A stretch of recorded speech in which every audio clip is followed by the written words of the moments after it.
Welcome to Fiction Audiobooks. If you enjoy the content, like and subscribing would be greatly appreciated. If you have any recommendations for novels, comment below. Chapter 1, Prologue. Gah. I hastily opened my eyes and looked around. My vision was quite blurry, but I was able to understand that I was in a building. And I could smell the very familiar scent of oil, metal, and rubber. Blinking a couple of more times, I was able to get a hold of myself. I was in a very familiar garage.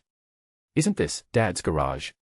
I asked with wide eyes as I saw the familiar racks of tools and boxes with screws of all shapes and sizes. More importantly, most of the garage was taken by a car. The totaled BMW M3 my father got from me with pennies when he was drunk.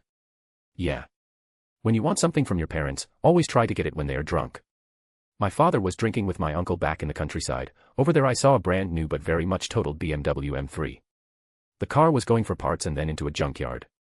But, at that time, I was in the phase where I was head over heels for anything mechanical. And so my dad bought it for pennies. The point of me reminiscing about this is that I'd already fixed the car and it should have already been fully tuned up and in my LA mansion. And, why the fuck are my hands this small? Oh shit, my voice. Why do I sound like a kid? For a moment, panic fully settled in as I rushed myself toward the car's door to take a good look at myself from the car's side mirror. Oh God. I am back to my boy self. Wait. This doesn't make any sense. My brain, at that moment, tried to come up with variables to this situation. I don't remember working with stuff related to time travel. The last thing I remember was working on an energy source for my house. I mean, I got tired of paying the large electrical bills. And decided to build a reactor from some experimental data. Right, that white burst of energy. I should have done that in a proper research lab instead of my garage. I said while trying to remember more. It turns out, I had miscalculated how much energy it would produce. I suppose my house couldn't handle it and went boom. But, this doesn't make any sense. The energy should have at least turned me into dust. There was no quantum physics involved in it. Unless the large amount of energy started affecting it. Right, and I think I saw a person dressed in all white. Strange. Still though, if I am indeed back to my young self again, I could do a lot of stuff, lots of stuff before anyone else could. Thinking about all the discoveries I had made throughout my life, I nearly started salivating at the chance of profiting on that and having some fun tinkering along the way. Marcus. You up? What did I tell you about sleeping in the garage? Oh shit, and comes the bad stuff of being a kid. Sorry, Mom. I got carried away. I quickly got out my puppy eye technique. I should use it while it still works. Sigh. I know you are gifted when it comes to machines, son. But you can't just spend the entire night in the garage. What if you catch a cold? My mother walked over to me, and there was that scrutinizing gaze of hers which I had seen for over 20 years. Sorry. Just go and take a shower. You reek of oil. She motioned for me to get back inside the house and fix myself up. Sheesh. As if she had never seen a guy working his craft. If only I had Right, all my stuff. It's gone. Marcus, what's wrong? Why are you crying? My mother asked with a concerned tone, as she saw me, with tears welling up in my eyes. Take a deep breath, it's only Tesla, Microsoft, Lexus, all the Italian supercars companies, nothing much. I can always buy them back. Nothing. I think some dust just got into my eyes. Sniff, I swiftly said as I rushed back into the house. And quickly went upstairs to get as cold a shower as possible. I really needed a reality check.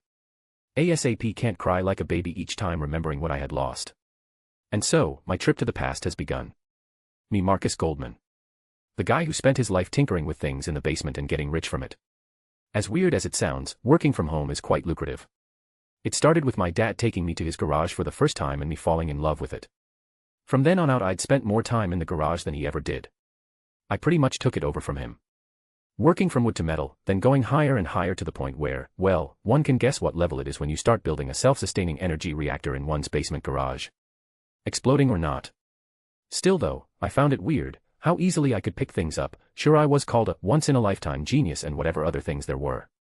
But, I just found it weird. I mean, things just come together so naturally and easily. Maybe that's just what genius is. Anyways.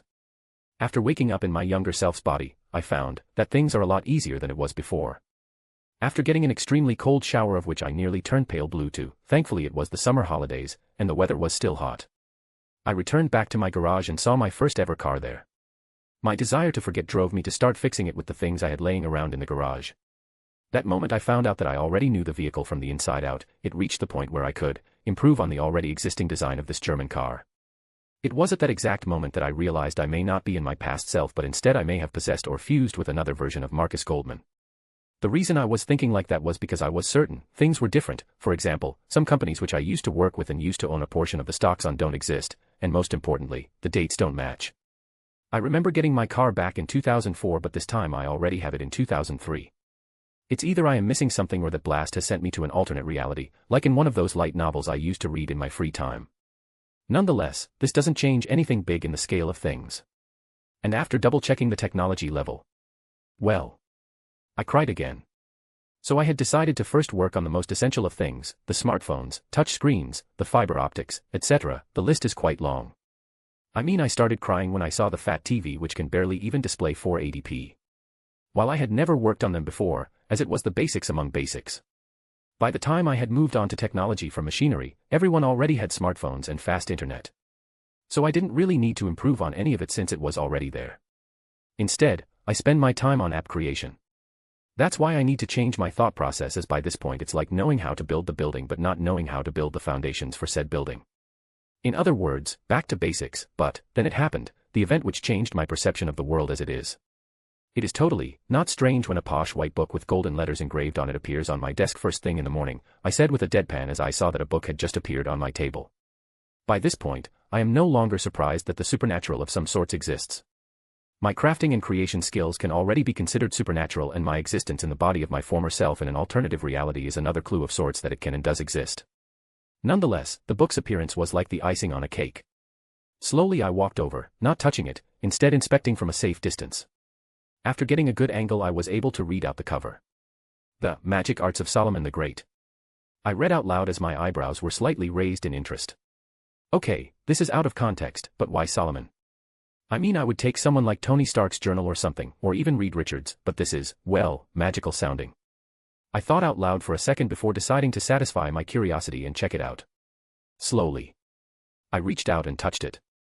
As I touched it, a searing pain suddenly washed over my whole body, starting from my hand. Then, like a tidal wave, it started spreading throughout the whole body. Sharp gasp. Fuck. It felt like my nerves were fried at that moment, nearly dropping on my ass right then and there. But then, just like how the pain had appeared, it suddenly disappeared like it was never even there before in the first place. And as weird as it sounded, I can now tell where this book is all the time. Not only that. With just a thought. Flash. And a bright golden flash, the book had just magically appeared in my hand. Right, totally magical it is then. I stated like it was the most normal thing in my life. Since it had just proven to me that it's truly magical, I opened the first pages. This book was written by the great Solomon, who ruled over the greatest kingdom mankind has ever seen and was known as the King of Magic, and also the man who was able to mess with Lucifer himself and walk away victorious just by taking over 72 devils for himself. Since you are reading this, that means my greatest secrets are now yours. Once I was done reading the intro lines, I realized that, yeah, this was the Solomon, the dude with 72 demons, devils, the very same one who had a massive harem and ruled Israel. But, seriously. Lucifer is real. That shit is serious, and I really need to fortify my garage and get some magical stuff done fast. Right, but first, this dude was quite arrogant. I mean, I was the one who sold the license to a shackle day. But even then I was not that arrogant. I thought with an eye roll, before continuing reading. Before anything, a mage needs to build up his magic reserves. Casting human-based magic normally requires magical calculation, but to bypass that is quite simple. At my peak, I had 10 rings which allowed me to cast spells as easily as any devil or angel. Right, so, angels are real too. Let's assume that most of the myths are real too, less surprises that way. Magic is like a muscle to access. It has several meditations just for it. Let me mention some so that you wouldn't need to check other books, since my one is the best anyway. Right. With another eye roll, I skip to the part where the meditations are described. So, chunny stuff does work, in this reality that is, so, how on earth has no one developed chunny magical powers yet? I thought for a second. Anyway, I checked most of them and decided on the easiest one. The one where you had to stare at a candle sounded far too weird. So mental image, breathing. I suppose I could do this while I am resting. Until then, reading it is. Once you have got the basics done, you should also know that humans are the most fragile of species, so you either have to get some magic armor crafted or find them and get your hands on them. But, if you want, you can follow my footsteps, which is much better. And that is learning how to channel your magic to reinforce your body. If you can do this successfully, then you can achieve a body even stronger than devils or angels. Right, so both it is then. I suppose magic enchanted items exist as well. Since he did mention them. I hummed internally, remembering some of the metallurgy I did earlier in the past. I mean, I did craft some of the car parts myself. I suppose I could invest some time in weaponsmithing. Magical weaponsmithing. And once you have the basics done, let me now tell you about the best part of my magic. And that is summoning and binding devils permanently to yourself. Devils are quite special. They are beings who look like humans, but very much are beings of sin. They have bat-like wings that they can summon or retract. And their magic are based on imagination. But the best part is that they have unique magic depending on the pillar they are from. These devils does sound quite similar to that silly anime I used to watch back when I was a teen.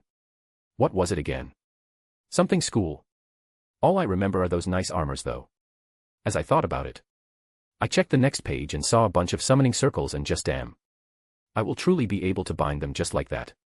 Regardless of their power to mine. The power of Ars Goetia, designed by Solomon and the Big G, nice. So gods are real too, good to know. I thought with some sweat running down my back. Chapter 2, Devil Summoning. Around a year has passed since that book appeared in front of me. That means I was now 12 years old and, boy oh boy, how much I did, nothing. Normally I would beat myself up for wasting a whole year and not even fixing up a mere totaled car. But, no. I had instead spent the entire year reading and memorizing the grimoire, or is it a book? More like a journal, yes, a journal it is then. By this point, I came to realize that I was the successor to the guy who had lived around 1000 BC, meaning 3000 years before me. The summoning circles were easy, so was the whole alphabet of runes. The Solomon dude constantly mentioned how difficult these runes are and how factions like the Norse are extremely proud of their runes. I found them ridiculously easy. Maybe that's just the inner programmer inside of me. I was the person who programmed an AI after all, several of them, in fact. Mainly for my cars and homes. Nonetheless, the summoning circles I had mastered in the first week. And in the next few weeks, I got the whole Hebraic, Norse, Egyptian, Greek and Japanese, runes, I mean calligraphy down. All that was left was to test them out. That's where the hardest part was. Meditation, accessing magic and drawing magic letters. Well, for that I had chosen the attic since the basement is where all the firewoods were kept, yeah. I am now back to an era where firewoods are still in use. Nonetheless, after I was done with cleaning and moving some scraps, like an old TV. From around 1990, which I was planning to turn into scraps and reuse, and now that I have magic I can quite literally use alchemy to remold it into the parts 1 know from 2030 and use them just like that. And yeah. Solomon learned some alchemy and enchantment from Big G, so all that stuff was also in his book, which is now mine. I'd already found some ways to improve the formulas that they used back in the day with the stuff I had already developed through programming, since higher level enchanting is pretty much just the magical version of programming. Well, that will come when I start making stuff, but for now, it's time to call forth my first familiar. Using chalk to write on the wooden floor was child's play. It felt quite weird to undertake in a cult. Especially since I'd always teased my sister about it. Thankfully she graduated and moved away from home, otherwise she will be the one teasing me for doing the exact same thing she did. Eventually, a perfect circle was drawn with runic letters in Hebraic language written in between, creating a complex system in the circle. What Solomon and Big G devised was to use their own devil essence against them. Since devils were basically preying on humans, the Big G decided to also allow humans to prey on devils. And basically turn them into human slaves. By using Lucifer's pillars and their own devil summoning against them, a devil is summoned through this specific circle. It only works with pure-blooded devils though, so half-bloods who were born from a devil and a human are impossible to bind since Ars Goetia doesn't recognize them as a pillar devil. And so once the circle was done, I started channeling my magic. The only issue with this was that the summoning requires a considerable amount of mana, well for me that is. It took me a whole year of pure magic training to even reach the level where I could summon the devils through the circle. The circle had a drawing of the Baal symbol of the Great King pillar. If I am to summon a familiar, then it will be the best one it can offer. By the covenant drawn between God and the human king. For punishment against humankind. The 72 pillars of Lucifer shall be punished by the power of Ars Goetia. Come forth, pillar of the great king Baal. By the will of Ars Goetia, you shall be bound to the king of men. As the chant was completed, the circle was already glowing white and gold. The glow continued to increase to the point where I needed to cover my eyes. Underworld. A brown-haired woman with a voluptuous body to kill for was enjoying morning tea when suddenly underneath her feet, a white circle started to be drawn on its own. What is this? She looked underneath her feet and then looked around. She saw white letters as well as the symbol of 10 rings. Where have I seen this before? She tried to remember the symbol without thinking much on this for the simple reason that she can feel it's a devil summoning. Meaning a. Then she remembered who used 10 rings as his symbol. Her entire face turned pale. Before she could even do anything, the summoning had already been finished and she felt her devil energy rebelling and doing something to her very being. Solomon's magic. How? She said with a horrified look. And again, before she could do anything, she was teleported away from her house. And just like that, one of the pillar devils was summoned away without anyone ever realizing what had just happened. After all, it was just a simple devil summoning that was used in the first place. Back with Marcus. When the light had settled down and I was able to see who I had summoned, my eyes slightly widened. What I saw was a woman with shoulder-length brown hair. What truly stands out about her is her enormous breasts, which defies the physics of the world. With a rack this big, she should definitely have a lot of back pain. But what truly stands out is that I think I recognize her from somewhere else. Nonetheless, the summoning was a complete success as I could feel her being completely tied to me. Ars Goetia was successfully formed. You must be the devil from the Baal house. I asked her while walking over with crossed arms. My mind was already coming up with how useful this devil could be. I went with Baal because it was the highest house right after Lucifer. It means they should be quite powerful and knowledgeable with magic and magic-related stuff. I am by birth, though I am now a Grimoire. I could tell Ars Goetia was working successfully, as it's already completely overriding anything dodgy the devil is thinking. The Big G and Solomon were extra careful as to mention all about devils and their nature, so countless amounts of runic programming, as I call it, went into finding solutions to make them tell only the truth and no lies. Nonetheless, this was still not enough because half-truths can still be told by the devil, so wording has to come into play as well. I see. Well, it doesn't matter since you are now my Baal pillar, I said with a shrug.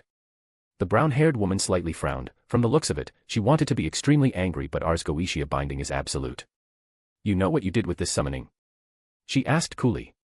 I used Ars Goetia's summoning to summon myself a devil from Lucifer's 72 pillars. Since you were pulled, that means you'd sinned enough to be pulled by this circle. I explained smoothly. I am not feeling bad for doing this. No matter what I am, I have summoned someone quite evil, not that I am hiding the fact that I am not a good guy either. Sinned enough? She asked with disbelief. The biblical God saw us all as sinners, regardless of anything we did. Oh, I know that. That's why I altered and improved the requirements for the summoning circles. Even so, you met the criteria. I said with a shrug. And what is the criteria? She asked seriously. Killing an innocent, ruining innocent life, and several others. If one of those are met, then I can summon someone as my pillar. Those are quite simple requirements.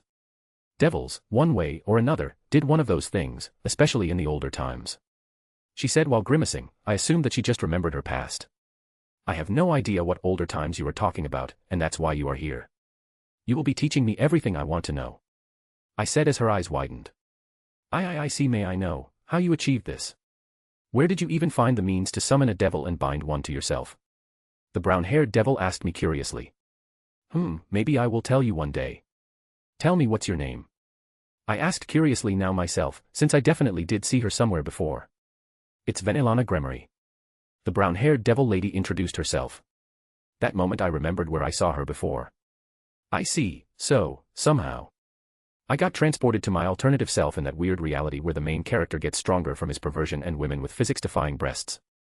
Well, none of that matters. Ars Goetia, which I improved, made my identity top priority to my pillars. Unlike the original Solomon, I won't be telling just anyone that I have bound devils to serve me. I thought with a frown about my new circumstances. I see. I suppose we should start with the overall history first, from the supernatural point of view. As you wish. She said with a simple bow. Never in her life did Quinnella think that she would be summoned to become a servant to a mere human child. Especially when the child, from the looks of it, has Solomon's knowledge. The human mage who was a taboo between the pillar members. The Baal devil only knows about the man's existence because she was taught about him by Zekrom Baal himself. The human mage with help from vindictive biblical God created the Ars Goetia summoning system based on the same teleportation principle, of which the devils of old used, to prey on humans. Reverse summoning a specific devil and binding it to himself for the rest of the human's life. But Quinnella realized that her summoning was even more special. As her new master has said, he improved the circle considerably, making her incapable of lying to him and incapable of telling anyone about him. How this works she has no idea, but she was utterly terrified of this boy. The boy was not just a boy at all, he reminded her of Ajuka. The very same Ajuka who became one of the Satans and a super devil. If this boy is anything like him, then the devil race could be in extreme danger, or, if she is smart enough, they can profit from this. depending on her actions and how good she is at manipulation. But the more time she spends around him, the less confidence she has in manipulating him. The boy had no interest in politics, he had no interest in women, since he was just a boy. Worst of all, she could only tell the truth and nothing else, making manipulation very difficult. Not only that, but she could not make him see devils in a good light. The argument they had about the evil pieces only made her cringe in defeat. And so, she spent several weeks teaching anything she knew about devils, angels, fallen angels, all the tricks he needed to be hidden from them, the theories on barriers and such. After that, it was magic. All her life's work on magic knowledge was drained by him in less than a year. She taught him all about how magic flows, the difference between devils, angels, fallen angels, and other species and their unique magical energies. After that, Finalizing was finally able to see the boy's genius in action. That moment the comparison of Ajuka and her new master was very evident. First, she saw what he calls a transmutation circle. Magic that she had never seen before. She assumed that it was the very same magic that allowed Solomon to craft his artifacts, the infamous 10 rings. Changing everything, including dust, into a plain-looking material of which she can only assume was some sort of clay. Then what followed was the use of runes from various different pantheons. She has no idea how he made them all work together just like that. And all to craft a ring made from pure-looking gold. Is this one of Solomon's rings? She asked with some trepidation. No, this is my foci, the boy explained to her as he picked up the ring from the circle. Foci? Like a mage's staff? She asked with much more relief. Indeed, this will allow me to cast magic similarly to how devils do. He very simply explained to her. His tone was that of someone who did something extremely simple, but if information about this kind of foci was to be spread out, then the devils will lose a large edge in their human recruitments. After all, devil magic is one of the main reasons humans accept the proposition to become a reincarnated devil. A magic that can be used through nothing but imagination is extremely versatile and deadly. And this boy, who was no older than 12, created an artifact which can utilize it. What could he achieve with more resources? Or just time? It made the brown-haired woman shiver in fear just from the thought of it alone. You can use your magic to build a floor below that garage, yes? I asked Finalizing, who was standing next to me. The Ars Goetia abilities were quite fascinating, as I could just summon Finalizing anywhere I wanted. The devil's magic were quite something else, and using their own magic against them gives me a sense of satisfaction. I did also remember more about high school DxD. I remembered watching it when I was in that horny teenager stage back in the day. After that, I barely remember following it, since I'd spend most of my time buying stocks and getting rich by selling licenses from phone apps to computer apps. It was a time where I went from mindless fan service anime like DxD to sign in my free time. The amount of plot I could remember is bare bones. All I remember was that Ko, a city on the other side of the globe, is the pivotal point of all action. That means that I will be staying right here. More than 8,000 kilometers away from Japan. Yes. All devils can do basic things like these. Do you have any specifics? Master. She asked simply, still trying to get over the fact that she is calling me master subconsciously. A trick old Solomon added to the system, it seems. I glossed over it since I found no point in checking the part of how devils will be addressing their master. As expected from a man who had a harem and an army of wives. We will start with the stairs. Then a main room followed by several sets of corridors. You wish for an underground base? That's quite childish of you, master. Finalizing said with a giggle. Snort. I do not think a lot of people will take a liking to the light show I would be doing in the attic, I said with an eye roll. Her trying to poke a reaction out of me like this was not the first time it has happened. I can assume she was trying to find more about me as we progressed through this master-servant relationship. Yes, I suppose you are right. I could use some of my family resources to buy you some land. She offered with a very kind smile. Nice try. But, no. I shook my head at the devil ladies try to snag me into their network. What about your family? Should I continue to alter their memories? She asked me on another note. Yes, but once you are done with the basement, we won't be needing to hypnotize them anymore. Yes, my family almost immediately found out something was not quite right with me when I had summoned Finalizing. The devil lady needed to alter their memories with hypnosis. I haven't learned any hypnotic magic yet, but I will touch on that once I start studying mind-related arts. After some alterations were done, I was able to move around my house more freely. No major alteration was done though, only the fact that I can now freely practice magic. And of course Finalizing's existence, the less they know the better. Once we walked over to the garage, I found the spot on where I wanted the stairs under the garage to be. The brown-haired devil lady with a casual hand wave summoned several Gremory magic circles and started quite literally digging the ground. Well, more like removing it from existence. And in less than 30 minutes, I was now standing in a room of which the newly created stairs descends to. While the creation of the room was rapid, there is quite a lot of ambient magic in the air, I said after feeling the magic in the air. The method of which was quite simple, it's part of the training to strengthen one's body. You channel magic through your body as much as possible until you are tired, rinse and repeat. Eventually you will develop a natural sense of magic. It helps having a magical connection to someone as well. For me, it was the brown-haired devil woman next to me, thus accelerating the whole process of developing the sense. Is it bad? Finalizing asked with a raised eyebrow as she heard my comment. Normally. No. But I am planning to make artifacts and tinker with rituals and magic circles, so devil energy will be mixed in with regular human magic energy or whatever else energy I will be emulating in future. I explained casually to her since there was no need for me to hold anything from her on that front. What kind of artifacts are we talking about? Like the 10 rings.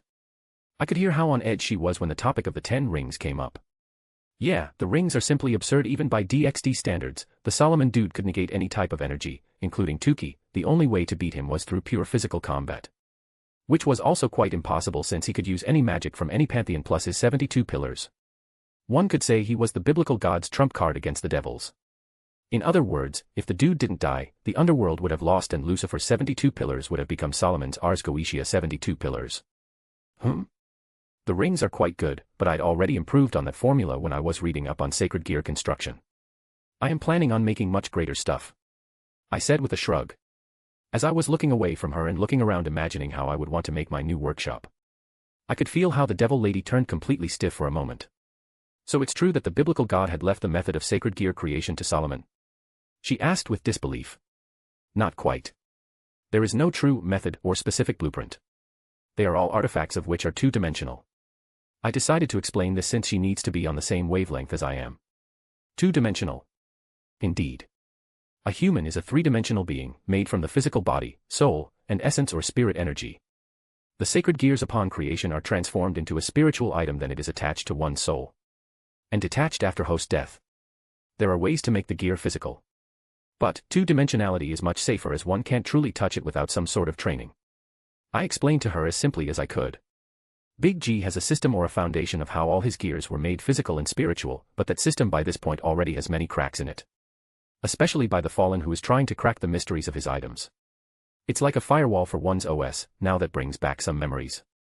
I see. I am sure the fallens would like to know where you live. The brown-haired devil lady said with a fake smile. Sorry Finalizing, but after spending that much time around you, I'd already cracked some of your personality. She always likes to joke around when she is nervous. Especially when it's around me. It seems she is quite terrified for her devil race. Should I tell her that if they are not naughty, they don't need to fear me? Well, I doubt it, since I had already kidnapped one to be my familiar. So, she is probably afraid I won't be holding back since I think they are evil. Maybe. By the time we are done here Finalizing, I doubt many will be able to simply enter my garage. I said with a smirk as I was thinking of things to add to my garage. You are still going to call this a garage? She asked with raised eyebrows. A garage is man's fortress. I said sagely. I still remembered my past life's garage. A 5 stories down, with more than 50 super and mega cars, some of them were even my creation. While I had never added any lethal security there. I had one of the best securities available on the planet. But, you are not even a man. The Baal devil said with an eye roll. Are you talking physically or mentally? I asked her with crossed arms. She raised both hands in defeat. Not wanting to go in that direction it would seem. You forget that I am almost 13. My point is that a man would naturally want his special place, especially me. Since all I want is to tinker with stuff in peace. Very well, since this is what you want. Not that I could say no to you. My devil familiar said with a sigh. I can see that she doesn't understand. Well, she is a female. Good. Now we need to adjust where the main workshop is, it needs to be just below that parkway.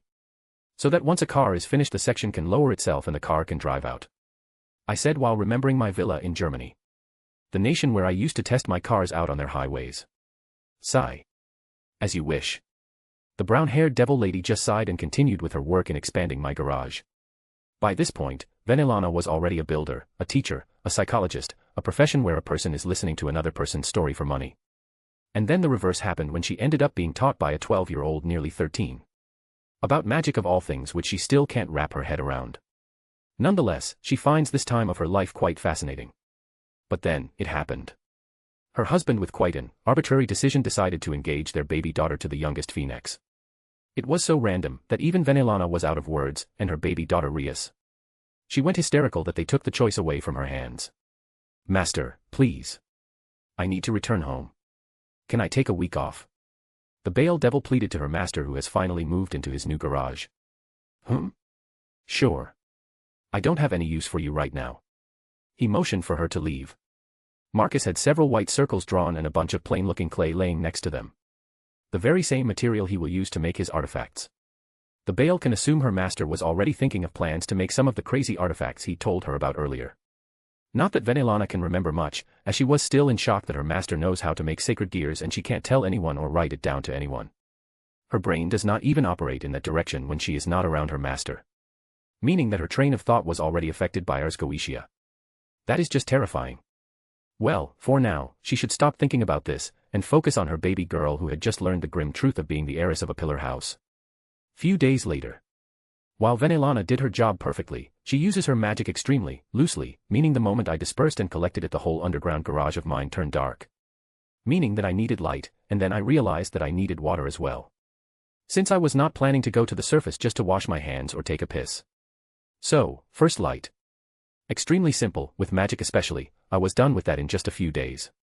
I could have gone with a simple runic cluster to illuminate the room. But instead, I decided on a perfectly sealed glass container that gives pure LED light. No magic was used after alchemy, the electricity is also flowing through the wires as energy for the ceiling. And the energy source? The magic generators were stupidly easy to make in this lax world. If the devils or any race knew of this simple concept I am using right now, then they could easily take control of the world's energy issues. And monopolize energy. Oh, well, anyway. After creating a simple air to magic to energy reactor, I was done with the light issues and had enough energy to power my garage and run some PCs. But, then, the more difficult problem came up, and that is plumbing. Sigh. I should have learned that devil magic trick before I send Venelana away, I said with a sigh while crossing my arms. Thinking for a solution to this problem. Oh well. I suppose I should just summon someone who knows water better than anyone else. Thinking for a moment, I recalled what my devil familiar told me about devils. A specific pillar came to my mind. Seraphal it is then. A Satan that will also serve me as a muscle if needed. Since she is one of the strongest beings the devils can offer and is knowledgeable with water and ice. With that idea in mind, I went to the room that will serve as a summoning station. Moments later I started drawing another Ars Goetia summoning circle. Underworld. In the capital of the devil race, the city Lilith, in the main office of the Satan Leviathan, a certain Satan was doing her work with a slightly annoyed look. The black-haired devil was annoyed with the amount of paperwork she had to do every single day. As someone responsible for diplomatic relationships between her devil race and other pantheons, she constantly has to deal with things related to high-class devils snatching humans from right under some deities' noses. Most of the time it's just for some gods to bitch around since they are bored and looking for an excuse to cause some trouble. Then she also had to deal with the Elder Council who were bitching about some nonsensical things. Seraphal couldn't even remember if there were even any real issues she had to deal with apart from those hot air nonsense constantly popping up and making her deal with the paperwork. What now? She snapped out from her documents and looked around. Her sensitive magical senses were picking up some weird devil energy that had just appeared underneath her. Her gaze went down and she saw a white magic circle forming there. I don't remember having a scheduled contract summoning. The black-haired devil said to herself before she noticed the symbol of the house of which belonged to the person that was summoning her. What house is this? Her mind quickly went through all the lists of symbols she used to see. But, this was none of those. In truth, she doesn't even remember any white color that was used for summoning. She was about to call her magic power, but... What? Her eyes widened to a comical level when she felt her magic not listening to her. No. Weigh the 10 rings, the ability to nullify and take over demonic energy. This is... Seraphal's facial expression turned pale. There is only one being who could do that, no. There was only one mere human who was able to do this to the devils. But how? Before she could make another noise, this time to call for help, she was summoned from her office just like that. Back with Marcus. When I thought about Seraphal, I thought it would be a devil obsessed with magic girls. But, when I summoned her, it was nothing like what I had thought. In truth, she was dressed in a blue dress, reminding me of those silly balls people used to hold for me for any silly achievement I'd achieved, they would hold it. But it was truly annoying. The only good thing about it though were the female dresses that had those exposed backs. You are the next Solomon? She asked with disbelief. Next Solomon. I suppose I am. I said with a shrug as I looked at the current Leviathan. I see, so you are like a Juka then. I can tell that my thought process is being severely affected by this. I'd never heard of this from the original Solomon. I heard he liked his devil women as little affected as possible. This means you have upgraded the summoning circle devised by biblical God and Solomon. You are a little monster, aren't you? She said with a twitchy eyebrow, and her lip was slightly quivering. The Satan lady was pissed, but at the same time very much, well. Sigh. I have heard the legends. My life now is yours, isn't it? I have heard that Ars Goetia pillars are fully connected to the owner. Indeed, the devils know quite a bit about Solomon. Especially since the book was never even studied. No devil can touch it. The moment Solomon was a corpse, the book was destroyed by the devils. How do you have it then? Seraphal asked with narrowed eyes. This was the limit of the amount of anger she can show to me. That my devil lady is something you might learn one day. Now, however, I need your expertise in water manipulation. I decided not to answer that. It was quite satisfying seeing Seraphal pout like that. Fine, not like I can say no to my master, just how powerful is this binding? The black-haired devil's shoulders shook for a bit. The more powerful you are, the more powerful the binding is. In your case, it's off the charts. Since you are an ultimate devil. I said with a smirk. Nonsense. The stronger I am, the weaker it should be. It's common sense. She said with an angry and pouty look. The binding was made from your energy and carved into your very soul by the Ars Goetia summoning. The only way to take it off is for me to die, and in turn, for you to die. The moment your soul leaves your body and demonic energy evaporates, your corpse will still have echoes of Ars Goetia. The biblical God was very thorough with the design, and Solomon only relished the fact of enslaving the bad devil ladies. Seraphal was utterly pale after hearing about it. It seems that the stories were not as scary as reality, a rare occurrence. Chapter 3, First Inventions. The Satan Leviathan doing plumber work. What kind of madness is this? Well, she is not exactly doing the plumber's work, but it is still the closest one can get. From putting pipes at specific locations to working on the water pressure. She has never done any of this kind of work before. But, the moment her master, that brat, told her how useless she was, the Satan Leviathan decided to just suck it up and do it. And so, within a few days she was finally done. His underground garage now had working water. The consequences of her actions. She was now behind on her work. She missed several meetings, and Seraphal no doubt has several piles of documents and paperwork waiting for her. Are we done here? Please. Just let me go. I promise I will be a good devil. Satan was practically kneeling in front of her master. The woman can't remember the last time she begged for anything. But, by this point, she had to. There was a ton of work she had to do. And she is behind schedule. Fine. Come back to me when you have several hours of free time. He said that with a commanding tone, and Seraphal almost smiled hearing that. Finally. Some freedom. I understand. I will return to you when I can. The black-haired devil lady happily replied, thinking that she could return when she had decided the appropriate time. No, you will return the moment all the important work is done. Not just when you can. TSK. The Satan Leviathan clicked her tongue for a second. Her master was prepared. Fine. I will do just that. You are not my first devil, Seraphal. I already have practice with Venelana. Check this one out. Marcus got into position as he was about to ask her something. Seraphal, are you planning on spreading any information on my existence? The next Solomon asked her with a smile. Of course I am. Your existence is one of the worst things that could happen to the devil race. The moment Seraphal said that, she grabbed her mouth, trying to stop it from spilling out the beans. That will be a mistake. Remember? My life is tied with yours. If you spill the beans, other factions will eventually know about this. And 2. You forget that you can't in any way spread the information. The way I have programmed the thought process is that you can't consciously or unconsciously think about spreading the word. Instead of blocking the thoughts, I am making it so that you can even think of them. I explained to her casually. Did you just say that you have Venelana Gremory as your first devil pillar? Seraphal asked with disbelief. When? How? The brown-haired devil lady is the mother of the current Lucifer. She was nearly with me for a whole year. The black-haired Satan at that moment felt despair rising in her gut. Just how powerful was this Ars Goetia thing? Seraphal even met Venelana during that period. And she felt that nothing was wrong with her, at all. It seems you understand now. He said that with a kind smile. A smile reminding the current Satan Leviathan of the devils of the old, and the stories she used to grow up hearing about. Resigned sigh. I understand. Master, as long as you are not plotting anything against my race. I won't be trying to find my way out of this. Can we agree on that kind of deal? In the end, Seraphal decided that her race takes priority over her personal feelings. Indeed, we can have that kind of deal. My hobby and my lifestyle is crafting, and it is always going to be crafting and tinkering. As long as I can get things for my craft, I won't interfere with your race. The only reason I had summoned Venelana was because she was a Baal and a member of the Great King House. Your summoning was because of your water manipulation and the strength of an ultimate class devil. I see. So he is like a Juka. This is good news and bad news. The good news is that he won't care about devil politics. Which is bad news as well. I need to establish some ground rules. Easier said than done, especially from such a weak standpoint. Seraphal then quickly realized that she could use secrecy against him as well. I see, then we have an understanding. As Satan Leviathan, I have a very busy schedule. And if you were to summon me in the middle of a meeting, or worse, when I have a meeting with members of the other pantheons, it would be a disaster. The black-haired devil said very seriously. Indeed. This is where we will use our mental link. Our, what? Seraphal asked with raised eyebrows.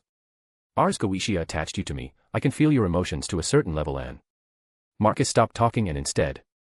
Do this, we can start talking mentally with each other. Started talking directly into her head. This made the Satan Leviathan just gulp down nervously again. Such power over her was simply terrifying. No wonder Solomon was a top-class taboo secret. When she first heard stories about this human mage, she thought that it was just a human boogeyman, a made-up story so that devils would prey less on humans, or otherwise Solomon would enslave them. Turns out he was so real that she even ended up as one of his pillars, well, not the original one but his successor. I see. Then, please, ask me mentally first before summoning me, all right? The less people know about this, the better it is for you, yes? Seraphal asked cautiously and at the same time using what he wanted, secrecy. Very well, we have a deal. My thanks, master. She said that while giving him a bow. Then calling forth her Leviathan circle, she disappeared from his workshop. Once she was gone, Marcus looked at his work table. It's time for some tinkering.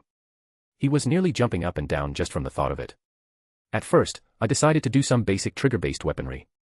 Starting from the basics of basics, and then moving it up from there. After the system is done, I will be able to work on bigger and better things.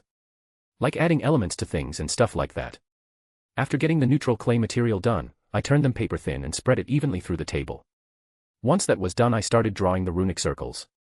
The first one reacts to motion, absorbing it, and then sending the energy into the second circle, which then turns it into magic.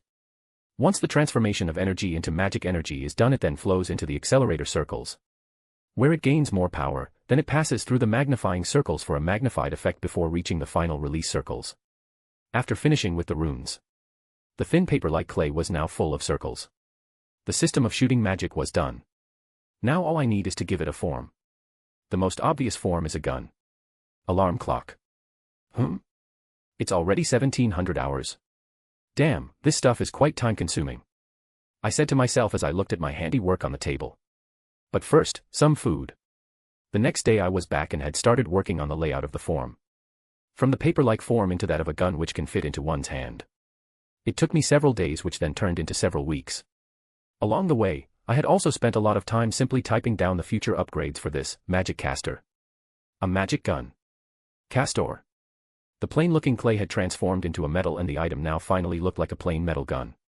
The first thing I noticed is that it weighs quite a bit for my 13-year-old body. The gun itself looked like a plain Glock. There is a cartridge slot for future upgrades, and there was no safety trigger as well. Right, first test run, I said that to myself as I picked up the weapon and walked into the test room. The only room where devil magic was very much present in the air. For the simple reason that it was enchanted to take hits. For the test, I had put on some gloves and more protective clothing than usual. While I had done the math so that it should not explode upon usage, I was still ready to dip just in case something ended up going wrong. Test number 1. I pointed the gun at the wall, holding it with both hands. 3, 2, 1. And pressed the trigger. At that moment I could hear a hum coming from the gun. And it started heating up before a white circle had appeared at the end of the barrel, releasing a burst of energy in the shape of a bolt. It smashed into the wall, creating at least a few inches, deep hole. Seeing that I was successful, I pulled out my voice recorder. Test number 1 was a success. Key point of interests. The gun heat-ups, the proximity of the circles generate excess heat, powerful enough to start heating the titanium. A possible substitute is needed for the metal, possibly a supernatural substitute is recommended. The shot load is around 3 seconds. Shortening of time is needed. Possibly extra accelerator circles. Maybe using the rail method, on the barrel itself. I reported into the recorder before pressing the pause button. I then looked back at the weapon. I could see some deformations already manifesting. Right, one of the strongest human metals and it's melting like nothing. Hell, I need to check the material used by Big G in his sacred gears. Mentally recalling what I had read on sacred gears, the dude had multiple types of formulas depending on which gear. The Longinus ones even uses the beast's energies as material for armor, but that's just asking to bring on a specific weapon to deal with that type of energy. How did that pervert even survive that long on just dragon energy? If it was me, who is the hunter, then I would have gone the Batman route and pulled out everything I could on weaknesses the dragons have, like how he did against Superman. Well, time to return to the drawing board. Master, what are you doing? I heard the curious tone of my second familiar. Oh, Sarah, you are back. You've been gone for quite some time. I mentally remembered that she was gone for several weeks. It would be seen Venelana is enjoying her freedom since she didn't even try to pop in. Well, I will summon her when I need her. Testing a cluster of runes in the shape of a gun. As you can imagine, it can cast bullets every 3 seconds. I said that to Seraphal as I handed over the gun to her. You made this in the time I was away? She asked with wide eyes. Yeah. I did it quite casually. Since I had ideas constantly popping in along the way. I could have done it several days earlier. I easily explained as I went over the stuff I had on my table. Since you are here, can your devil magic create durable mannequins? I asked her offhandedly. Oh. Yeah. I mean, yes. Seraphal snapped out from her shock as she looked back at the gun, then at her master. Great. Then you will be making some of them in the testing room. Oh, and I will need to reinforce the walls there as well. I said that as I remembered how brittle the wall was. Okay. I motioned for her to hand the gun over since I need to start with my upgrades. Master, I can only be here for 3 or so hours before I need to return to my duties. She informed me seriously. I see. That is enough time for me to upgrade this to a Mark II. Seraphal didn't say anything as she watched me upgrade the gun. Deconstructing it was quite easy since I had built it for easy assembly and disassembly. Once I checked the inside of the gun, it was what I had expected. The titanium started to deform. It's either the magic itself or the heat generated from the circles, which should not be normal. For now though, Elle quickly used the transmutation circle to fix it and then started working on the upgrades. First, small barriers will be built inside and on the barrel, acting like rail for the energy. This will improve the energy flow, then more accelerator circles. For shorter casting. And done. I said as I finished assembling the gun. Did you just put barrier magic inside of this gun? She asked with disbelief. Oh dear Sarah. How little you know about how much a simple wall can help in this situation. It's not just barrier magic. Have you ever heard of magnetism? I asked her with a smile. How is it related to that? She asked me, not getting what I was saying. You see, the barriers are keeping the heat from reaching the metal, and in turn that heat will stay inside, generating more magic. But that's not the main part. See, the barrel itself. I use it as a rail to build up power. The longer the barrel, the more power it can build up. It is a simple concept humans use in general. I said with a shrug. Says you. She said something under her breath. Did you say something? Nope. Let's go and see how good it is. She happily said that as she grabbed my hand and started pulling me towards the testing room. Right. With a crack, like thunder, a bolt of blue energy smashed into a mannequin. Crackling explosion. Disintegrating it completely. Test 2 was successful, as expected. The railing system and barrier magic has fixed the heating issue and increased the power by around 150%. The downside is the recoil. I believe I had nearly dislocated my shoulder. Possible solutions are natural magic reinforcement and regular exercises with natural body growth. Marcus said to the voice recorder. The brat truly is the human version of a Juka, maybe even worse. I don't remember a Juka being like that at this age. He used to spend his early age reading, like, a lot of reading. He only started proper experiments when he was done with magic. Seraphal thought with a sweaty forehead as she had drawn a comparison between Satan Beelzebub and the next Solomon. They are the same in regards to making new things. While Satan Beelzebub is left to his devices for the simple reason that no one can control him, as he would simply leave and still do his thing. Which is extremely dangerous. That is why the Devil Council doesn't try to control him. But her master is different.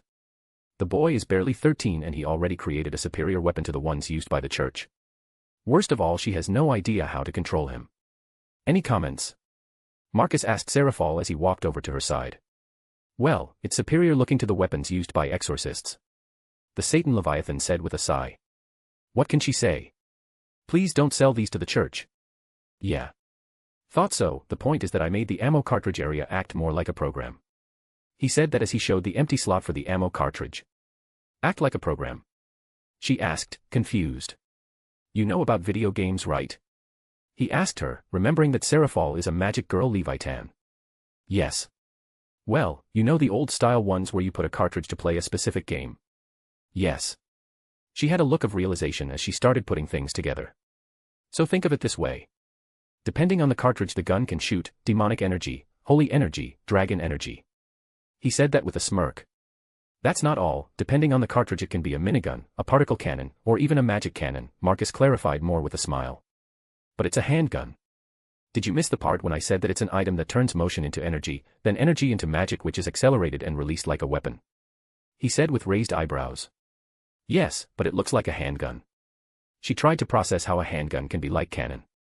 The looks are purely for the sake of how the human hand is holding it. There is nothing human gun inside of it. All there is, are 37 magic circles. Working like a system. Basically, a low to mid-tier sacred gear.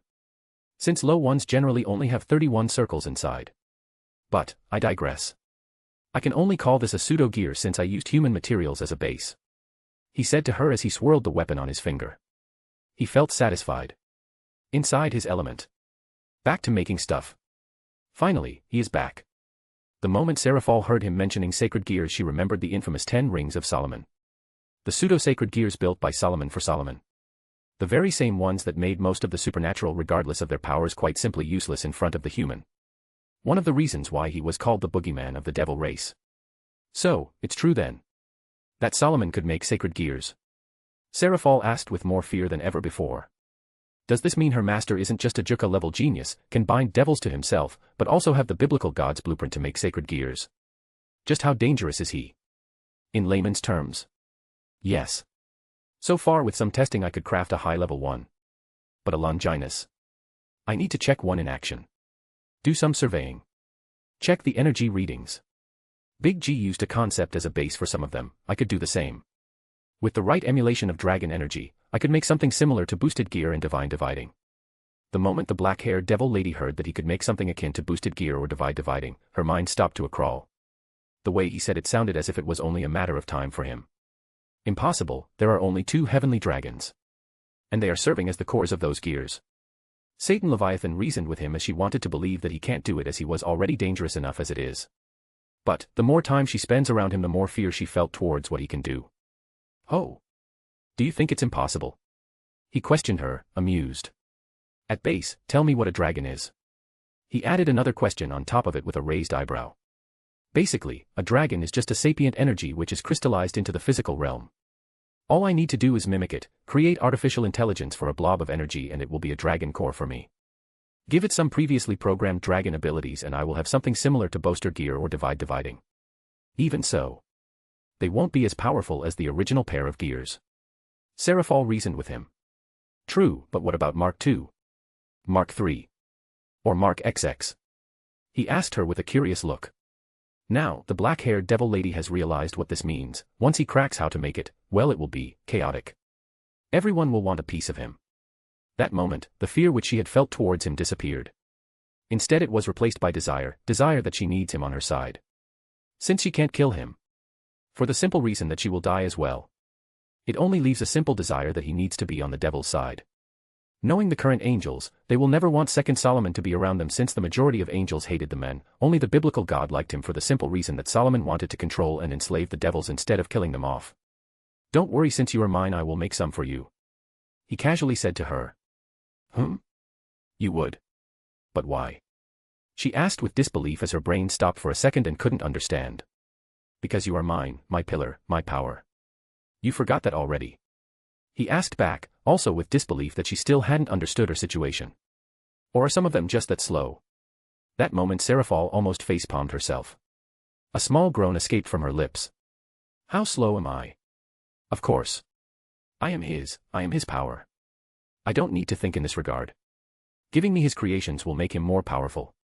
She understood that yes, she was most probably going to be one of the first to wield them in some sort of battle. I am a high-profile person, Master. Your secrecy won't last that long if I am to show them in front of everyone. The devil lady said with a frown. She started using a different mentality around her master. Instead of being reluctant, she is now actively trying to help him. Don't worry, I am not planning to hide forever. Besides, I won't be deploying scale mails anytime soon. Foundations are needed for that.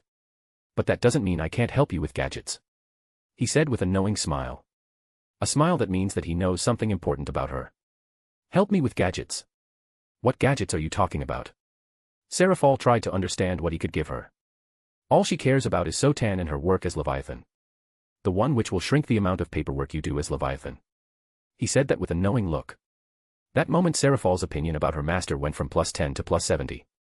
For the simple reason that he was the very first person in her whole life to ask if she needed any help with her work. Even Satan herself didn't know that his offer would have such a fundamental change in perspective. The solution was obvious like day and night. All she needed was to deal with paperwork. And she can deal with it, then she will have more time to spend with Sotan. And even more time to herself, that is, if her master won't be summoning her often. You can do that? She asked hopefully. Nearly begging him. Not only did she need to deal with her own paperwork, but she often needed to deal with the Juka's side of the paperwork as well. Yes. But, first let's return to the workshop. He said that before starting to walk out. She nodded and with a few magic circles, she fixed the room for him. Before leaving the testing room after him. First. Answer some questions about the type of documents you do. Are they the same size? Do they have the same layout? The same sorting system? He asked her as he wrote down something on a notepad paper. I think it will be better if I just bring some of them here. She asked with raised eyebrows. It's better to show him the real deal than just describe it. Sure. You can do your paperwork here as well, if you want. He said with a casual shrug. Can I? She asked with wide eyes. Yes. But first, we need to increase the security of this place. Once the barriers I want are up. You can do the paperwork here. He said with a shrug. But why? Seraphal still asked with disbelief. I need someone to talk to, no doubt you want that too, Second I'd said before, but, you are my pillar, if my pillar is not 100% then I will search for solutions to make you 100%. Easy enough. He explained to her simply. So. I am simply married to someone who controls me to large extents. At first, I thought that I was just a tool for him, good to know that he does care about me, but, I doubt he cares about my surroundings. Maybe I can use this to my advantage. Maybe I can make devils profit from this, through me. Until we can find ways to bind him to the devil race. Since you want my company. Very well. I will be back in just a few moments. After saying that, a much happier Satan Leviathan disappeared with her magic circles. A few moments later she returned with several types of documents. Nice, this is what I needed. Marcus said to her as he checked out an empty document, then a filled-up one. Those are the only ones you use? He asked her after checking the documents. The second coming of Solomon had no interest in what was written on the paper, he only cared about the similarities. Yes. We use a completely standardized form. Seraphal said with a serious nod. It was like they were discussing battle plans against a formidable foe. I see, then this is easy. I only need a basic A. I for this. He said that more or less to himself. The black-haired devil was slightly baffled seeing him just turn around and walk towards his plain-looking clay, which now the devil lady knows is the main material, or more like the base material which he uses to transform into whatever he wants. Before long she saw him starting to draw on the clay with a single index finger, and at the end of said index finger was a gold/white circle. He was simply drawing runes with just a finger. Master, my time is running up, sort of need to return to the office. She said that with a slightly uncomfortable look. Seraphal didn't want to interrupt someone who is working to make her life easier. Then go, I will contact you when I'm ready, make sure you have some paperwork ready to test. Possibly some dummy ones at first. He answered back without even giving a glance. Don't worry, I will make sure to bring it. She winked at him before disappearing inside her magic circle. Once the devil lady was back in her office. She grinned silly. Her gaze went to the stack of paper on her table. A sinister smile worthy of a devil appeared on her beautiful face. Soon your reign of terror will be over. Hee hee hee ha ha ha. She laughed sinisterly. The laugh was borderline creepy. No one probably knew but Satan Leviathan and Satan Lucifer were going borderline insane from the amount of paperwork they had to do. So, Seraphol was feeling like she was on the edge of being reborn the moment she heard there was a solution to this insanity-inducing bureaucracy of her office. She never signed up for paperwork when she won against Graphia for the position of Leviathan. And she never signed up for this when they won the Civil War. Nope. She was supposed to be one of the most important people in the underworld. One of the leaders. The whole paperwork nonsense is a conspiracy created by those old devils in the council. Hey, once I have the tool, those fools can go and kiss their own asses. Once I have more time I will be able to spend it with Sotan. She giggled happily thinking about her baby sister. But then, her crazy grin suddenly disappeared and was instead replaced by a thoughtful look. Instead of walking back to her office table, she went to the couch and got herself comfortable laying there and looking at the ceiling with a curious look. Now, the black-haired Satan was thinking about the enigma which was her master and his personality. She was able to build a solid profile on him, mentally that is. And of course, find out how much her thought process is affected by Ars Goetia. She can safely assume he cares about her, to the point where he even wants her to spend time with him. This means that he didn't have any sort of prejudice against the devils, and doesn't think about them as dispensable tools. Right, he'd only summoned me because he wanted someone with expertise in water. Since he had Solomon's knowledge, he used that to bind a powerful devil who will be useful to him even after using my water knowledge. This means that I can also get items for someone like Sotan. But how should I persuade him? For a second she thought about the most obvious way of persuading him, and she is a devil after all, but then again, once she starts doing that with him, she won't be able to stop him. So timing and reason should be the most important factor. And that is when he starts caring about females, and knowing the human bodies, her master should hit puberty soon. Once there, she can move in. For a second Seraphol had a very lewd look on her face. For some reason having lewd thoughts about doing it with someone who can build stuff like Longinus's makes her hot. Is it a devil thing? Thinking of corrupting someone who can recreate biblical gods' work? Well, master, just wait. Leviathan shall teach you all you need to know about the ladies. The Satan Leviathan said with a hot but bubbly tone. A few days later, Seraphol was summoned by her master. She had a small pile of dummy files ready for the test. When she arrived, she saw something akin to a printer. No, it was an actual-looking printer, more like a futuristic one with those sharp edges. Is this it? The black-haired devil lady asked with a curious gaze. Was this her salvation? Yep. Let me explain. Marcus said with quite an excited tone. The Satan Leviathan quite quickly picked up his happiness with the item. Internally she smiled. Yes, if she wants his attention then all she needs to do is talk about his stuff. See that screen? When you put a document inside of the mass signing work simplifying machine, or signer for short, it works out the key points of the document for you. Instead of reading a few paragraphs, you only need to read a few lines and all you need to do is press yes or no. And the machine will sign your signature for you. If you don't understand the simplification then you can always press no and the signer will pull that paper out for you to read normally. He explained to Seraphol, who was already drooling halfway into the explanation. She had already understood what this does. And it was simply amazing. Why did Ajuka never come up with this? By this point, her master was already a better inventor. Well, that's probably her bias because of this machine. But still. Chapter 4, Diamond Core Heart. Master, this is amazing.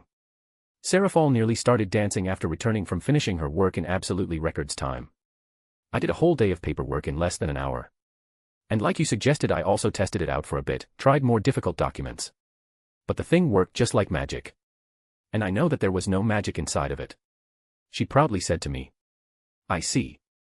I am happy that the signer works just as intended. I said that with a nod. That's what being an inventor is all about. When someone is happy with one's invention. Yes. You have no idea, Master. Seraphol walked over and hugged me quite tightly. I was being squashed by her considerable breasts. She was still slightly taller than me, but I would take over her height soon enough. Nonetheless, having a sexy devil Satan lady's breast in one's face is a nice reward. Then she took a step forward as I could feel her wrapping her hands around me even more. I could feel her cuddling me properly now. Master, you know. No one has ever given me this kind of gift before. You are the first person ever to even think about making my work easier. And for that, Sarah is very grateful. The black-haired devil released me from her hold after thanking me. Not going to lie. She knows what to say. So, what are you working on next? Seraphol asked as she walked over and took a seat on one of the couches I have transmuted recently. The change in her was monumental. Now she reminded me of a succubus, and not a cosplaying magic girl. Especially when she changed her position. She laid there and looked at me with those curious blue eyes of hers. Before I can do anything big, I will need to cast some barriers around my house and even more around my garage. I told her my next step. While I can cast barriers, they are not my specialty. And anything I do will also leave a residue. Since we are in a Roman Catholic-controlled country, this nation is also under the watchful eyes of heaven. Seraphal explained casually as she got comfortable on the couch. There was annoyance evident in her voice though. I see, that does make sense. After all, less than 800 kilometers north from here is Scandinavia. I said that while stroking my chin. I needed to develop a proper filter in my geopolitical understanding. Indeed, you are right.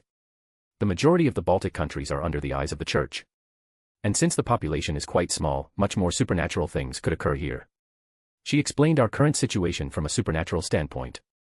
A line of border nations. I get it. I said with a thoughtful look. From what I know about Norse, they have their runes magic. Loki is a dick, Odin is an old pervert. Fafnir, their dragon has been resurrected. Another is sleeping at the bottom of the Baltic Sea, I believe, with the name of Jormungand. A lazy ass. And their Valkyries are dressed quite sexy. That's all I can remember in depth about them. The rest are just the basic knowledge I got from Venelana. Which tells me that most of their stories are true. Except for Ragnarok, which was just a war, or more like a civil war and not some world cataclysmic event. Yes. If I am to cast barriers here, it might cause a stir from the two pantheons, as the signature was from me specifically. A Satan. The diplomatic repercussion would be massive for my race. So, Master. Please don't send me to do it. For a second she tried to show me a tearful look, but it failed spectacularly. Yeah, I get it. I won't be doing that. And I already have an idea on what I want. I said with a sigh after seeing her fail. The devil in question just pouted at me for not allowing her to act all cute around me. Oh. You will do something amazing and not regularly done right? She asked me after quickly recovering from her failed attempt to act cute. Indeed, from what Venelana has taught me, barrier magic is quite simply a wall of magic. It can be in all types of form, from a physical to a sensory one. I told her what I remembered from my studies with my first devil familiar. Yes, that's about it. I assume you are planning something special. She asked me with a very curious tone. Indeed, Sarah, you will see something interesting, hopefully, I said to her as I took some of my plain-looking clay and started channeling my magic into it, molding the clay into the shape of a ball. Once the shape was done, I took the ball to my transmutation circle and started channeling more magic into it. By this point, Seraphal had already walked over to take a look at what the ball had started to transform into. Is that a diamond? A basketball-sized diamond? What kind of transmutation circle is this? The black-haired devil asked with a shocked look. Don't tell you can't create diamonds with devil magic. I asked with a raised eyebrow. We can, obviously. But it's not permanent like this. While devil magic is imagination-based, it lasts as long as there is magic in it. What you did is a pure miracle at this point. Seraphal said while shaking her head. From the looks of it, she was truly impressed by the transmutation circle. Seraphal realized that she might have developed a sort of new thing. Seeing things come together like this is another type of magic, it's more impactful, permanent. As a devil, she could make things appear from her imagination. But, it was not permanent. What she is seeing right now, though, is permanent magic done through her master's hands. She saw him turn the clay into pure diamond. And then saw him spend less than an hour making another set of tools. A set of tools for carving. He then started carving the basketball-shaped diamond into a shape. A familiar diamond shape. But, she realized something was different. The carvings were not normal, he used bursts of magic each time he carved into it. Is he carving in something? Like, meaning. Diamonds are universally seen by regular people as one of the sturdiest jewels on earth. Seraphal thought with narrowed eyes as she tried to understand what her master was doing without needing to ask him. She watched him carve the whole time, before she needed to get back to her work. The devil lady would continue to watch him day after day until he was done with it. When she saw the final product, she knew it was magical. The diamond glistered and would occasionally release some sparkles. Nonetheless, Seraphal couldn't find a chance to ask what it was or what the purpose of it is. She could only assume that it was the core for the barriers which will be casted over his garage. Once her master was done with the carving, he collected the remains, just thinking about how these pieces of diamonds would be considered rubbish made her grimace. Thankfully they were not considered rubbish, as Marcus would be reusing them for something else. She then followed him into the summoning room. For a moment Seraphal felt a bit of despair rise in her stomach as she thought her master would summon another person from her race. She thankfully breathed a sigh of relief when she saw him clean off the diabolical Ars Goetia summoning circle. Instead, she saw him draw a much smaller circle and put one of the remnant diamond pieces in the middle of the circle. Then he activated it. This was when she saw a never-seen-before kind of circle work. Unlike any other circles, this was simply too weird for her, as it was hollow inside. The only thing she could come up with was that it looked like donuts. For a moment that is, then it shrank towards the middle where the remnant diamond was. This progressed several times, until she saw the remnant diamond simply crack and turn into diamond dust. By this point, she couldn't take it silently anymore and wanted to know what exactly in hell was going on. Why did it turn into dust? I thought you were enchanting it. The blue-eyed devil lady asked. I was doing some test runs. Checking what kind of pressure it can handle. More specifically how much pressure each sequence is giving to the diamond core. There are still some tests left to be done before I can use them on the real deal. He said to her as he took another diamond remnant and placed it on a recently redrawn circle. I knew it. This is indeed a core of some kind, I have heard about them.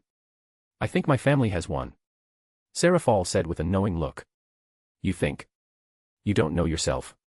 Marcus asked her and stopped whatever he was doing just to look at her in surprise and disbelief. How should I know? You think I'm just checking everything and looking at everything curiously? She asked him back, confused. You don't do that. No interest in how it's made. Or how to disassemble it and make it better. Her master asked, confused on why she wasn't doing such an obvious thing. No. I was born with an above-average talent for my family magic, and because of the Civil War, I trained a lot. All that hard work was paid off by me becoming an office slave. Sarah Fall said the last part with an extremely bitter tone. She can only show her true self and her true feelings to her master, as Ars Goetia prevents her from hiding the bitterness of her status with an act. At this point, she was already used to not acting and hiding away with her cute magic girl act. I see. I guess it's just my thing to be interested in how everything was made and how it all came together. That's the trait of an inventor and someone who builds things. Honestly, I don't understand more than half of the things you do. But I simply know that it is amazing. Sarah Fall said that with a sincere and honest smile. By this point, she doesn't even need to try and pretend that what he does is not amazing. Makes sense. Still through. Do you want to know what this core was based on? I bet you will be quite shocked after hearing it. Oh. Do tell. She asked curiously. The black-haired devil lady even leaned forward a little bit.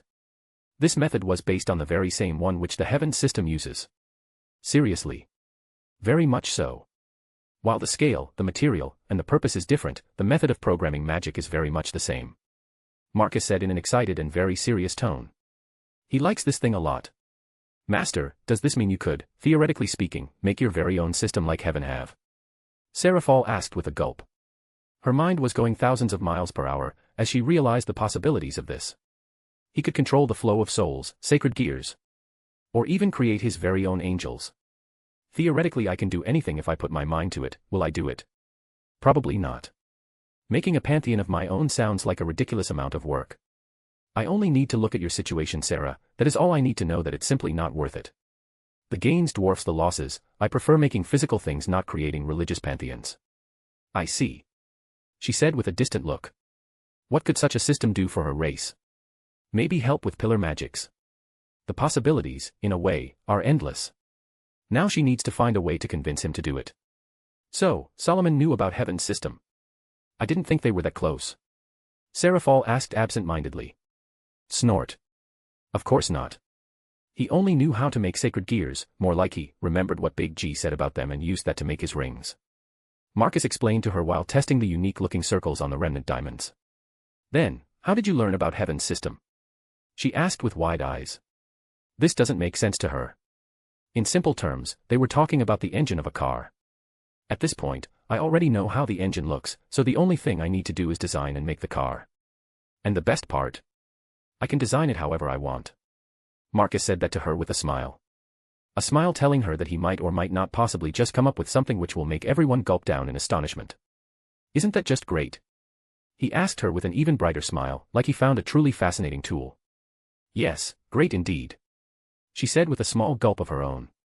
After the discussion on heaven's system, Sarah Fall continued to watch his progress. She was able to pick something up herself. Through all of this, she was able to get some understanding on the whole magic energy stuff. With Marcus' explanations, she was able to understand more about magic in general. As someone who solely uses water and ice magic to fight while occasionally using devil magic on casual stuff, she'd never delved too deeply into the whole energy thingies. While her master, he was already a monster in this whole magic synergy system. She remembered that Solomon was known as the king of magic who knew all the energies and found a way to negate and take over other beings' magic and use it against them. An ability never seen before, especially since he could do it with all known energies, not just magic in general. If this was true and Marcus can replicate it, then her master in combat will be a monster not seen for over 3,000 years. Eventually, the testing was done and Seraphol was ready to watch how the large diamond will become the core of the barrier system. It took around 2 weeks of constant testing, at least that's what the black-haired Satan counted. She has a feeling that her master did even more testing when she was not around, as the remnant diamonds were all gone by this point, turned into diamond dust. The whole summoning room was now turned into a ritual room, the circles were drawn from magic itself, and Seraphol counted at least 14 different runic languages which were used.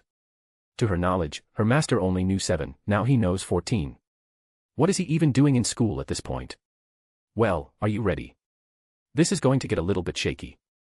Marcus said to her after doing his last checkup for the ritual. How shaky are we talking about? The current Leviathan asked him with slight trepidation. The type where I needed to reinforce the whole garage's structural integrity. He simply told her. Shouldn't we do this kind of experiment only when there are barriers already in place? She asked nervously. Nervous that they will be discovered. We are doing this one so that we can do bigger ones in future. He said in an obvious tone. But, with the size of these circles, the drain in magic would be felt all over the whole of East Europe. She pointed out the obvious after seeing the overlapping circles in the room. Drain. What are you talking about? Why would I need to drain anything? I make stuff, recycling things is one of my expertise. I won't be draining anything. I will be using the MTM method. The last experiment with Castor led me to this. The gun experiment led you to this. How does that even work? She had an extremely confused look. Seraphol wanted to comprehend how a gun leads to diamond-shaped core's birth. The gun was a test for the MTM technique. All I need to power this is a brush of my finger. We are going completely green, Sarah. For real. He did exactly what he just said. He simply brushed his index finger on the white circle next to him on a wall. His motion was absorbed by the circle, which then sent it to the largest circle in the room. What Seraphol saw next was probably the most insane thing she has ever seen in her entire life. The energy from the motion-absorbing circle entered the largest circle and then started rushing forward, making a lap around the whole room-size circle. Getting bigger and bigger. Each lap around the large circle causes the other inner circles to come to life one by one. This meant that the largest circle generates more energy each lap, one by one, powering each of them. Before long, the diamond in the middle received the magic. And then it happened. The diamond started to float, and with it, the circles started to float too. Then suddenly the ground started shaking. The amount of energy being generated was considerable. And it only continued to grow rapidly. Seraphol saw the amount of circles that were around this generator. She counted at least 40-something layers, and each layer had multiple of those circles. She might not be the best with maths, unlike her baby sister, but she knew that it was a lot of circles. Then, all of a sudden, the circles started to shrink towards the diamond core. The black-haired devil lady immediately understood what this meant. Now, she understood how the core worked. All those circles will enter the diamond, transforming into a barrier heart. This will probably be the most powerful barrier core she has ever seen. And it's only the beginning. Seraphol has this certain feeling that there will be more in the future. A few moments later, it was done.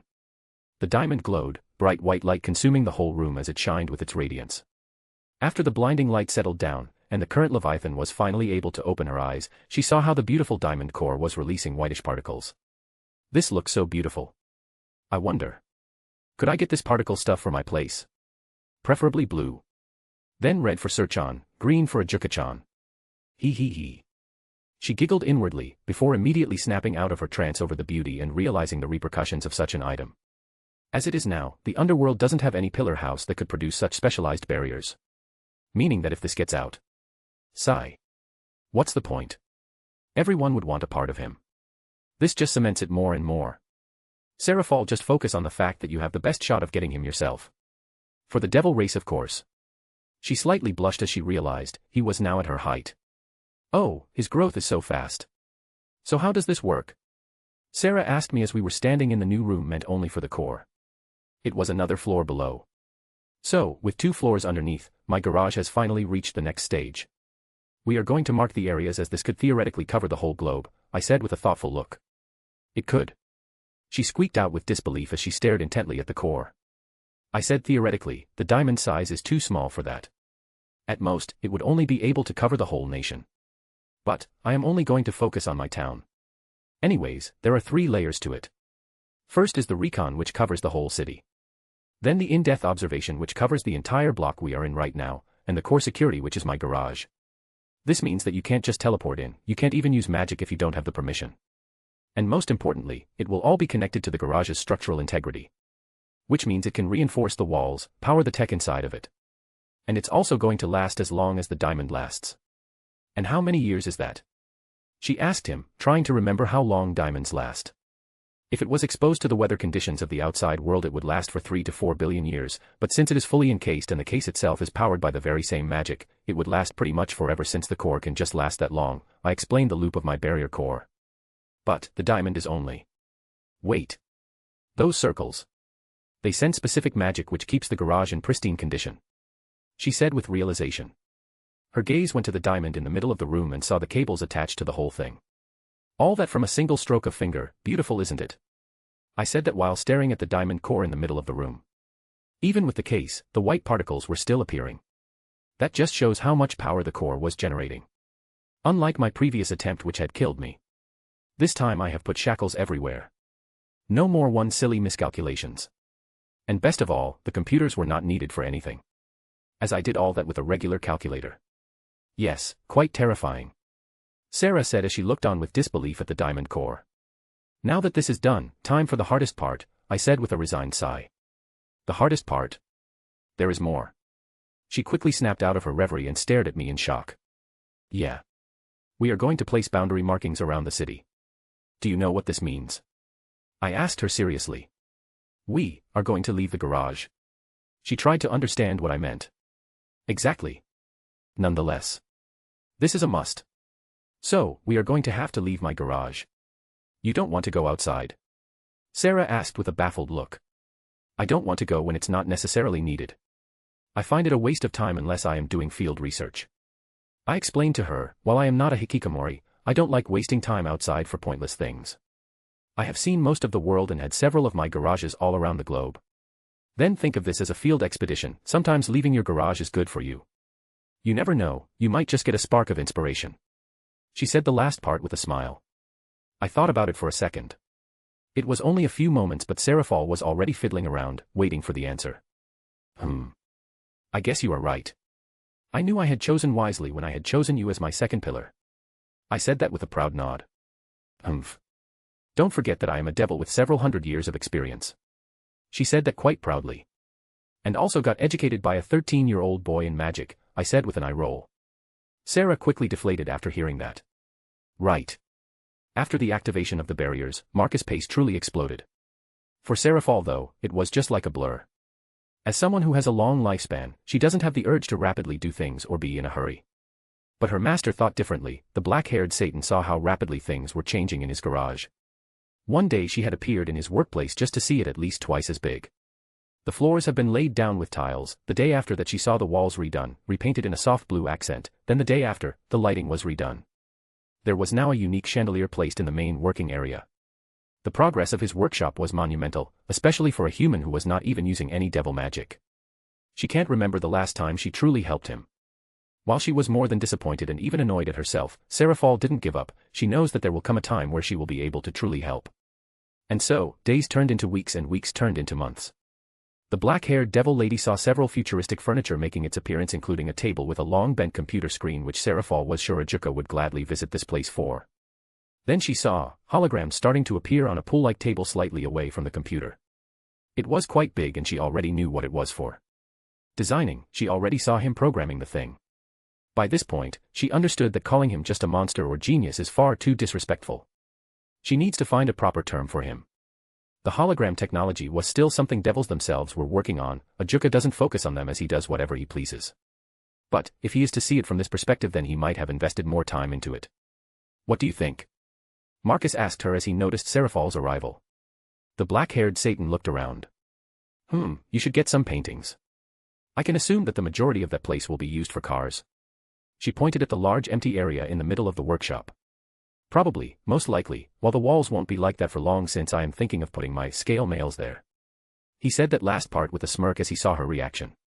Oh. I see, the foundations you talked about, this was it, wasn't it? You needed better tools and equipment. She said with realization. She looked around with even more curiosity. Indeed.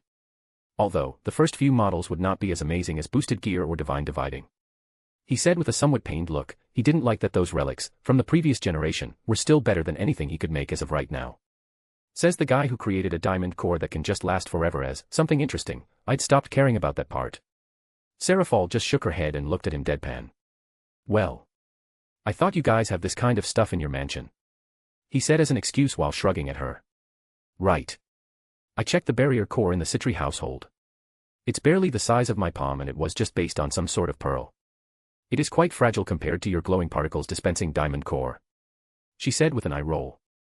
Well, I suppose that's good then. He said while looking at her, his eyes wandered on her body for a second. Seeing his reaction, Seraphol slightly smiled. But her inner smile was more akin to that of a Cheshire cat, grinning from ear to ear. She was waiting for this moment. As time progressed she started to dress slightly more revealingly. Not too much though, as she doesn't want her plot to be discovered so fast. But, this was good. Finally, her master has started paying attention to her. It is. She said while changing how she was holding herself. Nothing too obvious though. Her master continued explaining how he will progress his scale mails and how he will get to the point of boosted gear and divine dividing. But, at this point, Seraphol wasn't listening attentively. Nope. She was paying more attention as to where his eyes were wandering. Was it her breasts or her hips? Or her ass? This way she would be able to identify what he truly likes and adjust herself to it. She is a devil after all. A being of sin. The black-haired devil lady will duly adjust to her master's likes. Eventually, the explanations were over and Seraphol used that moment to push her master onto the couch. The beauty ended up sitting on his lap while facing opposite to him. Internally she was smiling at this. Ars Goetia didn't respond at all. Meaning that her master allowed her to push him onto a couch like this. She then pressed her shapely breasts onto his chest. It would seem you can finally enjoy the real perks of your Ars Goetia, master, Seraphol said with a husky voice. Oh, she waited over a year for this. If only the underworld knew that their Satan Leviathan is head over heels for a mere 14-year-old boy. Well, Marcus doesn't look like a boy at all. Since he had been training in magic when he was only 11, by the time Marcus had reached 14 his body was already in peak perfect condition. And Seraphol can attest to that. She loves to watch him work without his top shirt. Summer was the best time of year. Well, at least until her master decided to build air conditioners. The current Leviathan never told him. But, she secretly turns it off sometimes. After all, she can't lie, but she can still keep her mouth shut unless she is commanded to speak. Having a harem of 72 women? He asked with a somewhat baffled look. He had never thought about such a ridiculous idea before. That too. But the real perk is that you can have me any way you want, she said that while taking his right hand and bringing it up to her chest while his other hand went to her great ass. I was thinking about rewarding you. You have no idea how jealous Satan Lucifer was about my paperwork speed. He even sends spies to find out how I am doing it. Seraphol said with a giggling tone, but her eyes were telling a completely different thing. She was horny, like really horny. Chapter 5, Marcus Daily Life, R18. To remind for people that this an AU universe of DXD, meaning that certain people didn't marry, certain ships sunk in World War II, certain swords were found early, and certain other things which I don't want to spoil. Now off to the smut since this is DXD. Next morning. When Marcus opened his eyes, the first thing he saw was his room's ceiling. Everything was normal, just like he liked. Or it should be. But instead, he felt a heat source next to him. Instead of reacting to it he took a deep breath and smelled the familiar scent of his devil girl. He understood that Seraphol decided to sleep with him. Instead of reacting to that in some weird way he just wrapped his hand around her and decided to continue sleeping since he still had around an hour until he needed to wake up. Sleeping with Sarah is quite nice. I think I can get used to this every day. With that thought in mind, the young inventor immediately snoozed off. And Seraphol, who was sleeping on his side, smiled a happy smile. She wanted to figure out what his reaction to her would be. And to her satisfaction, it was a very positive one. Since he likes cuddling, she decided to wrap her arms back around him as well. The black-haired devil lady decided to stay like this for a few more minutes before she would need to move. At 7 o'clock in the morning, in a certain room an alarm clock rang.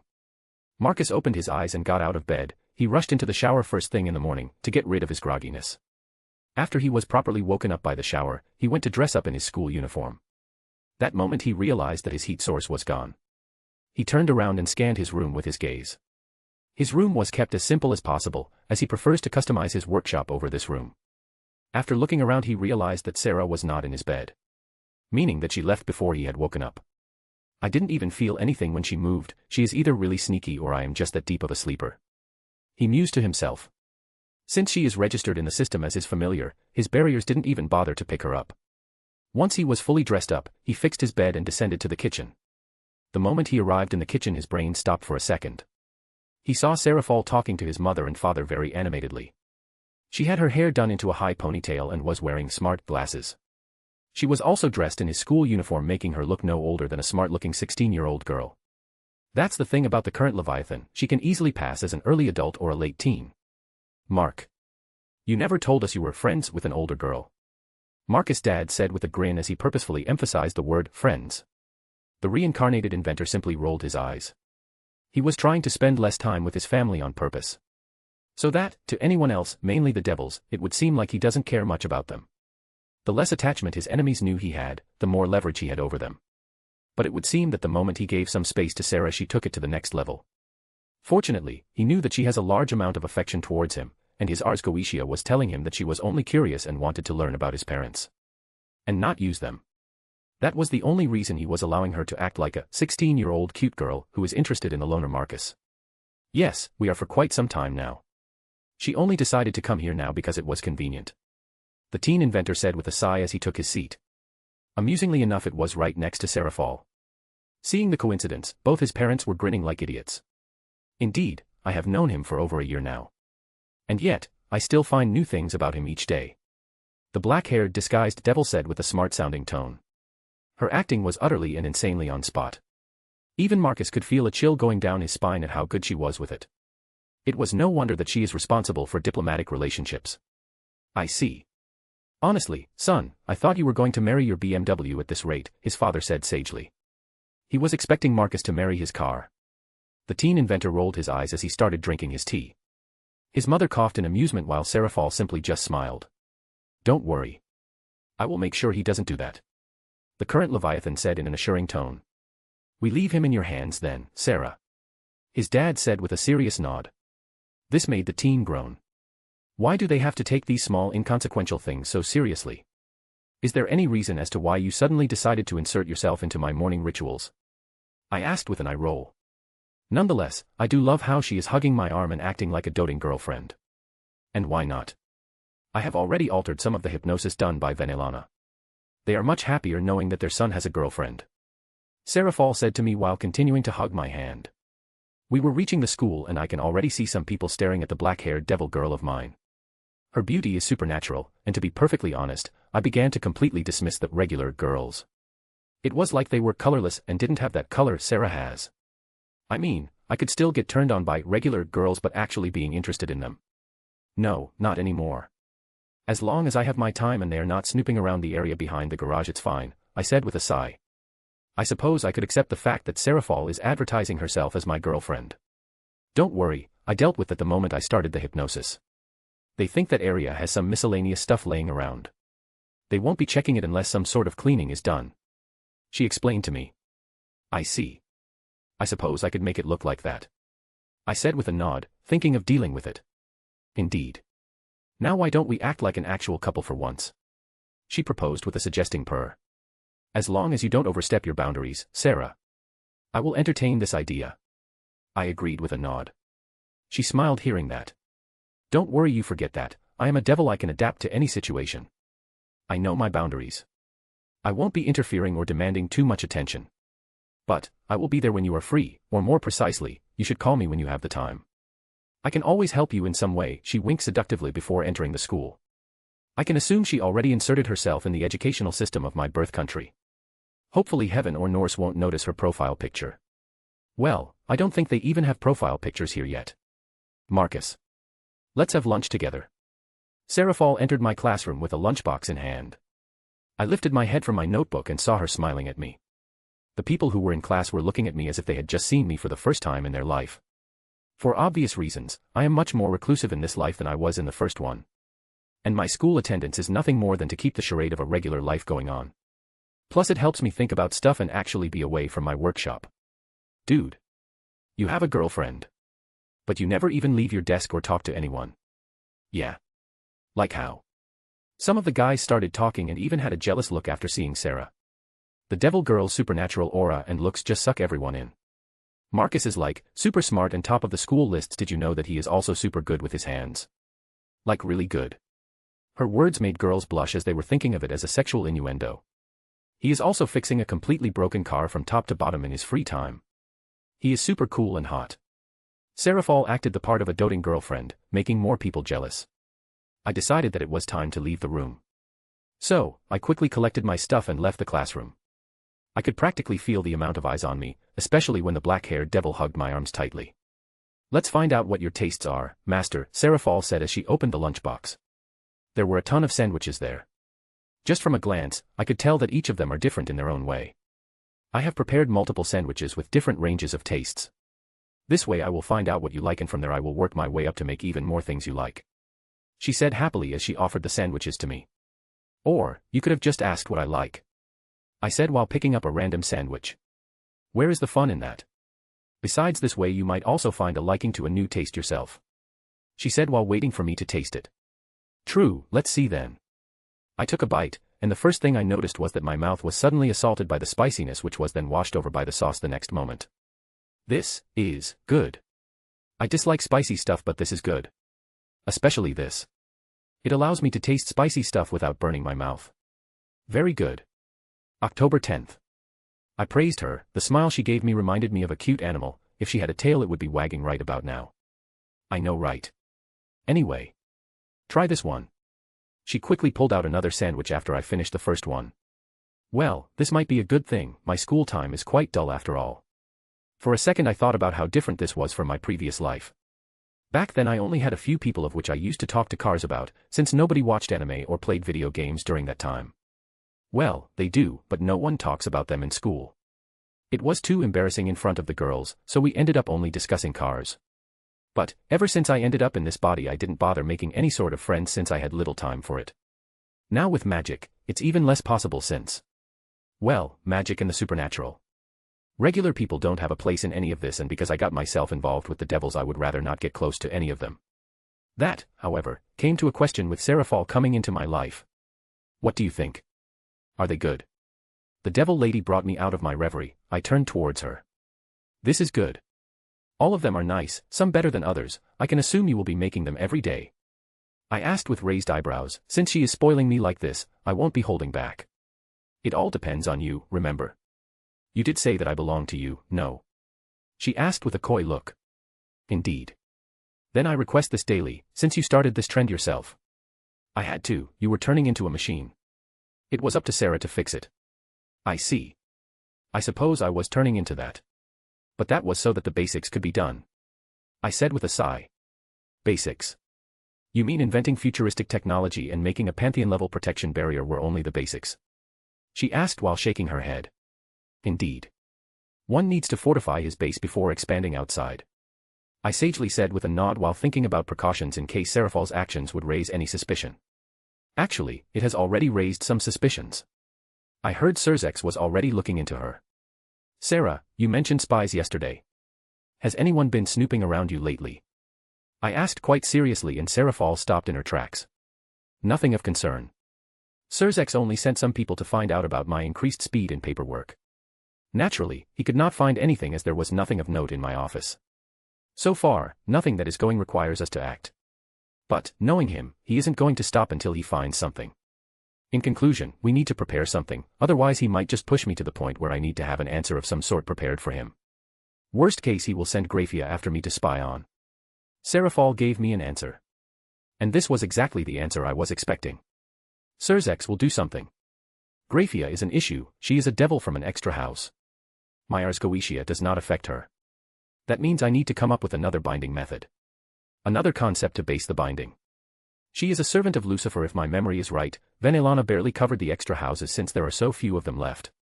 I see if that's the case I need to think of countermeasures, in case you need to talk, I said to her after thinking for a while.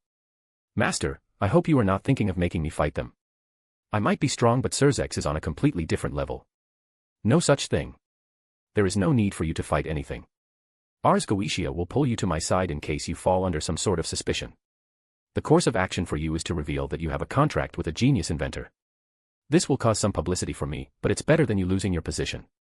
If it comes to that, we can think of future actions once we reach that point.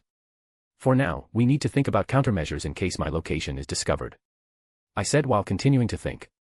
Seraphol released a sigh of relief before thinking for a moment. Doesn't the diamond heart core make it nearly impossible to pinpoint the coordinates of teleportation? She asked me with a thoughtful look. Not quite, they would know the general direction. For example, if you were to jump from America to here, people would be able to track the general direction of it. Meaning Europe, somewhere towards Asia. This means they would be able to pinpoint that it's Eastern Europe. It's even more accurate if you teleport from the underworld. If anyone were to track the teleportation, they would know that you ended up in Eastern Europe. But that would raise some suspicion as your direct location can't be tracked. This means they will be suspicious because I am hiding something. Correct. That's why you need an alibi. Underworld, some time ago. A certain red-haired man was sitting in his office. He was radiating an extremely serious aura. Graphia, I need you to find out how Seraphol is doing her paperwork. It's of utmost importance that you find out. The current Lucifer said with a deadly serious tone. Can't you just ask her how she is doing it? His queen asked with a confused look. She was baffled that he asked her to spy on a fellow Satan.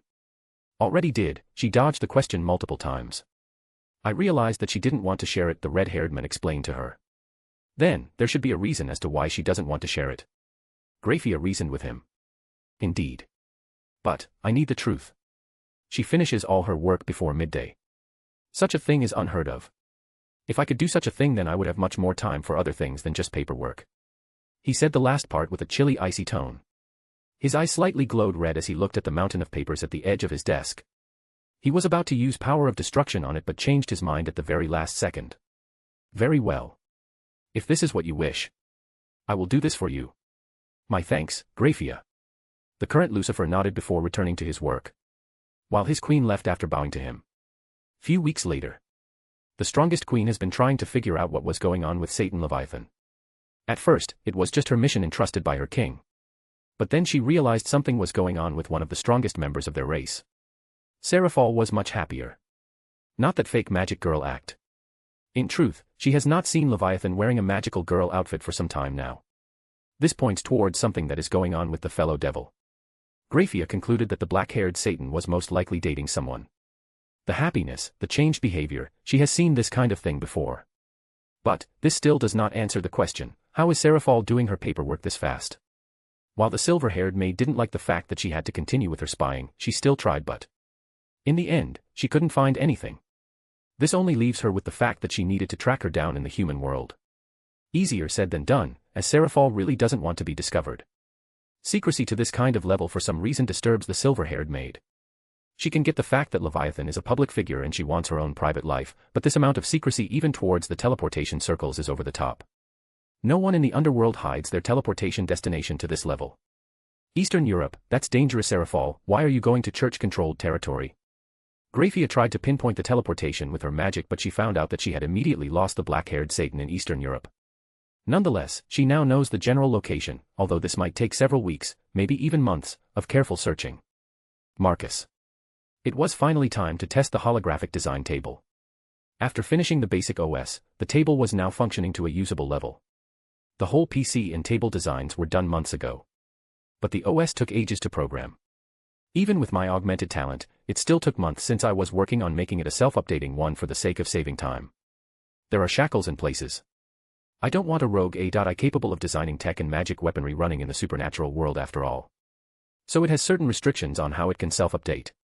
Nonetheless, it will eventually be a virtual butler capable of helping me in the field. After thinking about it for a bit, I decided to upgrade MTM Castor MK2 to the next level. For that, I scanned the paper design and uploaded it to my PC. Going through several filters, I could now see the 3D image of the gun. At the current level, to interact with the holograms, I still needed to wear specific gloves. These gloves will help collect all the data on my movement and cross-reference it with the hologram. This will help to improve the hologram and the interaction from humans to the hologram. Eventually in the next level, I won't need to wear gloves to interact with the hologram. But to reach that level, I needed to use the table in the first place. That's why I am already using it, although it was quite uncomfortable. First I stripped the gun of its case and left only the MTM circle technique. Then I upgraded the MTM onto the next level, with more accelerator circles, magnifying circles, as well as booster ones. This made the system much bigger, but that's the point. The gun will be bigger. If the gun is bigger, then the rail can also be longer. The longer the rail is, the more power it can create. Speaking of the rail. Next is the barrier rail technique, or in this case barrier rail system. For this one I decided to make diamond rails powered by magic. Not only will it accelerate even further, it will generate heat and friction, both of which will be absorbed by the barriers around and then added to the load at the very end. This whole thing would increase the power of the shot from around 300% to 400%. In other words, even a regular man could technically kill a high-class devil with this. Just by pressing the trigger. While all of this was nothing more than upgrading already existing techniques, or in this case systems, I'd started working on the cartridge system. The basics were quite easy. Scatter fire, or beam version. Or even cannon fire. Those are simple magic manipulations. Done through a circle. That's why it was time for me to summon my first devil familiar. Well, I am almost done with the internal design, I said to Seraphal, who was doing her paperwork. That was quick. I thought you were going to spend days on it. The current Leviathan said with a curious look as she just pressed yes to sign a paper. As if. I am not doing this on paper anymore. And I'd already reworked the two main points of it, and now I am working on the cartridge. For that, I will need to summon Finalizing. My words stopped Seraphal in her tracks. What for? Her power of destruction, I said plainly. And Sarah sighed in relief after hearing that. Is she jealous or something? Does she think that I will have my way with that brown-haired devil lady? I see, are you planning to recreate it? She asked me after fully realizing what I just said. Indeed. More like synthesizing. I said to her, before focusing on Myers Goetia and connecting to Finalizing. Finalizing, it's me. I will be summoning you soon, get ready. Oh, of course. I got a shocked response from her. Well, I would be shocked too, after not talking for more than a few years. A few moments later Solomon's circle appeared and Finalizing appeared in all of her physics-defying glory. The first thing she did was obviously to look around. Her eyes eventually ended up on Satan Leviathan. LL Lady Leviathan. Why you are here? Does this means? I am his citry pillar. Seraphal casually nodded at Finalizing. No. Wonder, no. Wonder I was not summoned anymore. The brown-haired devil lady was looking at the tiled floor. Her shock was obvious on her face. Not that you need to be summoned, you can summon yourself. I do that every day. I am the one who keeps him company in any way he wants. Seraphal words had many meanings, and it would seem Finalizing understood that very well. Anyway. Let's keep this short. I only need some of your power of destruction. Once I scan it, you can return to the underworld. I got her attention back with my words. She turned around and looked at me from top to bottom. A bunch of emotions went through her eyes at that moment. It's fine. I have more than enough free time these days, and I haven't seen you, Master, for more than 2 years. She said with a certain tone. If she doesn't want to leave, then there is a hidden motive. Well, we will have to see what it is that she wants. It would be quite interesting to find out. I should have asked Seraphal about the political landscape of the devil. For a second I thought about it. But decided to drop it for the time being. I see, then you can stay if you want. Let's get the power of destruction reading done first. I motioned for her to come over, where a white circle was getting prepared. I need you to create a ball of power of destruction and make it float inside that circle for a certain amount of time. Can you do it? I asked her while walking over to my computer. I could see that the circle was properly connected to my PC. Easy enough. I can assume you are trying to recreate it. While I have no doubt that you could do it. You do know the repercussions of doing so. Finalizing asked me with a sigh. Satan responsible for diplomatic relationships in my garage. I know more than I need. I said with an eye roll. If you say so. Chapter 6, Devil Maid. The skin results for the power of destruction were weird. I needed to use several types of circles to even understand what I was reading. Basically what I was seeing was scientifically impossible, as the power should simply erase everything in its path. But it doesn't. It's like a selectively complete erasure. The caster selects what they want to erase from existence, and when the target is hit by the power of destruction, they are then completely erased, at a subatomic level. Leaving nothing behind. The way it worked. It's like a semi-conscious energy. Now the question is, can I recreate it? The answer is yes. But, to do that I will need to use Solomon's technique and retract it. The way that Solomon did it was that he negated it by cancelling it through copying the energy pattern. How the guy did that back in 1000 BC is beyond me. Well, the same could be said about the biblical God who started programming even earlier. First things first, I won't be able to do it with just one circle. Only those who are born with the power of destruction can do that. 4 circles at minimum will be required to even cast power of destruction. 1 for altering the energy, 2nd for emulating the frequency, 3rd for the manifestation, and the 4th one for control. With this discovery, my previous work on the cartridges will need to be adjusted. I was thinking it would only require 1 circle. That redesigning is now in order. Any luck? It is done. I will need 4 circles to reproduce it. I replied to Finalizing, who was simply speechless after hearing that I was done. One of the greatest devil-kind magic, reproduced in less than an hour. I would like to see the face of Zekrom Baal when he hears this. The brown-haired devil lady said with an almost mocking smile. From the looks of it, she truly doesn't like her birth family. Well, I am the one who is reproducing it. So, it shouldn't be that much of a surprise. I said to her as I looked back at the computer screen where there were 4 white circles being drawn. Though I did notice that its efficiency was only around 67%, I can assume that I won't be able to select who to erase and who not to. It seems that I would need to experiment more on it before truly being able to completely reproduce the power of destruction. I suppose that is true. Nonetheless, my family will try to deal with you as soon as they hear that you can use our family magic. Remember that. Finalizing warned me seriously. I will remember that. Not that I am using devil magic. The residue will be that of neutral magic. Your kin will more or less be able to see that I have reproduced it after watching a Baal use the power. I explained to her. I see, then I suppose it might just work in your favor. The brown-haired devil lady said with a nod. She was satisfied with the answer. Once our small conversation ended, I went over to check the circles and see how good my OS was in crafting them. And to my small surprise, I only needed to edit the small bits before it was usable for some test runs. But before that, I needed to start working on another project of which I was procrastinating on for quite some time. Sarah, I need your help, I need another room done, I said with a sigh. What for? She asked from the side. It will be an assembly line. Are you making a factory? She asked with a slightly baffled tone. Not a mass production one, it's more on a personal level. I clarified to her. I see, okay, where do you want it done? She asked as she got up on her feet. My first devil familiar shortly followed after Seraphal. Over there. I pointed to the left side of my workshop. Don't your neighbors live there? She said with raised eyebrows at me. Yeah, they live on the surface, I said plainly. Ah, if you say so. She said with a resigned sigh, before following me to where I want to expand. But then I thought about the comfortability of this and future expansions. On second thought, let's build it underneath the workshop, I said while turning around. Sigh. Very well. The brown-haired devil quickly realized that the current Leviathan was pretty much head over heels for the second coming of Solomon. And this quite terrified her, especially when she thought about what could happen to the devil race as a whole if Marcus were to suddenly do something to them. Seeing someone who is always behind a mask, not having it like this and being extremely honest, sends warning bells to Lady Gremory. Ars Goetia is one truly terrifying power. Although she was lost in thoughts, she still assisted with whatever her master asked of her. And in a matter of days, the room underneath the workshop was complete. With the 2 devils working efficiently, Marcus was able to rapidly finish the transmutation/assembly system. This was where Finalizing noticed something strange. The way her master was working, it was like he had already done it before. She knows that a project of such scale requires multiple testing and whatnot. But the way her master was doing it, it was like he had already gone through this before. But that should be impossible. Don't you think it's weird? How easily he's doing all this. Even Lord Beelzebub would need some time to test a project this huge. But for Marcus, he is doing everything in a single try. Finalizing whispered to Seraphal. I know, and I have a theory of my own. The Leviathan said with a nod. You do. He is most likely the reincarnation of the original Solomon, Seraphal said with a knowing look.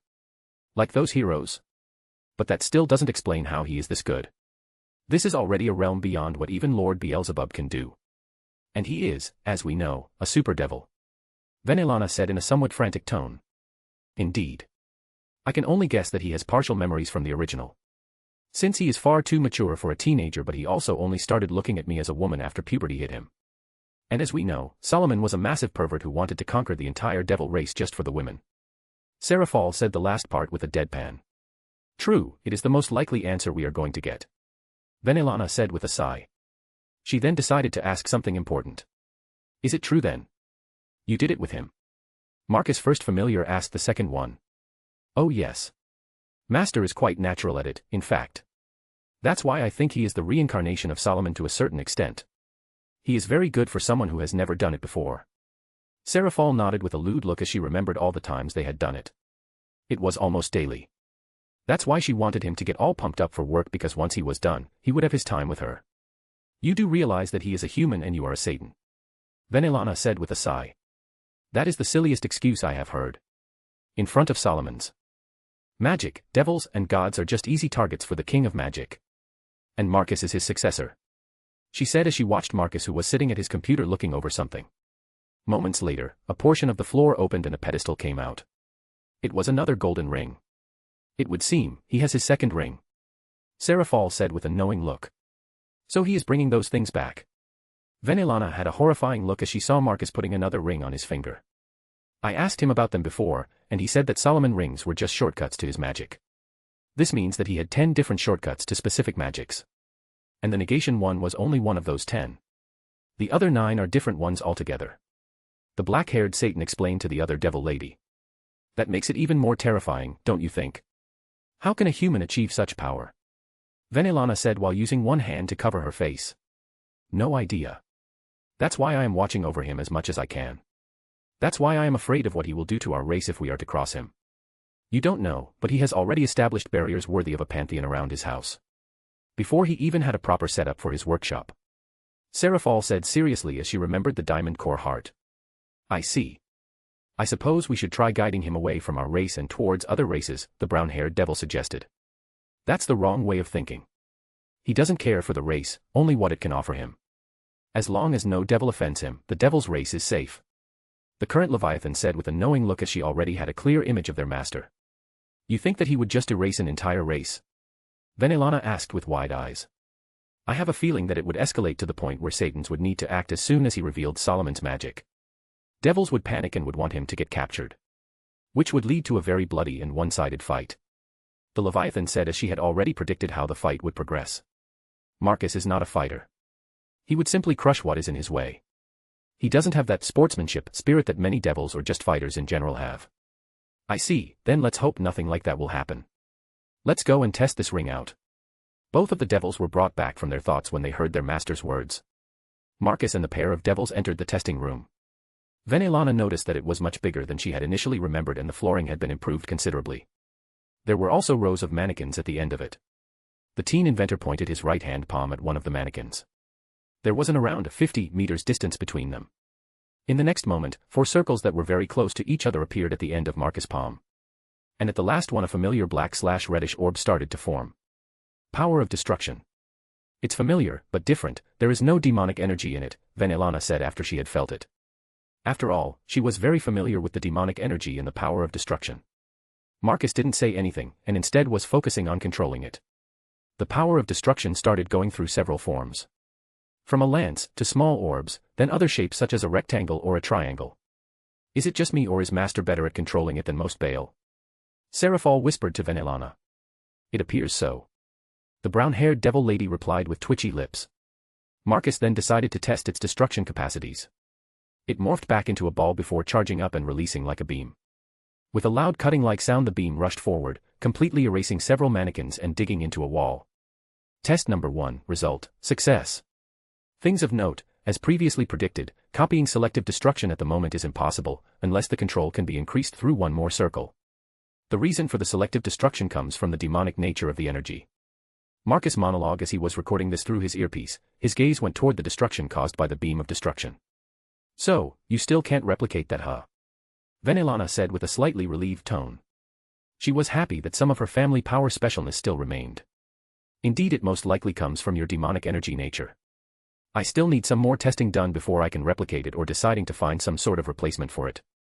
He said while crossing his hands. Well. Anyways, the test was a success, and I can return to my work with the gun. He said with a satisfied look. He realized that this gun is going to be a lot more than he had expected.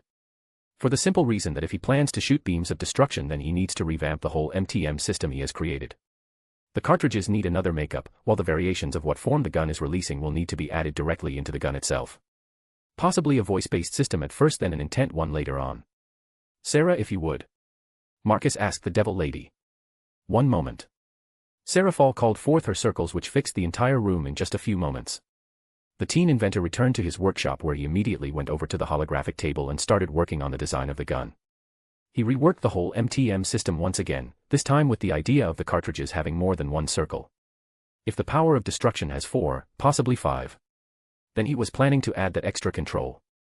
So that other powers, like healing, will also have more than 5. It's better if he doesn't have a limit in mind. Once again he needed to work on the design as he needed to add a 4th system into it. This time it will be at the back of the barrier rail and above the MTM system. Marcus calls it the revolver system. For now though, it is only going to have bullets, beams, cannons, and scattered versions of the things which the weapon can eject. This means that it will have 4 circles in rotation. Possibly the easiest system in the whole of the gun. Finally, after several hours of tinkering, right before it was time to call it a day, he was done with the internal design. Now for the hardest part, the gun's outer design. Since this gun is for one hand only, well, it should be for one hand. Then I need another one for this, Castor and Pollux, the twins. Marcus mused to himself as he typed down the new name of the gun, or rather, guns, onto the project file name which was empty before. Once the name was done he pressed enter and saved it, and turned off the PC for the rest of the day. Later. This is the city. I can sense some of Seraphal's demonic energy, though it's extremely faint. A silver-haired woman said with a small frown as she looked around the city. It was quite small.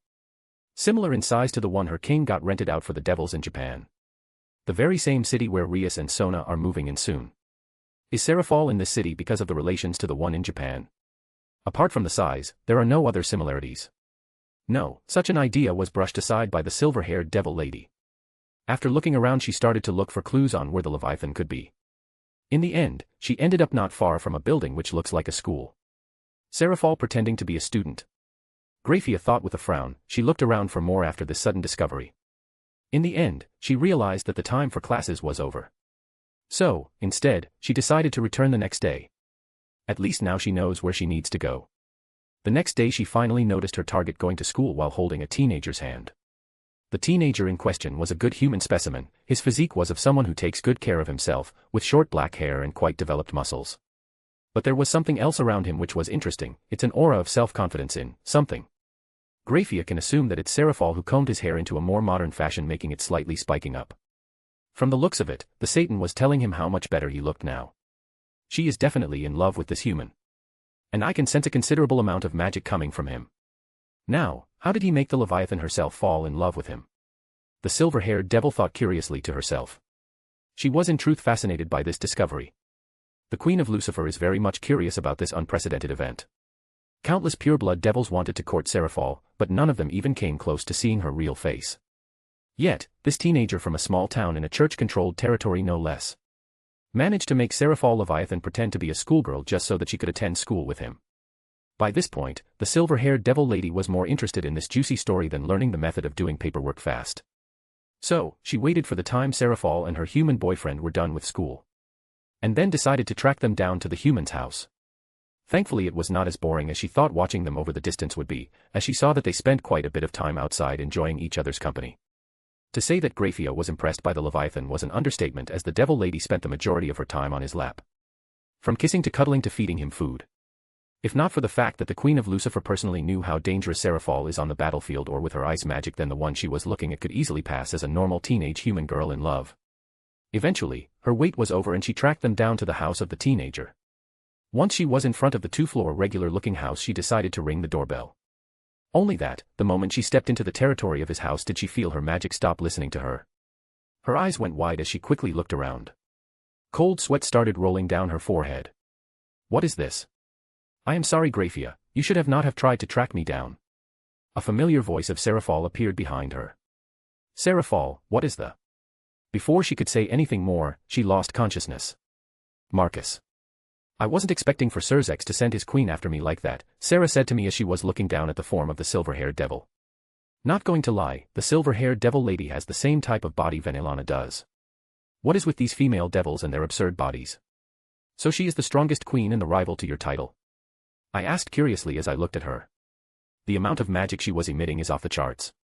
Thankfully we were inside my workshop, otherwise someone would have picked it up. Was rival to my title. But I won and she decided to stick with being Serzek's queen and his maid. Maid? As in a real maid? And not his wife or something? I asked her. This is where it was truly getting weird, as I remember she was supposed to be Surzek's wife. Well, I can't truly recall all the stuff I watched nearly 40 years ago. No. She is not. The council didn't want the current Lucifer to marry a servant of the previous.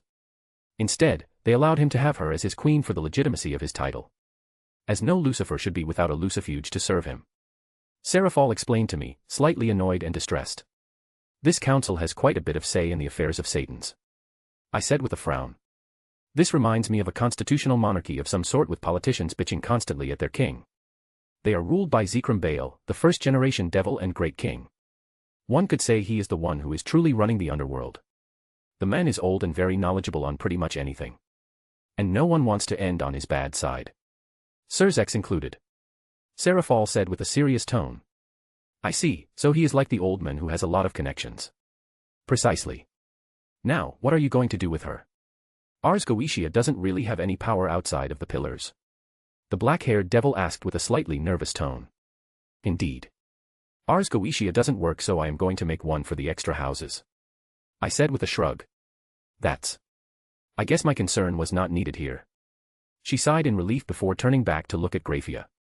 Just make sure she does leave the workshop, I said seriously, before going over to my PC.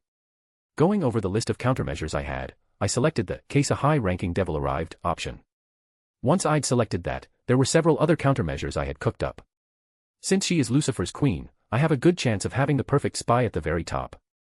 So, I selected a new form of Ars Goetia. Since she is from Lucifer's servant house, the binding is even stronger, as Ars Goetia was originally made to bind Lucifer's pillars. A branch system can easily be done. All I needed was to alter a few lines in the chant and change some runes in the circle. It was done in less than 5 minutes. After that, I took my seat. Done. Take her to the summoning room. I said to Seraphol, as I got back on my feet. Already? How easy is it to bind devils for you? She asked with a fearful and shell-shocked look. Sarah, the hardest part was to invent Ars Goetia. Once reinvented, I could run in circles with this binding. If applied properly, I could even enslave gods. I said with an eye roll. Making her even more ghostly white. You are a scary one. Then it's a good thing that you are on my side, I said with a smile, to which she automatically nodded. Good, now bring her to the room. Let's get this over with. I still need to return to drawing the design for my guns. Guns. Yeah, it's going to be a pair.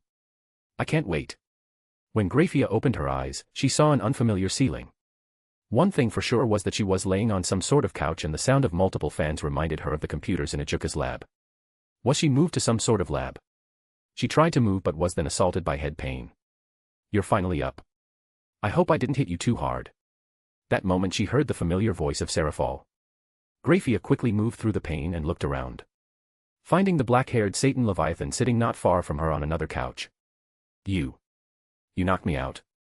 What is the meaning of this? Grafia's red eyes nearly glowed as she snapped at the fellow devil. Because you can't tell anyone what you find here. There is a reason why I am hiding my movement. Seraphol said with a sigh. Who possibly requires such secrecy? Even from Lucifer himself. The silver-haired maid was not buying this at all. Because my allegiance, just like yours, has changed. The black-haired devil said sharply. What? What are you talking about? Just check yourself out and tell me what you feel. The current Leviathan simply said to her. Grafia quickly inspected herself, and she felt something has happened to her very being. It's like she was rearranged at a spiritual level.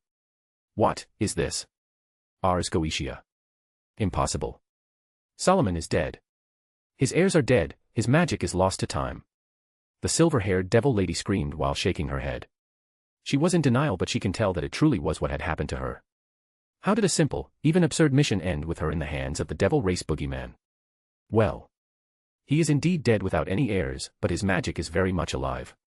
Then suddenly she heard a male voice from behind. That moment the Queen of Lucifer simply knew it was her master. It was a gut feeling, a strong gut feeling. This quite terrified her, as her instincts were telling no, screaming at her to serve him. Why, you are the successor to that man's magic. Grafia turned around and looked at him.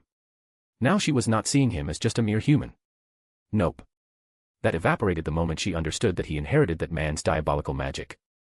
Not just succeeded in his magic, but improved it considerably. To the point where I can enslave extra house members like you. He said that with a simple shrug. I see. Indeed. You will be working for me now as well. But, don't worry though. Seraphol does more than an admirable job at keeping me company. So you can return to your usual duties of being Lucifer's queen. He said plainly to her. I see, you want me to spy on my king? She asked with a dull look. She looked like she wanted to kill herself. I have no interest in regular things. I am an inventor. I would prefer if you were a Juka's queen, but beggars can't be choosers. So I will stick with Lucifer's queen instead. He explained simply and shrugged at her again. Showing that he truly doesn't care. That's the best part, Graphia. He is better at inventing than a Juka. Seraphol found the perfect moment to brag about her men in this situation. Nonetheless, she followed the black-haired devil's gaze and saw something entirely from the sci-fi movie she had to watch with Rias a couple of times as her babysitter. A holographic display which showed some sort of magical circles and pieces which looked like a gun of some sort. Master is designing something which can be considered a high-level sacred gear. The Leviathan's words were like thunder in clear skies. That moment the maid remembered that Solomon was biblical God's only true disciple, to an extent, and he inherited the secrets of the sacred gears, thus the 10 rings. Graphia put her hand on her mouth, trying to process what this could possibly mean to the devil race. Beautiful, isn't it? I saw this weapon evolve from nothing more than a mere metal construct. When it's finished, even a regular person will be able to easily kill a high-class devil without any issues. Seraphol said with a proud tone. By this point, Graphia has realized that Leviathan has truly, completely gone to the second Solomon's side. Do you even realize what this means for our race? We were this close to being enslaved by a human 3,000 years ago. Graphia motioned with her fingers how close they were to getting enslaved by Solomon. The only reason they lost was because Solomon was getting old. That's it. Quite simply because of his natural human limits. Nothing could stop him before that. While the biblical God just sat back, relaxed and watched how Lucifer was getting owned by a mere human again and again. And who said we are getting enslaved by him now? Seraphol asked Graphia with raised eyebrows. After all, Leviathan observed Marcus for a few years now. There is no indication that he wants to enslave her devil race. Well, you were enslaved. The silver-haired maid reasoned with her. Right, so you two can discuss my invasion of the devil race while I return to my work. I love conspiracy theories, but I prefer the technological ones. I mean, I usually try those out for shits and giggles, but possible invasion. Those are discussed by nerds who like military stuff. Marcus said while shaking his head. He turned around and walked back to his PC. As I was saying, I was enslaved simply because he wanted an expert on water manipulation. And because I was a Satan. Seraphol clarified to Graphia, who was blushing red like a tomato. The maid was extremely embarrassed. The unnatural fear she had for Solomon, which she never thought she would have, has manifested the moment she realized that the boogeyman of devil race was the real deal. And she was now his pet, slave or whatever, since she definitely feels a strong urge to serve him. Most likely an effect of this new type of binding which was used on her. I see, so he has no interest in invading the underworld and enslaving our people? The Queen of Lucifer asked with a relieved tone. Most likely not. As long as our people don't provoke him, to the point where he has to move out with force, then there is no need to fear him. Seraphol explained to her. Easier said than done. Seraphol. He enslaved both me and you. There will be war if our people find out about this. The silver-haired devil lady said with a sigh. That's why I approve of his secrecy. But you just had to stumble on my location like that. The current Leviathan replied back with an angry pout. I had a mission for my king. Now that you reminded me, how do you do it? Graphia asked with a pissed-off tone. Here she was a slave to second Solomon because of some silly paperwork. Do what? Don't play games with me. How do you do your paperwork so fast? The silver-haired woman asked with a tired tone. Oh, that. Marcus invented an electronic device to do it. Now I can spend almost all my day with him. The black-haired devil said with an extremely happy tone. The paperwork, the threat to her sanity has been completely subdued and are never to be raised again. I see.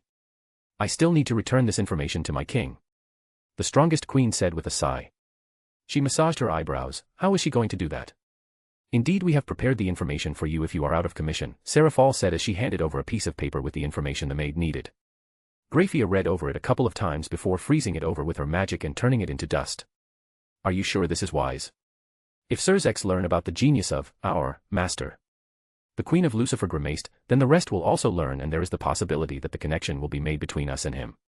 Our master won't be hiding forever, he only needs to build up his base power. Once he is powerful enough, there won't be a need to hide anymore, Seraphol explained plainly. And that's what I am afraid of, what comes after. Chapter 7, Hand Cannons and Aurora. Underworld. I see, so, this genius teenager managed to summon Seraphol to be his contractor. And she is obligated to not tell anything about his work, which is part of the deal. Surzex reviewed the file report with a thoughtful look. He was thinking about how to keep the deal going while profiting from it himself. If what his queen said is true, then the devil kind will benefit from this, immensely. And Seraphol wanted to make him her queen, but he declined. Surzex asked as he wanted to double-check on the most important part. Indeed, he is somewhat prejudiced towards the whole evil pieces scheme. The silver-haired devil lady confirmed with a nod. I see, well, it doesn't matter, he might change his mind when he gets much older. Then he will just find a way to get eternal life. I already told you how dangerously smart he is. Graphia internally seethed with anger as Surzex doesn't seem to understand how lethal Marcus truly is. This is quite literally what happened with the original Lucifer. He was glossing over the threat of Solomon just because he is human, and look what happened. They nearly got conquered by the very same men. Alone. A lone human marched to their world, picked up some devil ladies and left like he owned the place. As you wish. I have fulfilled the mission you requested of me. Graphia said that with a small bow. Yes. Now I need to contact Seraphol and request one of those signers for myself. I suggest we contact him through her. It would be best if he doesn't get the idea that Seraphol has failed on her side, but instead, you have picked up on her increased productivity and want the same thing. Surzex Queen suggested what Marcus had just told her through the mental connection they share. Exactly my thoughts. Surzex smiled at the idea of doing less paperwork and at the same time allowing Seraphol to keep her contract with this genius human inventor. He has no idea how the teenager managed to summon a Satan of all people, but if he can do that, then his potential is noteworthy. The Crimson Lucifer decided to keep a note on this human for future recruitment while Graphia kept her poker face. She tried to fight her bindings. Well, trying is the wrong choice of words. As soon as she even had the idea of fighting her bindings, the moment that idea comes up, she forgets about it. The power of Ars Goetia or whatever subspecies of it is simply too powerful, especially towards her very being. As Seraphol had said to her, the maid's bindings are even stronger as she is from a house that was a direct Lucifer servant, making her have an even stronger connection to Ars Goetia. Back in the garage. Did you just say that Graphia was added to the fold? Venelana's knees gave up as she collapsed onto the couch. A member of her family just got added into this mess. She quickly realized that the pillars are quite literally the same as Lucifer's, meaning that the Gremory pillar is still empty and Marcus can just up and summon either her son, who is the leader of their race, basically making him the de facto ruler of the underworld, or summoning her baby daughter. Both of these ideas simply terrified her. Yes. Turns out she has been tracking my movement for months. The diamond core heart has been masking me for months from her. Which is amazing, to say the least. The brown-haired devil lady slowly nodded. She instantly remembered the beautiful diamond the size of a basketball downstairs and then thought about something like this being installed in Kuo to protect her daughter. But how should she approach this? Some sort of deal. Money. She instantly snorted at the idea of cash for someone who can make jewelry from clay. Possible magic information exchange. But he can simply ask her anything and she will tell him either way. Then she started thinking of it from a different perspective. What if he visits Japan? Kuo specifically. Since it is devil territory, they have living targets like stray devils appear there much more often. In the end, she decided. Since he is an inventor and researcher at heart, he will be interested in more data. Lady Leviathan. Call me Seraphol, we are pretty much connected for life. The black-haired devil lady sighed as she was reading a book on cars of all things. Then Seraphol. Now that Sona and Rias will be attending school in the human world, you haven't thought about asking our master to install something like a diamond core heart in Kuo? Venelana asked the Leviathan. I did the moment he got it installed and saw its incredible effects. We knew the very moment Graphia was in the city, where she thought she was tracking us, we were actually tracking her. It's most advanced territory surveillance magic I have ever seen. So, yes. I have been thinking about it for weeks now. She sighed. We could easily get him to Japan as a field expedition. But to install another diamond core heart? That would be impossible because there is nothing of worth for him there. Seraphol said with another sigh. We could simply tell him that he can leave one for the sake of collecting data, Venelana said with a thoughtful shrug. That might just work, I will ask him after one of our sessions.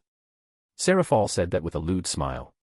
Good, the more interest he has in Kuo, the better it will be for our family over there.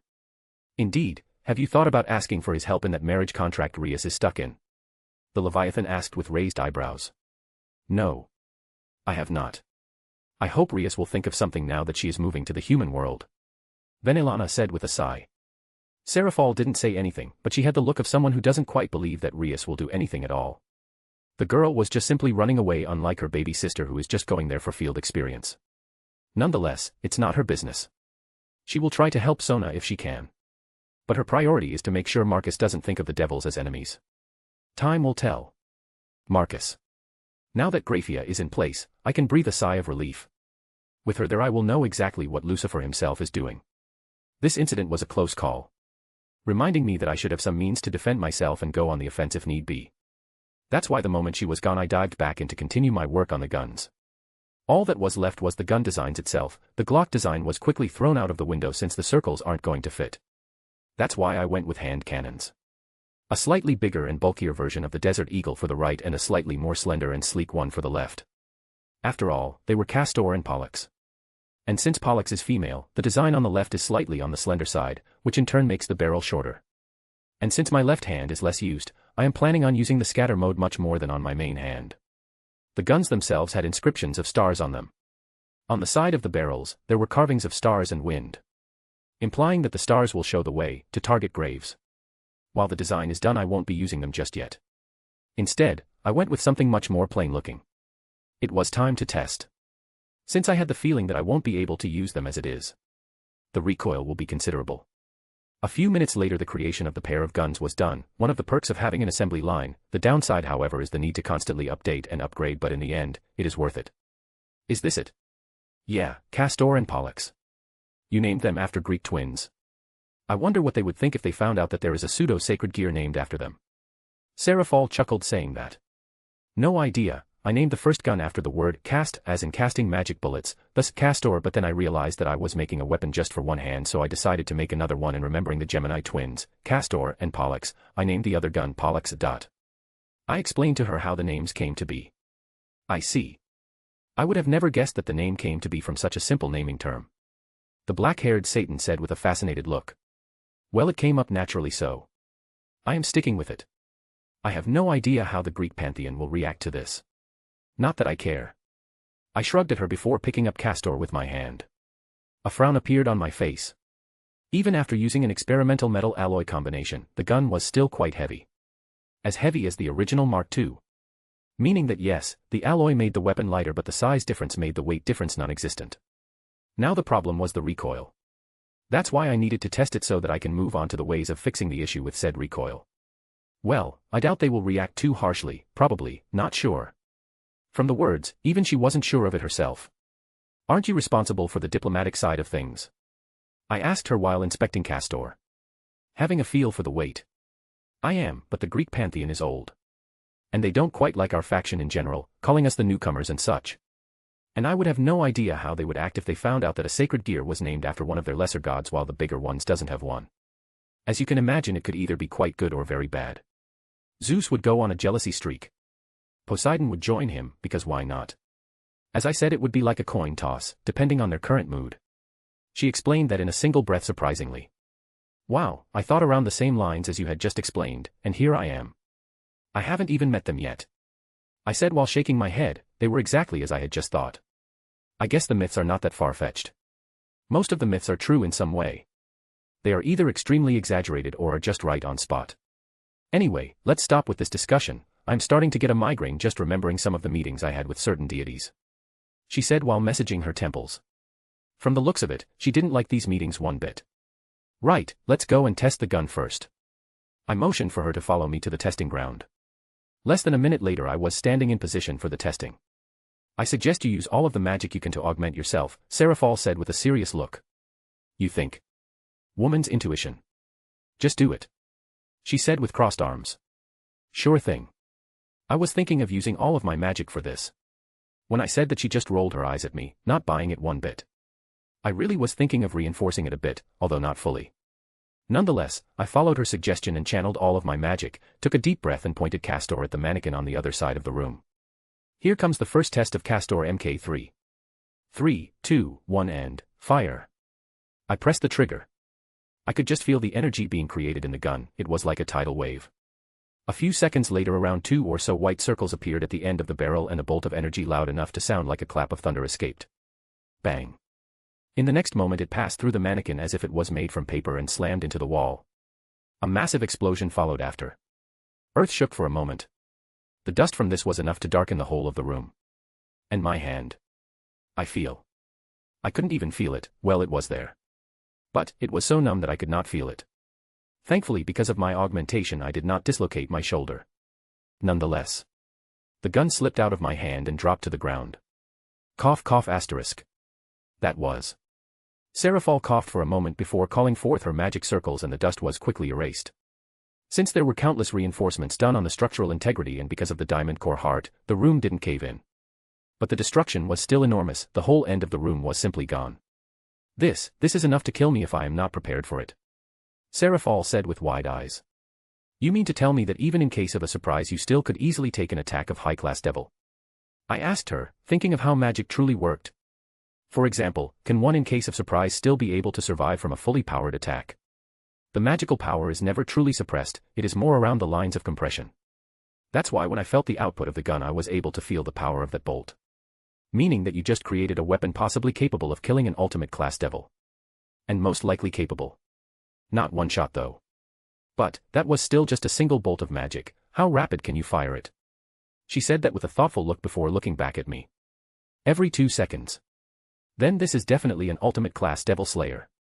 This means that it's a high-class sacred gear, possibly close to Longinus. She said with a serious look before sighing and her shoulder sunk for a second. Honestly, I should be terrified, but instead, I am feeling proud and even excited.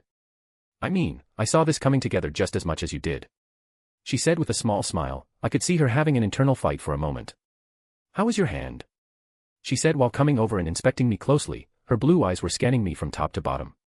Numb. Understandable. That's why you should listen to your girlfriend's intuition. Especially, when she is a devil. If you didn't take my advice seriously, you would have lost your hand at least or broken it beyond normal healing. She said while pointing her finger at me. Right. I guess you are more attuned to intuitions and stuff. I said that while making magic flow through my hand. Trying to get it back under control. Indeed, now let's get back to the workshop.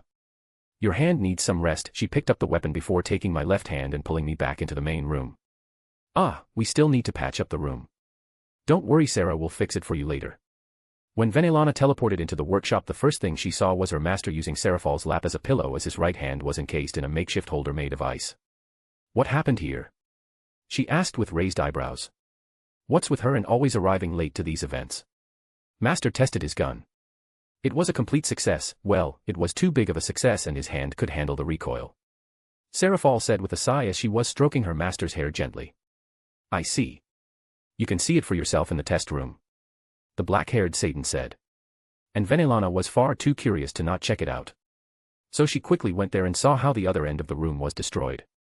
It's like a massive explosion completely erased the far end of the room. She gulped down, realizing that was just a single shot. The weapon power is off the charts. Now, more than ever, did she realize how truly important it was to get him on their side. And at the same time, this made her even more reluctant. Knowing full well how likely he was to simply enslave her family members, like how he did with her son's queen. But that was just a small price to pay in the end. In the end, Seraphol profited from this. She can see how the Leviathan is living right now. She had never seen her like this before, not fake. As long as my family doesn't suffer. It doesn't matter. Finalizing thought to herself as she turned around and left the testing room. Going back to the workshop and walking towards the sitting area. By this point, the workshop was one massive room. It had Marcus' main designing and PC area. Then it had a big empty area which Finalizing believes will be for his creations. Then on the left side, there is a summoning/ritual room. On the right side, there is a testing room, and at the back, there is the entry lobby room with a small kitchen and bathroom. With a size even larger than his entire house territory. She does wonder if the diamond core heart handled the explosion properly, otherwise people will be calling the authorities to find out what happened. That is quite the destruction. Is it truly a single shot? Finalizing walked over and took her seat opposite to Seraphol and her master. It is. I can safely classify it as high-class sacred gear or even lower-tier Longinus gear. Leviathan quite proudly said that. Finalizing had cold sweat going down her spine. Well, it's now or never. This is the perfect opportunity to offer him to visit Kua with the intent of testing the gun in a more live setting. I see, still though testing it inside is not recommended as the area above is church-controlled. You need to test it properly. The brown-haired devil lady started with her idea. What do you suggest? Going to devil-controlled land. Indeed. An area directly under Gremory and Citri control. There you could easily test your guns. Finalizing offered and looked at Serafall, motioning with her eyes to help her in this. If you want something, Finalizing, then do tell me directly. There is no need for you to talk in circles. Marcus said with a sigh. He didn't even bother to open his eyes. He prefers just to enjoy the soft tights of his devil lady. Very well. Both my daughter and Serafall's younger sister are moving into Kuo starting next Japanese school semester. The city doesn't have a proper barrier system, and that area is frequently known for having stray devils. So, my suggestion is that you can set up a system and test your guns there. Finalizing said with a sigh. She doesn't like speaking bluntly like this. It sounds like she is desperate. But the devils truly don't have a barrier system like Marcus, and while they could just set up something, the Shinto faction would come to investigate since their barriers in nature emits demonic essence. The Shinto gods don't like large amounts of concentrated demonic energy like that. This only leaves them with an alternative, an outsider, a third party who could do it. Both of the devil ladies allowed Marcus to think. The teenage inventor doesn't want to go anywhere near Kuo. But he knows that there is a Longinus gear that doesn't belong to any faction there, plus he knows that said area is also the center of many events. Having something there stationed to collect data is a goldmine. And lastly, both Serafall and Finalizing are related to this. This means he will earn some brownie points with both of them. And he will gain a lot of things. Very well. There are conditions for this though. He said after some time has passed. Both Serafall and Finalizing breathe a sigh of relief. Like. I will be deploying a much weaker version of the Diamond Core Heart, and both of them will sign a devil contract with me. He said simply to them. What does these contracts entail? The brown-haired devil lady asked with a little bit of fear. She has no idea what kind of contracts he is talking about. The modern ones or the ancient ones? Those are different like day and night. Nothing for you two to worry about. I have no interest in your daughter or Sarah's younger sister. I prefer a much more powerful devil or someone somehow uniquely useful. So, all I am going to ask them is the Client's Confidentiality Act. In other words, they will be testing my invention. And will be sending reports on how it's working. Of course, all that will be under wraps because if they were to disclose anything on this it will affect their devil's reputation. Both Serafall and Finalizing nodded. They were happy and at the same time annoyed that Marcus doesn't see their baby daughter and baby sister as unique or valuable. Nonetheless, they were happy that he would be assisting them. Easy enough. It sounds like regular devil business. They have already been doing that for several years now. Serafall said. Yes. And client confidentiality is something they are taught from an early age. Finalizing added from the side. Right. Good to hear. Still, I won't be going so soon. I still need some preparations to be done for this. My guns need to be adjusted. The force of each shot needs to be at a manageable level. And the cartridge has to be finished. Marcus said that as he slightly lifted his right hand. It was still shaking. But it was progress. I don't think you should be doing anything today. But think on the bright side. I can pamper you the entire time. Serafall said with a happy tone. Now she has a proper reason she will make sure to pamper him enough. Maybe she should show him how much she appreciates the fact that he will be helping her little sister. Marcus simply sighed at her and got comfortable in her lap. Very well. He closed his eyes, time for a nap. The test was a resounding success. The gun was a beast. I made it too powerful. And now I need to adjust it. Adjust the power and deal with the recoil. After receiving a healing sleep, cuddling, and a good snogging. The next day I was ready to go back to work. First, some inner design changes. Back to tinkering on the MTM, instead of just pressing the button and getting a bolt having the potential to kill an ultimate class. Now I need to hold the button slightly longer. Now this means there are charges. And I need to see the charge. This means. Groan. Why can't this be easy? I brushed a hand through my hair. Before saving the project and closing the project window on my PC. Thinking about it for some time. Going on a memory lane and then remembering something very interesting. This means creating another, new, project. Code name it Aurora. The purpose of this is a visor. An H.U.D. Now that I think about this. This is a very important part of the puzzle. For one, my aim is shit. And second, a HUD is a cream of crop, especially when I will have scale mail. Linked directly to my database and my future sacred gears. I will be able to see more than anyone will. Countless different visions. With recovered vigor, I started working on the visor. Thankfully the visor was much easier than the gun's original design. It was not new technology for me. Instead, what took time was converting technology into a magical version of it. Runes, a different type of display. Nonetheless, once the angle was found. It was child's play. It only took me a few weeks. So what's with the glasses? Seraphal picked up the sharp-looking glasses. That is Aurora HUD version 2.0.1. Glasses which will tell me pretty much anything I need. They are directly linked to my rapidly growing database downstairs. You mean that new room you made next to the assembly line of yours? Seraphal asked curiously as she put on the glasses. Instantly her eyes widened. Whoa. What is this? It's like those sci-fi things. She said with awe. Sci-fi things. I chuckled hearing that. Yeah. It's like the glasses are smart. And it shows all sorts of things. Like it highlights the technology in the room. And it can give a detailed explanation. It even helps with reading your mood. She said in a fascinated tone, before having a thoughtful look. So, can I get one? She asked me with a pleading tone. I can make contact lenses, I said with a sigh. That's great. It will help me to get a read on in meetings and stuff. She said that as if it's such an easy thing. It's not that easy. The information has to come from somewhere. At the moment the glasses are connected directly with the database I have downstairs. They become quite useless outside my city. As there is no database to access. I explained with a sigh. Then they are useless in the underworld? She asked, disappointed. It's still a new magical technology. With my rough estimate, it will take at least 30 to 40 years from the future by human standards. And it has a limited range because it needs to be connected to my network. If you can have my network in your work area then you can use it and you can even have a video chat with me or even access anything I have stored with thought alone. My explanation earned me another shocked look. This is good. I can assume this is the reason why you postpone your work on guns. She took off her glasses and started inspecting them. Yes, this is one of the key components for my scale mail. The Aurora system will help me control the guns. The energy charge, their mode, and most importantly the aim. I said with a sigh. I see, this truly takes a lot of time. How many years has it been since you started with the guns? Not quite. What takes a lot of time is building the appropriate tools I need. Now that most of the tools are truly done, not many future projects will take this long. I said while leaning back into my comfy PC chair. Now that you mentioned it you could simply make these guns from the press of a button or voice command, or even think about it when the glasses are on. I finished for her. That's amazing and terrifying. You are giving me another perspective on the whole researcher/inventor thing. I thought Ajuka was scary with his whole Kankara formula and his sharp mind, but I bet he has something similar to this in his man cave. Seraphal said in a joking tone, but there was some sweat on her forehead.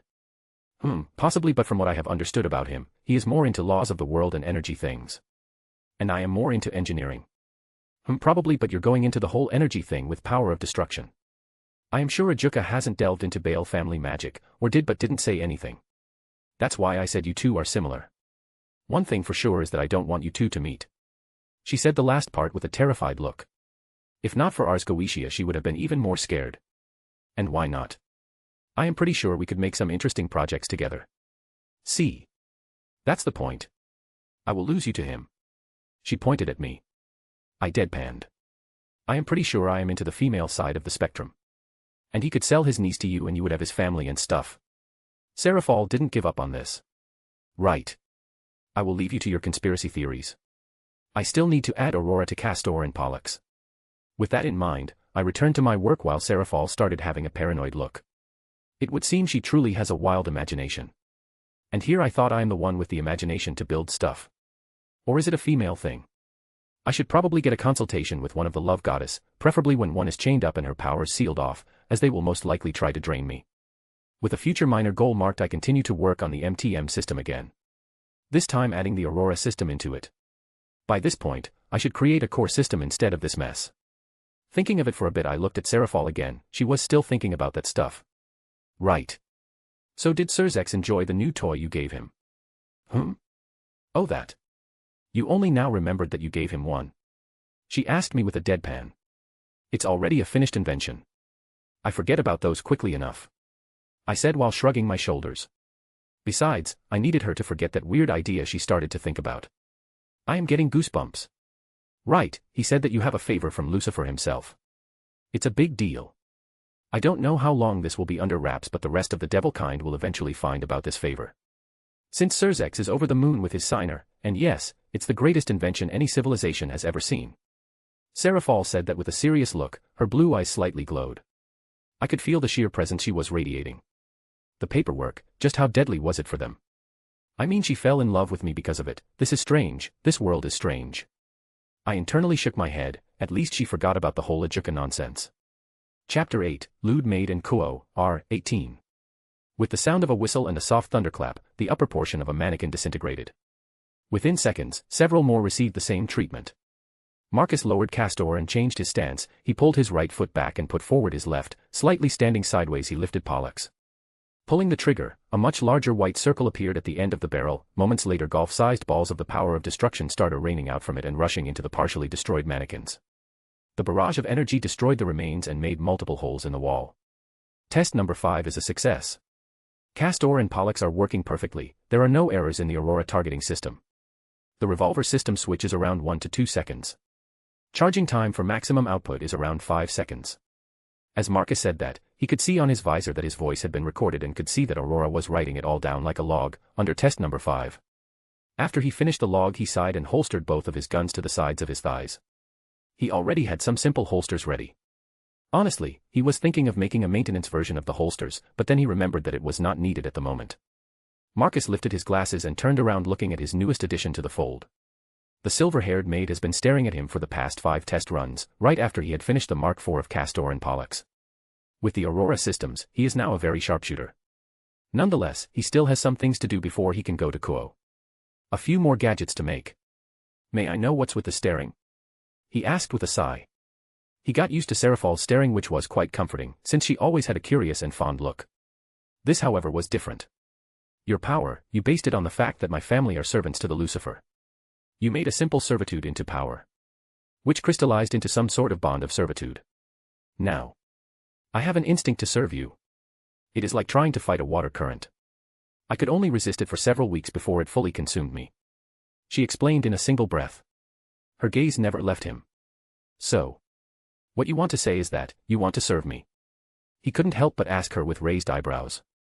He never could have predicted that it would have developed into an instinct to serve. There was no calculation that she would have developed it. Which means it is just her feelings mixed into it. In other words, she has a fetish to serve. Marcus realized that after remembering how she was still a maid even though she was the wife of Lucifer, both in the anime and light novel version. Correct, while serving my king is an order from you, it doesn't give me true satisfaction. That is why I am here. She explained plainly. Through his modified version of Ars Goetia, he could tell that she got over her dislike for him. Which was surprisingly fast. Even faster than Seraphal. Now, all that was left was her need to serve. Her servitude consumed her dislike. This woman truly had that deep of a desire to be a maid. The teenage inventor quickly realized that was most likely how those extra devil families were created, with absolute servitude in mind. I see, so you want to be my maid in all sense and form? He asked her, starting to walk towards her. Graphia simply nodded at him with a bow, realizing full well what kind of hole she was getting herself into. I know quite well what all of it implies, and yes, I have no desire to resist it anymore. The silver-haired maid said plainly. Marcus simply nodded. He won't deny that having such an utterly beautiful woman with a body that breaks the laws of the world is quite the turn-on. The teenage inventor removed his gloves before lifting his right hand and gently stroking her cheek. She didn't say anything or react in any way. Since you are so insistent, I will have to make you my maid in every sense, he said while looking directly into her eyes. This time she slightly blushed. She felt goosebumps going through her whole body. Graphia didn't know if it was a natural response or a response amplified by her binding. Nonetheless, she was getting excited to serve. Underworld. Both Rias Gremory and Sona Citri were fiddling nervously as they were just called by Satan Leviathan herself to come to see her. The younger Citri has been slightly weirded out by her sister's behavior for the past several years. Her older sister out of nowhere stopped her whole magic girl act thing. She had been doing it since the 1990s. So it was very weird that her sister suddenly stopped. And each time Sona would ask about her older sister's change, she would hear only one answer. That it was utterly silly and she got tired of it. While she sighed with relief since it was embarrassing, she knew that there was something more to it. Do you know why we suddenly got requested to meet your older sister? Sona's best friend asked with a slight bit of weariness. Strangely, they got this meeting just around the time that they had to move to the human world. No, I am just as clueless as you are. Sona said that while shaking her head. I see, this is just weird. I heard a rumor that Satan Leviathan has been spending a lot of time in the human world. Rias said, a bit jealous. I have heard the same. And weirdly enough, my sister has said nothing about her trips there.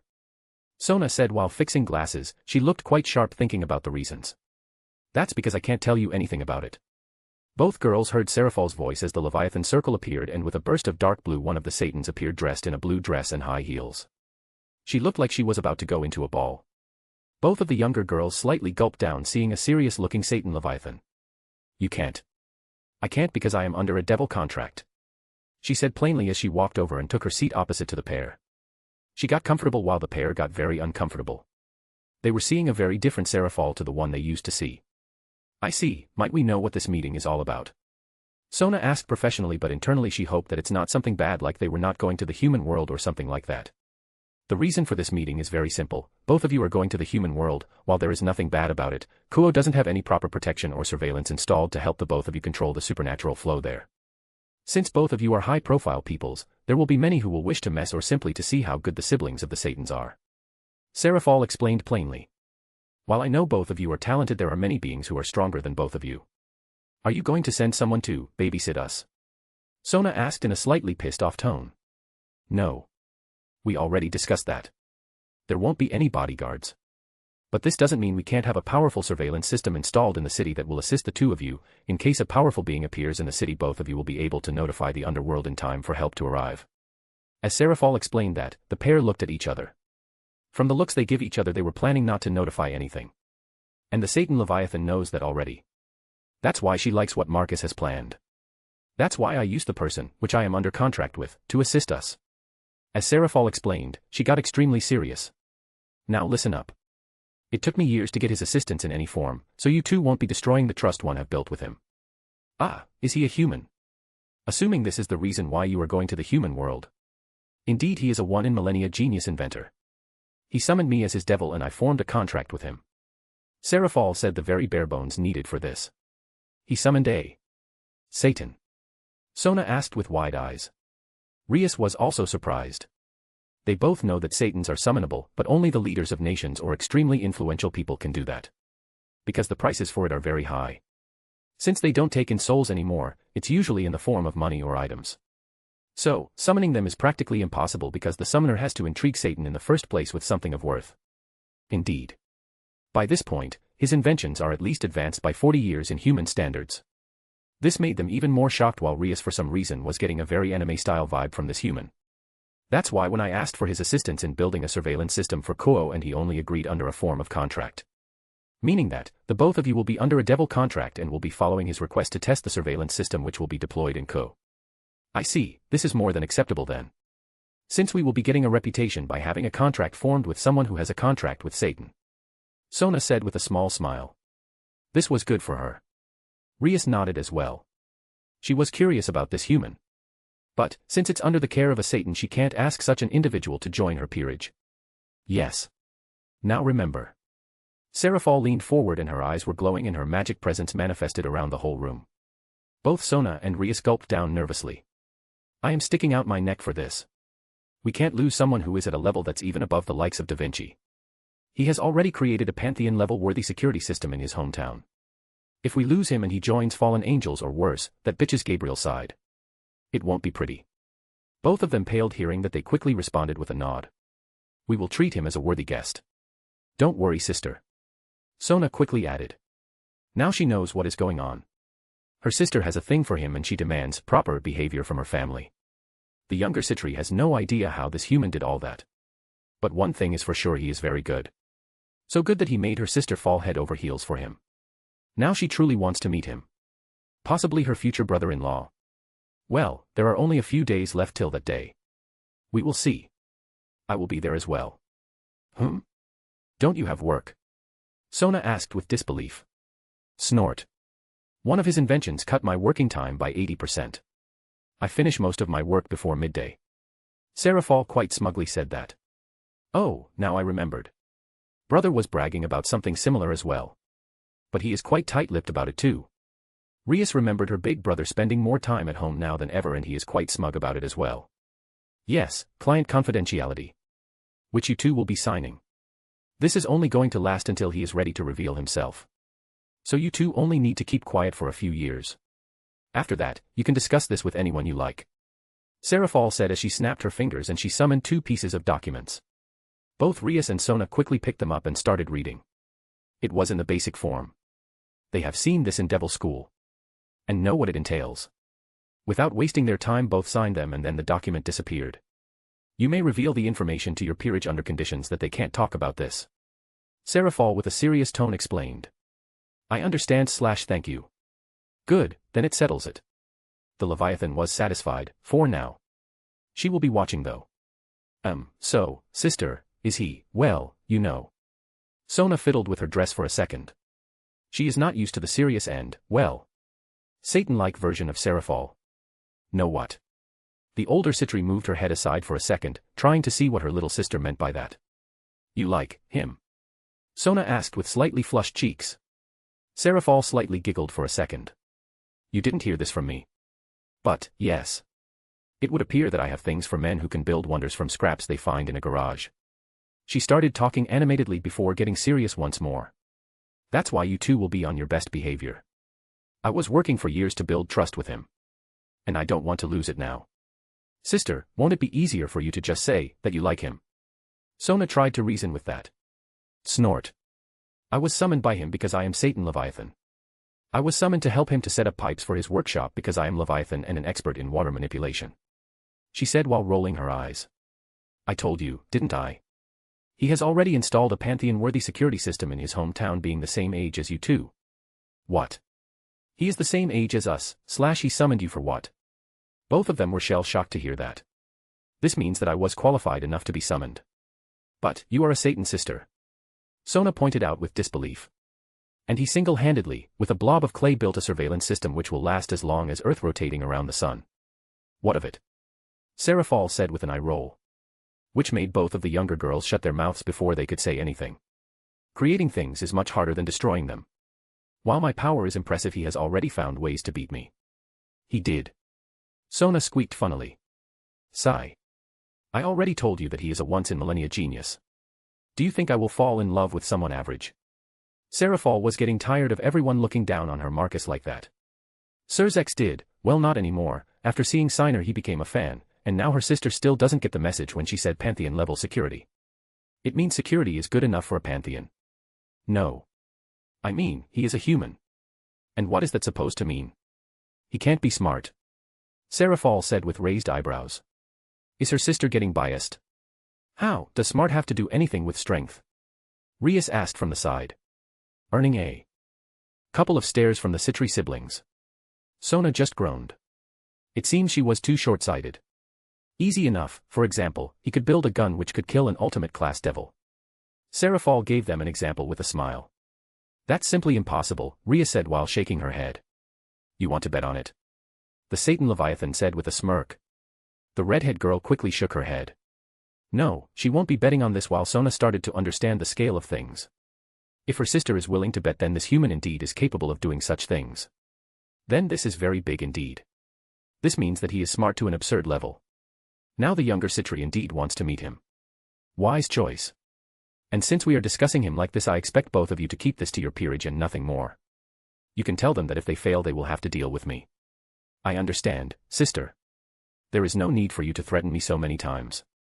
Sona said with a sigh. I am only making sure you two understand. We do. Marcus. With a burst of light, I appeared in a Victorian mansion. This was my first time traveling through a teleportation circle. The experience was quite seamless. One moment I was in my garage and next, I was in a large room. The difference though was the time zone. When I left my garage it was nearly midnight, but when I arrived here it was morning. This is the Citri estate in Kuo. Follow me, let me show you where they are. Seraphal motioned for me to follow her as we started walking towards a pair of double doors. Without wasting any time she opened them and entered inside while I followed after her. The first thing I saw were 4 females waiting for me. The one standing out the most was the redhead. For the simple reason that she was a pure redhead. I have never seen someone with pure crimson hair like that before. A ginger? Yes, I saw plenty of those. But a redhead like that? Nope. Well, I am in what is considered an anime world, not that I saw any black lines on my body or anything like that. I am pretty sure some world-governing laws are much weaker. My technology is a proof of that. I am having a much easier time with them. Either that or, my genius simply went up to a completely different plateau, so much so that I find making things much easier. Back to the matter at hand. Apart from that beautiful hair, she was a carbon copy of Vanillana. A younger and much more naive version with longer hair. Next was the black-haired girl next to Rias Gremory. Her queen Aquino Jima, a girl who is the daughter of Barakil. One of the top dogs of Gregorian lightning of the god, a girl who doesn't want to use her inborn powers because she doesn't like her father. My only comment to that is, she's stupid and wasteful. Next on the other side of Rias, is Seraphul's little sister Sona Citri. I can see some similarities between them. Where Seraphul can easily pass as a socialite, Sona can pass as a librarian. The sharp glasses only add to that. The only difference is that she has striking purple eyes. As for the last, it's Sona's queen who is quite similar to Sona with sharp glasses, a girl from a prestigious clan of exorcists.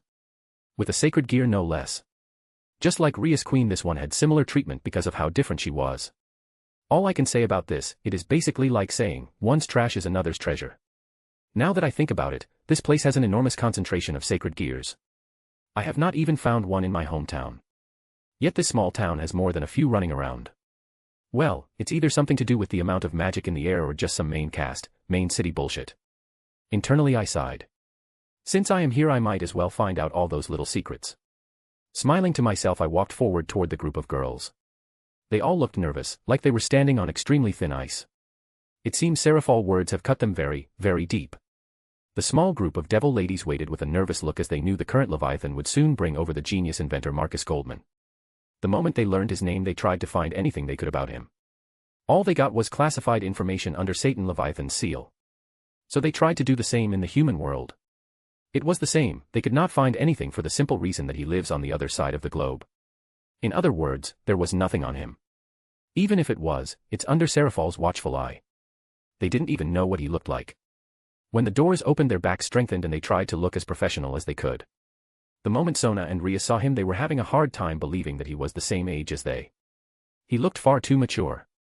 Broad shoulders, short black hair, striking brown eyes, he looked as if he knew what he was doing, but the most striking thing about him was his magic level is even bigger than ours. Sona thought with a little bit of sweat rolling down her forehead. Her queen was the same as she fixed her glasses for a second. She has never met someone their age with this much magic. Is he truly a human? Rias tried to comprehend how this guy has this much magic. While Aquino wanted to lick her lips after seeing him. Marcus, here they are. The girl with sharp-looking glasses similar to me is Sona, the one to her right is her queen Tsubaki Shinra. And to my sister's left is Rias Gremory and her queen Aquino Jima. Seraphul introduced them all in a single breath. This made the girls slightly out of the element, they expected a proper introduction. Well, ladies, you are responsible for the Kuo from now on, correct? He asked with a harmless smile. Why yes. Both Rias and myself will be sharing the burden. I will be watching over the city during the daytime while she will do it at nighttime.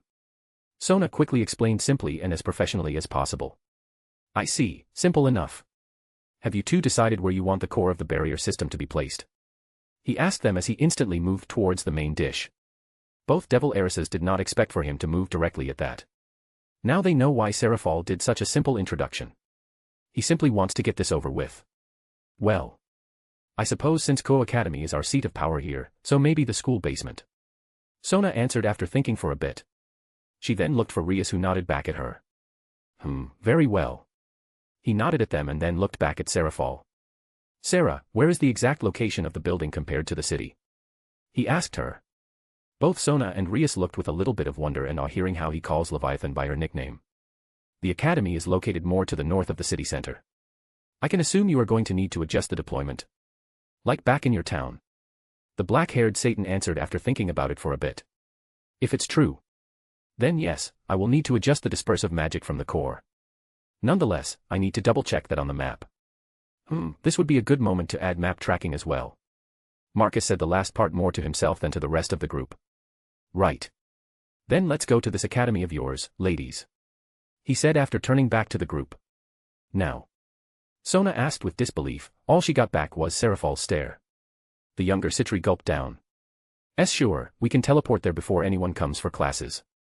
The Citri heiress said while fixing her glasses and hiding her sweaty forehead. This was way too fast for her. While Marcus simply nodded at her. Very well. Sarah will transport us there. As you wish. Without wasting much time, a large Leviathan circle appeared underneath them before teleporting them into school grounds. Well. Show the way. He motioned to Sona. Oh okay. As expected from the posh pillar houses. The school. I mean the academy was beautiful and very European. I don't know what they are planning, but this was ridiculous. If you are moving in, at least try to adapt to their culture. At least they have the whole shoes policy in place. I will be able to enjoy some of the cultural things. Though, I don't think I will be coming here often unless of course there is some loot, I mean some profitable enemies to fight. Nonetheless, the walk was not silent as Seraphal kept telling me things about the academy. Trying to rope me in and trying to transfer me here. Her little sister quickly picked it up and started chipping in from time to time.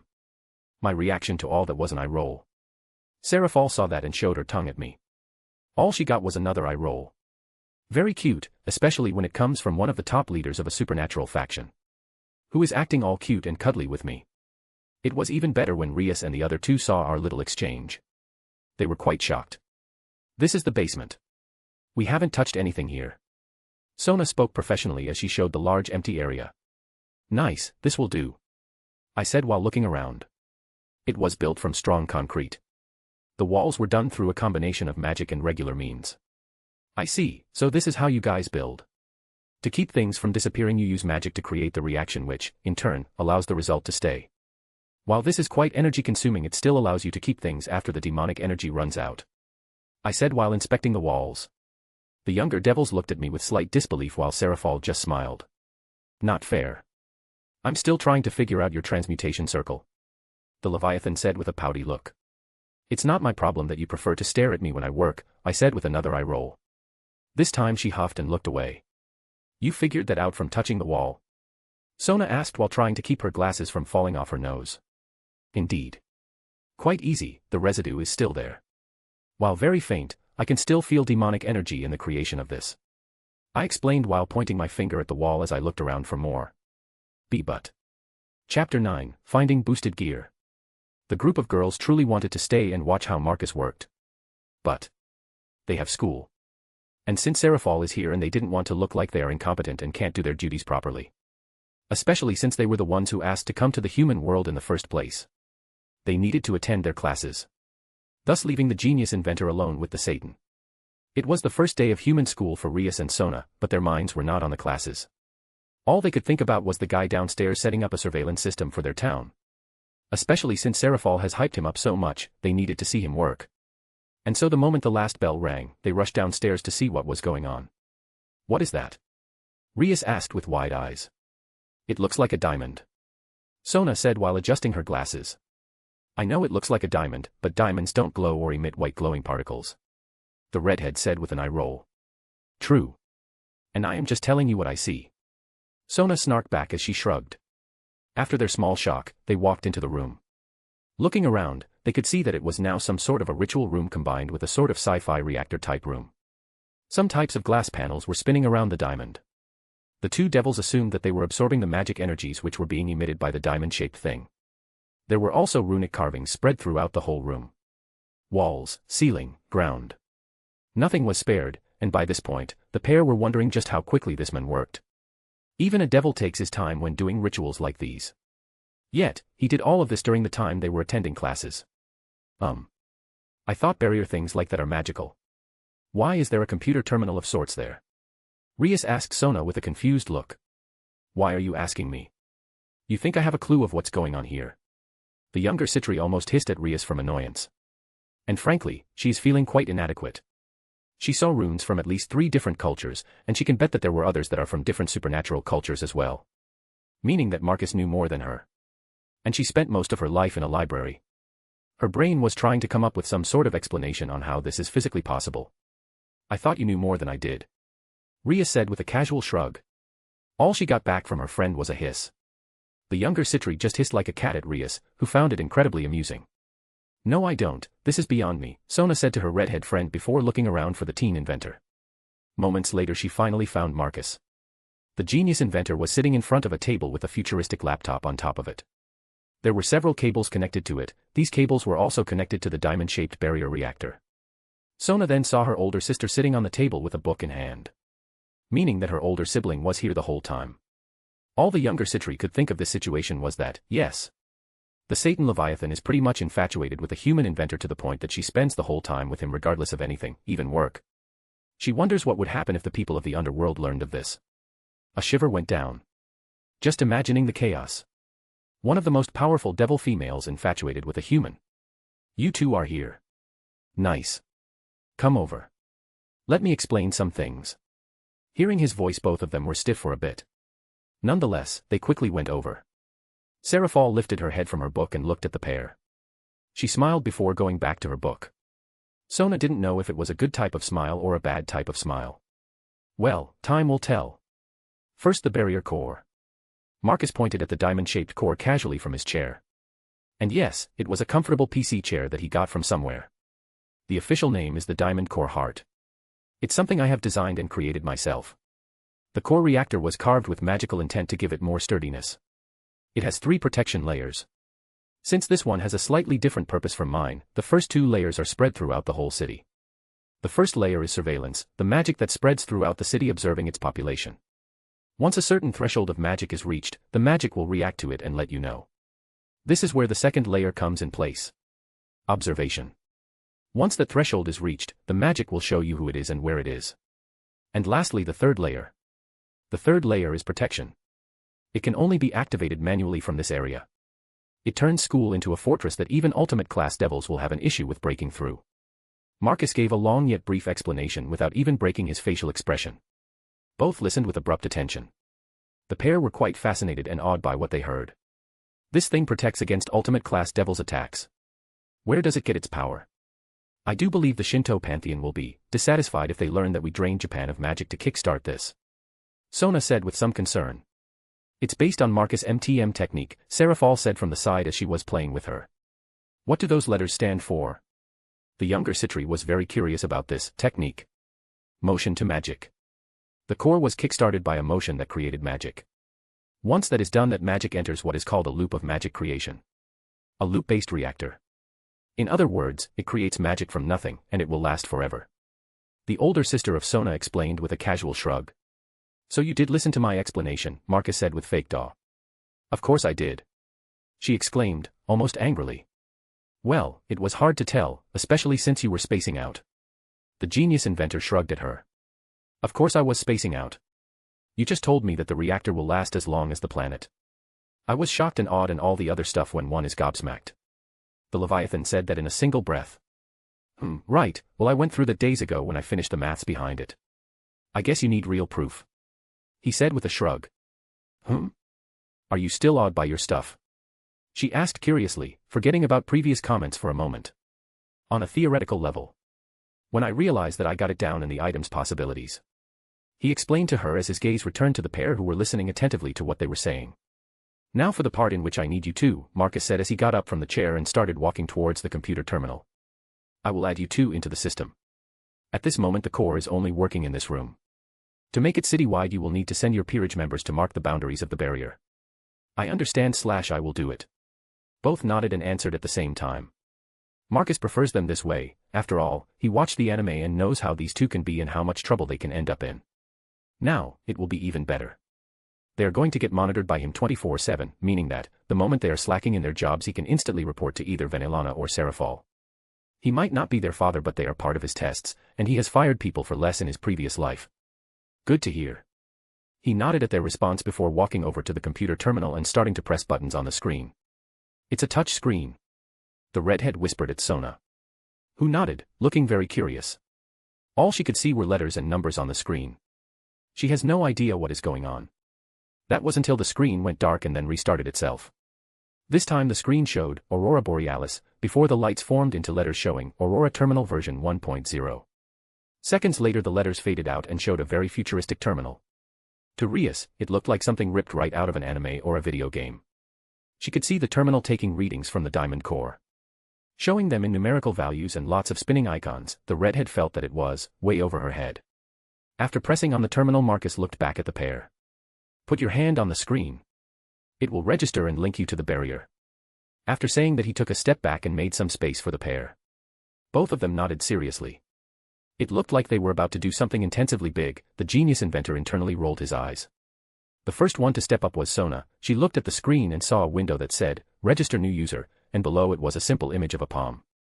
She figured that she had to put her hand on that specific area. Without wasting any time, she put her hand on the image. Instantly, she felt some drain on her magic. Her eyes widened. That moment she knew that it was a seamless magical machine. She could not even see the difference between magic and technology by this point. It was just that good. Soon enough she saw her image. And a full 3D profile has been constructed on her. Even her occupation has been filled up. This was the most powerful registering tool she has ever seen. User number, 01. Username, Sona. User species, pureblood devil from 72 pillars. User occupation, city overseer. User clearance, barrier user. It did all that from just taking a bit of my magic? Sona asked with sweat rolling down her forehead. This stuff is incredible. Indeed. It was reading your magic. Now Gremory, you're up next. Hearing that, the younger Citri walked away and gave some space for Rias. Marcus quickly set it up to register for a new user once more. The redhead quickly did the same as her best friend. Only that, she didn't mingle much in front of the terminal. She was very satisfied seeing how perfect the 3D copy of her was. User number, 02. Username, Rias Gremory. User species, pureblood devil from 72 pillars. User occupation, city overseer. User clearance, barrier user. Now that you two are connected, let's test it out. He said that before looking at Seraphal. Sarah, make your presence known. Hearing his command, the Leviathan called forth her magic. At that moment both Sona Citri and Rias Gremory experienced something akin to a vision. They saw Seraphal channeling her magic in the basement next to the diamond core heart. This is incredible. Will we be able to sense anyone in the town? Sona asked while making sure her glasses didn't fall off. Now she understood the full scale of this barrier system. It's simply priceless. Seraphal smiled seeing how her little sister finally understood what this meant. Indeed. The moment someone raises their power beyond a certain level, it will react. I made it especially potent against non-devil magic users. Meaning that you will be notified the moment someone like an angel or a fallen angel appears in the city. Marcus explained to them. This is incredible, it's like a system of some sort of barriers. Sona said after realizing what this means. Seraphal smiled for a bit. If only her baby sister knew that this was based on the heaven system. She would probably pass out. You can see it in more detail if you get closer to the diamond core. He said with a smile. And Sona quickly walked over and got a closer look. Seconds later the younger Citri gasped. It's like a complete ecosystem of some sort. Seeing how Sona reacted, Rias walked over and checked it herself. It's beautiful. And complex. Most importantly, it's magically based. It's like technology but created through pure magic. The younger black-haired devil said with the awe of a small child. She then looked at Marcus with stars in her eyes. How did you make all those magics from different pantheons work so seamlessly? This is simply incredible. Well, they were like a puzzle, the difficult part is figuring out the shape and where you have to place it in a big image. He explained simply. But, that should take hundreds of years of studying. Or someone a little bit smarter than normal, finds a pattern and figures it out. He said with a shrug. Yes. Little bit. Sona said, her eyebrows twitching. She had the urge to punch him but she resisted it. A little bit does not describe what he just did. In layman terms, Marcus basically unified the whole world's magical languages into one universal language and then used it to make the magical equivalent of a computer. If that's a little bit, then she should be considered a vegetable. And the rest of humanity drooling meat bags. Indeed. This is nothing more than a little brother compared to what I have built in my place. Sona gulped down hearing that. If this was just a little brother, then how complex and big was the diamond core in his place? Wait. Sister said that he has pantheon-worthy protection. Does she mean in the literal sense? The younger Citri's eyes widened, and her face pales. Now she has started to see truly how much he is worth. No wonder Seraphal threatened her multiple times over that meeting. For the next part, I want your peerage members to split up and place these markers just outside the city limit. It will work like boundaries. Once it's done, the diamond core heart surveillance will activate. Marcus pulled out a pair of briefcases from thin air and gave them to the confused pair of girls. Inside of these, there are instructions on how to do it. Think of this as the first mission from me as my devil contractors. He said, quite seriously, and the pair quickly nodded. Leave it to us. Sona professionally said while fixing her glasses, she was going to perfect this no matter what. Same with Rias. Few days later. For the past several days, Marcus has been living in the Citri estate in Kuo.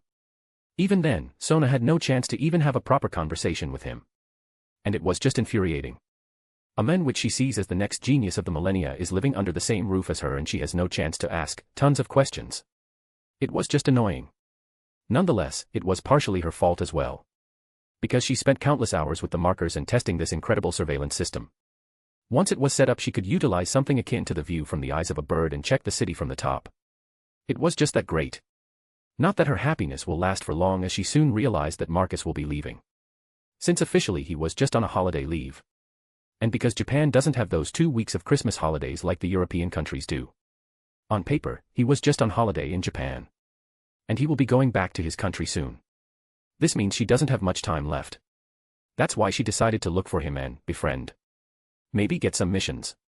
Learn something from him. This was one of those moments when she didn't quite have the time to even think of a proper plan. In the end, she arrived at one of the living rooms where she knew he was staying. She was about to call for him, but then she felt her sister's presence. Sona quickly reeled in her magic as much as possible and decided to listen in. This was the perfect moment to find out how deep of a relationship her older sister has with him. Slowly she positioned herself so that she could have a look. Leaning close to the wall as much as possible. Finally, she was able to see him without any obstructions. And her cheeks instantly exploded with a blush. She saw her sister sitting on his lap in a very intimate position while he was reading something from a device. How long do you think it will take for those two to figure out that they can track sacred gear holders? Sona heard Marcus' voice. The younger Citri assumed that he was asking this to her older sister. We can find sacred gears with this. Just how good is this diamond core heart? Sona's heartbeat accelerated just thinking of how quickly she will be able to fill up her peerage if this is true. Fufufu, how many secrets did you leave for those two? The younger Citri blushed more when she heard how seductive her older sister was sounding. Did they already go the whole way? Damn sister. He is as old as I am. Still though, he is hot and super smart. Well, calling him just smart is an insult. Genius maybe. Yes, genius. And his body is. That confidence. Sona shook her head. Her mind was going into the gutter. She needs to learn more instead of having these thoughts. Quite a bit, they will be able to learn it if they are driven. So, instead of going in circles, give me a non-biased version of what you think. The younger Citri was impressed by how he was holding back against her seductive older sister. She was quite impressed by his resilience. Sigh. Fine. If you insist. Sona will discover most of the functions first. Since she is more driven than Rias. Who is by all accounts just playing around. The Leviathan explained what she was thinking. Her younger sister was slightly feeling proud of herself that her older sister has such a positive non-biased view of her. Gremory is not playing around. She is running away. She believes that all her problems will be solved by themselves. That is what I found out about her. This girl is a classic princess who believes things will fix themselves. Simply put, she is waiting for her hero to pick her up. Once that is done, she will start moving. Sona paled after hearing that. He already has Rias completely figured out. But he was not even around her. What kind of monstrous existence is this guy? The younger Citri felt chills going down her spine. All she heard was Seraphal's laugh. That's why I like you so much. You could easily be a Satan. The older sister of Sona laughed with an extremely amused tone. You must be joking. You want me to govern? I will turn the whole population into test subjects if I become a leader. She heard him say with a dull tone. Just imagining a whole population turned into test subjects made Sona shiver. This sounds like what a real diabolic devil would do. Ha! You didn't see Sona or Rias complain. They were excited to test your things. That moment the younger Citri realized that yes, she is already a test subject. And she didn't even realize it. Nope. You just want me to become a devil and take Lucifer's position or something. He said that with a sigh. Sona could already imagine that. Seraphal probably just wants that so that she could flaunt her boyfriend, by that time husband, to the rest of the devils, more specifically the council. Maybe any girl would want to show off their boyfriend to the rest of the world. The Leviathan said with a cute voice. By this point, Sona can see that her sister is getting very touchy with the genius inventor. And your way is by making me an office worker? He asked her with a dumbfounded look. He already stopped reading from the device and instead looked at Seraphal. Who knows, by that point you could revolutionize paperwork. Maybe it would even become an interesting activity. Probably. I already have several ideas just by thinking in that direction. See. You can do anything. If you put your mind into it, and you would be the most perfect and most powerful Lucifer if you truly would want it. Oh, by Satan, she wants him to reincarnate. Well, that is obvious, but would he? Sona was shell-shocked and at the same time excited and terrified by this idea. Snort. You need better offers than that. Little Sarah. Slap. The younger Citri blushed seeing and hearing that. He just slapped Seraph's ass. All I can offer is myself, in any form you want. I need to get out of here. Sona quickly realized what was going to happen next. She quickly dashed off. Her blushing reached a completely different level. Never did she expect Marcus to do things like that to her sister, who is one of Underworld's strongest and is a leader. This was beyond anything she could have thought. Next morning. The next morning in the living room, Sona was having breakfast when her older sister entered the room. Seraph walked over to her little sister who could not even look at her older sibling without blushing. The older Citri leaned forward and started whispering into her ear. Marcus gave you a head start yesterday, don't waste it. It's very rare for him to do that. It would seem my countless hours and days of seductions paid off, in some way. The Leviathan's words made Sona pale and turn whiter than she ever was. They knew she was there. They knew the whole time and still acted like she was not there. You do realize that you are using his system for tracking, right? The very same one which he designed, created, tailored. We most definitely knew you were there, Sotan. That's why, use this moment to gather your peerage. Seraph patted her little sister's head before going to get some coffee. Sister, isn't he the same age as me? And you? The black-haired Satan started laughing after hearing that. If you use age like that, Sotan, then you very much have wasted your life, and me. I should kill myself for wasting centuries. Just don't use age to measure him, otherwise, you will lose any drive you have for anything, because you will feel inadequate. The older sister said to her younger sibling very seriously. Yes. I suppose you are right, it's just so difficult, while we were wasting time in classes he put that core in the academy basement. I felt like I wasted my day. Sona said angrily, forgetting what she saw yesterday. You felt that just by being next to him in a day. I have spent the past 3 years with him, Sona. I saw him make everything and I know how you feel, even more than you can imagine. By this point, I realize that you have to focus on what you are good at. I know I am good at reading people as I am the one who is responsible for the diplomacy of my race. If his achievements make you feel like that, then use that to make yourself better. Seraph said from personal experience. She felt very much completely weak and even pathetic in front of a teenage human. It was an experience she doesn't want anyone else to feel. I see, thank you for giving me advice, sister, it's nice to have you around like that. Sona said with a small embarrassed smile. Oh, Sotan is so cute, Seraph hugged her baby sister. Gah. Release me. Why you smell like man's perfume. Sona said with a bright red face after getting out of her hold. He embarrassed. The Leviathan said with an amused laugh. Why you should get a shower, you will be going to the office today, right? The younger Citri said with a flushed expression.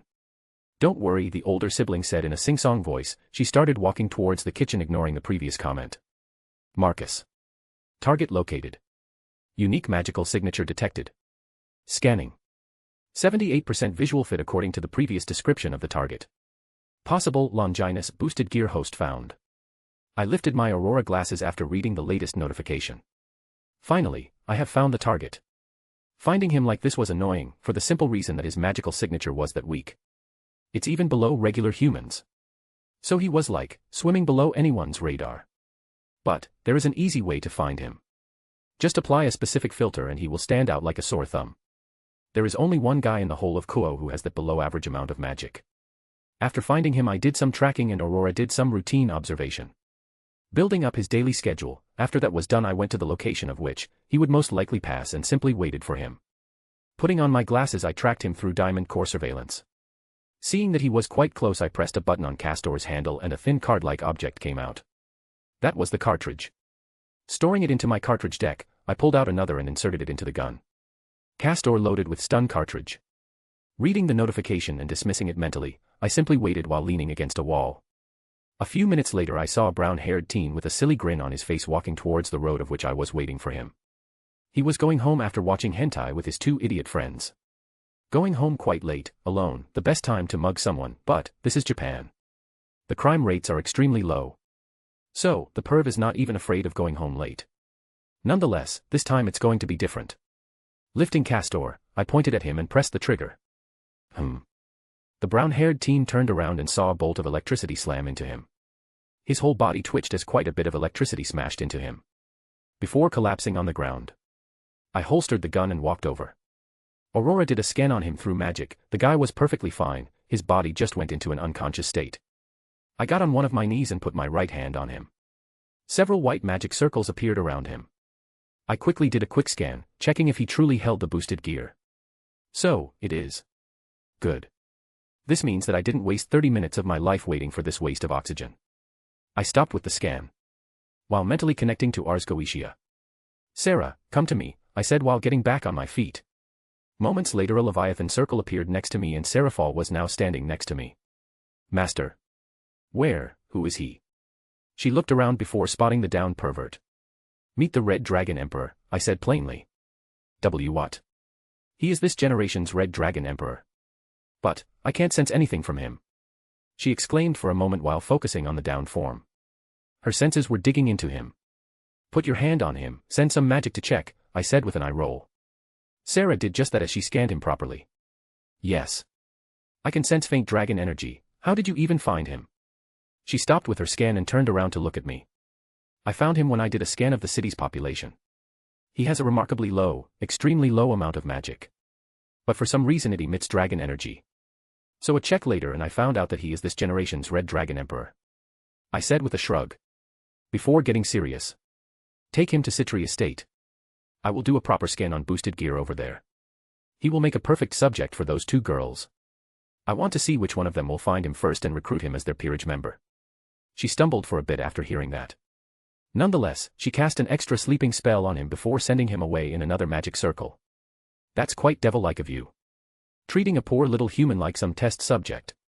You truly would make a good Satan. Still though, how do you know he will accept being in a peerage after unlocking his boosted gear? Seraphal asked me as she leaned forward to cuddle with me. Because his dream is to be the harem king. And he has said that at least 6 times in the past 3 days and mentioned a pay at least 47 times in a single day. Today, he is the perfect individual to be exploited by a devil. Promise some a pay and a harem and he will be willing to sell his soul. I said that with a dull voice.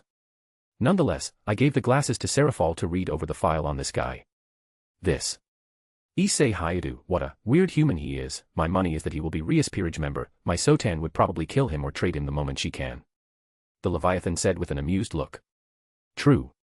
Still, I want to see who will discover him first. I said that while wrapping my hand around her waist. Yes. This will be a good test for them, with the prize being a Longinus user in the peerage. It would seem your visit here isn't as dry as you thought. The black-haired devil lady said with a happy tone. She took off the glasses and looked very happy with this development. Yes. It's quite fascinating how many sacred gear users are in this town. I mentioned the weirdness of this place, before focusing on the matter at hand. Why don't you take me back? I still need to skin that pervert and drop him back in his house. Chapter 10, Ancient Computers. Once I was back at the Citri Estate I immediately pulled out my laptop. My laptop was another gadget which I made in preparation for my trip to Japan. Just like my PC, the laptop parts are extremely easy to change and replace. It was fully designed to be easily upgradable. With my laptop in hand, I walked over to the knocked-out brown-haired teen. Pulling out several magic readers that looked like what doctors use in hospitals to read a person's heartbeat. I wrapped them around his left hand, then connected them to my laptop. I then put my hand on him as I started sending some magic into him. Finding boosted gear and making it physically visible. For some, it's quite hard. For others, not so much. All one needs is to find that switch. Moments later, in a burst of red, the twice critical form appeared on his left hand. It doesn't look like boosted gear. Seraphal said from the side as she was observing it all. That's because the core of the gear is still asleep. Drag is what makes boosted gear the boosted gear. Otherwise, it's nothing more than a twice critical. I simply told her, as white circles started to appear around the pervert's hand.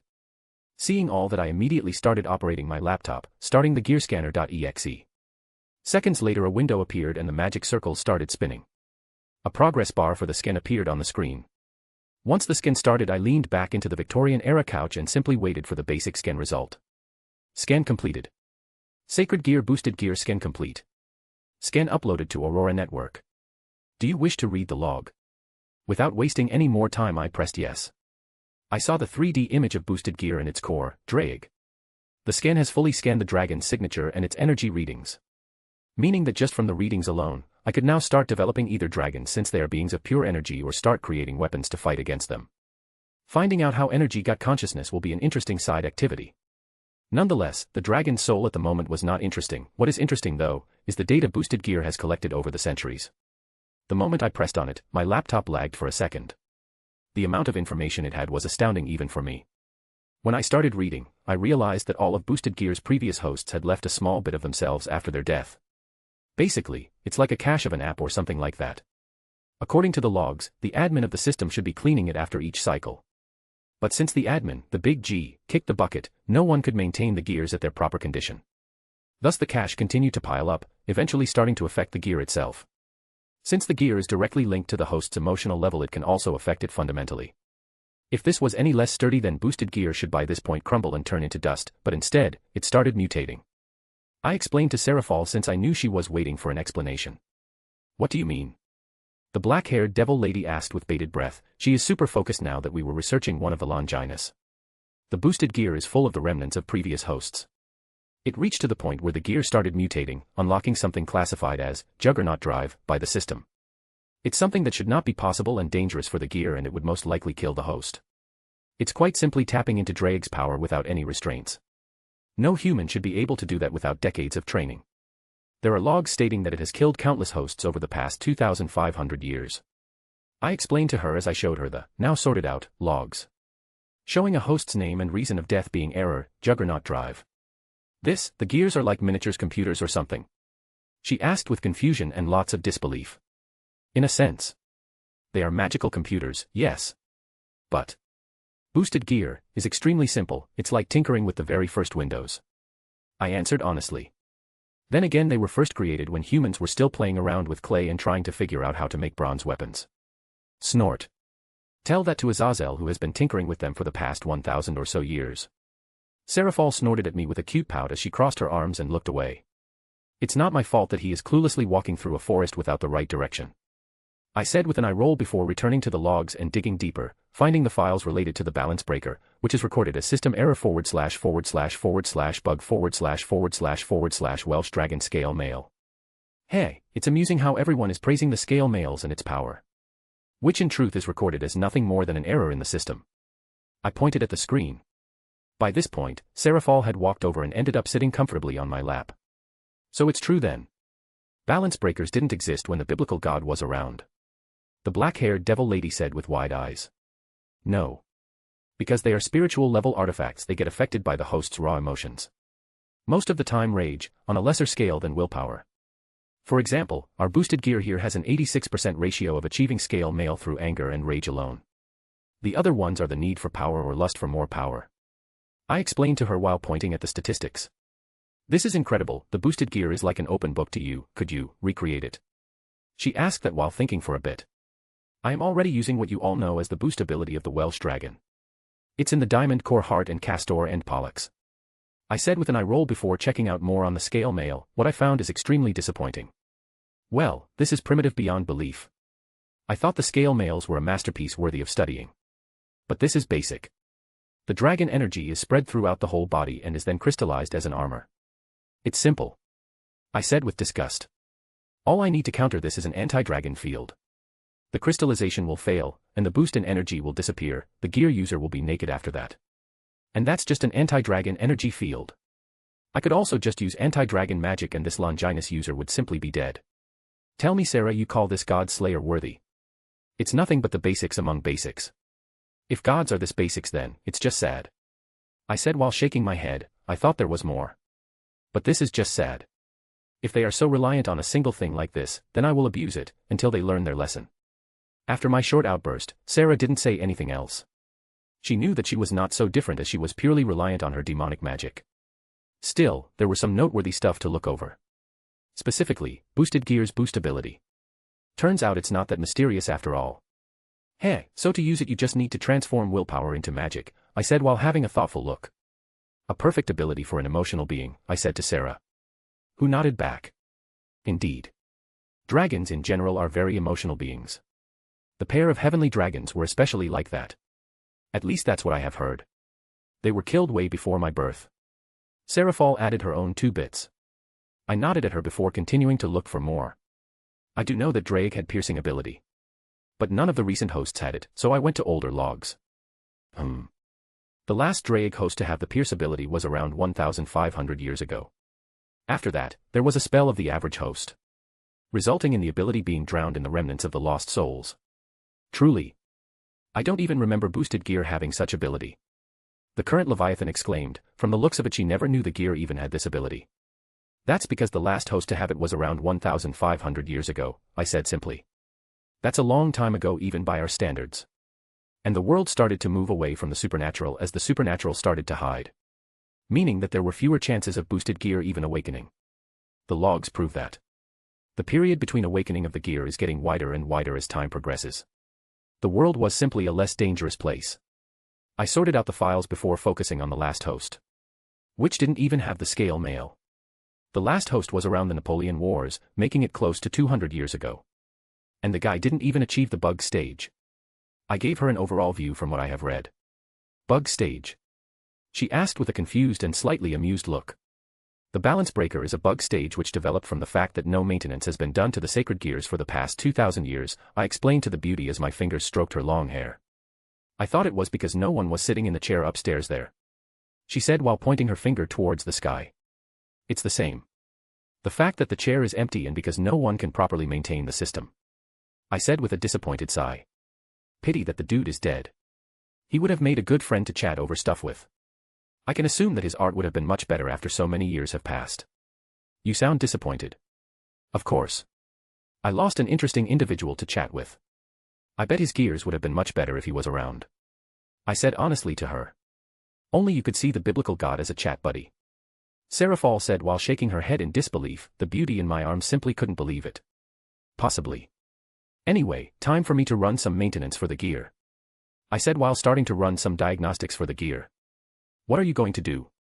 Sarah Fall asked with a slight amount of concern. I will run some maintenance and clear the cache. You wouldn't want him to achieve Juggernaut Drive simply because Gremory or your little sister refuses to show their boobs or something worse now, would you? I said in an obvious tone. He could do that. I mean achieving Juggernaut Drive just because of that. The beauty on my lap said with a slight bit of trepidation. There are close to 100 remnants of angry hosts, especially because of the rivalry between those two heavenly dragons. It's even worse since this pervert's drive is extra powerful for breasts. He could easily achieve both Balance Breaker and Juggernaut Drive. So I won't risk something like Juggernaut Drive in an area where my tests are being run. I sharply explained to her. Yes, it will be better this way. Sarah Fall nodded with a slightly paler look. It seems she has started to understand the issue of this. With a few clicks of my mouse, the boosted gear was now clean. And the maintenance fixed the issues in the system. Now. It was safe. There won't be any wacky nonsense of this brat getting power-ups from something ridiculous like poking breasts or just being lust-driven to achieving Balance Breaker. Still though, I will be keeping my eye on this idiot. The dragon factor is quite fascinating. And I have a living test subject, not just readings on the data I have collected. All done, you can take him back to this house, I said to her. Okay, but where does he live? She asked the obvious. Take my Aurora glasses. I handed over a case with glasses inside. They work in Kuo. Sarah Fall asked curiously as she took them. Yes. The internet is a thing you know. I said with a shrug. You are using the internet. More like hijacking it, the firewalls are very primitive, I said with a smile. Remembering all the hacks and wild goose chases. I don't even want to figure out how many laws you broke with that. Sarah Fall said while shaking her head and getting up from my lap.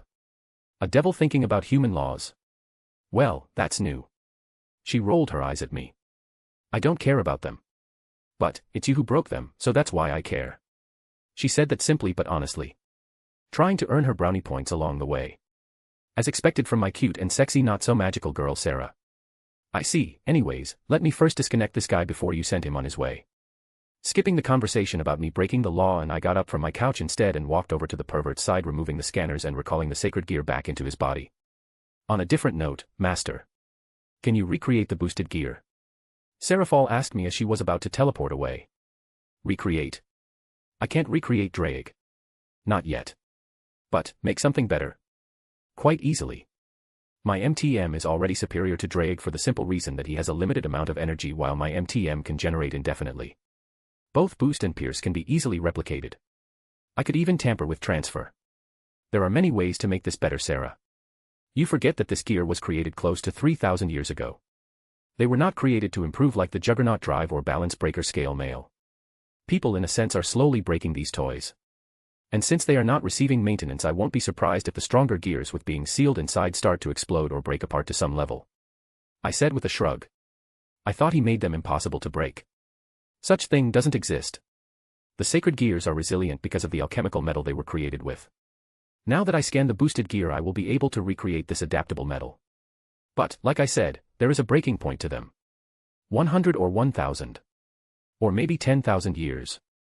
The weight of those souls would have made the host go insane quite quickly unless the host decided to deal with the previous hosts themselves. I explained to her while getting back on my seat. So, either the remnants of the souls or gears themselves. The scale mails were not supposed to exist. It's a bug. Each time an excessive amount of dragon energy leaves the gear, it can damage the sacred gear. Simply put, don't use artifacts that are not meant to be used in that way. Even here. I showed her the logs.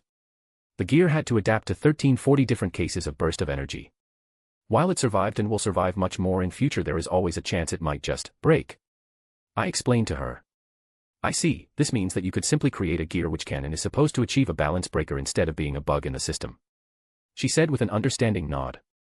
And could simply upgrade it later in the day too. While these, they can't be upgraded unless they are back in heaven and are pulled out from the system and going through maintenance. The worst part of this is that the user still has to have good relations with the dragon inside of it. I added more. By this point Sarah Fall understood what she wanted to understand and disappeared with the brown-haired pervert. Later. Now that the holiday season was over, I had no chance to hunt some stray devils. Though I don't really mind. By that point, I was far too interested in the things I have recorded from the boosted gear. Especially since I was back in my garage. With a much bigger screen. And Aurora which sorted everything out for me. I was able to dive into the data much easier. First, the metal. The metal of boosted gear is special. It's a fusion of Drake's energy and transmuted metal. Meaning that it's much more durable, and the history of it speaks for itself. But at the same time, it's extremely vulnerable to its weaknesses. Anti-dragon fused weapon with soul damage could one-shot it or critically damage the structure. And worst case scenario, even destroy it permanently. It's powerful, but it's powerful towards specific things. Now that I know the method, I can start creating my own version of scale mail. Only that mine won't be this primitive. All the boosted gear scale mail does is bypass the restrictions placed on the boost and drag leaks his energy around the host. Boosting overall performance of the host by 9-11 times depending on the host's body durability. The armor itself has nothing special, it's simply the crystallization of the draconic energy. There is no special magic in it. No special technology, nothing. Only Juggernaut Drive develops a Longina Smasher, which is also nothing more than the dispersal of excess energy the body has accumulated. A failsafe to protect the gear. That's why. I have to create this myself from the ground up, just like with my guns. Minimizing the logs from boosted gear, I went over to the folder named Projects and opened it. There were only 2 projects there. Project Diamond, and Project Aurora. Other things like MTM or Barrier Rail are in separate folders under the name, Systems. Project Diamond was a project way back before I had even created my PC, so I had to backtrack it and type everything down after it was set. This new one though. I need a name with some personal meaning, remembering all the mecha anime I watched, remembering the very first one. I quickly went to my internet browser and checked if it exists in this world. Gundam, Seed. Entering the name in the Google search bar and pressing enter, I saw it. It is around, and I am in the period when Gundam 00 is still in the works. Well, this is going to be interesting. I closed the internet browser and went back to my project, creating a new file and naming it Project Freedom. After my favorite mech. Sounds ironic how I am the one enslaving devils but talking about freedom. It can also simply be how the scale mail, or a suit, or whatever it's going to end up as, will give one the freedom to go where normal humans could never go. After the project file was created, I started in the designing stage. Quickly drawing Freedom Gundam. It was weird drawing a mech, I was quite used to drawing cars. But, I still drew a perfect copy of it.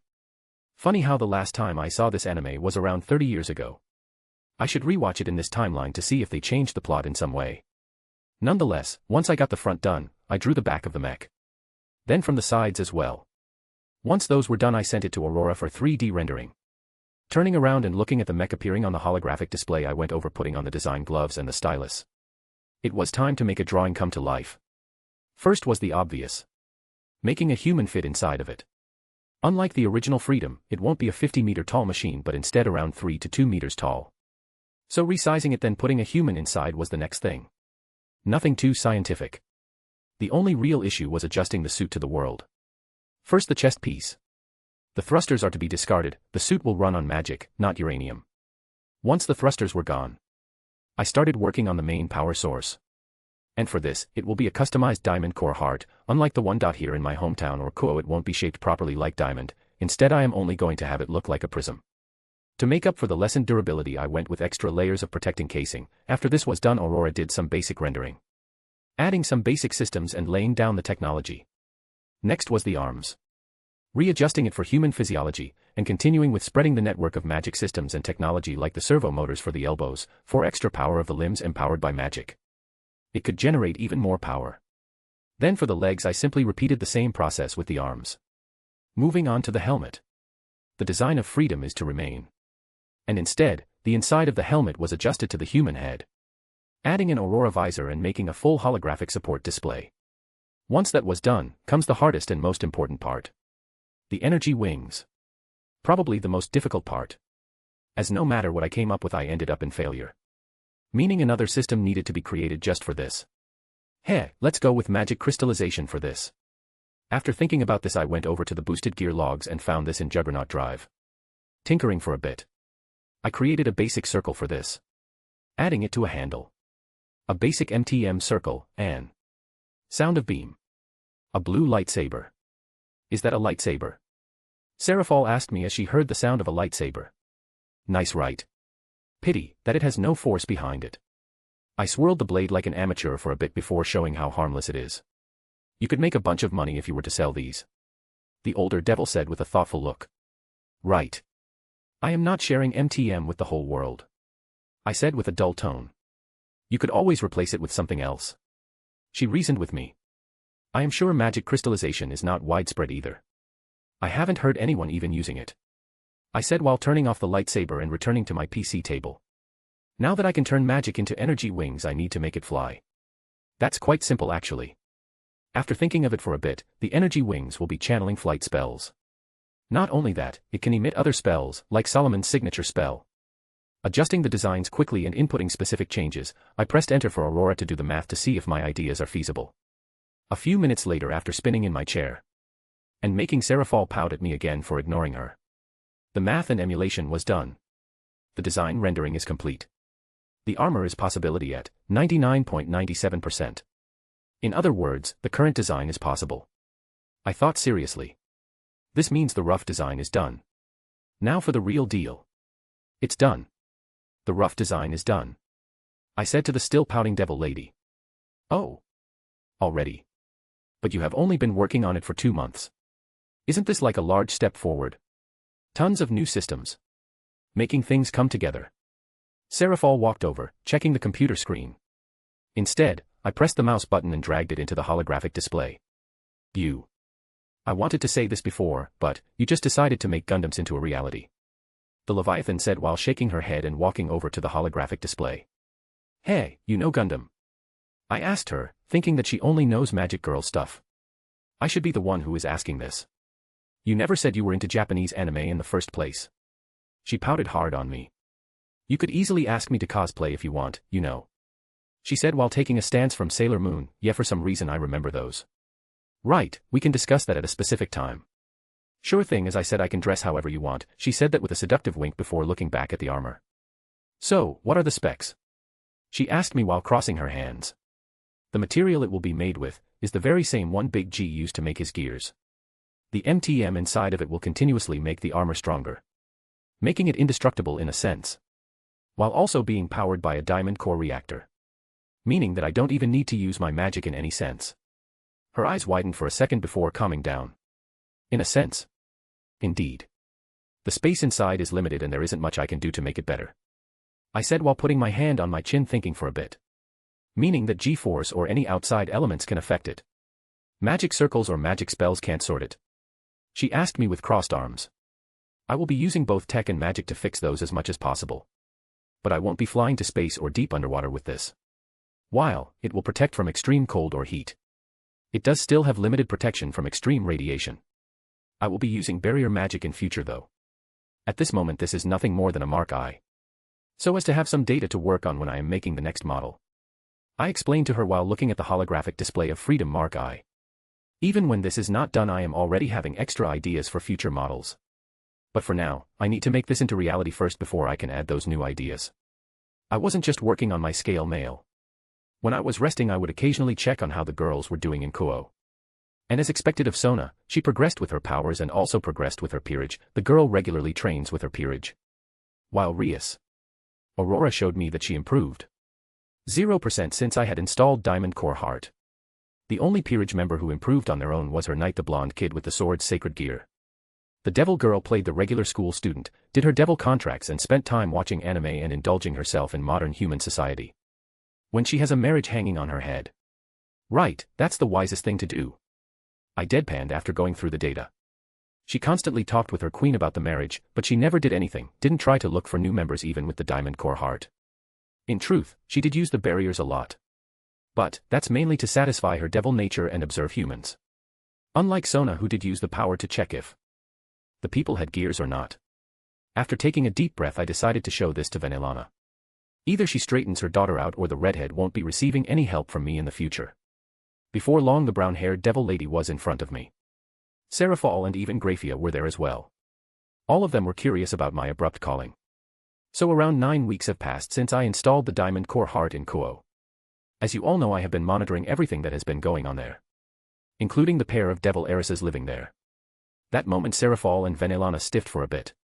Seeing how serious I was, they assumed the worst. Here is the report on their progress. I pulled out 2 tablets and placed them on the table. On the screens there were a pair of pictures, one was of Sona and the other one was of Rias. And next to it there was a percentage. Whereas Sona improved by 7% overall, Rias was at a respectable 0%. As you can see, Finalizing, your daughter has done nothing over the past 2 months. She has not trained her peerage, which overall has a higher potential than Citri Eris. Neither has she trained herself. In truth, the only thing she did of worth was her homework, which I no doubt will help her immensely with her marriage problem. I said with a very sarcastic tone, which made her blush from shame of her daughter. So, to fix this, you will talk with her and remind her that she is under a devil contract with me.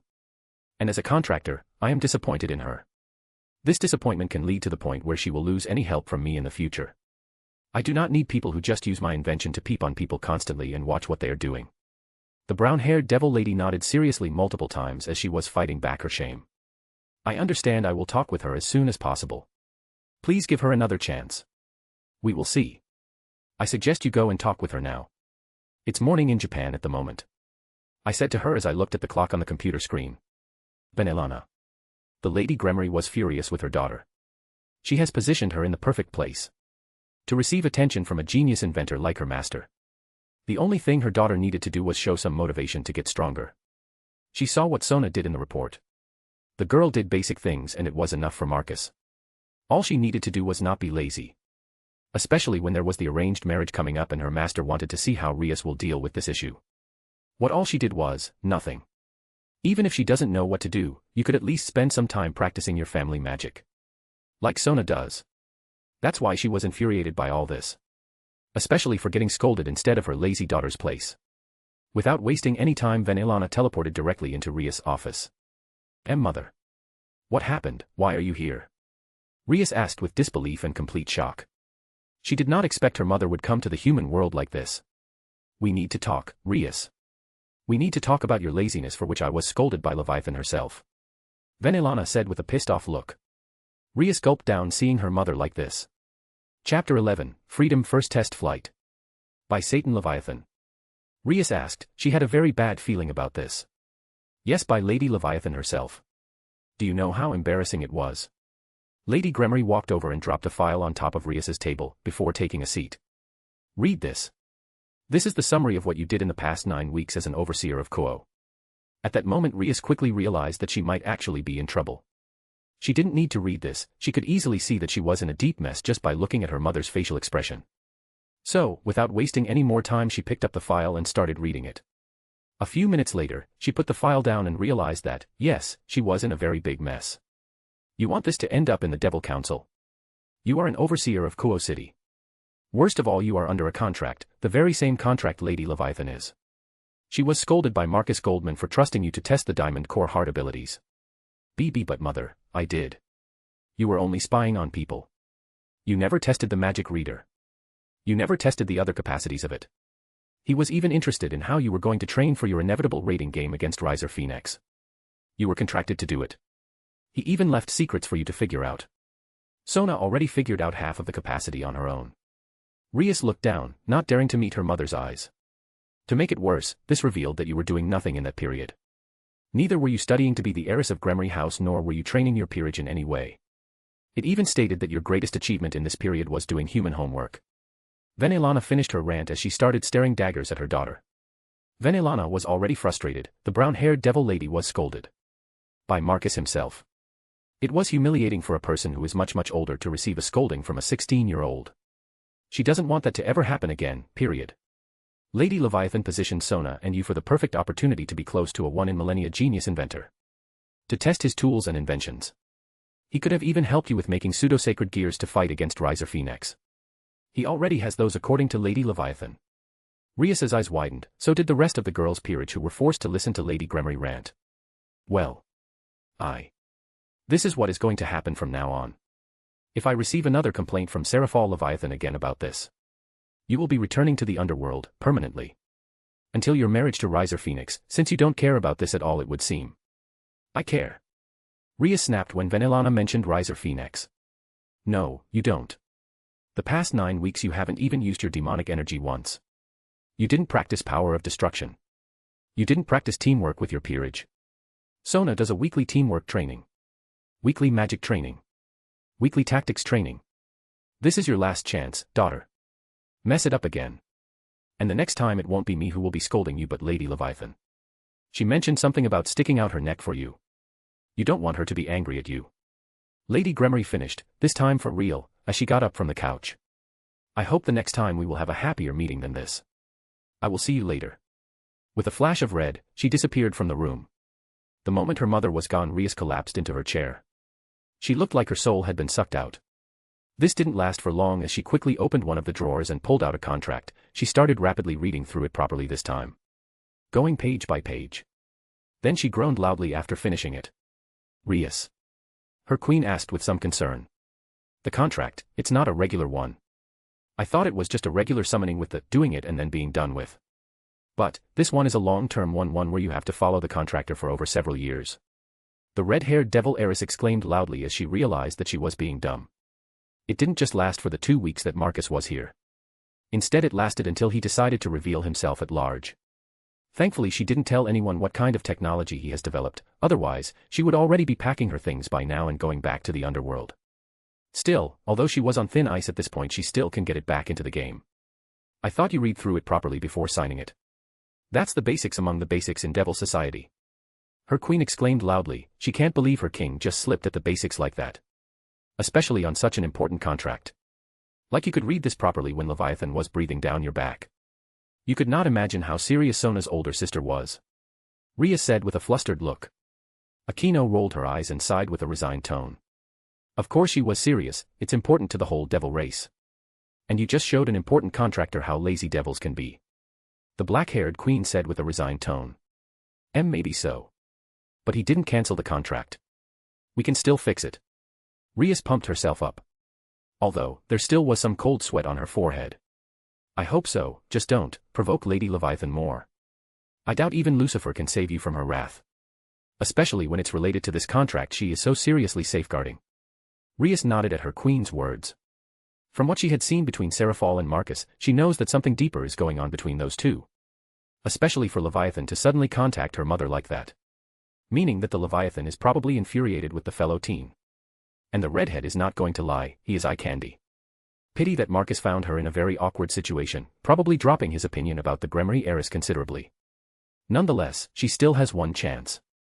Well, it's not a chance by this point as a lot is hanging on this. So, she can't be lazy anymore. I won't. I didn't realize that I was still contracted to him, this means we need to draft a training schedule for everyone and start training. Rias said as she had a thoughtful look. Her queen nodded, she was, in a way, happy that they could start training and her king can finally stop with that silly idea of playing a human schoolgirl, especially when her marriage with that Phoenix is so close. After giving Rias a piece of her mind, Finalizing returned to Marcus' garage. Now she needs to rebuild trust with her master. Especially since she doesn't want that Phoenix brat for a son-in-law. Well, that and she doesn't want to force her daughter into a marriage. Since Finalizing knows quite well that Rias wants to choose who she wants to marry. Then, the brown-haired devil lady mind derailed. When she saw her master sitting lazily on the couch with his tablet in hand, assuming he is going through some details with his new invention. But, what truly made her brain stop was that her son's queen was sitting on his lap with quite a flushed expression. The silver-haired maid was feeding him very seductively. It doesn't take a genius to understand what is going on with the Lucifuge. Gee Graphia, when did you? Nonetheless, this discovery pulled the earth from underneath her feet. Underworld's two most powerful females serving the same man, this is quite bad. Oh. Lady Gremory. I am quite busy at the moment, Master requested me to feed him. Graphia only looked at Finalizing for a bit before returning to feeding Marcus. This looked quite similar to how lovers behave on a date. Not even her son was able to make this woman behave like this. I won't be able to get anything from him like this. Do I truly need to take the next step if I wish for him to help Rias with her arranged marriage issue? Internally Finalizing frowned, realizing that she won't be getting anything when both Seraphal and Graphia by this point are probably getting railed quite often by him. Before long Seraphal herself returned with a bored look on her face. Assuming she had to attend another boring meeting with the council. Then her eyes widened seeing Graphia taking her place. Gah. Graphia. When did your relationship with Master develop to the point that you are sitting on his lap? The current Leviathan said with disbelief and some jealousy in her eyes. The moment he used his modified Ars Goetia, I had the urge to serve him. For some time I resisted this urge. But, eventually, it was too much for me so I decided to serve him to the best of my capacity. And I am the one who steps in when you are not around. The silver-haired maid said with a matter-of-fact tone. Sounding like what she is doing is utterly important. I see, so, the whole Lucifuge serving Lucifer thing transformed into this. Seraphal was trying to understand how much this has affected Graphia and how much threat the maid is to her.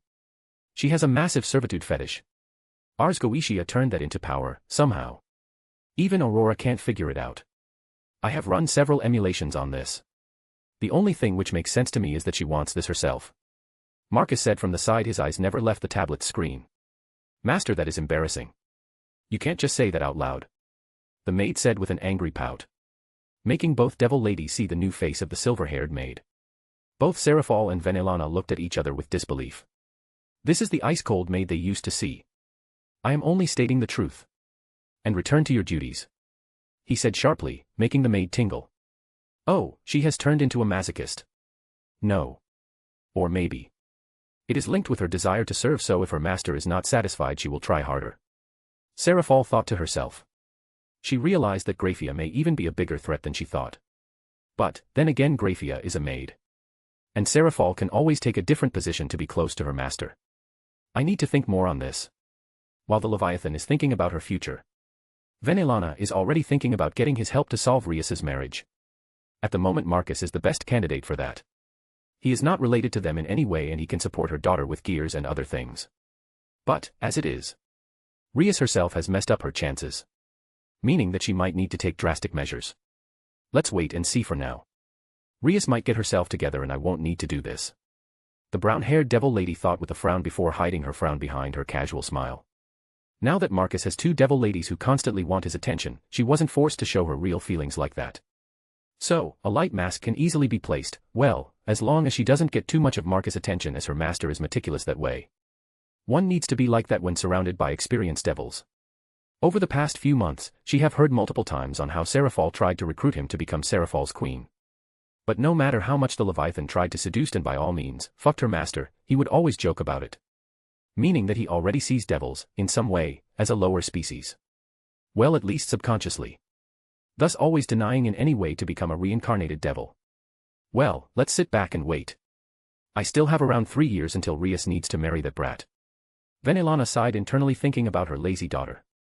She has such a good core of peerage members. Surzex worked hard on placing her in the right place for each of them. Yet, she wastes away their potential with her nonsense. Hopefully, she grows up, otherwise. Later. Is that song? Seraphal appeared in Marcus' workshop after a day of nonsense in her workplace. The first thing she hears is music. This was the first time she heard it. But then again, this was no surprise as her master started doing this with each day he was getting closer to finishing the scale mail. Meteor. Gundam Freedom theme song. Marcus said as he was partially dressed in the armor. He had both feet and arms suited up in the dark gray pieces of armor. Seraphol nodded before walking forward and inspecting the chest piece armor that was safely placed on a specially prepared mannequin. And just like before, when she saw a mere drawing become reality. She saw something from an actual anime become real, then going through refitting just so that the armor could work in real life. It was a fascinating experience. Now though, Seraphol is quite curious on if her master could make true magical girl stuff. While she can imitate the effects to a certain level, she wants the real deal. That's why she wants him to ask her to cosplay as a magical girl, so that she could bring up such an idea. Well, she can only wait for the right moment. So, what are the specs of it? She asked curiously as the black-haired devil inspected it from different angles. This was no longer robotic-ish but more human armor-ish. Not as pointy and squarish as the original design but more fitted to be wielded as a suit of armor. Specs, well, it's not combat-oriented. This is just a prototype. All other scale mails will come from it. Still, if I could place it somewhere. Taking into consideration that it's powered by perpetual energy, the armor is constantly getting powered with it. The metal itself is as strong as the energy flowing through it. The energy wings allow the user to fly at speeds 5 times faster than the speed of sound. And that's the limit because of the G-force cushioning inside of the armor. I guess that the armor could easily tank and keep up with an ultimate class being. That's without assistance from the person inside of it. I haven't tested the limits of my reinforcement magic while in the suit. He explained casually with crossed arms. And that is not combat-oriented? She asked with a baffled look. No. There is not a speck of combat-oriented systems inside of it. So, it's not combat-oriented. Marcus said with a shrug. But MTM alone could technically fight me. If you can make it sturdier it could face a super devil. Since the energy is infinite. She reasoned with him. True. MTM was created with Castor and Pollux, but it never was created as a weapon. It was created as an energy source to power the other system. Once the suit is done I will focus on the real weapons to be wielded by the scale male. He said with a smile. As if the current Mark IV Castor and Pollux is not real weapons. Real weapons? She asked with some trepidation. This was truly getting out of hand. Well, all she can do at this point is to mitigate the damage which could end up directed towards her race. Since the scale male is based on freedom it needs its rifles. He said in an excited tone. Seraphol could only nod at him. She wonders what the people behind the anime would think that they inspired the creation of real weapons capable of slaying deities by this point. Marcus. Around 8 months into building the armor, and it was finally ready. As expected the hardest part is and always will be the prototype. From there on out, it gets easier as one starts gathering the data with the prototype. It was much easier with Aurora's help. The AI behind my OS was assisting in the creation of the scale male considerably. Cutting months and even years of work away purely with its calculation. From adjusting the designs to real life, to the grunt work of assembling the pieces. All that is left is to start collecting the data with fieldwork to make the armor better. For this, all of the devil ladies decided to come and check it out. The first proper suit up in flight. It is either from boredom or they just wanted to see it in action. It doesn't really matter. All that I cared about was flying with the power I created myself. So this is it. Your answer to the scale male? Venelana asked as she walked around the armor curiously.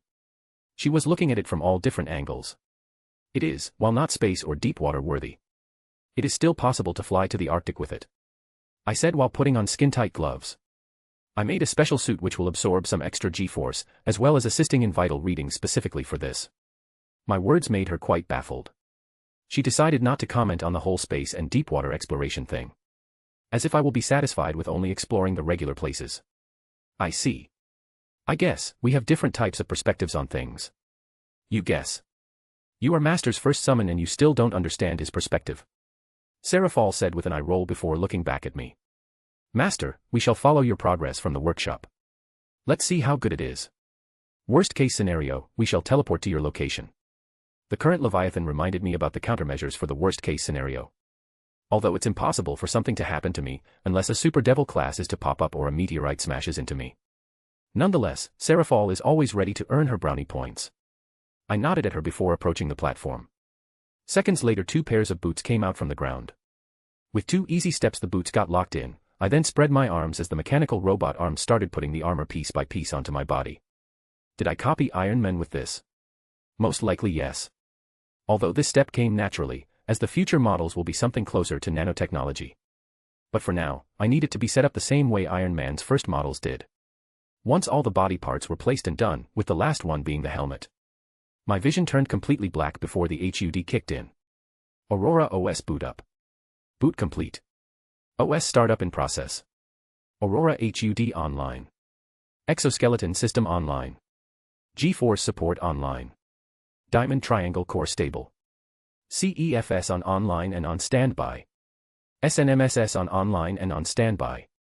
Synchronizing systems. Synchronization complete. Freedom Scale Male MKI is ready and standby. I looked around and the holographic display followed me. The thought-reading runes are working perfectly and reading my thoughts just like I wanted them to. This is the first time I am using more than 2 pieces of the scale mail. Looking at the HUD, it showed that all pieces of armor were green and ready for use.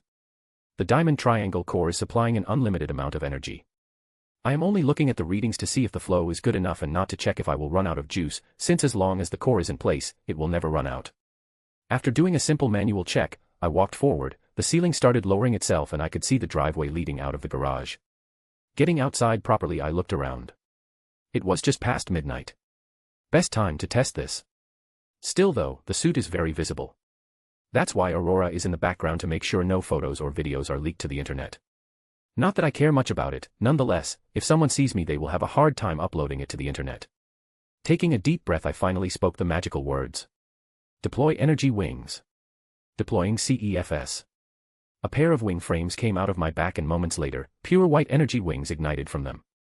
In the middle of my vision, a horizontal line appeared, the flight assistance was on. Then I thought of flying. Before I realized it, my body was already rushing up at neck-breaking speed. My eyes went wide, I knew that this would happen. But the speed was insane. The numbers and real experience are 2 different things. And before I knew it, I was already high in the air and approaching the red zone. The void of space. Quickly stopping the ascent, I took a deep breath, the suit was far too sensitive. Still though, it stopped the moment I wanted it to stop, the energy wings were just that good. Looking around, I saw the night sky with no cloud in sight, since the clouds were below me. I was able to see the crescent of the moon, the void of space, and the curve of the planet. The night vision was operating far better than I had expected. Taking in the sights for a few moments, I looked down and saw my birth city, which was extremely small. Looking southeast, I was able to see the capital, which was slightly better looking size-wise. The night lights give one a sense of the city's size better than it could in daytime. After having my share of sightseeing, I decided that it was time for some flying tests and training. Set course for the Baltic Sea and switch the flight assistance to adjust according to my learning. Destination is set. Adjusting the flight support system. The holographic display highlighted where to fly. Without wasting any more time, I leaned forward and started to fly in that direction. This time I was the one flying and not the autopilot. Though the difference is quite small. It only assists when I start messing up. Nonetheless, it was only needed for a short amount of time as I was starting to get the hang of this type of flying, and before long, my speed accelerated. Since there are no obstructions in the sight, I was able to break the sound barrier and stop holding back. Weirdly enough, the flight was quite short. The distance of over 250 kilometers was crossed in an extremely short span. As someone who is quite used to driving a car instead of flying, I remembered quite well that I used to spend the majority of the day traveling from my home to the seaside, and now I crossed that whole distance in record time, less than 20 minutes. By the time I had get a hang of flying, I had already crossed the majority of my birth country. You have arrived at the Baltic Sea coast. Looking down, I saw the sea. My HUD scanned for any ships in the area. Try to find out if there are any ships in the area. If there are any, built up a route, all the way to Denmark. The amount of distance should be enough to test out the flight system. Understood. Accessing the GPS satellites in the area. Building navigation route. A portion of my vision transformed into the map of the Baltic Sea. All the ships in the area have been marked and the route around them has been established. The route has been created. There is a total of 947 kilometers of sea to cross until Denmark's national waters are reached. I nodded internally. That sounds about right. Not wasting any more time, I rushed forward, this time not restraining myself at all and easily reaching the speed of Mach 2. Then climbing into Mach 3. This was where I started to feel the maneuverability drastically dropping, and even the slightest amount of movement can affect my speed. It would seem that the energy wings can't just magically overcome the basics of the world's physics. This means only one thing: finding a magical way to fix this issue. Perhaps gravity manipulation. A bubble of negated gravity. Let's type this down. I mentally opened the notes window and noted it down before continuing with the flying. Testing out the maximum allowed speed before the G-force started affecting me. Magic channeling did not help much here. It would seem that I either need to have more magic in general or my body needs an upgrade. Noting that down once again, I continued to test the scale mail capacity, as well as the versatility of the energy wings. To say that they are amazing was an understatement. The amount of physics breaking they can do is simply astounding. It's like they were gliding, cutting through the air. Doing some impossible V-turns was not impossible. Or even zigzagging rapidly. The only downside to this was, in the end, the human element. Even the reinforcement didn't help me here, with the processing of the rapid changing directions. This means I need some type of mind magic. Some sort of thought acceleration or mind partition. Those would help me in overall day-to-day tinkering. Once again I noted that down. And so before I realized it, I was already in Denmark. It took me around an hour to cross nearly 1,000 kilometers. Quite impressive, and it's only a prototype. Time to return. And check out the data. Flight test number 1, the scale mail thought readers are quite sensitive and some diagnostics need to be run to modify them. Perhaps some extra factors should be included when the thoughts are read. While the energy wings do break some of the physics of the world, they still fall into some of the rules of the world. A possible solution to improve the speed without adding G-force is gravity manipulation. This requires some testing before adding as a possibility to improve the armor. Next is the limits of the human body. Freedom could fly even faster than the recommended limits of Mach 5. But the human limits got in the way. First is the reaction speed of a human and second is the body itself. The human body could not handle it, even with all the support from magic and the technology stored in the armor. Possible solutions are mind magic, genetics to improve the body, and specific spells to improve the G-force resistance or even negation of it altogether. I opened my eyes after recording and noting down everything. My dizzy vision went over to the computer screen. I saw the whole of it being recorded. Thankfully, somehow I was able to make the OS pick up what I wanted to record. This means that the Aurora is learning quite nicely. Nonetheless, it was time to rest now that the test run was over. I guess I didn't take the whole jet lag into consideration now that I was back from the flight and I am feeling like shit. Slowly getting up from my chair and walking over to the couch, falling onto it face first, the moment I felt the soft pillow I passed out. Once Marcus was out, the 3 devil ladies just looked at him. 2 of them just sighed. Seraphal was impressed just as much as annoyed how her master didn't ask for help with the whole aftermath of the test. He still keeps them at arm's length. Not fully trusting. The same was with the silver-haired maid, who already sees him as her only true master. Only Venelana was the most baffled, seeing the whole scale mail in action. She watched the whole test run. Unlike the previous times when she missed the guns and the diamond core heart. This time she saw it properly and was astounded by the capacities of this. If Marcus is to mass-produce these, he could simply rule the world. These armors doesn't need the magic of the user. Unlike the scale mails of boosted gear or divine dividing, which need an extensive amount of training just to achieve their armors, her master can just put it on and he will be a being close to an ultimate class. It was simply absurd. No wonder both of them are doing whatever they can to get his affection. No matter what he does, it becomes a game changer. Grr, this is getting annoying. Seraphal threw a small fit. The problem with you, Lady Leviathan, is that Master has the mindset that you always have the devil kind as a priority before him. That's why he is keeping you at arm's distance. Graphia said simply. This made the black-haired devil quickly take a thoughtful look. True. I suppose I should stop with the whole Lucifer thing. Right. I should take the whole thoughtful wife mindset instead. The current Leviathan snapped her fingers in realization. The silver-haired maid just sighed hearing that. The amount of adaptation that the older Citri has is simply absurd, even to the devil kind as a whole. Maybe it's just the whole water manipulation side effect that affects the family as a whole. That would be for the best. The less reason he has to be annoyed with our kind, the better. Venelana said from the side as her hands were crossed. There was some sweat running down her forehead. She was thinking about the consequences of the scale mail to the rest of the supernatural world. Indeed, well, what do you think? This is your first time seeing Marcus in proper action after all. Seraphal asked curiously. Venelana sighed for a moment. As humans say, we are royally fucked. Next morning. Marcus was eating breakfast and was about to watch some morning shows. That's when he realized that all the morning shows were just talking about some sort of military experiment going on above the Baltic Sea. The sound generated by this experimental plane should be above that of any known plane. As the thing broke the sound barrier multiple times over. The sailors reported that their ears were getting bombarded by sounds of cutting air. The teen hummed hearing that. Right by breaking the sound barrier, the whistling sound intensified. Besides, I was flying quite low. Fascinating data. Chapter 12, Twin Rifles. Right, so, using the base of Castor and Pollux to make the rifles is no-go, its frame is instantly thrown out of the window. The systems inside also need to be expanded. First of all, the MTM needs to be expanded and made bigger, more circles also need to be placed.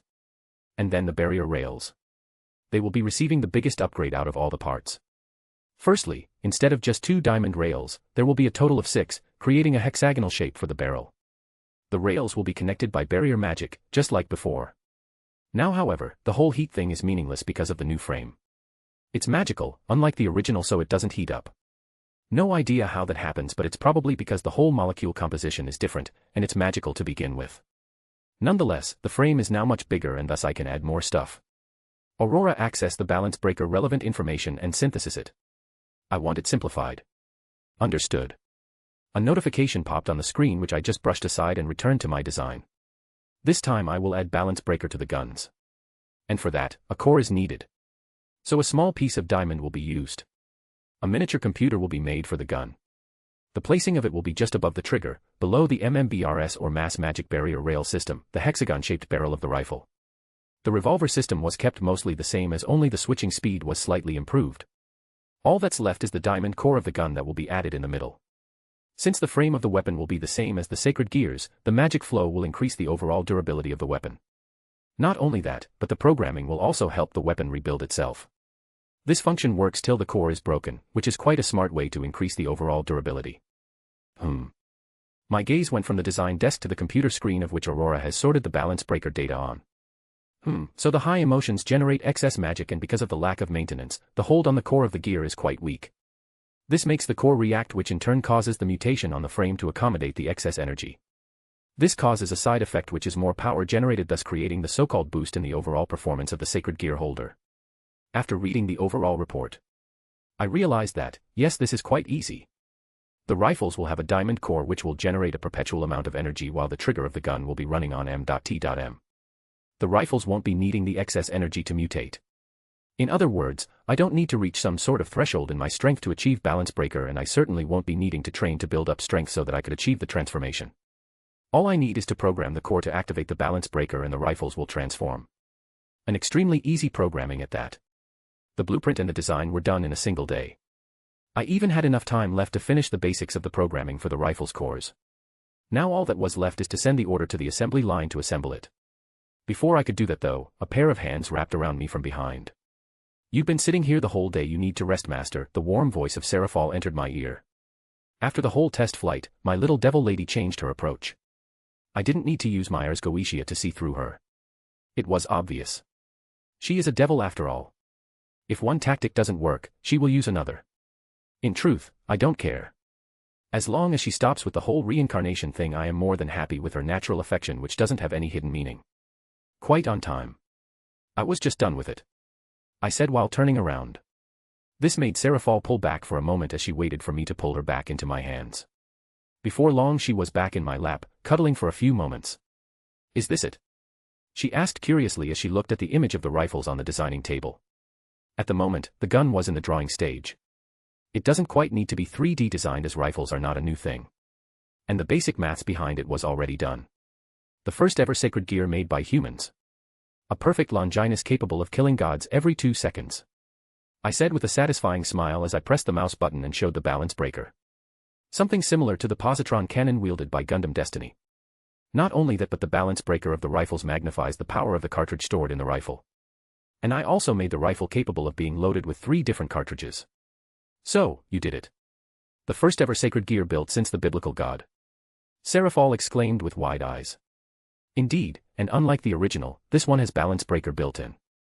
The only thing that is needed to activate it is a voice command," I said to her. "I see, but can anyone really just wield such a weapon?" she asked with a bit of fear in her voice. "Not for regular beings. The recoil will break the spine of a high-class devil, regardless of how much enchantment they have," I said to her as I saved the design and closed the window before showing another one. With this, however, it will be possible to use it easily. I showed her the new arm designs for Freedom Mark II. "You are already working on Mark II, it was only a few days ago that you did your test flight," the devil lady in my hand said with a small amount of disbelief. "You are not going to catch a break?" she asked with a small pout directed at me. "I am taking one now," I said to her while smiling. "Heh, very well then. Let's go to the kitchen and I will cook something for you," she said suddenly before getting up from my lap and pulling me up. I chuckled amusingly before doing just that. Well, I wasn't able to properly explain what kind of thing I came up with to deal with recoil. Since the material that the suit is built off doesn't need to be extremely thick as it won't affect the durability much. There will be spaces in between the layers of the armor that are just barriers of magic. It is going to help with stuff like the void of space or deep underwater. But most importantly, I will be able to carve some MTM runes on them. Well, more precisely, recoil to magic, so one can call it the RTM system. The recoil will be transformed and sent into the energy wings and then used to either enhance the flight capacities or increase the area of Solomon's technique. In other words, just from shooting beams, I will be able to increase the area of effect of Solomon's most broken ability. But for now, let's enjoy dinner, done by one of the strongest female beings in the world. Seraphal had a satisfied smile on her face. She was very much grateful that the one who ended up with Solomon's inheritance is Marcus instead of some horny brat like the current Red Dragon Emperor. She was watching him whenever she was not spending time with Marcus or Sona. That brat is the third person on her list for the simple reason that she wanted to see to whom he will end up. Either her sister, which is very doubtful, or Serchan's baby sister, which is most likely. If this were before she met Marcus, then she would very much be interested in making this brat join her Sotan's peerage regardless, as Sotan would re-educate this brat. But now, the Red Dragon Emperor has dropped considerably in any sort of interest beyond just casual curiosity. Even if the gear didn't go through the maintenance, it wasn't as impressive as what her beloved master could do. It only took him a day to design a super devil level weapon. Well, yes, the technologies and systems before that were used did take some time to make. But once they were done, he only needed a day to draw up the weapon. Still, all that is good and terrifying. What she truly likes about the situation she is in right now is that although her master is a teen and she just offered herself as a snack, all that her master did was, pulled her into a bed and made her into a hug pillow and decided to call it a day. This was probably the biggest loss in her life. Not battle-wise or anything like that, it's more in her devil charm and seductiveness. Yet, even after experiencing such a loss, she only wanted to cuddle herself with him more. She most likely only just fell in love with him even more. Nonetheless, her new approach to her master did work. Even though she had to go through a series of questions as Marcus instantly noticed her personality change. It was a reminder to her that her master did not easily fall to her charms. And so, after the questioning, he became much more satisfied with her. Seraphal understood that if she wanted to get her master's help, first and foremost, she has to think about her master as a priority. This way he will be much more inclined to help the devils himself as he cares about her and so does she. It was weird when she got this advice from Graphia of all people, who she used to believe was nothing more than a cube of ice. When Marcus finished his new rifles, he wanted to test them out at max capacity. The problem was that he couldn't test them anywhere near his garage or even in his birth country, as each blast would generate a blast as big as that of a hydrogen bomb. This means he had to get to a location where he can test this without outsiders finding out what was happening. While he originally intended to go to the South Pole, Seraphal offered a better solution to this. Creating a dimension. The raiding games create dimensions for devils to observe. But in this case, he has two of the top female devils under him. So creating an area to test his rifles was not an issue anymore. Now the issue was, if this dimension can hold without bursting under the weight of the explosions. After thinking of it for a bit, he came up with a solution. The diamond core heart. Several of those. One for the stability of the dimension, one for the ground, and one for the barriers. You know. Seraphal slightly gulped down seeing the 3 diamond core hearts that Marcus just pulled out of his inventory ring. One can protect a pantheon, you pulled out 3, you do realize, that's like using a hammer to kill an ant. The Leviathan asked with a sweaty forehead. And she knows that his assembly line can make those like a printer. This is to make sure we have a comfortable time testing the rifles, he said casually as he started setting up the cores. Seraphal just looked back at Graphia and Venelana in disbelief. Her understanding of reality was getting more and more wrapped with each new project her master created. And this situation just highlights it. Just 1 core was enough to hold back an army of powerful beings. With 2 he could easily make a fortress worthy even of the greatest pantheons. And with 3, well, she can't even fathom. And in just a few minutes, the reality was brimming with magic. Magic flowing in the ground, through the very fabric of this dimension. If this was a cultivation reality, then this place would be the apex place for cultivation. But instead, it will be a shooting range for Marcus rifles. Laying down the barrier in a specific way so that they would hold the explosion in a controlled manner. The teen inventor was ready to go. He was dressed in Markai with upgraded hand armors and the energy wings for the test. Marcus lifted his right hand as he examined his rifle. It was a silver rifle with a hexagon-shaped barrel. If one could look inside the barrel, they could see a magic circle slowly spinning inside of it. And it will be spinning for a very, very long time. The rifle itself looked like it was from a sci-fi flick, a combination of magic and technology. "Let's start with the POD beam," he announced while lifting and targeting the rifle. The way he was holding it looked extremely casual. It was as if he was showing off. Then he pressed the trigger. Seraphol could see that his boots were slightly pushed back, sinking into the ground. Apart from that, there is no other visible discomfort. The hand didn't bend backwards or anything. It's like the recoil was absorbed and sent through his body into the ground. At least that's what Seraphol saw. And the beam itself, while not being destructive since it's a beam, did however erase a multitude of barriers that were powered by the diamond core heart. And, from her instinctive side of things, she knew that she would be dead if that beam was to hit her. There most likely won't be anything left of her, a pure and clean erase. Truly a horrifying weapon. All her years of training are meaningless in front of a tool created in just over a single day. Well, it would seem the beam is indeed powerful enough to instantly kill at least 5 ultimate class beings without any resistance. The barriers could not even hold it for a second. It went cleanly through it, Marcus said as he lowered one of the rifles. He then switched his position and lifted his left hand. This time the barrel of the weapon was slightly widened. This was something new, at least from Seraphol's perspective. The Leviathan has never seen one of her master weapons creating the cannonball in the barrel instead of outside it. But this one, it molds, has already created a cannonball before manifesting before releasing it. Just how many stages does it go through before getting shot? The black-haired devil lady thought with curiosity. While the other two were looking at this differently. Venelana was just speechless. Graphia didn't care much. It was just her master's brand new and very destructive weapon, what about it? While the beam could not truly show the sheer raw power of the rifle, the cannon was completely different in that regard. The moment the ball of black energy colored in deep red left the barrel, a whitish barrier surrounded the spectating devil ladies as the ball's force instantly broke through the sound barrier and nearly warped the space around them. One moment it was at the edge of the rifle and the next, it was already on the other side of the shooting range, ramming into a target created by barriers. What happened next made everyone except Marcus deaf for a moment, as all sound was killed in the area and the shooting range transformed into a pitch-black darkness with wisps of red. From the looks of it, the barriers could barely hold the explosion inside of it. The pair of strongest devil females needed even more barriers to protect them from the initial release of the POD shaped in the form of a ball. That just shows how lethal the cannonball was before it could even hit its target. How is that possible? How is the rifle still intact after releasing so much power? Venelana asked after regaining her hearing. There was complete disbelief all over her face. She had just witnessed something that would be able to kill her son. Maybe not in one blast but the next one for sure. Simply because of how rapidly it could shoot again. There is no reload. There is no time lag. Nothing. This was simply absurd.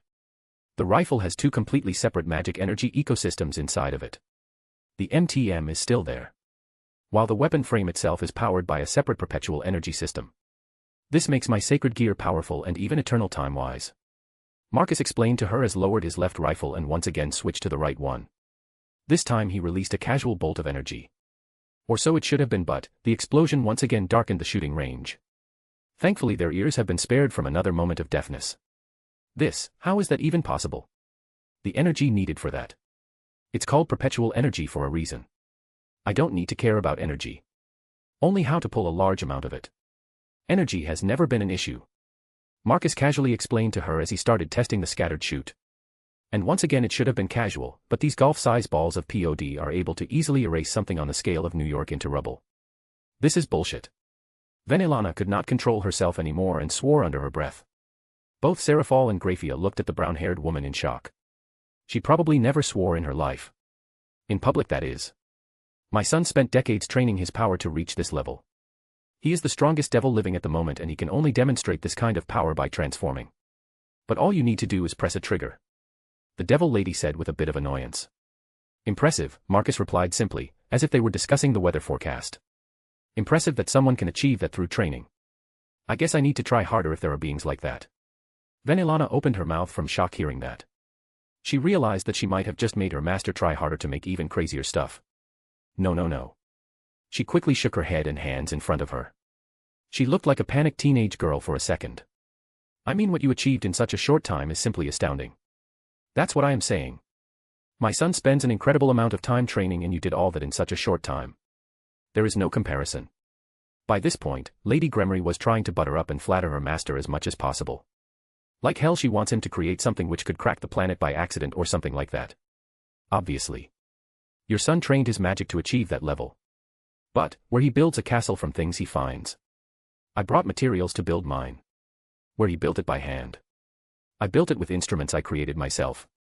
I did what humans do best. I simply found a way to build it faster, easier, more efficiently. While his hard work is impressive, he spends a lot of time doing it. That's all there is. Finalizing. He is a fighter and I am an inventor and engineer. I invent while he fights. Comparing us is pointless. You should compare engineer to engineer, fighter to fighter. I am never going to fight with some warrior's honor.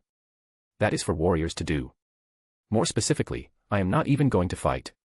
I will simply disable the enemy and take him to the lab to research, that is if they have something to research in the first place. If it's a boring enemy I will simply. Marcus lifted his rifle and shot a bolt of energy at the target. Once again the shooting range turned pitch dark. Finalizing got the message loud and clear. Borderline getting deaf again. Sarah, does the supernatural world have something akin to bounty hunting? I asked the beauty next to me as we watched Mark II getting assembled. The robotics hands were swiftly working on transmutation, creating the metal while other sets of robotics hands were drawing runes and magic circles at rapid speeds and insane precision. The black-haired girl next to me wanted to see the magic behind the hood. So, I brought her to the assembly line downstairs to see how Aurora does her magic. Nothing of that sort exists, but we do have a list of people which the other pantheons don't like and want to make them disappear. As you can imagine, no god will lower themselves to go on a manhunt just because some human crossed one of them. No, they either smite one before he leaves the pantheon-controlled territory or simply notify the other pantheon about this specific person. As you can imagine, that kind of people become something similar to the terrorists in the mundane world. Meaning that they won't be missed. Seraphal instantly understood what I meant. You wish to hunt them. I see, you want interesting people. I assume you don't mind doing this for Devil's First, right? Snort. I only care that I am getting something, Seraphal. If the person has an interesting gear I will deal with it and I will keep the gear to myself. If this benefits the devil kind then so be it. After all, one man's trash is another one's treasure, who knows, maybe that person will help everyone by dying and giving me his gear, leading to some nice invention. I said with a shrug as I watched the helmet taking shape. Freedom always looks amazing, especially when it is real and functioning. I see, so, you don't mind getting used. Your way of thinking is wrong. I am not getting used. I am quite frankly stealing what was your race's beforehand. It's something along the lines of acquiring an item that belonged to you, but I am keeping it to myself in the end. And the best part in all of this is that I will be getting my precious battle data. The way I mocked the word battle was not missed by Seraphal. In the end, there is no such thing as a battle to me. According to my calculations, only a God-King level being could do something to me for the first 3 minutes before I fully erase him. That is if my predicted curve of strength is what Seraphal is telling me. And of course, God-Kings don't just walk around randomly. I see, the way you put it makes us look bad for losing our assets. She sighed in a resigned tone. Very well. I will compile a list of wanted and interesting people. She said with a nod, before continuing to watch the assembly now with a thoughtful look. While Seraphal was doing her thing, my scale mail was ready and so were the weapons. Although the test flight was not needed. I did it anyway. Nonetheless, the new layer design allowed me to reach speeds beyond Mach 5 and the jet lag was cut by more than half. While this was great and all, I can only do it in a straight line, otherwise it will rattle me quite a bit. This pushed me to delve into something new, genetics. With the help of Graphia and Finalizing, I quickly got a mountain of books on that subject. The moment I saw them, I realized that it's a lot. Genetics is a very big branch of biology. Although I had already known that, seeing and knowing are two different things. And so, I quickly started reading through it. This was actually my first time studying after my reincarnation. Before this, I had only revised some things, like robotics, although Freedom was a scale male and not really a robot. I still went through the servo motors and joints functioning. To increase the punching, lifting, and running force, plus with the help of magic, the force behind those becomes much bigger. Nonetheless, it was nothing more than a light read compared to this. Before I could properly get into it though, I received the hit book from Seraphal. First I checked to see if I knew anyone from the books or the show. I do remember there was a Cows Brigade or something. A cheap name ripoff from Mortal Kombat, but they were proper terrorists with a lot of interesting people. Originally, supposedly led by the Infinity Dragon. A dragon god which likes to look like a small girl, well, until she halved, infinity having. I have no idea how that is possible. For a moment I thought about this nonsense about having a being of concept. The only thing I could think of was that she lost some power over infinity. Meaning that the curse made her lose some control over specific power. If this was true, then I could do that to a bunch of annoying beings and make them lose power over their concepts. Well, I can check this later. For now, some manhunt. My eyes landed on the first pictures of the possible targets. Well, Seraphal is not holding back on her requests. The first peoples are the old Satan faction. Their powers and abilities are not that interesting and they have no sacred gears obviously. After checking those I went over to the next page. Checking the targets and moving on. Eventually arriving on something fascinating. And what do we have here? Chow Chow, the descendant of the original Chow Chow. The one who has the true Longinus. Wanted by the church and, by extent, heaven for the spear. Isn't it kind of amusing how heaven remains pure while the church does all the dirty deeds of heaven? This way if they get caught red-handed they can always blame the church for acting out of the line. So sneaky and so outdated, or is it just me?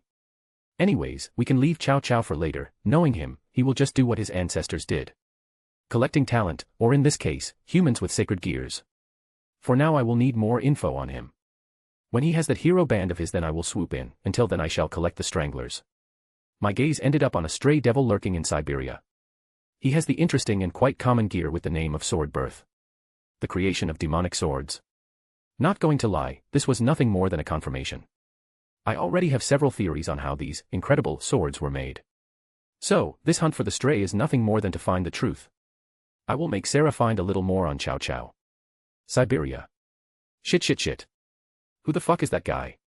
A man who looked to be in his 20s was running through the thick snowy forest. His speed can be considered supernatural as he would leave something akin to a sonic boom each time he accelerated.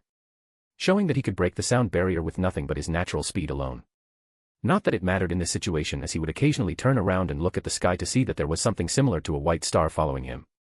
What's with that freaky armor? I can't feel shit from him. Are you ready to tell me how you fought back the mutation of your evil piece? A voice asked him from out of nowhere. Fuck off. Once again he started sprinting away. Crass, very well then, there are other ways to figure that out. The guy felt a chill running down his back as he heard multiple claps of thunder followed by multiple balls of electricity raining down from heaven. Ha ha ha. Your aim is sure dash. He wasn't able to finish the sentence as a ball of electricity slammed into him with a force powerful enough to send him flying. Breaking several trees in the process, the reincarnated devil ended up laying on his back. He quickly realized that his body was disabled. The amount of electricity that rammed into him was enough to fry his nerves, but not enough to outright kill him. Such precision in energy control was absurd even in the supernatural circles. Moments later the armor landed right in front of him and pointed his rifle's barrel at his head. I do thank you for allowing me to test at shooting moving targets. Fuck, he was missing on purpose. Fuck this freak for messing with me. Good night. Pick a realm of dead of your choice. Oh, wait. Devils don't go there, my bad. The next thing he knew was more electricity which fried his brain, ending and killing the helpless stray devil. Once the death was confirmed, several white circles surrounded the corpse and moments later something came out of the body in the shape of a translucent orb with a sword inside. This was the sacred gear demonic sword creation also known as sword birth to the rest of the world. Quite a common gear. And very common around the devil circles. A few moments later the orb was collected and the dead body was erased in a single blast of the rifle. The energy wings glowed and the armor started floating again. Company. An interesting method of hiding magic. It's not bad. But, for someone who has magic vision, I can see the trails of magic. After his words, several figures started coming out from behind the trees. They all were dressed in a white fur-like clothes with hoods. But, they all had one thing in common, and that is the silver bows and arrows. The figure leading the front was the most unique. While looking identical to the rest in clothing, the aura she had was different. It was felt divine. Who are you? This area at this time of the year is used by my hunt. The woman asked with quite an authoritative tone. The only reason she didn't open fire at the person in the armor was because she couldn't tell who or what it was. This was the first time in her very long life that she has met someone she can't discern at all. It's like all her divine power just bounces off the armor. She can't even tell if it's a male or female. Chapter 13, The Hunt. This is the hunt. Strange, don't remember one being in DXD. I thought it was more of a Percy Jackson thing, I think.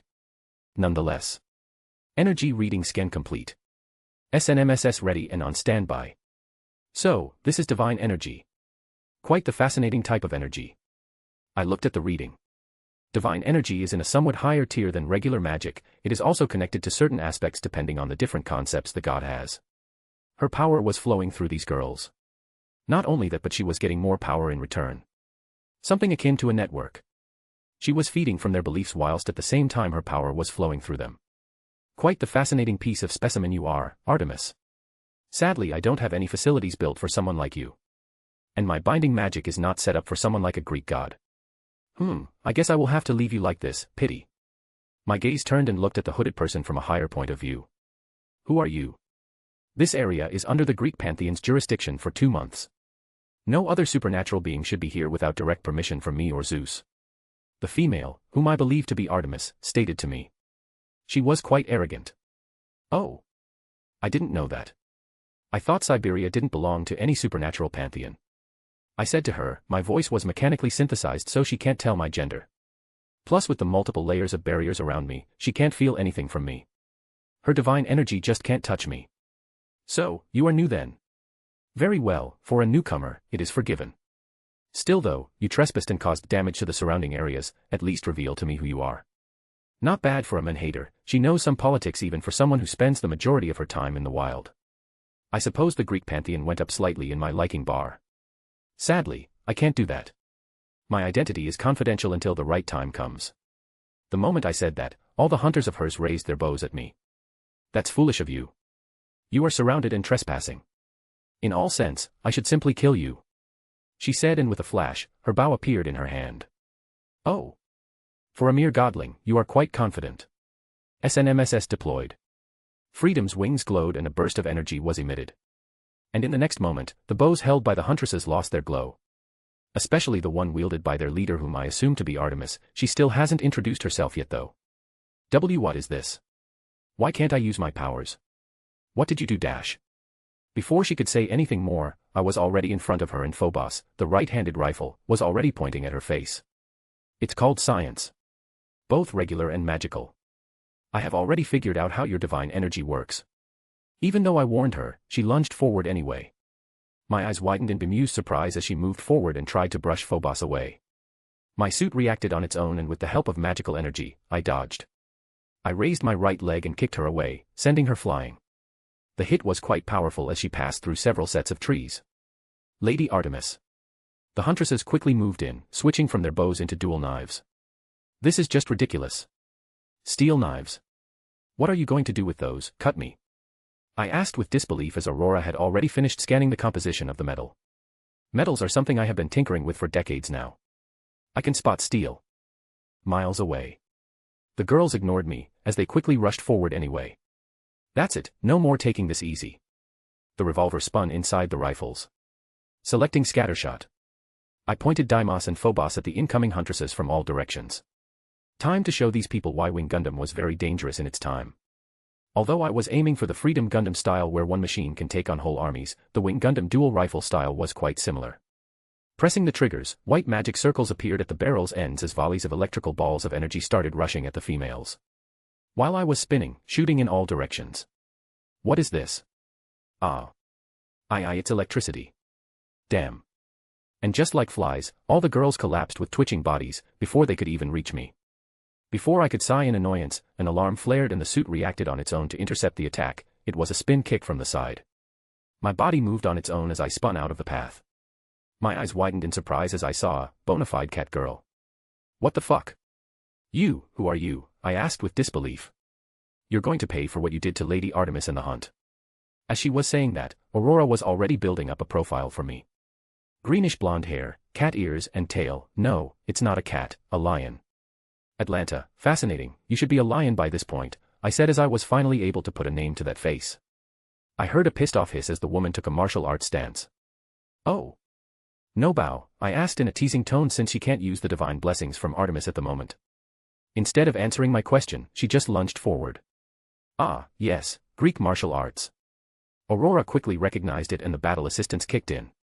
But by this point, I was just fighting a regular girl without any supernatural support.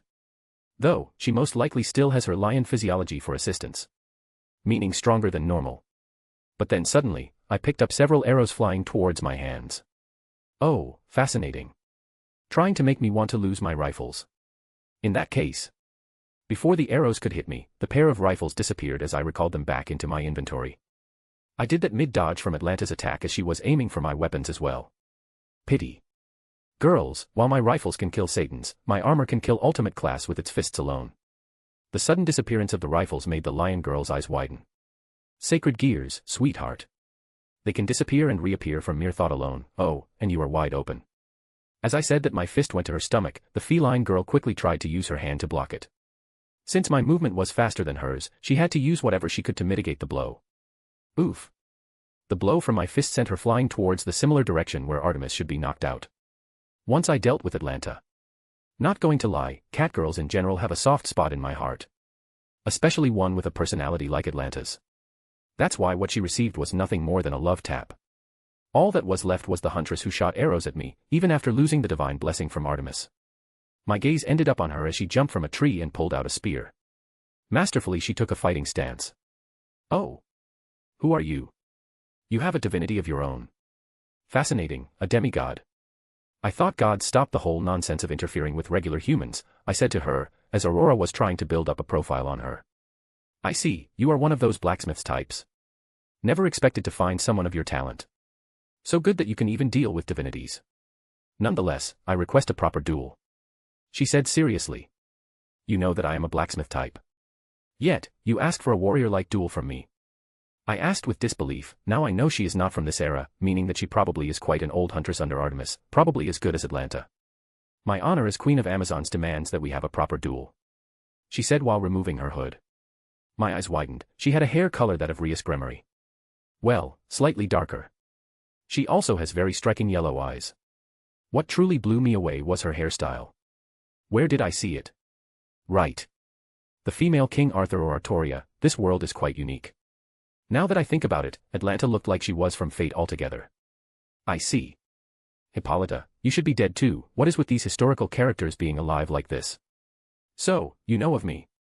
That makes things easier. Hey, you want me to fight you properly? I asked her while crossing my arms. I do want to know how she will get a proper duel from me when I have no interest in fighting properly. You may use any of your self-made tools. That's their purpose. I will use mine as well. If you win, my life is yours. If I win, your life is mine. Easy, yes. I blinked a couple of times hearing this. Right, she was raised from that warrior culture of hers. You serious? I have disabled your divinity. You are no war goddess. Even if you are, my armor specs outperform most ultimate class beings. I said while trying to comprehend why she still insists on going into this duel. What was even weirder was that she was getting even happier hearing what I said. Is she a masochist? Even better. To make a suit of armor capable of fighting the ultimate class. Yes. You will do just perfectly. I have been waiting thousands of years for someone of your capacity. What is she talking about? My brain tried to comprehend her thought process. Let me get this straight. When you meant your life will be mine if I win, and mine will be yours if you win. You mean the marriage way or the killing way? I asked her as I remembered the whole strength makes right thing. For a second she was confused before giggling. Of course marriage. Why would I kill someone who can build things like that? She asked with a confused look. This was a conversation between two people from different periods and professions altogether. Asterisk sigh asterisk. My energy wings glowed and with a sonic boom, I disappeared from her sight. Hippolyta looked around quickly and there was a borderline crazed look on her face. Reminding me of those people who like to fight. Pity that I don't do fights. I appeared behind her and with Phobos in hand, I pressed the trigger, a bolt of lightning slammed into her from behind. Heh, I lost, very well. I accept this, fate. She collapsed onto the ground. Silly woman. I didn't accept your deal. I have no interest in marrying. I am not even 30 yet. I shook my head as I looked around. Thinking of it for a bit. I decided that, yes. I can take some samples from these ladies. Walking over to Hippolyta I recalled my rifle and pulled out a combat knife and cut several strands of her hair. Then I walked towards where Atlanta was with Artemis. The first one I noticed was Atlanta. She was knocked out and had a frustrated look on her face. Her hair was the most unique hair I have seen so far. Natural green and blonde is quite rare for regular people. Well, it should be, but since I was in an anime-like world. Walking closer for a bit I removed my glove and wanted to do what no one should have ever done in history, and that is pat her head and stroke those ears. Hey, even though it looks rough your hair is quite soft, I said softly, enjoying the hair. Sound of purring cat. My eyes widened and in the next second, I had a very evil look on my face. Aurora, why don't you record this purring for me? As you wish. I saw the notification, brushing it aside mentally. I continued to stroke her hair and of course record the purring. How many other people have achieved this? Making the chaste huntress purr. Heh. This was probably one of my greatest achievements to date. After enjoying the stroking, I gently cut some of her hair before leaving her be. And last but not the least, the moon goddess herself. Oh. I looked forward and saw her slowly getting up. Why you won't be getting away with this, she said while trying to get a hold of herself. Attacking one of the Olympians like this, she exclaimed as she finally stood up properly. There was some sweat going down her forehead. Truly. I do wonder what your fellow gods would think of the moon goddess herself. One of 12 Olympians losing against a mere 16-year-old human teenager, I said while animatedly shaking my head. My hands were crossed. You must be joking, she asked with wide eyes. Her blue eyes were in complete disbelief. And now that I can finally see how she looks, I can confidently say yes, Artemis is very, very beautiful. Silver, nearly glowing hair done in a simple ponytail, held together with a strap of leather. Why would I joke with you? I don't have a reason to do so, I said to the goddess while walking forward towards her. By this point, she already realized that she can't use her magic nor can she use her bow. And most importantly, she has received a blow from an ultimate class level kick while she had no empowerment. I am impressed that she could tank such a strike. Lies, it has to be lies. No human can achieve this without some sort of help from a deity. The goddess was in denial. I frowned for a moment after hearing that. This was getting annoying. I understand, oh I know. My hand moved towards my helmet. Aurora read my intentions and disconnected the helmet. Moments later, Artemis could now see my face. I saw her face with my own eyes, just like she did with hers. Phew, this is cold, I said while looking around. I could feel the icy temperature on my skin now. You are a teenage human male. No way, the goddess of hunt said while shaking her head in disbelief. Indeed. Now, I know gods can tell when humans are lying, right? Do tell. Can you do that? Or do you need my help with that? I asked with a smug look since she unfortunately has no power over her divine energy. You. No human male dares to speak to me like this, she said while her shoulders started to shake from fury. And what are you going to do about it? I asked with extreme curiosity. I do wonder what gods will do without their power. It was a natural curiosity. Humans are born without any power, so we build up ours. What about gods? What will they do when they lose their powers? You. She naturally lunged forward, trying to punch me, but the thing was, freedom scale male makes me naturally extremely tall, nearly 3 meters. So I caught her first with natural ease. She tried to force herself to push me, but she needed a lot of force to even move me. And at this point she was just around natural human strength. If you're going to do this, then just don't, I said with a bored and disappointed sigh. I guess I expected too much. Grr. I will make you pay. I will spank you for being naughty, you know, I said in a bored and slightly amused tone. Yes, I was feeling quite sadistic towards her. I mean, she is a natural man-hater. And I just have this natural urge to do things. What? You dare? She asked with wide eyes and disbelief. You want to test this theory? I said with a raised eyebrow as I started lifting her by her hand. I am an Olympian goddess. You can't do this kind of thing, she said in a somewhat embarrassed tone. You wanted to kill less than 5 minutes ago. Not only was I assaulted by a whole group of feminists, but 2 of them were bona fide goddesses. So, tell me, what should I do? Oh, I know. I should wrap you all up nicely and send it as a post to Olympus. I do wonder what kind of reaction the rest of your council will think, I said to her with a bright smile. Do you want an apology? She asked that after having a realizing look. I want something else, I asked her as I inspected her closely, giving her some wrong ideas. She paled hearing that. I will kill myself if you dare take my body, she said with a fierce look. Your body? Oh, you are quite a pervert if you are already thinking in that direction. But, no. While you are beautiful, I have no interest in you, I said while shaking my head. I already have Seraphal and Graphia, while adding another silver hair would be interesting, especially in a maid uniform. Artemis started blushing from embarrassment as she didn't know where to look.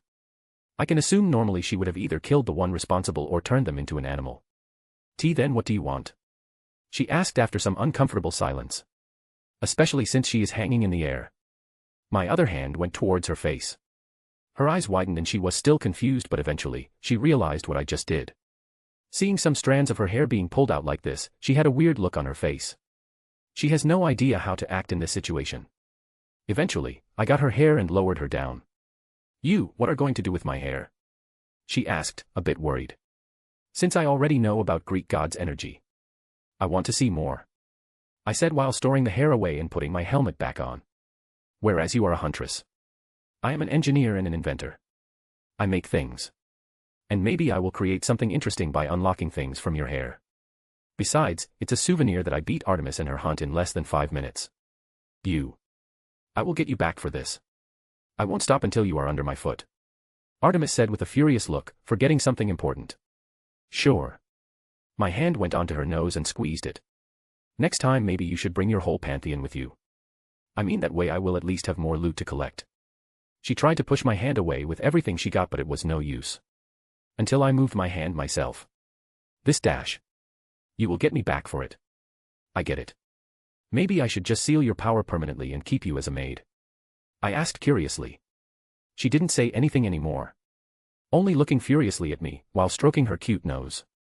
Anyways. I will see you later, Artemis. My wings glowed before I started to fly, quickly leaving the area and turning off Solomon's negation. Boom.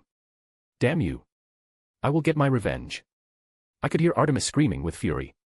The night sky slightly turned lighter with some silver showing off her domain over the moon. Well, she is pissed. It was very hard for me to resist and not just start messing with her. I could have gotten some more liberties with her, but then again there will be second and third time. Knowing her, she isn't going to stop just because her power is sealed. I could only sigh. Oh well, I wonder what Sarah's reaction to this will be. Artemis. That brat. That human brat. I will kill him. I will turn him into a rodent and squeeze the very life out of him. The moon goddess looked at the sky with a borderline insane look. Never in her whole life has someone toyed with her like this. After blowing up several trees with her raw divine power, she calmed down for a bit. She realized that the human brat knows how to seal her power. That's why he was not even afraid if she was to bring her whole pantheon with her. While this is very much disturbing, she won't be doing that. No way in her life will she tell anyone that she was turned into a human's toy like this. No, she needs a different way. Assuming his armor is what allows him to seal her power. That means that she just needs to find him outside of it. Yes. I need to find where he lives. Hunt him down. Then humiliate that brat the same way he did to me. Thinking more on it for a bit. She realized that this brat is quite similar to the devil freak who invented the evil pieces. If that's the case, then the brat most likely can do more. Hey, if this is the case, then I will draw him out into a duel. Offer something he could not resist. Of course, making sure it's a duel of pure skill, no toys are allowed. The silver-haired goddess was thinking of how to get revenge, not even making sure if she was on the right track or not. All she knew was that the brat was dangerous with his toys. Once he was out, he is just a regular 16-years-old teen, he would not have a massive amount of magic. And even if he did, she is an Olympian goddess. One of the strongest. Yes. This will do it. Now I only need to find where you live.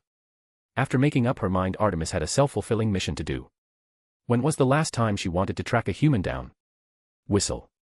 Moments later, hulls of wolves spread throughout the whole forest as above-average-sized wolves started to gather around her location. Find him for me. No matter what. I want to know where he lives. The goddess of hunt ordered with a cold voice. The wolves nodded as they started to smell the air around. They were looking around, trying to find any remains of the human smell. The problem was, there was nothing to pick. After a few moments, the wolves shook their head. Grr, that brat. One way or another I will find you. Artemis stomped her foot. Before sending her wolves away and started walking towards where her hunt was. Just passing through several downed trees, she found the downed Atlanta. The goddess quickly rushed towards her, shaking her gently for a bit. Oh. Lady Artemis. Where am I? The huntress asked with a confused look. You have been knocked out by that brat. The moon goddess said as she mentioned him in a very furious tone. Brat. Atlanta instantly recalled what happened. She got dead serious. What happened? Artemis sighed. Should she tell her? Well, the goddess can tell some things, just not the embarrassing parts though. For example, the threats of spanking and being turned into a maid should not be said, as Atlanta might just do something reckless and will be turned into a toy like Artemis was. The wielder of that armor is a teenage human boy. He is at least as intelligent as that Beelzebub freak. He developed some sort of magic similar to that of the Solomon brat.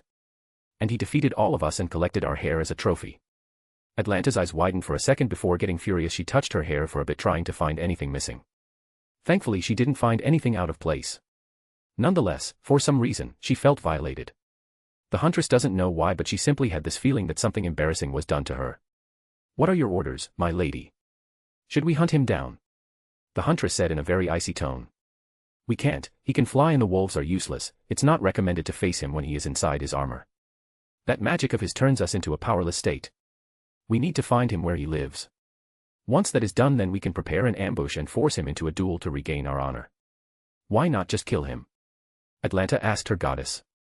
This is not the Artemis she knows of. But then the huntress saw the look she had. She wants vengeance. Something has happened to Lady Artemis. Most likely when that brat took her hair. No. Killing him is not good enough, he will suffer for all of the humiliation I had to go through. There is no killing. Not until I have my way with him. I understand. We will help you in any way we can, Lady Artemis. Atlanta said with a nod as she was starting to get up onto her feet. Cleaning herself for a bit. Good, now let's return to the hunt and think of the ways we can get information on him, Artemis said with a nod as they started walking towards the rest of the hunt. Where is he? Where is my husband? The red-haired Amazon queen was looking around with a heated look. Hippolyta, what nonsense are you talking about? Atlanta asked with a baffled look. He has beaten me in the proper duel I asked of him. I have acknowledged the fact that he has beaten me fair and square. My life is his now. The red-haired warrior woman said with a serious look. The rest of the huntresses and even Artemis looked at her strangely for a bit. You have sworn a huntress oath of chastity after Lord Hades brought you back to the world of living by my request, I might add. If I recall correctly, my lady, I accepted the offer of a huntress as long as it doesn't clash with my honor as an Amazon warrior and queen. The silver-haired goddess groaned for a second, remembering that. Yes, all those years back, she was desperate to get her hunt back together and she needed experienced women who had experience in fighting and had some hate towards men. Hippolyta was the best choice since her experience with Heracles and has natural affinity towards fighting and hunting, so she fits the bill. Now it has come back to bite her in the back because this woman is simply far too proud and is a queen of warrior women's. Sad to say, but he has left and we have no idea how to search for him. So, he has beaten the whole hunt and just left? Hippolyta said with disbelief. Yes. A 16-year-old human boy has beaten us. I think it's time to get back at him. Artemis said with an extremely pissed-off look. But her words had different effects on the Amazon queen. The redhead's eyes, for a second, had hearts in them. He is that good. He crafted tools like that when he was only 16. I can already imagine what he can do when he is 20. Or 30. He. The redhead huntress said with a flushed look, her breathing got slightly haggard. By this point, she was already head over heels for Marcus, who had beaten her that bad. Hippolyta, are you okay? You look like you are sick. I am fine, we should start looking for him. Lady Artemis, did you see his face, is he good looking? The Amazon queen asked, her last few words earned some confused looks from the huntresses. He is, Eastern European, from the looks of it. We should start scouting Eastern Europe then. The way the world is right now, my lady. Eastern European could live all over the world, Atlanta said to the goddess of the hunt. He has the accent of someone who is from Eastern Europe. The huntress nodded, hearing that, and the rest just listened into their conversation. Even the Amazonian queen was thinking hard for some clues, though for different reasons. My lady, since he is an incredibly talented crafter, we could use that to track him down. If he can build things like that armor, which I assume is a sacred gear, then he should be quite a high-profile person. It shouldn't be too hard to find some clues. Hippolyta said with a serious look. The redhead Amazon was thinking very hard. After all, it's her future husband they were tracking down. And like hell, she will let this chance slide. True, if this is true, if he can truly craft sacred gears, then this is big. No matter which pantheon he ends up with. Atlanta said with wide eyes as she remembered him mentioning that those rifles are sacred gears, and she doesn't remember any gear shaped like guns before. Indeed, we can talk about this when he is under my foot. Until then, we going to track him down. Artemis said with a furious look. And Hippolyta only smiled, seeing the frustrated look on the moon goddess' face. How many humans can make this proud goddess behave like that? This only proves to her that her future husband is incredible. Marcus. I looked down and saw my garage. Being back home feels refreshing. Spending a whole night in Siberia was something else. This was one of those moments when you just sit back and think back on what you just did. I did just that, and it's getting more common now. I just spent the whole night thousands of kilometers away from home and then returned in less than a few hours. As I was descending, a portion of the driveway started to lower down and I could see my workshop there. Once inside, I walked to the platform and robotic hands came out from the ground and started to take off the Freedom Mark II. How was it? Seraphol with Graphia walked over to me. Interesting to say the least. I pulled out the sword birth core and showed it to them. I got the gear. And encountered the hunt. What? What hunt you talking about? Seraphol quickly asked me. The one which has a pair of goddesses from the Greek pantheon. Hippolyta even wanted to duel me. Why you? What kind of luck is this? What happened next? Assuming nothing, since you are here right now. I beat them all up in less than 5 minutes, even got some souvenirs. I pulled out some strands of hair from my inventory before showing it to Seraphol and Graphia. This is Atlanta's hair, this one is Hippolyta's, and for the last, this is Artemis' hair, quite beautiful. It still nearly glows even after being taken some time ago from the source. I said with fascinated tone. Seraphol facepalmed hearing that. While Graphia kept a poker face like usual while she was thinking about something. Chapter 14, Beginning of Expansions and Collecting Gears. Sigh. Just like I thought, this is basic. I sighed out loud as I looked at the screen. The scan for the sword birth was done. Whereas boosted gear was like a primitive computer, the sword birth is like a TV remote. Some very basic functions and that's about it. No wonder it's such a common gear. I could make better energy type gears, for example, a dragon energy type sword birth, or even a Greek divine energy type sword birth. It's so simple. I wonder why Big G never did it. Well, it doesn't matter. Now that I have this scanned and the information is stored, I no longer need this. Looking around for a moment, I left the sacred gear orb on the table and picked up a book on genetics. It's time to continue reading on genetics. What I found is quite fascinating. Genes are like closed systems. Very, very complex systems. You pull just one atom away and it breaks apart. It's also the same with tempering. If you change even the smallest thing like a hair color, then it can cause a chain reaction, resulting in the whole thing breaking apart again. Very much fascinating and very extensive science. Right. I need to find some tech that people use to study genetics. Thinking of it for a bit, I went back to my PC and booked a tour that they do for labs. While it won't truly be everything I need, I will be able to get the general idea. I mean, I already know that it's all about the micro world in one's blood. But I can't make stuff from just that. I could make a microscope, but that's about it. Around same time, Seraphol pulled Graphia aside to talk, while their master was reading about stuff on the genetics. Graphia, listen. This is bad. The black-haired Satan started pacing back and forth. What is bad? Marcus only left once to hunt. And he encountered Artemis's hunt. He wiped the floor with her. The problem is that he even earned the right to marry the Amazon queen. Seraphol said with a frown look. And, you think he will just marry her? Our master doesn't care about this. Graphia replied in an obvious tone. The problem is not whether he will marry her or not. The problem is that even the smallest of steps he takes shakes the world. The hunt is only the beginning. Artemis has no clue about the capabilities of Freedom Mark II. She can't sense Marcus. So even if she lost, she believes that it's because of the armor's ability to negate magic. My bet is she is on the hunt to find our master as we speak. Seraphol reasoned as she started to pacing back and forth, again. There will most likely be even more encounters, and our master will humiliate her again. In return, they will most likely try to move in on him in his own hometown. And as you know yourself, that's suicidal. Leviathan reasoned as she crossed her arms under her ample breasts. And what? He will capture her and enslave her. I do not know how Ars Goetia works, but it can't enslave gods. Graphia asked with raised eyebrows. She was trying to find the point of this conversation. Seraphol shook her head in denial. This was not what she meant. No. It's not about the enslavement. Artemis is one of 12 Olympians. Her capture would eventually be revealed, and as you can imagine, it would shake the whole supernatural world. Master will be under a magnifying glass. While it's nothing bad, since not many people can do anything to him. What I am concerned about is how many females will want his attention. Hippolyta is only the beginning. There are still Aphrodite, Athena, and other minor goddesses. And that is just from the Greek pantheon. Don't forget the diamond core heart that is installed in Kuo. The Shinto pantheon could easily find out about it and want his attention. Then there's the fallen angels, they could easily send their females to seduce him, and of course, that bitch from the heaven faction. Seraphol explained what she meant and Graphia listened attentively. I see. So you are afraid that Master will forget about you, us. I suppose it is possible, since there are many different goddesses around the world. But none of them are devils like us.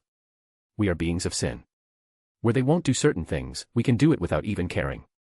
There is a reason why Solomon wanted to enslave us instead of thinking about those crude beings. As Graphia was speaking, the Leviathan was looking at her with a different look. Seraphol was quite impressed by what she just heard. Yes, of course, for this one, I will need your help. The black-haired devil lady had a smug look on her face. She recalled that a certain special day in February is close by. She needs to get some costumes. My help. As long as it's dash. I know. We are going to seduce our master together, for Valentine's Day. What do you think? Seraphol asked with a smug look as Graphia thought about it. Very well. Since I was the one who mentioned this. The silver-haired maid sighed in defeat. Well, she was the one who mentioned the sins, the only thing the gods can't brag about. She doubts any goddess would double-team with another goddess just to seduce a man. That's why devils are superior in this regard. Good, we shall be victorious. Seraphol clenched her fist as she declared that. It sounded like she just found the formula to win her master over. Back to Marcus, later. The tour in the genetics lab was not so bad. While the techs were not the best. Since I saw some stuff over in America that is considered cutting edge right now. But then again, my birth country doesn't quite have a substantial budget to begin with, so it's understandable. Nonetheless, it did its job and now I can start the ground running, as they say. As I now know where to start and what I need to do to start this. Quickly entering some calculations onto the main computer after returning from the tour, I looked at the screen. Calculations done. With current computer parameters, this decoding will be done in 34 years 74 days and 23 hours. Whistle. So, a 46 GB RAM computer is only worth that much, well I guess a 16 quad-core processor won't be doing it. Thinking of it for a bit, spinning in the chair, I started to think about how to move forward from here. Open me the map of this area. I want a satellite image of it. I said after thinking for a bit. While I know the area to a certain extent, I wanted to confirm something else. Understood. Loading the map. Moments later I saw the map of the surrounding area. Up northwest there were some forests. Well, there are forests of various sizes in most of the areas around the city. But if you go from northwest to west where some open fields are, assuming there are some farmlands, and continue going further west, there is a sea around 180 kilometers away. Changing some altitude readings, as well as the sea level and such. So the main processing facility is here. That open area will be the launch site, and then straight west, towards the sea. Doing some quick thinking about the ground compositions. If my memory serves me right, then this area a long time ago was a delta of a massive river, then the Ice Age. Working through the earth will not be so hard since I won't be doing it the normal way. With the idea in mind, I closed the map and created a folder next to engineering, projects, and systems. I named it expansions. But before I could focus on that, I went to the projects folder and created another new project. It was time to create some grunts who can do manual labor for me. Naming it simply Aurora Bot. I quickly opened the design app and started drawing a robot. It was crazy how easy it is to draw one. Though, that was most likely because I have been doing upgrades for my freedom, which requires extreme precision and with the whole barriers between armor laying. And also doing a lot of holographic manipulation of the design. And making manual labor robots. That's absurdly easy compared to that. The OS for them was mostly done by Aurora. I only skimmed through it and then moved on with something more fascinating, and that is allowing mechs to use magic. It was not as difficult as one would expect, the circles were not that hard to make, especially with the tools that I have. Once the designs for the labor bots were done, I started working on my expansions. Now teleportation is fun and all. But traveling with something like a bus, train, or ship are good for a few things. From experience, I can say that traveling allows one to spend time thinking. Many of my ideas and designs came just from that, especially in my previous life. And that's why I decided to make an underground railway network. With perpetual energy and unlimited resources that comes with alchemy and a tireless labor force, I can easily create whole networks throughout the whole nation. The best part is that it can also rapidly grow with barely any maintenance or attention needed. I can go and do different things simply knowing that my bots are still working either way. My assembly line can create 10 labor bots in less than 2 hours. I still need to make some more specific circles for this. Thinking for a bit I started working myself on the LaborBot software update. When Seraphol appeared in the workshop at her regular time she noticed that the place was empty. The place where the design table and the computer were, is empty. Whereas the main area where the suits are stored has not been changed, Mark I and Mark II are still there.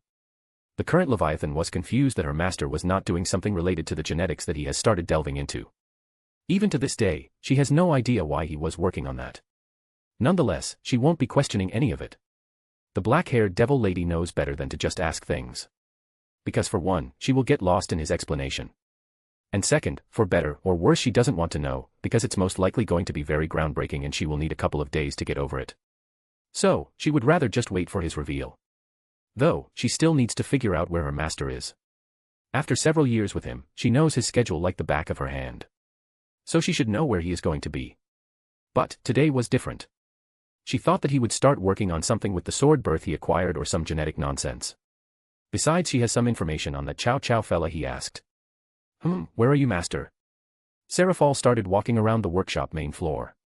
She checked the main area, the testing room, the summoning/ritual room, then she walked to the back towards the kitchen and bathroom, all of which were empty. There was not a single soul there. Strange, this is far too strange. He would have notified me with his connection through Ars Goetia. The older Citri looked around for a bit more. She then tried to sense her master to find out where he was, and once again, the workshop is far too magically amplified for her to find him. This is one of those weird feelings that she gets whenever she is in the workshop. She feels human. Her power here means quite simply nothing. Her master regularly makes things at the ultimate class. And even then, a tool of that level barely enters his radar. Well, I should probably check downstairs. The black-haired devil lady sighed as she turned around and started walking to the back of the workshop where the stairs are. She knows quite well that she is not allowed to go down there regularly. For one, it's where the diamond core heart, the database, and the assembly line is located. The reason why she was not allowed there is that according to Marcus' words, a klutz should not be allowed to get there regularly. Why he thinks that she is a klutz is beyond her. Nonetheless, she will do a quick check and then will try to use their connection to contact him. The beauty gently and quietly descended to the lower floor. She noticed something almost immediately. The lighting in this area, more specifically the corridor areas, used to be almost non-existent. Her master always loved the hold barely any light in the heart of the base thing. There was only ever some light on the floor so that people could see some of the path they were walking. However, now that was gone, and the area had actual proper lighting. Realizing that yes, this is where he was, Seraphal immediately gained her confidence and walked down at a much quicker pace. Her eyes widened when she saw a brand new corridor. It was twice as wide. She looked around for more and saw that the corridor which led to the diamond core heart and the rest was gone. Instead, she found a door which appeared in an area far away from sight and was crafted from some sort of metal. She assumed a new brand of alloy. What on earth is he doing? More expansions? Is he building a supervillain base? I won't be surprised, in truth. With him anything is possible. It wouldn't be a shock if one day he wakes up and decides to take over the world just to find out how the nations around the world would act to his declaration of war. Seraphal shook her head as she started walking down the wide corridor.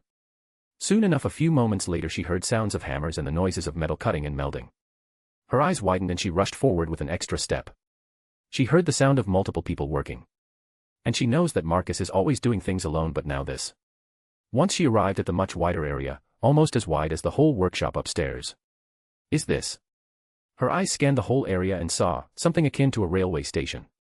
This is a railway station. She looked around, assuming she was standing on the platform area. Walking forward, she saw the rails, or she assumed they were supposed to be rails, but it was more like a platform of some sort, like the trains are going to be sliding on it or something like that. He won't be making regular trains, that's for sure, assuming it will be floating or something like that. Once she closely inspected the area, she saw robots, humanoid robots using magic to drill the tunnel and more robots to assemble the rails. This was approaching realms of true sci-fi in her eyes. Robots.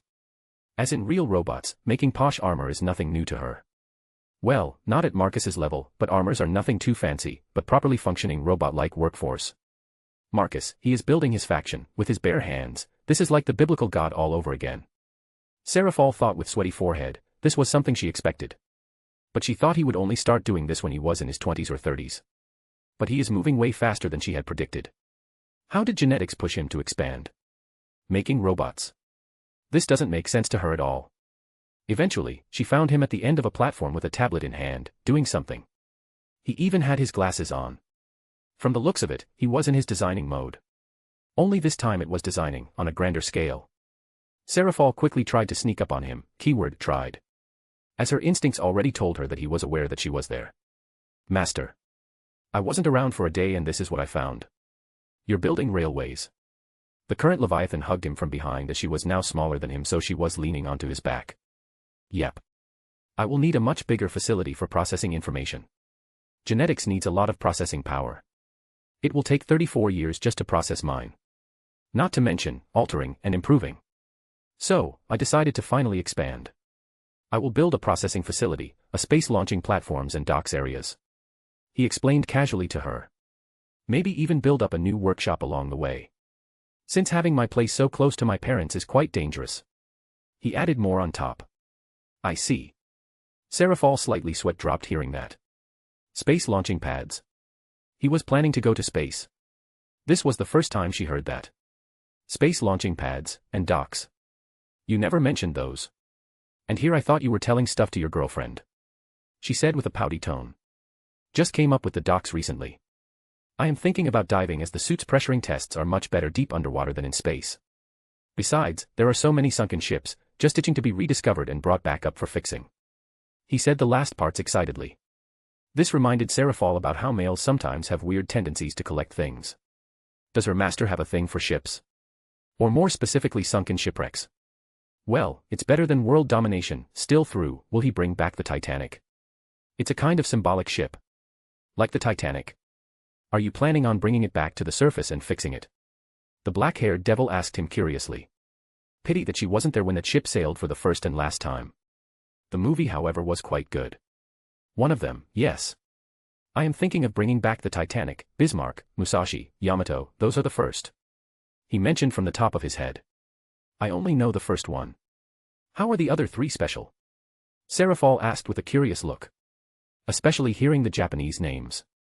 They were the world's biggest battleships. They were really big, no nation builds that size anymore. Instead, they build aircraft carriers. That's why I want to get them.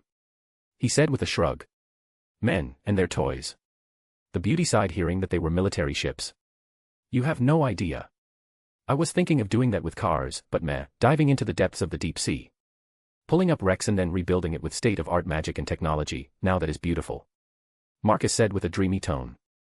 And Serafall instantly felt a chill going down her spine. Is he planning on making them like sacred gears? She paled for a second imagining those ships turning into massive Japanese mechs. My imagination is running wild. I should lessen the amount of Gundams I am watching. The current Leviathan shook her head internally, she was imagining far too much. There was no way her master would turn those ships into mechs. I see. Well, I suppose it's not a bad hobby to have. Anyway, on another note, I have the information you wanted. Serafall smugly pulled out an envelope from somewhere and handed it over to him. Oh. Stuff on Chow Chow. Let's see how many people he has recruited. He replied, and with an excited face he opened the envelope and checked the information that the Leviathan had gathered in detail. Jean, Hercules, Sieg, Arthur, Luffy. Heh? The Pendragon pair have not yet joined Valley. Interesting, the last location was around Greece, assuming they will be recruiting Perseus soon. While Marcus read through the paper, Serafall was closely looking at his expression. She saw him being quite excited and happy with the amount of rarer sacred gears these people collected just for him. You will be collecting them then. The true Longinus, it will, attract the attention of heaven. The black-haired beauty said to him as she looked at Chow Chow's picture. Good for them. They had years to recover it. They did. Many previous exorcists had it and they were under heaven banner. But like any other gear, the heaven system is quite random with the gear placement. The angels didn't expect someone from China to receive the spear. Serafall explained to him. As I said, they had years. Years to patch the system, years to upgrade it and perfect it. At this point, I see nothing more than the fact that they don't care who has the true Longinus. It's not my problem that they are incompetent in fixing and running the system. The current Leviathan could hear her master's distaste towards Heaven's faction. Assuming he doesn't like them because of how they can't run Heaven's system. This is too early for me to decide if he is going to have a cold relationship with them or not. There is still a chance of that bitch pulling something out of her large tits. The black-haired beauty furrowed her eyebrows for a moment, thinking about that woman who wears a mask more than she ever does. Not everyone is at your level, master. If my guess is right, then that blonde has tried many times to fix the system. But unfortunately for him, he wasn't created to run it. She used the moment to jab some at the current leader of heaven. I suppose so. Nonetheless, I will be leaving for Greece. I will be back shortly. He said after giving another glance at the envelope. Be careful. It's the home of the Greek pantheon. There is a chance you will encounter another one of their deities. Serafall said with a little bit of concern. Not for his safety or anything like that. Well, she was a little bit concerned about it. But she was more concerned about what kind of things he could pull. She doesn't want the most eccentric pantheon to start having weird ideas about her master. Irrelevant. I don't care about them. I have no interest in them at this moment. I will leave them alive. He said casually as he started walking back to the main floor. Serafall grimaced hearing that. He is treating them as something as if they were a nuisance. Like they are no threat and he is the one deciding their fate. Then again, if she had such a gear like he does, she wouldn't be afraid of anything. I see, well I don't care or anything. That's a big lie, and he saw through it as he looked back at her with a raised eyebrow. You shouldn't just provoke them, their egos are fragile. As I said, it's irrelevant. For one, I know their power and their scaling. I already scanned their divine energy. And I even have their DNA. My magic negation system is attuned to their energy as much as I have towards regular humans, dragons, devils, and now Greek gods. He explained casually while shrugging his shoulders. If you say so. I don't want you to cause any incident which will cause them to move. Move? Move where? Even if they discover my home location by some miracle, there will only be less pantheon in the world by the end of it. I am not going to take their mountain or anything like that, I am only going to collect and purge wanted criminals. He simply told her what would happen to the Greek gods if they were to get any funny ideas of trying to find him. Seraphal could only gulp down nervously. She doesn't want to know what the Devil Council will do once they find out that their POD has been recreated by a human. She can already imagine egos flying high and Marcus not caring about it all. Which could easily lead to devil extinction. Evening. Aurora OS boot up. Boot complete. OS startup in process. Aurora battle support online. Aurora HUD online. Exoskeleton system online. G-Force Max support online. Diamond Triangle core stable. CEFS on online and on standby. SNMSS on online and on standby. Synchronizing systems. Synchronization complete. Freedom Scale Male MK2 is ready and standby. Marcus checked the system of his suit before walking towards where the ceiling was lowered and the driveway could be seen. Moments later he was outside. Deploy wings, time to fly south. CEFS deployed. The whole wings ignited on his back as Marcus rushed high into the air. A few seconds later he was already very high in the air and the scale mail was connected to a GPS satellite to assist him in flying towards his destination. Less than an hour later the visor changed into a magic view and the teen inventor started looking around for his targets. Well this is going to be quite annoying. Several hours later Marcus finally found multiple Sacred Gear signatures in a single area. His eyes lit up as he flew there. Soon enough he found several bunch of people resting in a makeshift-looking warehouse. Assuming they don't want a high profile because of the Greek pantheon. What's this? There is a layer of some sort of energy in the air. Scan the energy in the air. Scanning. 37%. 71%. 91%. Scan complete. Moments later, a portion of Marcus' vision was covered by the new window. Hey! George's Sacred Gear. So instead of hiding themselves in a dimension, they use this as an early warning alarm. As anything bigger would attract the pantheon. Quite smart. Reading a bit more on the barrier, the teen inventor found out how it worked. In the end, I don't have to worry about this. Marcus lifted his right arm as Phobos appeared in his right hand. He pointed it towards where George was sleeping. Deploy negation magic field target Sacred Gear's signature. Deploying SNMSS. With a burst of light from the energy wings, the whole warehouse area was bombarded by the Solomon negation magic. Marcus pressed the trigger and a large bolt of electricity rushed forwards from the barrel. Boom. Electrical crackle. We are under attack. The teen inventor heard a male voice shouting from inside the warehouse. Marcus didn't stop as he started shooting more with both Deimos and Phobos. Bolts of lightning like strikes of thunder descended onto the warehouse, disabling the majority of the hero band members. The teen didn't stop there. As he continued before the majority were out, he then descended into the warehouse. Most of the roof was already disintegrated, so he could easily do that now. Preemptive strike success. Marcus said as he descended into the half-destroyed building. Who the fuck are you? A big burly man said with an annoyed look as he slowly got up, pushing away the debris from himself. An inventor, engineer, enthusiast, Sacred Gear creator and collector. And you Chow Chow did a great favor to me for collecting so many rare gears. Marcus happily said as he lifted Phobos and pointed at the sweaty-looking Chinese guy. Oh yeah. Let's see how you're going to like Tia. A clap of thunder followed by a ball of lightning smashed into the tall muscular guy, which should be the descendant of Heracles. You are irrelevant. So be silent. The teen inventor said as he shot into the guy without even looking at him. You, who are you? I have never seen Sacred Gear like those. Did the part where I said an inventor, engineer, and Sacred Gear creator escape from you? Nonetheless, it doesn't matter. I am only talking with you since you did a favor to me. So, pick an underworld you want to go to and pray to the deity governing it. A rifle pointed at the Chinese guy who was sweating buckets. By this point he was looking around looking for a way to get out of this. while also trying to call forth his true Longinus. Wait. We can discuss this. You are human. Right. I am trying. A ball of lightning smashed into the guy as he didn't finish explaining. I don't care what you are trying to do. Science is a priority. Your gear is the peak in the Longinus. Unless you have something equivalent to that, there is no dialogue, the genius inventor said as he approached the downed men. Magic circles appeared around him as moments later a translucent orb with a golden spear inside of it came out. It was quickly collected. He then pointed Deimos at him and a pitch-black beam with red wisps erased the guy. That moment a girly squeak spread throughout the warehouse as Marcus quickly looked at the source and saw a blonde girl with blue eyes staring at him with a pale look. He points Phobos at her. Wait. Don't shoot. I surrender. I surrender. The girl did a Japanese-style Dajiza, going on her knees and touching the ground with her forehead. You are Jean, you have a sacred gear which creates holy swords. Yes. I can do that. I can create as many as you want. Just don't kill me. She begged with a terrified look. Jean just witnessed how their strongest member turned into nothing right in front of her eyes. Very well, tell me, is it true that you are the reincarnation of the Saint Joan of Arc? He asked her as he approached her. The girl had to look quite high as the scale mail made the inventor look almost like a giant. And those glowing blue eyes from the helmet made him look even more monstrous. Yes. I am. The sacred gear is deeply connected to her soul. So, it became a generation thing. Not only that but according to the church we look extremely similar as well. All the reincarnations of Joan of Arc had the same sacred gear. I see, very well. It is quite fascinating how the gear doesn't detach after the user's death. Probably an extra system in place.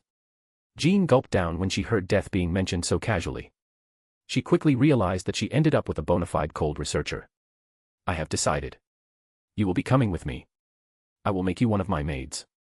It will be a beautiful way of showing heaven that, yes, their saint is nothing more than a maid to me. The blonde slowly nodded with a gulp. Yes, this is better than just dying. As you wish. She said while bowing again. Marcus nodded before turning around and starting to collect the other gears. Once again Jean could only twitch each time she saw members of her old group cease to exist one by one. Chapter 15, Blonde Maids. Wait. Don't kill him. Please. A blonde girl came out from the debris and when saw the rifle pointed at the blonde men, she immediately panicked. What now? And you are? Right, Lucifer Pendragon. A witch, you don't have anything useful to offer. The blonde's eyes widened and when she heard that, she was instantly horrified. She quickly started to think. She looked at the other blonde, the Joan of Arc spirit holder. I am a genius at magic. I was part of the Golden Dawn. I can teach magic if you want. She quickly said what was on top of her head. Are you? Very well. I will spare this guy, in turn, your life belongs to me. You will be signing a contract that will bind your magic. If you break it you will lose your magic or in the worst case, you will die. Is that clear? She sighed in relief after hearing that. This was not perfect but it was the only good way to get out of this extremely bad situation. Why yes. I accept. Good. Still, though, I will be taking these swords. Terrorists should not be holding any of them in the first place. Marcus said happily, most likely using the best pretext to do so. Even though some people could already call him a renegade and a danger to most pantheons. Well, not that it matters now anyway. Lucifer could only sigh after seeing Excalibur Ruler and Caliban getting snatched just like that. They only just found Excalibur Ruler. And Caliban. There was no need to even think about what kind of repercussion this will cause. It will cause a shockwave big enough to go through the whole supernatural world when the factions eventually hear that the strongest holy sword was lost. Still, her brother is alive, that's all that matters. Lucifer joined Jean as they watched their new boss. Master. Finished off the rest of the hero faction. And all they could do was stand by his side and be in fear, even awed how, regardless of the original strength of the heroes like George, they were just slaughtered. After it was all done. Both of them were encased in magic circles, of which Lucifer found extremely fascinating as they looked devil in origin but they were not devil magic. It was extremely weird. It was like he emulated the devil magic factors and made them work with human hands.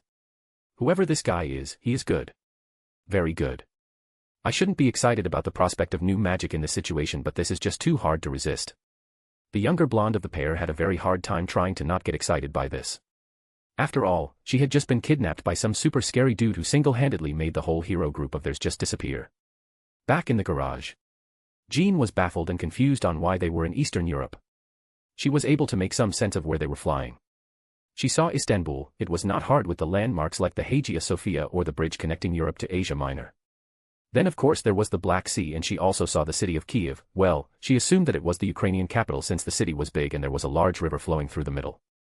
And in all, she could guess that they were somewhere close to the Baltic Sea, which is also quite close to the Norse Pantheon territory. The confusion only increased when they landed in some residential area of a small town in God knows where. Then her eyes widened when she saw parts of the driveway just going down into the ground. This looked like the type of supervillain secret base that you would see in the Bond movies. Holy shit, this guy is totally like those supervillains from the movies with absurd tech and some big goals of world domination. I am kind of excited and terrified. Jean thought to herself as she followed the guy who quite honestly kidnapped her. Her eyes slightly widened when she saw the inside. There was another armor similar to the one he was currently wearing. Well, identical except for the colors and the wings. Or not, since she just saw the energy wings retract, there was only a color difference. The stationed armor was simply gray, while the one he was wearing was golden and white. Moments later her kidnapper raised his hands and mechanical arms came out from the ground and started removing the armor, piece by piece. That's so cool. Jean said with barely hidden awe. This was like one of those sci-fi movies. They are magical too. I can sense magic everywhere. This man, he is terrifying. Lu Fei said with wide eyes as she scanned the surroundings. Yeah. I guess he truly is a TV supervillain type. Jean replied after hearing what Lu Fei just said. Most likely, we still need to know what he does and what his goals are. The younger blonde said with a nod. She sort of, can see what Jean means. Once the armor was taken off they could finally see who it was. No way. You are totally my age. Jean said with disbelief. Indeed. Which means you have wasted your whole life. He said with a shrug. This was quite a jab to her as she quickly realized soon enough that, yeah, she should not be acting like they are friends with someone who was about to kill her and take her sacred gear. I suppose, I deserve that one. My apologies. The older blonde from the pair apologized with a quick bow. So, you can learn etiquette after all. Not bad. Still you will be having a teacher soon enough to teach you all that you need to become a proper maid. He said in quite a smug tone, which quickly made the reincarnation of Joan of Arc feel cold shivers going down her spine. Who will be teaching her? Soon enough the pair of blondes saw two women approaching. One of them was dressed in a maid outfit. No way, those are Seraphal Leviathan and Graphia Lucifuge. Lu Fei exclaimed in disbelief, and Jean quickly joined her when she heard those names. What are the pair of extremely powerful devils doing here? Indeed they are my pillars. I suppose I should introduce myself since the two of you don't even know my name. Lu Fei had a shocking feeling in her gut when she heard him call these devils his pillars. She only ever knew one human who called the devils his pillars. My name is Marcus Goldman and I am what these devil ladies call the second coming of Solomon. The king of magic. Well, more like the king of inventions and engineering, but whatever, I can stick with magic. He said the last part with a shrug. But, how? He died ages ago. And no remnants of his were left. I have been reading up on him for years. His work, his magic, all known human cabals and organizations wanted to replicate it. Lu Fei said with disbelief and awe, and many other emotions that were rolling out from her. Here she was, talking to someone who has all of Solomon's magic and legacy. Who was he? Jean asked with a look that said that she had no clue who they were talking about. Solomon was the only guy in history to enslave the 72 devil's pillars from right under the original Lucifer's nose. He walked to the underworld and left with 72 devils who listened to him till his death. Marcus explained as simply as possible to Jean. What our Lord just said is an extremely abridged version. But, yes, what he just said is the truth. Lu Fei added her own 2 bits. Marcus slightly raised his eyebrow hearing how Lu Fei was already addressing him as Lord. I guess the old man has such an influence on human mages. Wait, seriously? Someone did that? Jean questioned with a shock and baffled look. Indeed. Someone did that about 3,000 years ago. The only black-haired devil lady in the room answered as she stepped forward. Master, you didn't say you will be bringing any living souvenirs. Both Lu Fei and Jean gulped down instinctively. How can someone be this cute and terrifying at the same time? So, this is Satan Leviathan. I guess the rumors don't do much unless you see her yourself. Jean thought to herself as she remembered rumors about Seraphal Leviathan cosplaying as a magic girl and acting all cute. Jean over there holds the soul of the Saint Joan of Arc. She will be going directly under you, Graphia. You will teach her how to be a maid. If it's not to my satisfaction I can always remove the gear and dispose of her. Jean turned pale white after hearing how casually he had just mentioned that. I won't disappoint. Should I call you master or? Lord. The older-looking blonde quickly remembered how Lucifer called the guy who is the same age as her but had already slaughtered the whole of the hero band. Once again she quickly shook her head, not wanting to think about how someone who is the same age as her can accomplish that. Both, doesn't matter which one. Anyways, this witch-looking girl is Lucifer Pendragon. Assuming she inherited the magical side of the Arthurian legends. Marcus pointed at the girl, who quickly and respectfully bowed towards the two devil powerhouses. She will be a maid, and will also be assisting me with human-related magic. Lucifer once again nodded. She was nearly on cloud 9 when she heard that she will be helping the second coming of Solomon. The original king of magic was like God to the magical cabals and certain associations. And now she will be serving under his successor. I understand. I won't disappoint you. Graphia looked at the pair, her red eyes practically digging into them. Trying to dig up anything she dislikes, her gaze quickly made the both of them uncomfortable. This was the strongest queen. How are they going to serve under her? If this woman's gaze could kill, they would be dead by now. Good. Now come in, I am going to prepare the contracts for you too. Marcus motioned for them to follow him. This place truly looks like a supervillain base. Well, more like the garage of one. My new boss truly likes his techie stuff. The older blonde thought to herself as she was looking around at everything. She saw something akin to a holographic display, a futuristic-looking computer, a table with robotic hands which looks like the futuristic version of a grinding stone. I suppose I should tell you some things before Master comes back. Seraphal started talking as she is the most diplomatic one of them all. Like what? I suppose I should know his schedule and such, yes. The older blonde asked with an uncertain look. While she was never a maid, she saw some in action. That is, well, our master is very pragmatic, I suppose. Seraphal said with uncertainty. She was trying to find an appropriate word. We experienced it. He dealt with our group in less than 5 minutes. The only survivor is my brother, since I offered myself for his life. Arthur Pendragon. Seraphal asked with a raised eyebrow. She remembered something about the ancient British family. Yes. I left a note which is basically a short summary of what happened before I was taken away. Lucifer said while fiddling with her robes. She was feeling very uncomfortable when the pair of the most powerful devil females were staring at her like that. Did you tell Master that you left a note? Graphia asked her with a piercing gaze. This woman, she is extreme. How can a lucifuge serve a human to such an extreme? Jean thought to herself. She never expected to see a devil serve a human with such heat. Yes, I told him, and he even watched when I left the note. He approved of it. Lucifer quickly clarified under such an extreme gaze. Good. Our master was with Seraphal for over 4 years now. She tested his patience enough. I suggest not to hide anything from him. It's pointless, especially in this place. We are in the heart of his control here. This workshop holds a pantheon level of security. You can't escape this house or even this nation without him knowing. He will find you. It will either be me or Seraphal who will be hunting you two down. And believe me, we can't say no to him. Even if we want to. Graphia simply explained to the pair of blondes who could only gulp down hearing that. In the end, they realized that they were in a nationwide prison. It was a pantheon-level security. Graphia. Master tripled the output of the Diamond Core Heart. Now the whole nation can enter into lockdown mode. Seraphal added with a smug look. Truly. I guess I was outdated then. I didn't know Master is increasing security this much.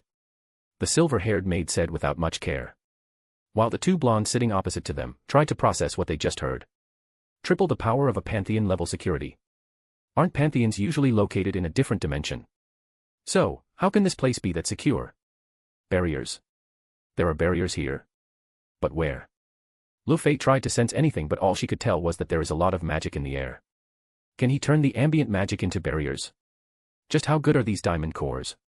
Indeed, after the whole incident with Artemis and her hunt, he decided to increase the radius of the third layer. Anyway, since you now know it is pointless to run, I can assume that Master will be giving you some devil-like contracts. Seraphal said as her gaze returned to the pair. The pair didn't want to know what their new lord did to Artemis that he needed to increase the security. They will most likely learn it anyway. Still though, a man-hating goddess is man-hunting him. Well, this will be interesting. At least that was what Jean was thinking, while Lucifer already knew that the second coming of Solomon used his magic on the moon goddess and made her feel useless. Right. I am done. Here are the contracts. Read it up. Marcus walked over and handed over the papers to the pair.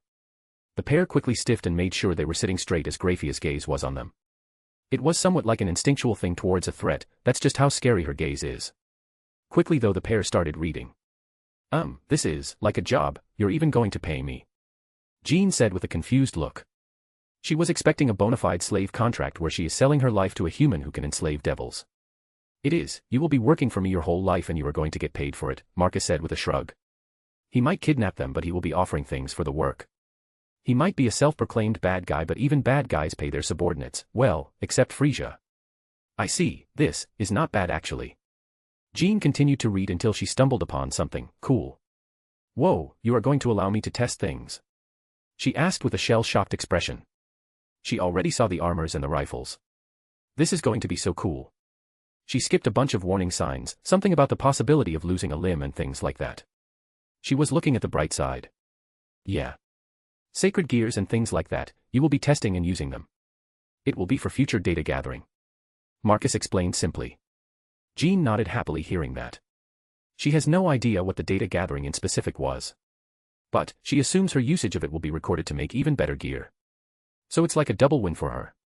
That's great. Much better than I expected. Seraphol just looked at the girl, another happy test subject. She thought that those would be rare. But somehow her sister ended up as one and now these two from the looks of it. Although the younger blonde didn't say anything, she was deep in reading her contract. Eventually, Jean signed it up with a grin and so did Lucifer with a satisfying smile. At that moment the pair got reminded that they just sealed the deal with their magic as they felt a pull from their magic flowing into the contracts. Seraphol's sweat dropped for a bit. Now, more than ever, was her master like Lucifer himself. He just made a pair of girls with a considerable background and legacy sign away their lives. Good. Now why don't you two go with Graphia who will start showing you around? At the moment it's not much, but my base is rapidly expanding. Marcus said as he remembered that the tunnel works is rapidly increasing as the assembly line is producing more labor bots every 2 hours. I knew it. This is like a garage, right? And you are building up your real base. Jean said with quite a happy and smug look. Even Lucifer had a realizing look. It would seem that their wild guesses about their new lord being like a supervillain building up his base was right on spot. True, this place is going to be a garage for my cars in future. While my real base will be built up away from the city and more towards the center of the nation. Seraphol eyes slightly widened hearing that. That was new. She didn't hear anything about this. Marcus is building a new base somewhere. And he is not just calling it a garage anymore. That's big. It is hard to call the current place a garage in the first place, since it has a bunch of things like a ritual room, testing room, kitchen, bathroom, and a fully automated assembly line that produces things from thin air. Well, it is using perpetual energy to create raw materials through transmutation. Nonetheless, he still called this place a garage after having so many things build up to this point. So, it begs the question. How much bigger is the official base going to be? Oh, I see, is it going to be pretty big then? Jean asked and the rest were also waiting for him to answer. More or less a few times bigger. He shrugged back casually. Don't worry. There will be enough things for you to do. Marcus said with a wide smile. For some reason, the blonde had a cold sweat going down her spine. It was out of nowhere so she was slightly confused on why she was feeling nervous. He only said a few times bigger, so it shouldn't be that big, right? After. Rubbish. This one's rubbish too. Ah, this one garbage. Looks different but still, garbage. Well, this one is below average but just above garbage. I looked through the 5 demonic swords I got from that silver-haired dude. They all look ugly and have below-average powers. Demonic energy is quite dangerous to humans, even to devils themselves when it's not their demonic energy. Since these 5 demonic swords are useless they will be stored in the showcase vault. Although for safety's sake, they will be properly vaulted and holographic displays will be shown in their place. It will be done for all the sacred gears and the swords. Meaning that no one will be able to just grab it and bond with it. But, whereas the demonic swords are useless, the pair of holy swords were not. Caliban has space-controlling powers and Excalibur Ruler has mind-control ones. The best part from this raid though, is the sacred gears. True Longinus, Dimension Lost and Annihilation Maker. And of course some common ones like Twice Critical several times over and something used by Hercules. Anyway. Dimension Lost is a wonderful piece of gear that could help me improve the Diamond Core Heart. Who knew that a mist could do such things? As it stands. The lockdown mode can be improved, instead of damaging the barrier, it could send the attack to the dimension gap. Annihilation Maker is quite an interesting piece of gear that allows the creation of monsters from one's shadow. Further data implies that it's something extremely close to the creation of living and breathing beings. Only a few steps away from creating true life. The core itself is that of a concept instead of a creature, similar to the lesser gears from the likes of Sword Birth, only instead of swords it creates monsters with abilities. Although it is just a concept, the gear itself still holds quite a bit of programming and processing worthy of the Longinus name. Then, of course, there is the true Longinus, the spear. While the gear is basic. Like any other gears, the core itself is quite fascinating and very powerful. The amount of holy energy it emits made Seraphal stay meters away, even in a sealed state like this. The spear originally was just a simple steel weapon. But after stabbing Jesus himself and upon recovering the relic, it has been reworked by the big men, Big G. Not only that, but it also holds some of his power. While the readings only show a mixture of holy and divine energy at its very core, it also reads one's mind, ambition, ideology, and judges if it's worthy to receive extra help against the opponent. While I won't be able to recreate the miracle of the Big G's will, I could recreate the spear, and with this much data I could, crystalline concepts of my desire, and make something similar to Rangaminiad. Though it wouldn't be the same as Fate's one. There are no layers of reality being tower-anchored here. But, the world's end concept, now that should be possible. Again, different interpretations. Only after scanning all the gears and swords and then having stored them away did Seraphal properly approach me. Phew. Finally, they are gone. But, seriously. True Longinus and those two holy swords. How on earth did they have those? This kind of looks bad for heaven, which is quite a good rub at them from my point of view. The black-haired devil said with a smug tone. None of them were with heaven to begin with, so it's kind of half-assed, but, you are right. The holy relics should have been secured as soon as possible, but they weren't. So, now they are mine. I said with a shrug. I don't care much, but this is my win and my loot, so it stays with me. So. What are you planning to do with 3 Longinus gears and 7 swords? The beauty curiously asked me. I used this moment to pull her onto my lap. I kind of noticed how her dressing habits have changed quite a bit. She now prefers to dress in beautiful dresses regardless of whether it is needed or not. They make her look quite hot.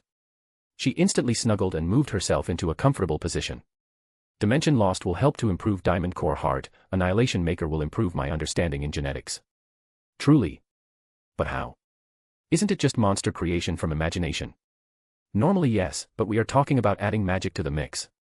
Oh, are you trying to make an army of creatures or something?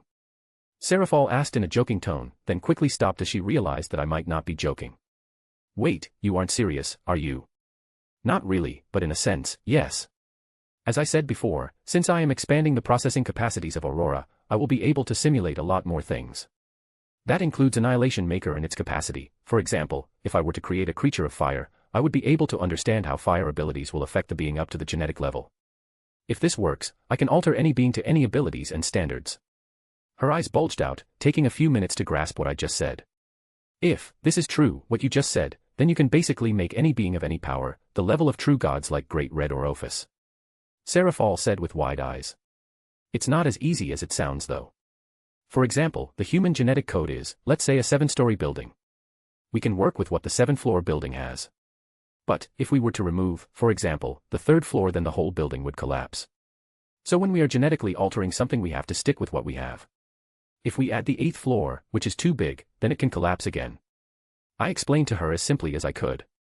That's why genetically altering someone is an extremely difficult and long process. The process which with new expansion I will be able to cut down by many, many years. So, what can you do once you finish it? You will add some abilities to yourself. She asked, curious, as this was a new plateau for her. Since I could technically have any ability. Eternal life, eternal youth, superhuman regeneration, better magic control, at least ultimate class level strength at base, haven't checked everything yet. So, these are just the basics among basics. I said from the top of my head. I haven't checked everything, but this was surface information, almost like a recon over genetics. Her eyes widened to a comical level as I said all that. BB, but isn't this like building extra floors and all that? Isn't it dangerous? She asked with a squeaky tone. Not at all. This is working with the pieces already there. Humans have regeneration. The power of it is set in our DNA. All I am going to do is alter that. But, it's not as easy as just changing a number in an options menu. As the moment you alter it, you send a chain reaction to the rest of the floors. Thus the need of processing power for Aurora.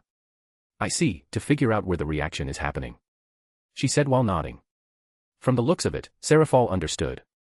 This means that if you want something like complete fire manipulation, then you need to build an extra floor, as you had just said. Sort of. Since fire is already there, to a certain extent. The human body is warm. So in a sense, you already have some fire there. Still you need that extra floor. No. There is no control of fire in natural human genetic makeup. This time she was certain of what she had said. Indeed. That's where you will need to be careful. It is like adding to the already existing construct. One can end up with extra limbs by accident. I said with a shrug. Yeah. I can see this being a long-term thing, or should be. I nodded at her. Internally I was somewhat skeptical about this myself. I'd only checked my DNA a couple of times. But it should have been more difficult. My talent was always with cars, electronics, and programming. But now, after reading up on genetics, it all just started to make sense. It was like a mystery that always fascinated me. But for some reason it is no longer that mysterious.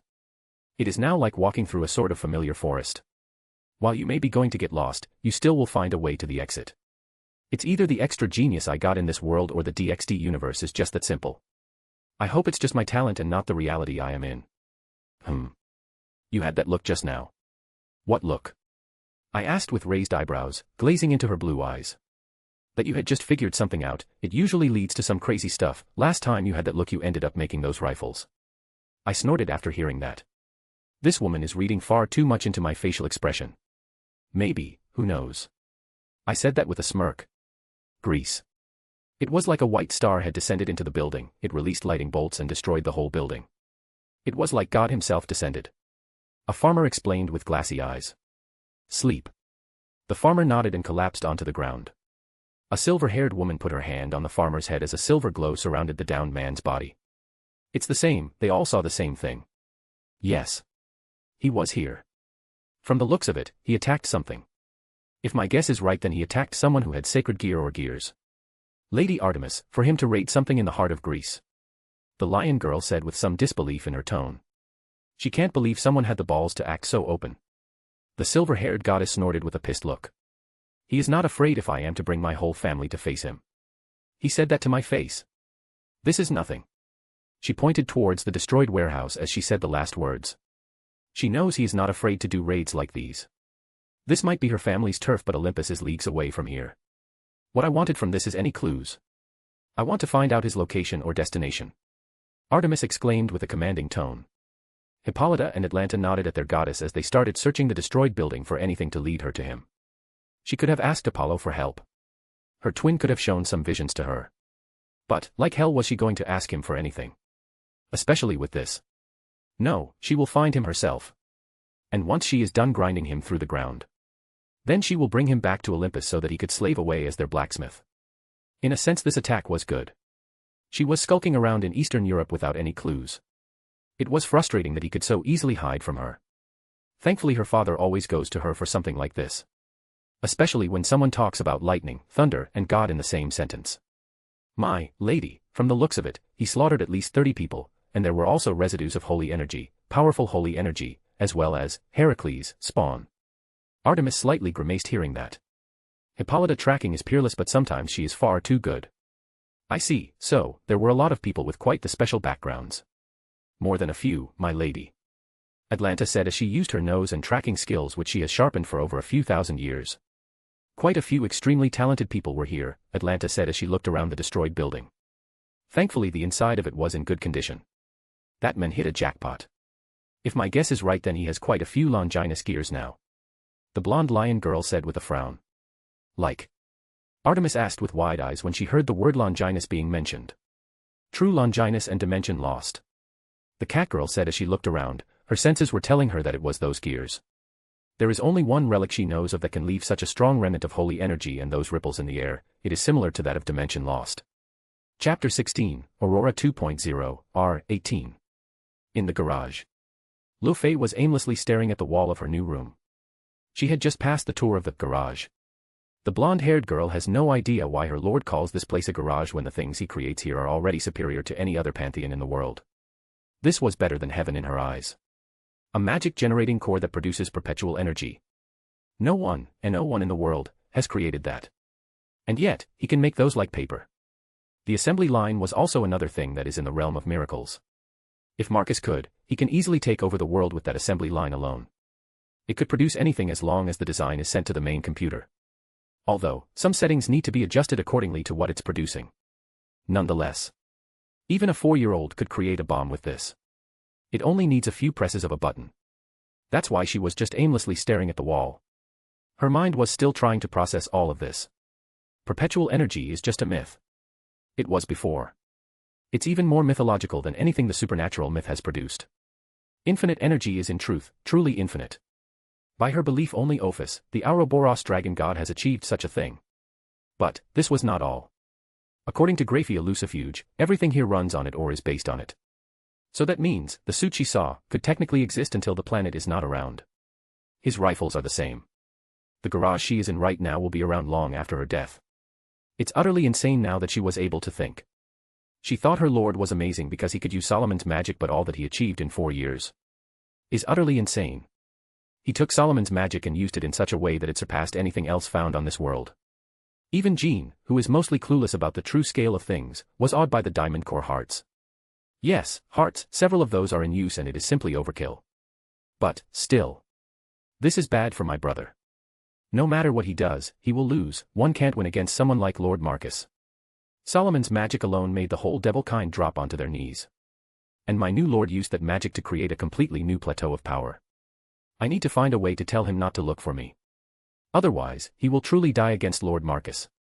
Lu Fei thought to herself with a sigh before looking around. Her new room is, quite literally, just built.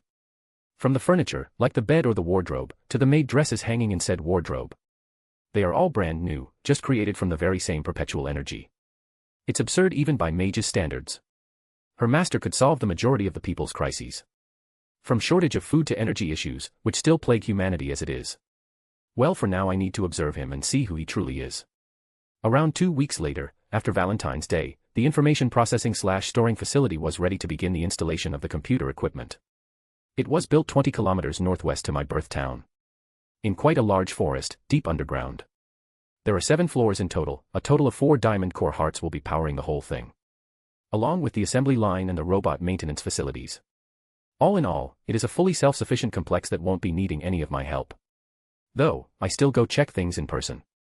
It is quite satisfying. The best part of this is the labor bots running it. I now have another assembly line producing more labor robots to work on the railway. I could have a much bigger assembly line complex, but those are going to be in the launching pad site and the docks. As it is, the current speed of progress is more than enough. Now, I have started designing how the interior is going to be, how the processors are going to be spread out and such. The best part of all this is that I can expand this further if I need to. Quite a few kilometers in all directions.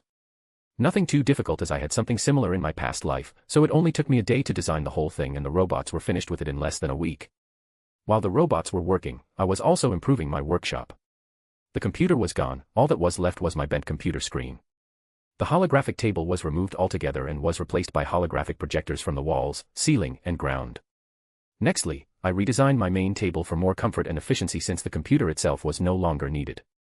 I now, most likely, have the biggest computer in the world, 20 kilometers away. That's why when I noticed that quite a bit of hardware was online, I started working on something quite important. The next version of Aurora.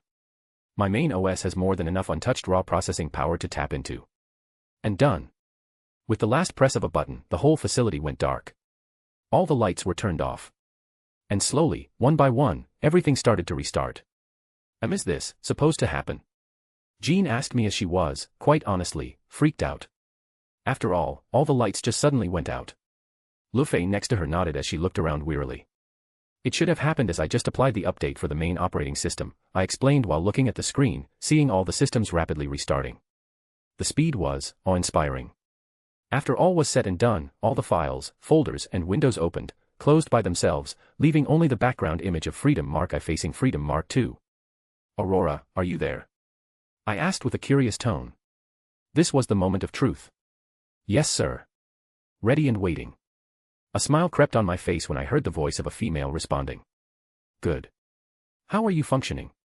I asked with further interest. This was the first time I am making a semi-magical AI after all.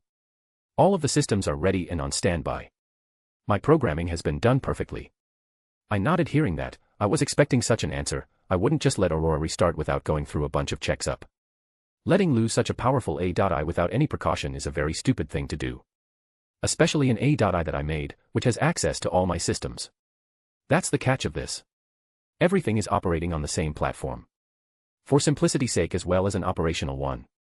Good, how is the genetic scanning coming along? I asked while leaning back. Aurora quickly made a window appear on the screen, showing the percentage. 9.46%. 9.47%. Sir, your gene decoding is progressing at a considerable rate. The speed is increasing with each new section coming online in the processing facility as we speak. If the decoding progresses at the same speed as it is, it should be done by the end of today. My I answered with a certain and confident tone. I slowly nodded to myself. So, 36 years of work will be done in less than 7 hours. Well, that is quite something else. And this was only with half the floors online. The new processors that I came up with are quite good. And I still have some more ideas to improve on them. With Magic's help, some extreme chips can be created without any worry of them overheating. While Marcus was thinking about his new AI, the pair of maids who were in the workshop looked baffled after hearing a female voice coming out of the walls. This is an AI. Our Lord, Jean nearly slipped there. If Graphia was here, she would have tried to find a way to dispose of the blonde for the disrespect. Has created an artificial intelligence. Do you know how cool that is? Sorry, but I am more of a witch than a technology type of girl. Lu Fei replied with a nervous smile. She doesn't like being out of the loop like this. Well, simply put, his technology is so advanced that a computer is now like a person. Indeed. I am created with the sole purpose of serving my creator and in extension to assist with information for those who serve under my creator. Which means the both of you, and his pillars who, at the moment, are out of reach. Jean was with wide eyes when she heard the voice coming out of the wall and talking with her like this. It was so sci-fi that she had a hard time processing what was happening. That's so cool. What else can you do? That's a difficult question to answer. Your question should be more specific. For example, could I create a new branch of magic? The answer is, yes. Could I predict the future? The answer once again is yes. With my processing capacity, I could answer most of the questions regardless. The only difference is how fast I can answer said questions. The more the AI talked, the more the pair were impressed with how human-like she sounded. Nonetheless, the pair could sense some arrogance in her tone. Still, it was understandable, especially when the artificial intelligence has this many capacities. How much can we ask you? Since you said that you can provide us with information. Lu Fei asked with a thoughtful look. She was wondering if she could ask the AI to send a message to her brother. I have several inbuilt monitoring systems which monitor the pair of you. This allows me to decide if what you are asking is something I should assist on or not. I do believe humans call it loyalty cards in those supermarkets. You earn these points through your work and deduct them when you ask certain questions above your pay grade. I see, so, it's not that easy then. How should we know if what we ask is above our pay grade or not? Lu Fei asked curiously. She wonders if Aurora can help her with her magic studies. I can't assist you in your magic studies if that is what you are wondering. But anyways, for your question, I can easily help with any internet searches for information, or I can access my master database and show the things that you have clearance on. Can we see our points in a window screen format? Jean asked after hearing about the point system. One moment. Creating. Done. Jean slightly raised her eyebrow, but before she could even say what she had in mind, a holographic window appeared in front of her. Name, Jean. Occupation, maid. Loyalty points, 100. I am getting video games vibes from this. Nonetheless, this is so awesome. The blonde excitedly checked the window. She slowly tried to press on the window, and to her small surprise the window was solid. Seeing that it was solid, she was able to gain more confidence in pressing on it. The first thing she did was to check the exchange list. Whoa, I can get my own scale mail. She thought excitedly. Then she saw the price. 1,500 points. And the Mark II is 3,000. How much do I earn per day? How much do I earn per day? Depends on how productive you are in a single day. Jean slowly nodded before continuing looking through the list once more. The rifles are in. The blonde girl started counting the zeros in the window screen. She turned somewhat pale and excited seeing the description. Pale that the weapon which was nearly used on her was classified as anti-god level, capable of killing a god every 2 seconds or so. And excited because she could earn it. But pale once again because she doubts that she can even earn that much in her lifetime. The amount of zeros there are is easily over 6. Nonetheless, she saw that she can also use the assembly line. She can use it now if she wants. The problem is though, she needs a design. The assembly line usage costs only 10 points. But she needs a design to get anything from it. Once again she went through the lists and she found that she can exchange her points for the designs, and once again they were expensive. The rifle's design cost as much as the rifle, while the suit design however is cheaper. By a few hundred points. This is going to take a while. She thought with a sigh. But she was now much more excited about the prospect of working. While, at the same time, Lu Fei was going through the magic-related stuff. She was more or less confused by what she saw. Nothing here made sense to her. All she saw were systems. She knows what the MTM system is. And it is extremely expensive. She doubts she will be able to buy it at any time soon. But she wanted some sort of magical knowledge. And all she got were circles. And to her knowledge, to use a circle you have to use mathematical formulas. There were no formulas here. Only circles. It's like the mathematical calculation was already done. But, this means she won't be able to just add them to her arsenal however she likes. It was like an already prepared food that only needs to be heated up before eating. Which is something she doesn't like. What she wanted was the raw ingredients and the recipe. I could buy one and try to decipher it. She looked through the list once more and at the very end it was Solomon's negation magic which had a lot of zeros. It was very enticing. Something she would want to get, very much. In a way, it would be like a dream of a lifetime being fulfilled. Nonetheless, she went up to the very top of the list and saw the overlapping circle. A circle that allows any other circles to overlap with each other. It only costs 50 points. Half of what she got. But the next circle was the acceleration circle and it cost 250 points. And the moment Lu Fei pressed buy, a white tattoo appeared on her hand. Oh. You already used your points. Jean saw the flash of light from her side as she looked at the girl next to her. It would seem that the younger blonde already used her points for something. Yes. I want to study this magic. The younger blonde answered as she inspected the tattoo. She checked her holographic window to see if she could make more circles appear, since having just one on her hand was too little and she could lose it. Thankfully, after buying it she can make more appear. Meaning, she can place as many as she wants. Allowing her to study this properly. Marcus. When evening came, I was able to see a full decoding of my DNA. It was something else. I mean I can see my DNA just like this, and if I press on any of the pieces, Aurora would tell me what it is responsible for. Firstly, I need to fix some of the issues. For example, by the time I was 30 in my last life I was bald, had some issues with my knees, and had problems with eyesight. The last one is for obvious reasons of spending too much time staring at a computer screen. And to do that I would need to either experiment with my DNA or get more data. The first thing that came to mind though, was the 3 pairs of hair I got from the huntresses. So, without wasting much time, I pulled out the specially prepared containers which hold the 3 containers for said 3 hairs. My curiosity was at the absolute max to find out the differences between a Greek god and a human. So, it was slightly shocking that Aurora was able to decipher Artemis DNA twice as fast as mine. I was wondering why though. After all, the moment I could see her DNA, it had an extra strand of information attached to the regular 2 strands. And I was able to figure out why it was so fast. DNA holds history as well. For example, the reason why I'm going to go bald is because my father, and his father before him were bald. While the knee issues came from my mother's side, same with the slightly weaker eyesight.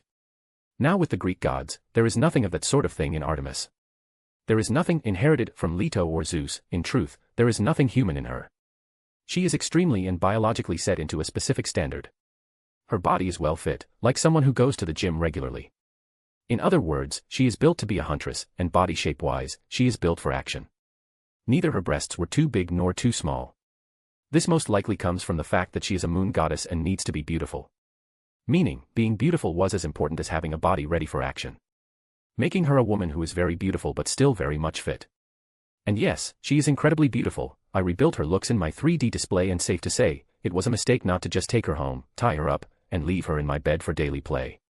From the readings, I could understand that she is simply a dense amount of energy that took shape according to said divine energy, a divine energy that came from human beliefs. While I could use Artemis' extreme biological setting, she can't get sick, doesn't age, and possesses quite the powerful regeneration. But because she is an extreme, I can't copy this. Simply put, I will need a middleman to approach that extreme. And for that, Hippolyta's DNA came into play. As a demigod turned minor goddess. The Amazon Queen was a treasure trove for me. She is a blend of human and divine. Funny how the reading showed that she only had a single parent. As there is nothing of her father. Only some forceful configuration on her looks. Which probably comes from Aries. This shows that energies like the divine have some inference to genetics but can't be properly recorded since it's not natural to begin with. Nonetheless, this was what I needed to get started on my upgrades. Receiving peak healthy condition, and no genetically bad traits. is a good start. While I could theoretically go through the huge upgrade from the very beginning, it would most likely kill me, as my body would go through a massive shock. Aurora built me up a schedule for the upgrades and fixes. Of course, one moment. Moments later I could see a calendar pop up and the dates getting highlighted. I got a certain vibes from this. It was like one of those are the days I am going to visit the doctor. I do recommend specially prepared facilities for this, sir. You need to rest after each session for several days. I recommend doing this in the summer when there is no school. I could improve this further if more data is gathered. I nodded while listening to her. This does sound like it is going to hurt either way. And being too hasty is not something I want to repeat. Very well. I am going to gather more samples for reference, I said while pulling out Atlanta's hair. While you will continue to work on finding ways to apply the modifications as seamlessly as possible. Obviously, I was created for this. There is no need for any reminders of such, sir. I exist to serve you. That will forever be my purpose. I chuckled hearing that. She truly does take my design personality well. Now I just need to think of an avatar for you. Atlanta's DNA is something else. She was turned into a lion before being accepted by a furious Artemis for getting married. Once she died as a lion, she was turned back into a human. But, in the end, she still kept some of the characteristics of a lion. Her senses are better in general, her DNA proves that. Her hearing, smell, eyesight, and muscle density are better than regular humans. And this means that I could take some of these improvements myself without getting the characteristics of the animal. Now with 4 DNA stored I can cross-reference some things. Magic in general. Practicing magic already alters your DNA to some extent. As my 2 strands have already started developing a third one. It could also be connected to how Artemis has a third one as dense as the other 2, while Hippolyta, less so. And Atlanta only has some of it, assuming the characteristics of lion made some alterations. The stronger the being is, the more developed the third strand is. Well, that's what I got from all 4 DNA of 4 different beings altogether. A Greek god, a demigod, a demi-human, and a human. But, this is something I don't want to leave like this. So, I collected more samples over the next few days. My parents, and some random kids from school. With more regular human samples I was able to confirm what I had theorized. Jean's and Lufay's DNA only ironed it out. Those girls' DNA are quite strange in the first place. Both of them had what looked like a genetic alterations of some sort. I guess it's related to their backgrounds. Jean holds the spirit of the Saint Joan of Arc which, according to the girl, the holder always looks similar to the original saint. It most likely alters the DNA to make up the changes in appearance. While Lufay most likely got hers from studying Morgana's stuff. While these girls had some development in their third DNA strand, the same could not be said about regular people.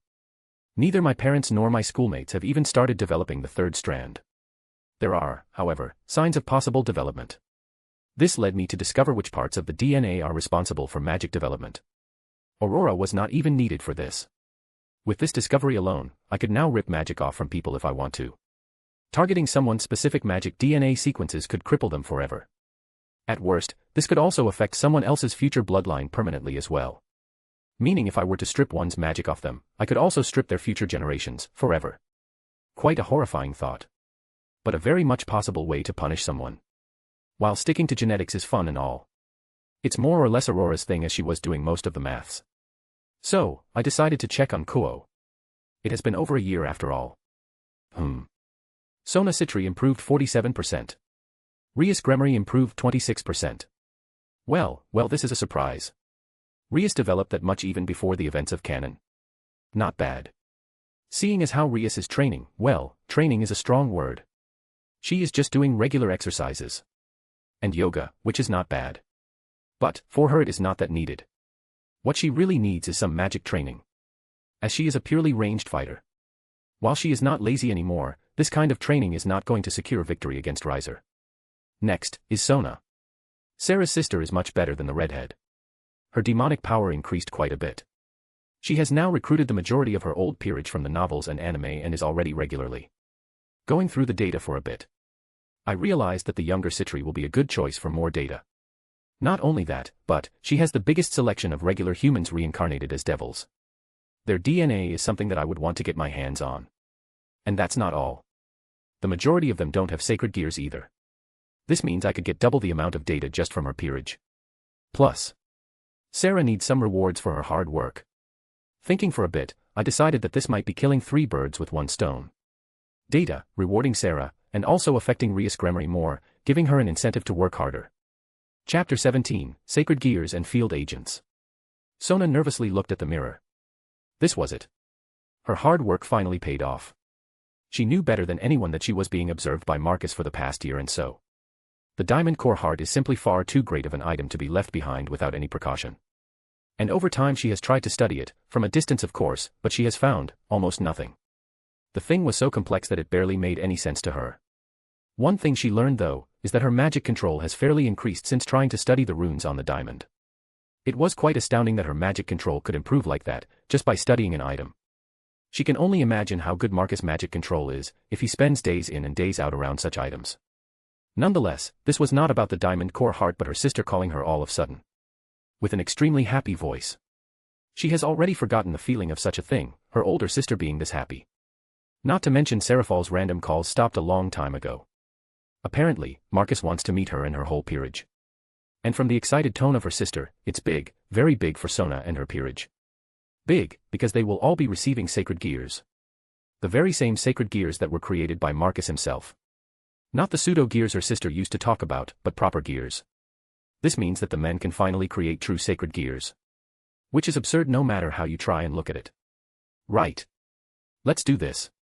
Sona pumped herself up in front of the mirror before walking out of her bedroom and towards the main living room, where her peerage should be gathering at the moment. Sona's whole peerage was looking at the approaching Citri heiress. The black-haired devil is visibly nervous and her peerage is quite clueless about what was going on. They were called out of nowhere in the middle of the night to gather at her estate. Is everything all right? What happened? Sona's queen asked with a concerned look.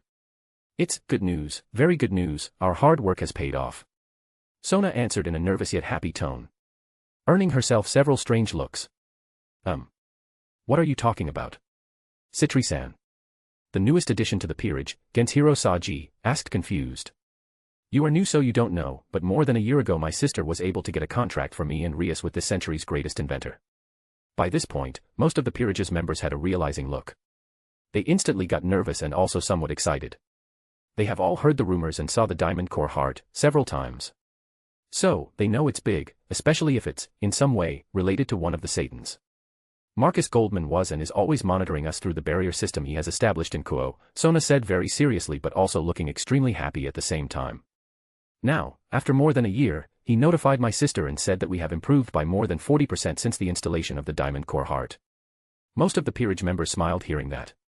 It's always nice knowing they improved, especially when they got a proper percentage number like this. And for this, he has decided to give us all sacred gears. As for those who already have a gear, he will help you go through some maintenance and upgrade some things. Maintenance? Do they need maintenance? Saji asked with a slightly pale look. He did not expect the gear to need that. They are artifacts created by the biblical god close to 4,000 years ago. Sister informed me about them in great detail. You have no idea how much information Marcus Goldman has on them.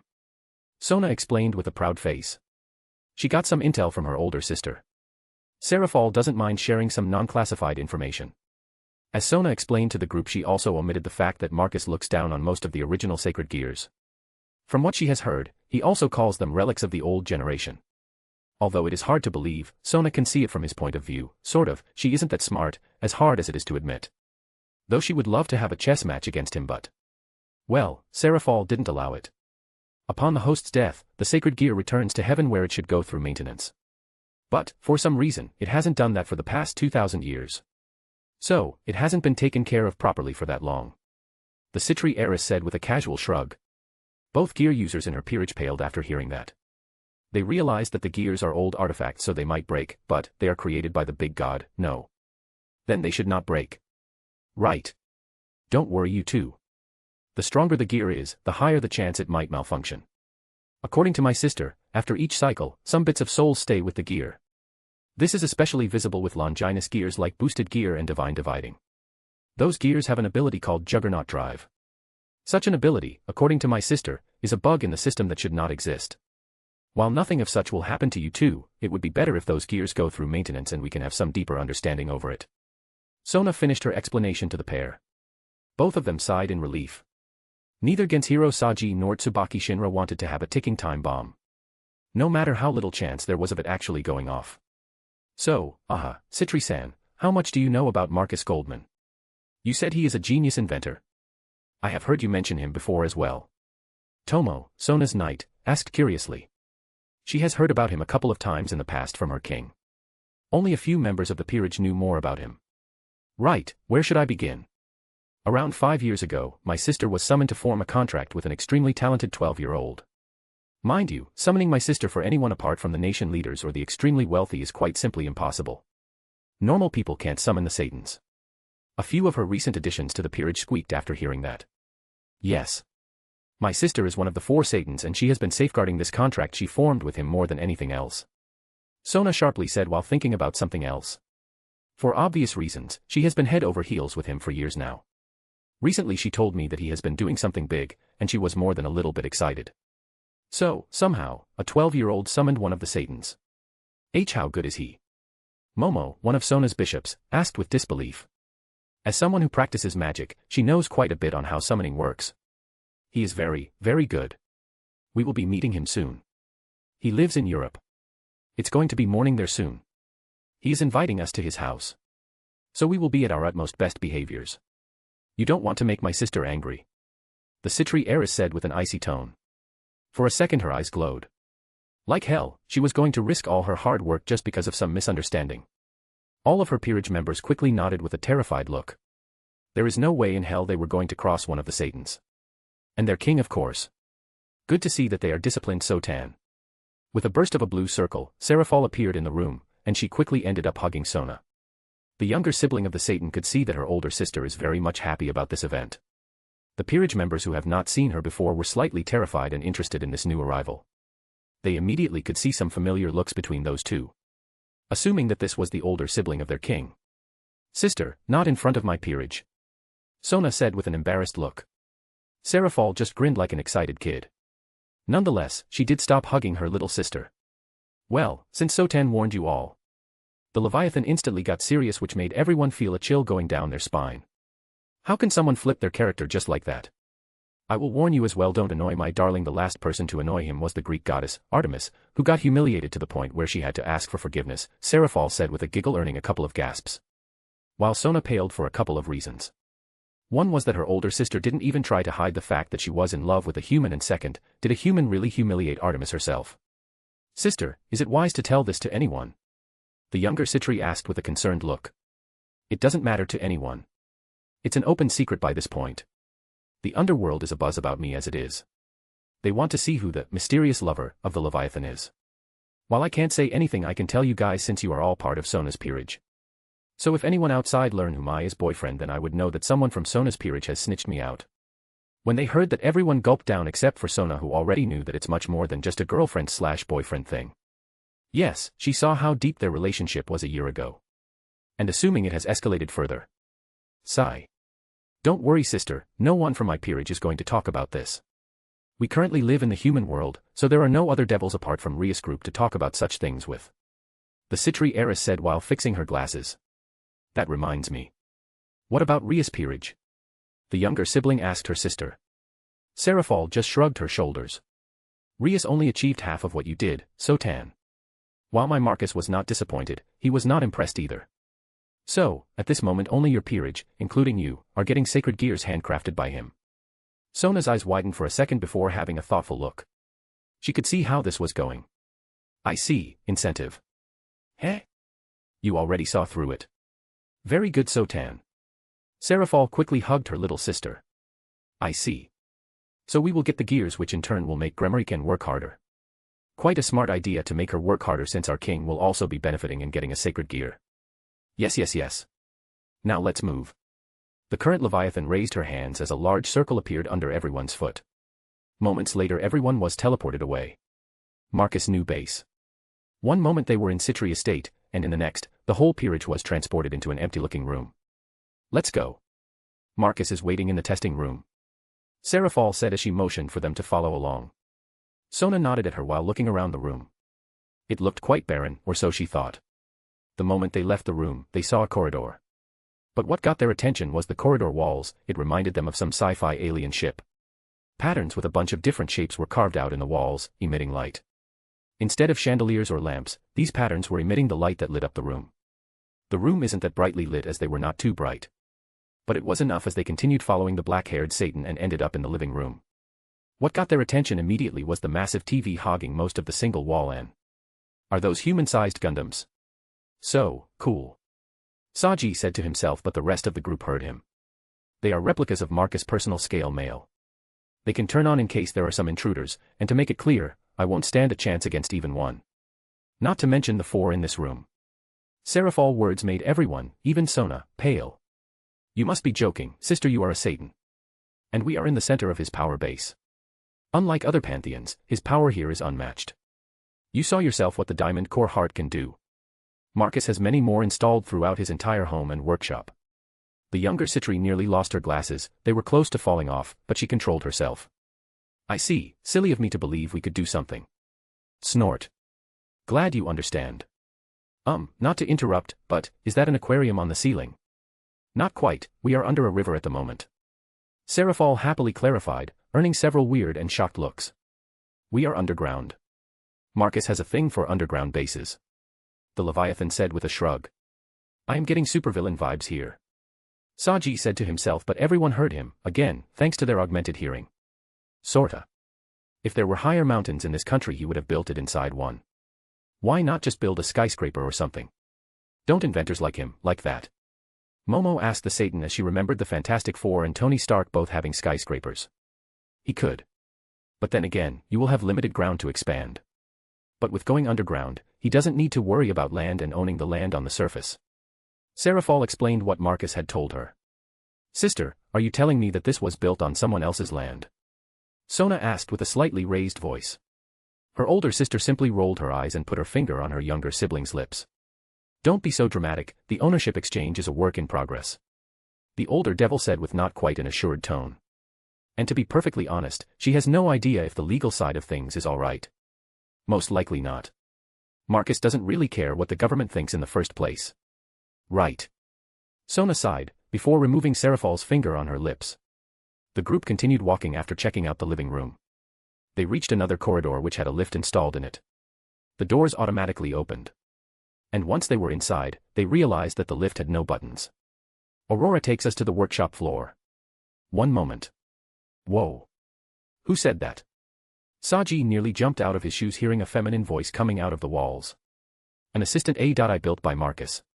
It runs everything. Seraphol said with a slightly bitter tone. Bitter.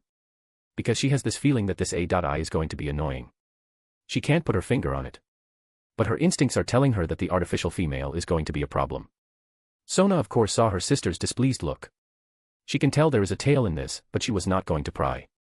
While the rest of her peerage was simply awed by the fact that there is a proper AI like from those sci-fi movies. And it was similar to how Tony Stark has his Jarvis in the recent Marvel movie they watched a few weeks ago. The lift took a few moments to arrive. It was only going down, so the rest of the group figured they were going quite deep. Workshop floor. As soon as the female voice announced, the doors opened and they saw a room. It just looked like another living room but more sparse than the one upstairs. It barely had anything, only a few sofas and a large TV. This is the resting room, follow me. Seraphol clarified as she led them through one of the 2 doors. Whoa. Damn. Wow. They entered a room the size of a football pitch. Painted in soft blue and white colors. The floor was made from some very solid tiles, which they had no idea what it was. Most importantly, they saw a massive hologram of Earth spinning in the middle of the room, floating in the air. That's Aurora on standby, it emulates planets as background images.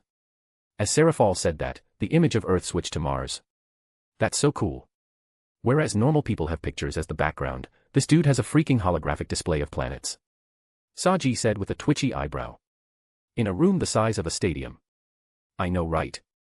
But the point of the size is that he has recently started designing things at a bigger scale. He is now working on some satellites and stuff. Seraphol said with a shrug. It was quite a quick switch, you know. One day he just said that his new place was done and then, bam, he started working here. The older Citri said while making hand gestures all over the place. I see, this is quite a big place. The holograms are also solid so he can stand on them, this way he can design houses, cities, and massive robots, you name it. Wait, does that mean he can truly build Gundams? Sona asked her older sibling. Why of course. Marcus already has a smaller, autonomous version that he just finished recently. Serafal pointed at the right wall. There are glass panels built into the wall. The peerage quickly walked over and saw Gundams behind the glass. They were around 3 meters tall, nowhere near the original size which was around 40 to 50 meters. Nonetheless, this size allowed them to check it out in detail. Those look like freedom, Saji said with an odd look. But then one of the girls elbowed him and made him look at the golden plate attached to the wall above the glass panel. It had the model name carved out which says, Freedom MKI. Damn, he started from Freedom. Passing Strike altogether. I thought Strike came from a different line altogether. One of the girls who watched the show said with a confused look. Details. It was both piloted by the main character, Saji said while waving his hand casually. To him the main character's machines from one and the same line. While I don't mind listening to people talking about my creator's greatness, he is waiting for you in the testing room. Aurora's voice spread through the room, bringing everyone out of tourist mode. Right. We should not waste any more of Marcus' time. Serafal snapped out of her trance. She, kind of, is in tourist mode herself. After all, this was only her 3rd time here. Everyone nodded to her words and started following the excited Satan. But not before dropping one last glance at the 3rd model, which is named Freedom A1. The machine looked like an exact replica of the real deal, from the colors to the form of the machine. It looked like it was not even meant to be used as a suit. Which is quite interesting, since the whole thing is autonomous, meaning that it can fight on its own. You know. I think Sikvera would have a meltdown seeing all of those. Sona mentioned one of her childhood friends who is, quite frankly, obsessed with the whole Gundam franchise. Oh, the Agar's heiress. Interesting. I will mention to Marcus if he wants an assistant when he is building his scale mails. Not that he spends much time on them anyway. Not after he upgraded Aurora. Serafal said with a shrug. She didn't mention more on the upgrade since she can't. The younger sister of hers nodded. Finding ways to keep him interested in the devils is always a good thing in the long run. After all, she is receiving the first batch of sacred gears before Rias, most likely because Serafal mentioned her before Rias. The first thing the group noticed when they entered the testing room was that it was big, so big that they could not even see the end of it. Wah, how big is this? Momo asked with wide eyes. She wants to know what kind of magic did this. Not quite, it's an optical trick. Everything here is built from enchanted diamond bricks, making it look like it expands forever, but I assure you, it does not. They heard a male voice as their eyes went to the side. They saw a young adult with black hair, leaning against a white wall. His arms were crossed as he was waiting for them. Serafal quickly rushed forward and clapped her hands in a praying manner. She quickly started saying her apology. Sorry for the wait. I was still getting used to the new place. It's fine. I had some time to test those. Marcus pointed at the front. Everyone's gaze quickly followed where he pointed. Are those the portals from that portal game? Saji asked in disbelief as he saw blue and red portals. There was a loop and a ball of electricity constantly flying from one portal to another. There were also several other portals with projectiles flying out, towards other portals. Sona's gaze snapped at her pawn. She looked utterly pissed. But thankfully, Marcus didn't care. In truth, he was quite excited that this dumb-looking blonde knew what it was. Cool, right? I saw the teaser and the trailer for the game. So I was like, why not make one myself? The majority of the tech was already done. All I needed was some space magic. He pulled out a gun from the holster on his thighs and shot a wall, creating a blue portal, then pulling out another gun, he shot into the same wall, right next to the blue portal. Only this time it was a red portal.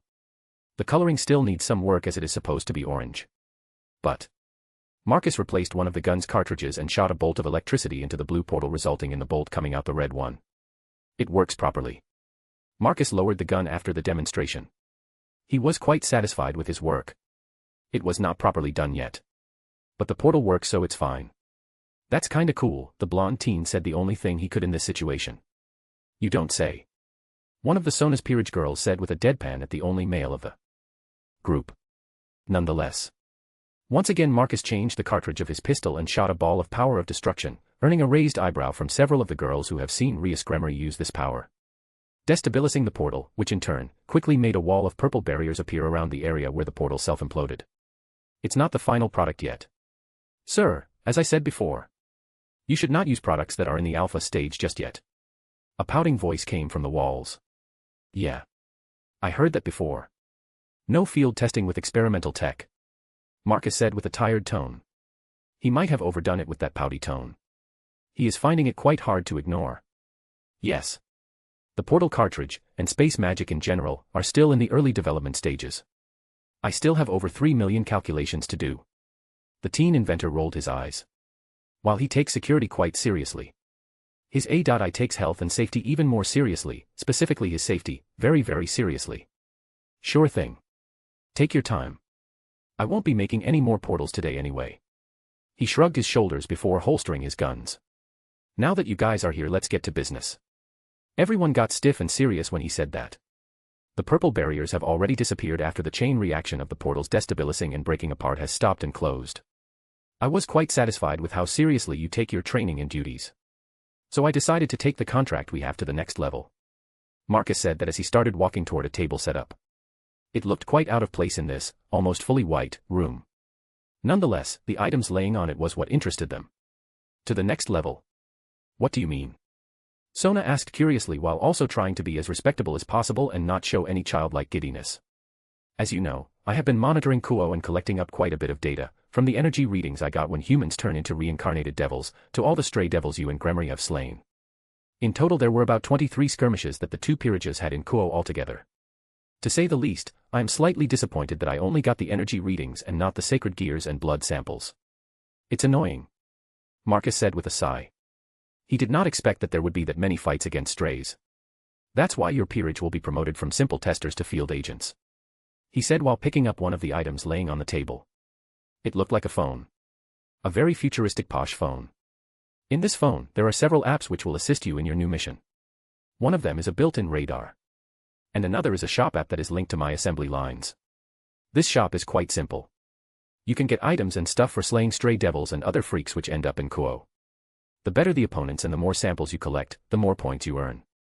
There is also an app that allows you to separate the stray devil from its sacred gear. If you bring those to me, you will get quite a bit of points depending on gear. You can either sell it to me for points or keep it to yourself after I do the full scans. Marcus explained while showing several apps on the phone. Whoa, are you making our life similar to that of a video game? The blonde teen asked as he realized what this meant. Most likely. My tech has reached the point where I can easily do that. With the rewards and all. Here, check them out. Marcus handed over the phone to Sona's peerage as they started inspecting it. First they checked out the design of the thin, full touch-screen phones. Which came from the future. After all, they were still using phones with buttons and this doesn't even have buttons. It's a fully operating phone, you can call, message, and surf the internet regardless of the signal in Kuo. You can even access the GPS satellites to get a live stream from space. Of course, the holographic display is there too. The best part is that it's fully green energy. You don't need to charge it, ever. After getting over the shock from hearing all that, they were more than ready to check the app inside. Whoa, damn cars, phones, TV sets, consoles, PCs, clothes, jewelry, and they only cost some of these points. Saji, you need to beat strays and get their samples first, Sona said with a sigh before looking back at Marcus. This is a very good way to keep my peerage motivated. Many thanks for this.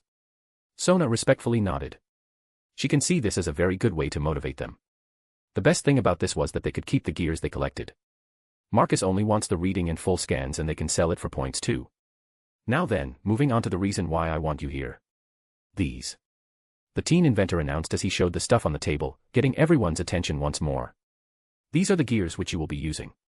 They are the common ones, I will be selling them to factions in the future. The group saw several orbs laying on the table, they then quickly turned to him with a shell-shocked look at what he just said. You will be selling sacred gears. Are you sure it is wise? Sona asked him and the rest nodded at her words. Don't get me wrong. I wouldn't be selling them if I knew that there is a chance it could backfire on me. Unlike big G gears, these cannot be used against me in any sort of way. Marcus clarified that as he saw the concern on everyone's face when he mentioned selling the gears. Though, don't tell anyone. It will be amusing to watch when other factions get quite a bit of them and then try to use it on me. The teen said with an amused chuckle. Sona and her peerage slightly gulped down nervously. They don't want to know what he planned for this kind of event. I will keep that in mind. So, what kind of gears are they? The younger Citri decided to change the subject. She doesn't need to know how those people are going to get destroyed. Seraphal is thankful that her sister is smart this way. She doesn't go where she should not. And partially the Leviathan is interested in how stupid the angels would look when they decided to get their hands on Marcus' stuff. It will be beautiful to watch when they either become fallen, most of them will likely become fallen while the rest will get chained up and made to do some pointless work. Right, so let's start with you first. He picked up an orb and gave it to Sona. This one is specifically built with the citri water manipulation in mind. Your sister helped with the creation of this. It cuts the amount of magic you need to create water by gathering moisture in the air. The manipulation part is improved considerably. You could even incorporate some hand-to-hand combat in this. If you watched Avatar: The Last Airbender, you would know what I mean. Apart from that, it helps your magic training as well. Sona nodded multiple times hearing that. This was good. Very good for her. A gear specifically crafted for her family magic. How many devils could brag about that? Well, none. I am the first pure blood to have a sacred gear. The black-haired citri heiress thought internally with a smug smile. Oh, she is so going to flaunt the gear in Ria's face, at the appropriate time of course. She doesn't want to be treated like a child after all. Next is for your knights, it's a remake in sword birth. The imagination part has been completely reworked. The better one's understanding of the sword you wish to make, the better and easier its creation is going to be. From knowing the metal to the abilities. The better you know those, the better the weapon. If you properly trained with this, you could even achieve ultimate class, in several decades. Marcus handed over the orb to the knight of the Sona's peerage. Next is the bishops. Once again. It's quite similar to Sona's, only that it is designed with a neutral type of magic energy in mind. You can use less of your magic with this, through motions. It helps with training magic as well. Marcus handed over the 2 orbs to the white-haired and brown-haired girls from Sona's peerage. And lastly for the rook. Fighting gloves, frankly indestructible, it can absorb magic attacks and send them back. Though you need to use your own magic for that. The teen inventor handed over the other orb to the blue-haired rook of Sona's peerage.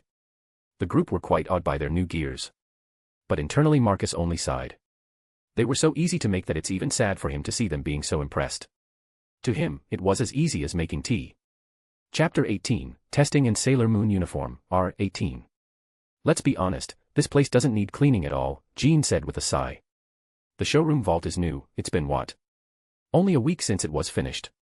The older blonde continued to complain. Just say what you want to say. Lucifer said with a tired sigh. For a moment Jean looked at the spinning holographic image of True Longinus, looking at it for a bit. She then turned her gaze towards the one next to it. It was a holographic image of a purple mist turning into a cube made from purple barriers. Switching into different shapes and sizes every few seconds or so. Eventually, her gaze landed on a red dragon-themed armor. It was a complete and perfect replica of the Red Dragon Emperor's scale mail. Something no one will ever see again, for a very, very long time. What I am saying is that, our Lord is making us clean this place even though it's not needed. Jean said with a cute huff. She doesn't mind cleaning at all. The problem is, there was northwest dust in this place, at all. They are underground. The air is magically created and ventilated through an internal system. There is no connection to the outside world above. No dust to blow in the dirt. Which means there was no need for an excessive amount of cleaning. Not only that, but the only way to reach the new house is either through the railways or teleporting directly into the teleportation room.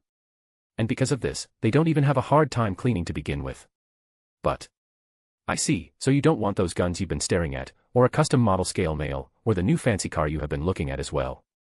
Lucifer said as she continued counting the things Jean wants on her fingers. Okay. I get it. I am just saying that we should clean the stuff that is actually dirty, and not the goddamn showcase vault which just teases us with god-slaying power. Jean pointed at the Longinus gears that were locked down, underneath them. It was your idea to come here in the first place, you said you wanted to see what our Lord has stashed away in here. Lucifer said with an annoyed look. Humph. Jean was about to say something when suddenly, they noticed the empty spot right next to the Red Heavenly Emperor scale mail was starting to get filled up. A new trophy? Jean questioned with an odd look. But from where? How? They know their lord was playing host to the devils, and Jean wanted to get away from them. So, instead, they decided to earn some points. Moments later a black draconic armor with purple-like gems appeared next to the Welsh dragon scale mail. It looked quite similar to the red scale mail. The difference was that it doesn't have wings that the red one has, and it looked less bulky with 3 eyes instead of 2. This is the Prison Dragon, Vritra, scale mail. Completion rating at 25%, one of 4 sacred gears acquired. Lucifer read aloud the explanation written on the pedestal plate. One of the Dragon Kings, holy, our Lord got this. Jean said with disbelief. Who else on earth has 2 of the big shot dragons recorded like this?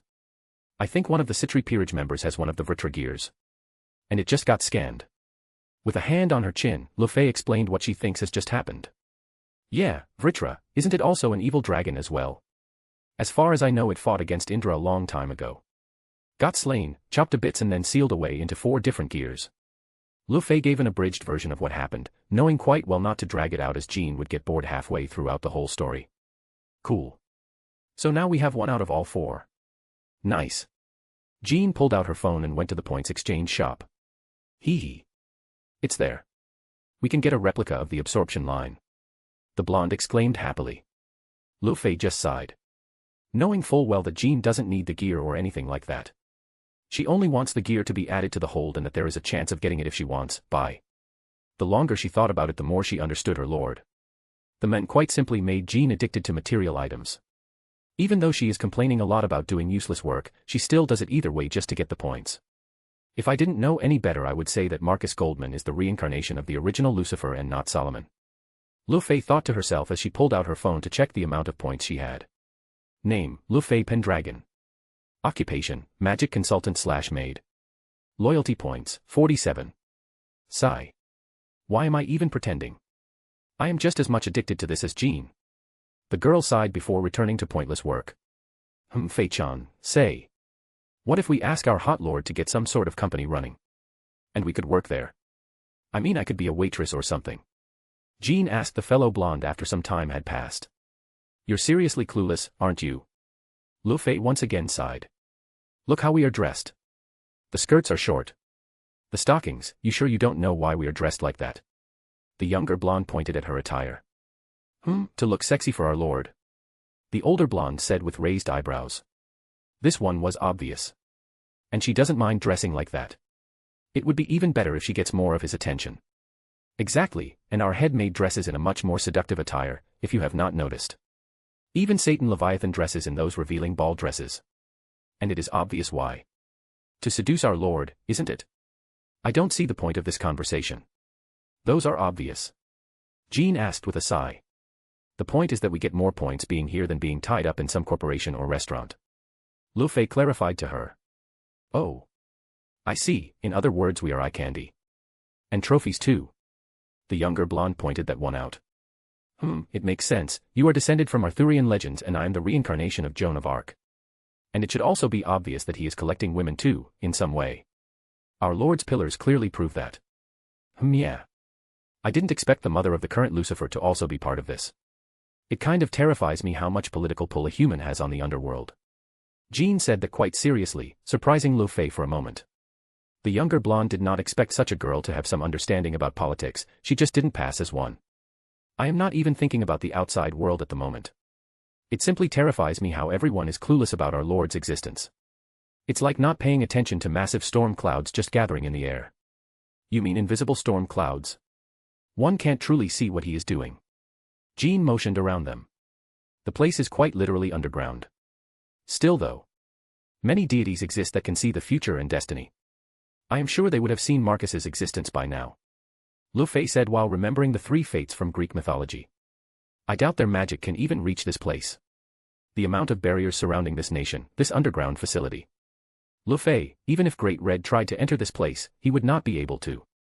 Even just one of those cores can protect against Pantheon-level attacks. And how many are there in this place right now? 24 at the moment. And no one can enter this house or nation without our notice. The space lock is in place as well. One needs to break the space lock before even trying to breach the barriers. So, can you two stop wasting time? Or should I nullify today's work? Aurora's tone made the pair quickly pale. Like seriously pale. Why is this A.I is so sadistic? They even complained to their lord about the probability of the A.I going rogue with such character.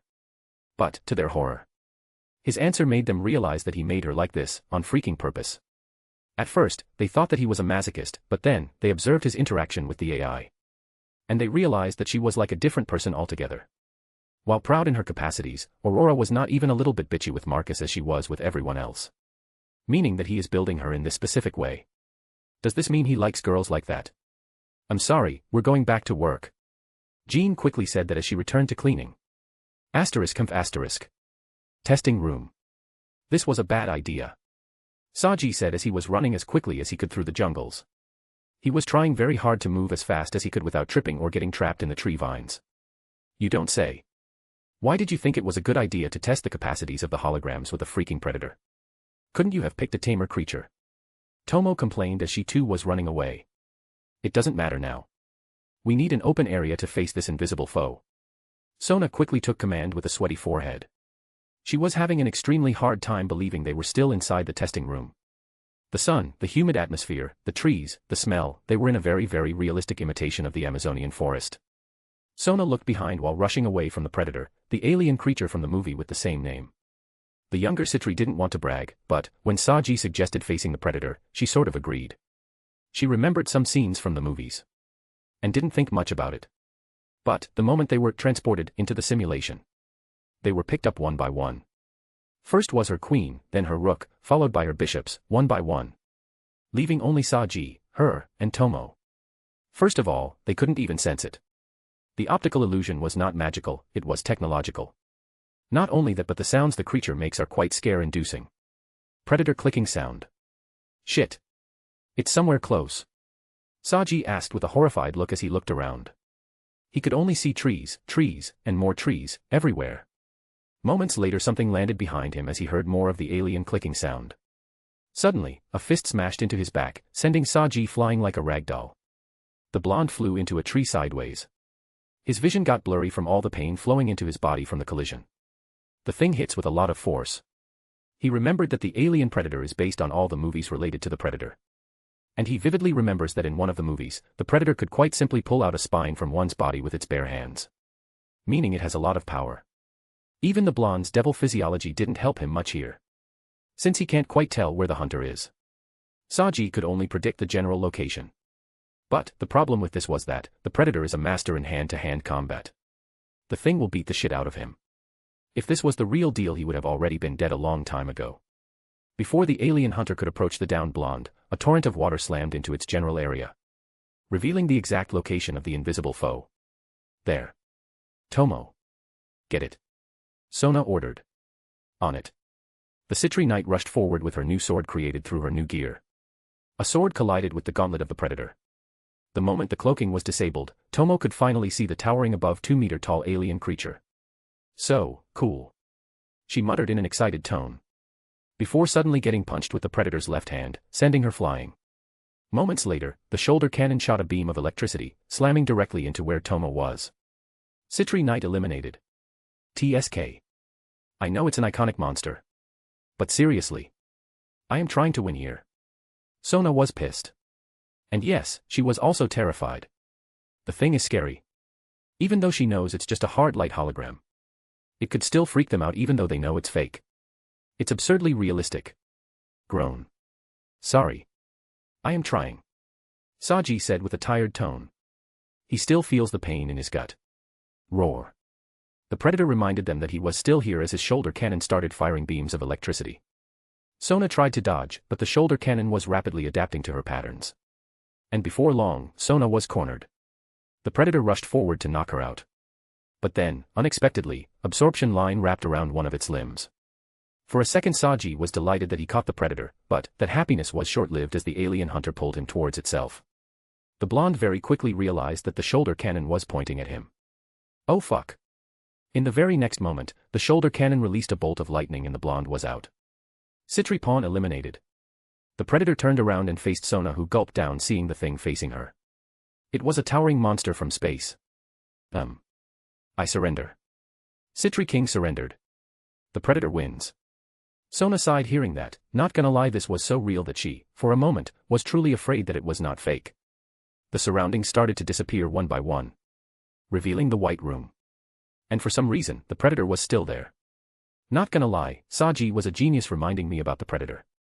I am gonna give him the PlayStation 3 he wanted, even though the deal was that you guys have to win this. Marcus walked over with Serafal and the revived group of the Citri peerage.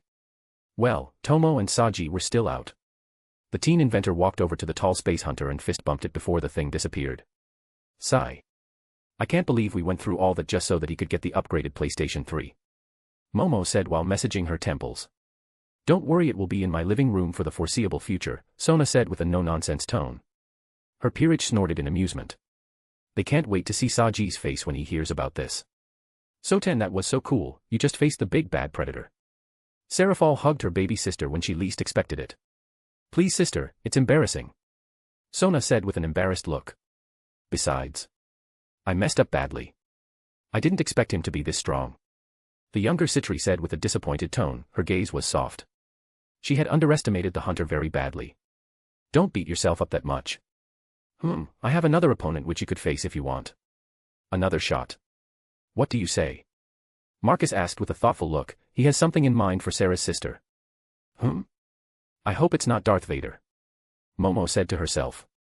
She then looked around realizing that everyone was looking at her. Not gonna lie. That's an awesome idea. But, no. It's not a fictional character. The teen said with a smirk. The younger Citri gulped down when she saw the smirk. Who is it? The Red Dragon Emperor. The group's eyes widened to max. You have the boosted gear? Sona asked with disbelief. She was in disbelief because she could not even find the host of the Heavenly Dragon for the past year. Nope. But I have had the gear scanned for over a year. And Marcus pointed next to him, where polygons were gathering into a female-looking physique encased in the iconic red scale mail. Beat Aurora. And you will get 1,000 points each. For real? Saji asked as he groggily walked over. He got resurrected when he heard the amount of points they were getting for this. With that amount, I could buy a supercar. You don't even have a license. Momo said while shaking her head. She can't believe how easily this blonde got sucked into the whole items getting concept. Easily solvable. I only need to wait for over 2 years and I can get it. The point is that the car doesn't need any maintenance. No fuel consumption, no breakdowns. It's simply godly. Saji grimaced slightly when he mentioned godly. He needs to stop thinking and meaning what those words meant. The rest of the peerage also grimaced hearing what he just said. You right on that, Marcus smirked with satisfaction. Sona's peerage internally groaned again. The inventor was inflating the blonde's desires. The teen inventor truly is more of a devil than a human. See. Even our employer agrees with me. Saji proudly said that. Then you can fight the Red Dragon Emperor if you want, Sona said while fixing her glasses. I thought this was a peerage fight. I mean we are all getting points this time, right? The Citri pawn exclaimed with a panicked look. Like hell was he going to face a Longinus user alone? I suppose you are right. Sona relented with a sigh. I think we should rest first. No. I mean this is fighting against someone who could potentially kill a god. Tomo questioned with a worried look. She was just electrocuted. The younger Citri nodded obviously. Not that she intended to fight from the get-go. Saji was just far too taken by the whole situation. This was his first time interacting with other supernatural entities. And Marcus is not a good first impression because nothing else will be as flashy as the inventor's creations. Can we rest first? Sona asked with a respectful bow. Sure. Aurora. Please, I want the Bahamas for this. Marcus asked the armored Aurora. Gladly. Moments later the surroundings turned into a beautiful beach with water and a bunch of beach chairs. So, cool. Wow. Can I get one for my home? Momo asked with wide eyes. You wouldn't be able to pay electrical bills for this. The Red Dragon Emperor scale male said with crossed arms. It was a female voice, assuming it was Aurora having a physical body made from holograms. Just for 1 minute, this room consumes enough electricity to power a skyscraper for a year. The white-haired bishop from Citri peerage paled after hearing that. That's a lot of electricity. It is. But, since we don't have power issues, my creator doesn't need to hold back when he is making his creations. The scale male said with a proud tone, making the girl realize that the AI was showing off. Blonde won first. Boost boost boost. Red aura exploded around the Welsh dragon scale male as the armor rushed forward with an incredible amount of speed. Saji's eyes widened. He did not expect the armor to be this fast. He didn't even have much time to react as the fist was already on his face. Explosion. All the boosted energy was released on the impact as the Citri pawn was sent flying while spinning sideways. Citri pawn is eliminated. Sona and her peerage looked at this with disbelief. They were told that the armor was set in high-class devil strength. But that burst of speed was beyond anything a high class should be able to do. This is nuts. Tomo, Yura, engage her in close combat. Sona quickly ordered some basic strategies. She needed to figure out how the armor fights. Knowing that its AI is the very same AI that controlled the predator, it could be difficult. Her knight and rook rushed forward to engage the scale male. Sure enough, Sona's prediction was spot on as the scale male was fighting using martial arts, easily matching Yura in hand-to-hand combat. the moment Tomo got close in from behind. Its red tail rushed forward and coiled around the knight's hands. What the? The scale mail went up into the air and with a spin it threw the girl at the rook of Citri peerage. Ah. The girls got tangled up and that was all Aurora needed to shoot a red ball of dragon energy. Well, it should have, but Sona and the bishop started throwing magic at the armor. Aurora quickly started to dodge with her flying ability and started boosting herself up. This is bad. Her power is going up. And before long, the red armor started shooting balls made from dragon energy at Sona's peerage, who quickly started dodging the incoming blasts. Using this moment, the red dragon emperor replica descended back and took out the pair of girls who were just back on their feet. With boosted strength, the AI easily overwhelmed them in brute strength. Even when Yura tried to use her sacred gear and redirect the attack back at the armor. Funny how the girl forgot that she was fighting someone who played a large part in making the gear in the first place. Citri Knight and Rook eliminated. This is bad. That thing can just easily increase its power. Sona said with a frown. Seeing that her frontliners were gone, the queen pulled out her Naginata. This is a good time to test out the upgraded version of Mirror Alice. The Citri heiress said after seeing her queen pulling out her weapon. Not that they had time to test, as the red scale mail was already charging straight in. Marcus, next day. The store you prepared for Sotan's peerage is quite tame. Compared to the one your hired staff has. Sarah Fall said while getting comfortable on her master's lap. They don't work for me for life, Sarah. I won't be giving them the same things as the one I am giving Jean and Lufay. Marcus said while hugging her back. Because of the contract they signed. While it's fault-proof, it can still be exploited. And you are offering quite powerful items and magic. The contract was only the beginning of the binding. By this point, their wet dreams are already about me. He said with an amused tone as he remembered hearing the recordings. You are serious? The black-haired devil beauty giggled hearing that. Very. While there are no cameras in their rooms, Aurora can pick up the voices as their rooms used to be not far from the kitchen. Lu Fei quite immediately became fascinated with me and Jean followed soon after. One thing for sure is that they are in my camp regardless. And their dedication is only growing as we speak. Marcus said with a shrug.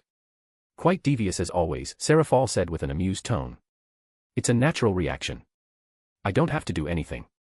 They grew fascinated in me, themselves. Marcus simply answered back.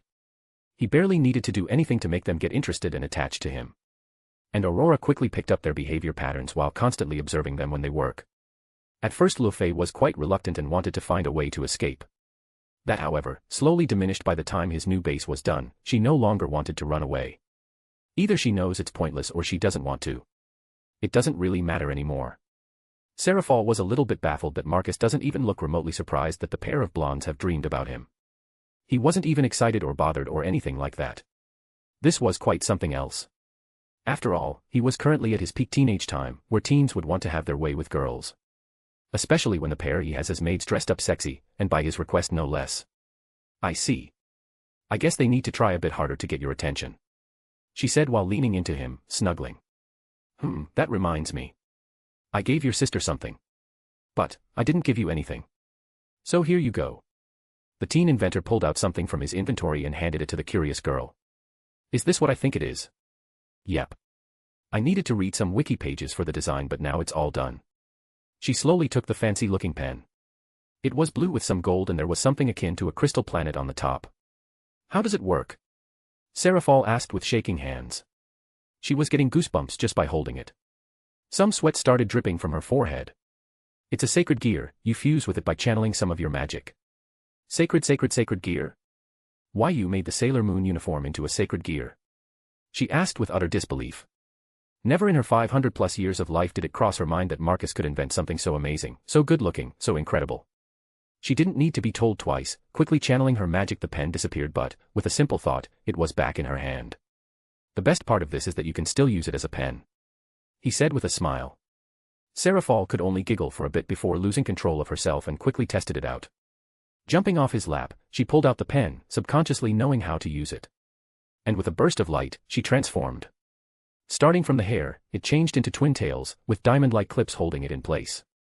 And then the classic sailor uniform in white and blue with purple ribbon appeared. Her knee-long shoes are blue, same with the gloves. In other words, she would be closest in looks to Sailor Mercury. But that was on purpose since her uniform color should be the same as her eyes. At least that's what Marcus thought. Oh my gosh, the power. I feel so strong. And she quickly created a mirror and looked at herself. So amazing! Wow, this is truly a sailor uniform with the power-ups. Seraphal did a spin. Her new shoes, which had high heels, clicked on the ground. She looked at herself a little bit more, while the teen inventor observed her from the side. Her miniskirt is special. The thing is, no matter which angle you look at it, you can't see her panties. It is part of the sacred gear. After all, only he should be able to get the panty shots. Once she was done observing herself, she looked at Marcus. Her master's reaction to her gaze was simply a slightly raised eyebrow, because Seraphal had hearts in her eyes. This is like the best thing you have ever created. That moment, in the background, the teen inventor could hear Aurora cough. She was not impressed being regarded as less than some average Longinus class gear. I see. Soon enough she was back on his lap. Now I need to reward you for all the hard work. We have not tested the bedroom of your new house yet, have we? Seraphal hotly said into his ear. She was radiating a lot of need. Chapter 19, Aurora's Avatar and the Next Pillar. It didn't take long for Rias to learn that Sona and her peerage received gifts from Marcus Goldman. The most obvious sign was that they now have extremely advanced phones. And as one could expect, her curiosity piqued, so she asked. The problem was, she almost immediately got washed over by jealousy. Only that, it exploded to the next level when she learned that they also got sacred gears. All of them. Sona included. This was the breaking point for Rias, who rushed back to Underworld herself to talk to her mother. This is not fair. I have been training several times per week. With my peerage. I know my power has increased several times. Rias said with crossed arms as she huffed and puffed at the injustice. You mean your 15% increase in demonic power? Dear, I have a full report on your progress. Finalizing said with a sigh. She was starting to feel just as jealous as her daughter. Seraphal got a Longinus class sacred gear in the form of a Sailor Moon uniform. If not for Ars Goetia holding the Satan together, Seraphal would already be flaunting it to the whole wide world and the underworld. The most amazing perk was that it's not just a cosplay. It's the real deal with power-ups. Marcus even showed them the resistance to holy energy, which immediately interested Grafia and Finalizing. What about Sona? What did she do? Rias immediately realized that talking about her achievements is pointless since her mother most likely already knows. Her overall demonic energy increased by 40%, she reincarnated 4 people in that period. Giving more data to Marcus Goldman. He is more than pleased in learning how energy changes from human to devil kind. While your readings were neither bad nor too good. Simply okay enough for him to keep you in the project since it doesn't cost him. Finalizing said to her daughter while sipping tea in between. The brown-haired devil lady realized that the contract did not really help. Her daughter wasn't actually trying hard to train. But maybe this will finally make her move her ass. I see, so Sona went whole military style on her peerage, Rias said with a realized look. No. She will now, however. As Marcus has decided to move Sona's peerage to a field agent position. He gave them the means to collect sacred gear from stray devils and keep them if they want. The red-haired devil girl's eyes widened. This is far too good. I see, this is, so those phones. Exactly. According to Satan Leviathan, who bragged to me. Those phones have a points exchange system. They can reclaim items retrofitted by Marcus himself, from gaming consoles to cars, and because it is Marcus, they are a cut above any regular things humans or devils could get. And all they have to do is beat some stray devils and collect samples from them. Rias's eyes widened again. Incredible futuristic consoles. She wants one too. You know, I learned something which would interest you. What? Seraphal herself got a Sailor Moon uniform as a sacred gear. It also works as a power-up, and if my guess is right, she got quite a big power-up. No way. Sailor Moon uniform. With the transformation and everything. Finalizing nodded at her, before continuing to talk. Indeed, she got a boost to her family magic with that uniform, which also has a balance breaker. That's so cool, mother. Tell me, what should I do? Rias couldn't control herself and asked with a panicked look. This is so cool and otaku-ish sounding. She wants to be part of this. Sigh. Rias, you need to be a proper devil heiress with a goal in life. How hard is it for you to understand that? Sona has her dream and she is chasing it as hard as she could. Marcus Goldman being there only made her try to work harder. And she is getting rewarded for it. Finalizing said with an eye roll. Rias bit her lower lip before getting up from her seat. You are right. I have to go. The redhead said in a serious tone before walking towards the doors. Good. I hope you start taking this seriously. You don't have much time left. The brown-haired woman said with a knowing look. For a moment Rias stopped walking. She didn't say anything before continuing to walk out of the living room. The moment her daughter was gone, Finalizing started frowning. Not much time was left. In both senses of the word. For Rias's marriage and before the storm, which is her master, hits the three worlds. Neither heaven, earth or underworld are going to be spared. Let's see how you do, Rias. It all depends on you. Even without talking or interacting with you, Marcus has made you work more seriously. Finalizing thought with narrowed eyes. Cool. Sona sighed to herself. Checking her phone out for a moment. This thing is so amazing. Not only that, but it has Aurora built into it. The very same AI that beat her as the Predator and the Red Dragon Emperor. So she was quite bitter about using it. But she won't be lying to herself. The AI is super smart and her assistance is already invaluable. Anyways, she got quite hooked into checking out the list of inventions she could buy from her points. Points. Name, Sona Citri. Occupation, Field Agent. Loyalty points, 23. Her points were only a few bits, though she could buy some clothes from these. Regular clothes, not enchanted ones. The enchanted ones are, in her eyes, quite powerful. Self-repairing, self-adjusting, damage mitigation, and resistance to specific elements like holy energy. Which is simply and utterly amazing to her. Not to mention the paperwork machine. The signer. It's simply a marvelous piece of work that she will be sure to use once she opens her school. Speaking of her dream to open the ranking games school, if only she could get Marcus help in designing it and pumping it with his inventions, it would be her wet dream coming to reality. Sotan, you are dreaming of something naughty. I could even sense it. Hearing her older sister's voice, she snapped out of her trance and saw Seraphal sitting on a couch not far from her. Nonsense. I don't do that. Sona with an embarrassed look snapped at her sister, who was in a very good mood. He okay if you say so. The older Citri just shook her head in an amused fashion. Is there a reason why you are here, sister? Sona asked, slightly curious and with a bit of anticipation. After all, the last time her sister was here in the Citri estate, she took her and her peerage to Europe, where she got her sacred gear. But, of course. Seraphal jumped out of her seat and pulled out a unique-looking pen. Without wasting any time, she pressed on it, and with a burst of light she transformed. Your big sis is Sailor Winter. A real magic girl. Seraphal did several poses from Sailor Moon, and behind her back a pair of wings appeared from pure crystallized ice. Not only that, but Sona could feel a limitless amount of magic rolling from Seraphal. She has sensed her sister's power before, and it had never been this high. What is this? Sona didn't know what to think. It should be an embarrassing cosplay as a magic girl, but. This was not a cosplay. This was the real deal. This is my sacred gear. I got it the next day after you left. Beautiful, isn't it? Seraphal said while spinning and taking some more of the stances from Sailor Moon. This is. I don't even know what to say. Sona was out of words, literally. This was no longer cosplaying. It's not even embarrassing because the uniform looks too good. The material even looks magical. When I am wearing this, I am semi-immune to holy energy. Only direct contact on my skin works. I can even say his name without getting hurt. Seraphal said, amused, as she was clearly enjoying the shocked look on Sona's face. I see, this is incredible. Still, I am assuming that you didn't come here just to show me that. Sona said while fixing her glasses. She was trying to hide her jealous look. Yes, she is jealous.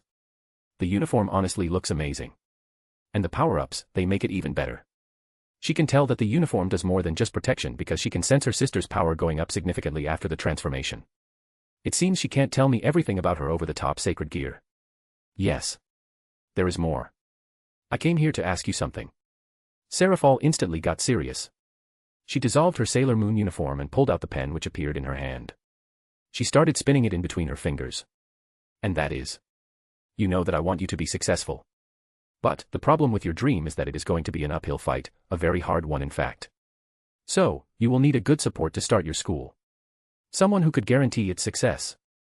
Either technologically or magically. As Seraphal continued her speech, Sona instantly knew where it was going. You want it to be supported by your boyfriend. Honestly, I will take his help any time of the day. The problem is not me not wanting it, but him wanting to support me. The younger Citri said while shrugging her shoulders. I doubt he will even listen to me in my dream. He doesn't look like someone who would want to listen to a girl's dreams. I could imagine him just saying something like, just go and build it yourself, it's not that hard. Sona said what she imagined him saying to her. You are right. He would say that. But that's where my scheme comes to play. Seraphal said that with a smirk. A smirk which sends chills through Sona's spine. I am going to pull you into our bed activities. Devil Sisters play. How many humans could brag that they have fucked two devil sisters from the same pillars? Sona's mouth opened as wide as possible. This was the first time hearing her sister use that word like this. Sister. What are you thinking? Are you nuts?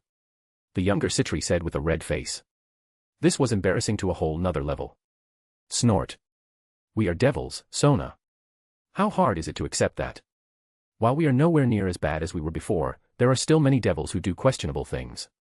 And what I am offering to you is one of the best solutions you could get. Marcus' inventions are revolutionary. And once he reveals himself to the world, there will be goddesses from all sort of pantheons lining up to get fucked by him. That is not a joke. When I said that he humiliated Artemis, I mean it in a literal sense. He was thinking of just bringing her home to keep as a pet. Thankfully he did not. Seraphal said all of that quite seriously, which made Sona speechless. This is a once-in-a-lifetime opportunity. I can persuade him about a sister's play and then maybe a magical girl's play. Which means you could dress up as someone like Sailor Summer or something, the older sibling said with a cute tone. I don't know, this is far too sudden. I never had a boyfriend before. And now you are asking me to join you in bed. Seriously. Sona said that while quickly shaking her head. This just makes too little sense to her. Okay, think about it, Sotan. He could be your lover in a sense. More like a sugar daddy. Wait, he is the same age as me. I don't think there is a word for it. Sona had a thoughtful look for a moment. Yes, something like that. Anyways, I have to go. I will see you later, Sotan. Remember to think about it. You could get the same sacred gear as I have. And it is powerful. Sona couldn't say anything more after hearing that a Seraphal disappeared with the teleportation circle. But, she was shocked to hear that. She could get the very same gear. But, she already has a gear. This is difficult. Marcus. How long do you think it takes for a concept to go through all the governmental red tape for it to become reality? I asked my assistant while working on the finishing touches of the maglev-style trains which will be going through my railway network. At the moment, I am having a hard time deciding on the stretch from the space center that I am going to build to the docks in the west. I don't want everything to run underground. I mean, I want to see some landscapes. I am, however, thinking of the whole holographic display replacing the windows so that the train could run underground and I could see whatever I want. You asking me to look up this information or? I am asking what you think, with all the data you have gathered at the moment. I clarified while turning a drawing into a 3D model and checking it from different angles. As always, the colors are the hardest part. I am thinking of a soft bronze with some white. My guess is, around a year to go through multiple designs to select one. Then it goes through government regulations. If it's a car, it has to go through road inspections and things like that. Waiting for a few moments, Aurora continued with her thinking. This wasn't her using 7 floors of processors but the basic output she has at the moment. This was to make sure she is not always supercharged. It could be from 3 to 4 years. That's me just thinking in a broad sense. You are right from the basic speculations. Concept cars have to go through a broad lineup of checks up before a model is released for public usage. The thing about this is that, it's quite different if you are not planning to sell it to the public. Capitalists love taxing anything possible. But if it's for personal use? Now that is quite different. I explained while remembering the cars I designed myself in my past life. Brings back some nostalgia. Still though. After remembering the past for a few moments, I sent the design to Aurora for checkups. I could see my AI going through several calculations and simulations as well as adjusting anything which might be not necessary or not possible. Not that I went with anything outlandish on this one. Done. I am assuming that you want to add some of the carriages which could potentially carry cargo as well. Since it will be needed in the space center. Indeed. What about the pressurized version? I was curious about the possibility of that. Not enough data. Tests need to be run. No one builds space trains or trains underwater. I will need to test this before it can be used in those ways. True. I only wanted to find out if those could work. Then again, we used boats for water and spaceships for space. I said with a shrug. I mean, space trains does sound kind of cool. But then again, badass ships are always better. That's why I want to collect those shipwrecks in the first place. Precisely. The idea for trains is to run on a set of rails to conserve time. Not to run in the void of space or deeply underwater. Nonetheless, if you want to train on something like, for example, Moon or Mars, then we could test this to a certain extent. The track should be in a pressurized tube of some sort. Aurora is giving me some nice ideas. I can already imagine those trains running on the surface of the red planet or our moon. Yes, very nice idea. Pin those down for now and run some tests on the trains before putting them on the tracks. Of course. Already doing it. I nodded at her before leaning into my comfy chair and looking around for a bit. The majority of my workshop now is dedicated to designing. There is very little that I do by myself. The third floor underneath my workshop is purely an assembly line that creates raw materials with transmutation and assembles it into what I want. Compared to my previous workshop, which had an assembly line the size of a hall, this one is the size of a stadium. The one which is under construction in the Space Center and launch pads is going to be the size of a city block. Everything is underground and the massive lifts will take the rockets to the surface before launching them up into space. Looking at the calendar for a bit, it was early April, and I still have a month and a half before I can start on the whole DNA upgrade. Until then, I should think about expanding my network to the sea and start building my docks. Or thinking about the testing session with Sona's peerage and Aurora having a body. And the genetic testing I am doing. Slowly, a couple of crazy ideas popped into my mind. This is gonna be awesome. Without wasting much of my time, I quickly opened the drawing app and just waited. Who she could look like. I did create her with a specific branch of people in mind. It was, however, not thinking of any specific person. Going through an extensive list of hot 2D babes in my head. My eyes widened for a second as I remembered a certain virtual reality game, a franchise quite annoying after the first season. But it has quite beautiful characters, female characters. Remembering a certain administrator. Oh yes, you will definitely fit that character. Like a glove. I said while realizing that Aurora was built to look like that girl. Most certainly. Quickly I started drawing, trying to remember each and every detail of the girl. For the first time since I got the workshop, I had to erase my design countless times since I found myself dissatisfied with the looks. The more I worked on it, the more I remembered how she looked. Her eyes and hair will mostly be silver, but it will have a reflective effect which will also affect her hair depending on the surroundings. The clothes, at least for the official design, will be the original ones that I remember from the anime and the pictures. Then, once the picture was done, I pulled it into a 3D image. Who is she? Aurora asked me neutrally. I could feel some fear. Trepidation in her tone, even if she tried to hide it. She was so human now. That's your avatar. Or more like a physical body. I call it the biological assistant model, Quinnella. That's me. The 3D image started to spin. Assuming several stances. I could only smirk internally because she was going through several Quinnella-like expressions and stances. Annoyance, arrogant smirk, a seductive smile, and stances like playing with her long hair. Or sitting elegantly on a chair. There was none of my input in this. Do you like it? I asked her. Very. Can I assume this form? She asked, nearly pleaded. Sure. Without wasting any more time. The polygons started to gather next to the 3D image of Quinnella. Seconds later, and I could now properly see her. My eyes slightly widened just because of how good she looked. In other words, she was a beauty. Something akin to a butterfly in a human form. At the moment her hair was pure silver with some purple which comes from her clothes. Well, what do you think? I asked after getting a hold of myself. This was created by you, my creator. Naturally, it's perfect. Anything you do is perfect in my eyes. So, this body is perfect for me, and I like it. She said that while looking at her hand. Before moving her gaze towards me and giving me a coy smile. Knowing you. There is a 99.97% chance you are going to make this form flesh and blood. But, until then, may I use this hologram form? She asked again with a pleading look. It looked quite hot, on Quinnella's face. Sure thing. I don't see a reason why not.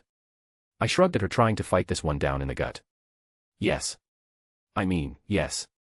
For a moment, she lost her cool and behaved very childishly, but then quickly got herself together. Without wasting any time, she walked over and pulled me into a hug. I could feel the warmth her projection emulated. This was a very impressive piece of tech. Not that I created it so that I could make a 2D girl become 3D. Well, there was that idea, but more or less the majority of it was for running test simulation, most likely, probably. Nonetheless, now, however, I want to make this one into a real person. Before long I pulled back the 3D image of Quinnella and created the project with the name Project Biological Assistant, Quinnella.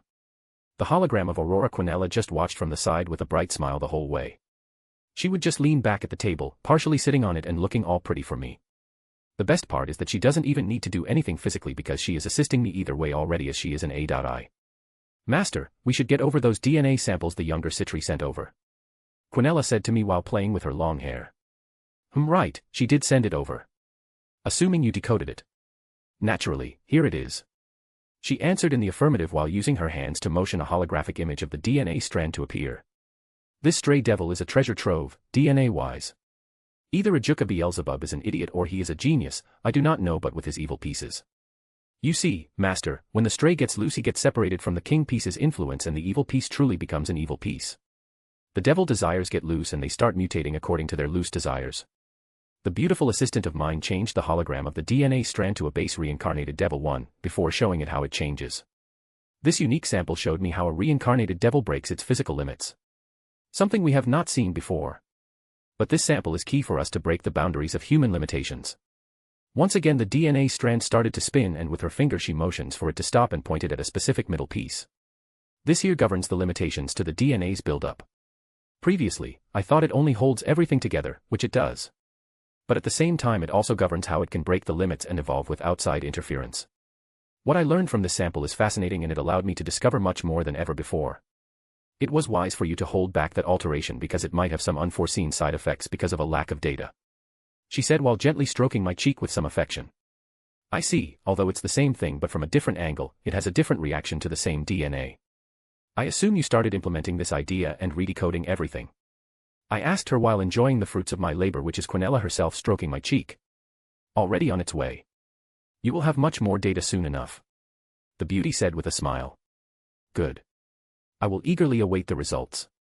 I nodded to her as I returned to my reading on genetic data while Quinnella returned to her standby, which is to lean on the table and look pretty. Not gonna lie, she is very much distracting.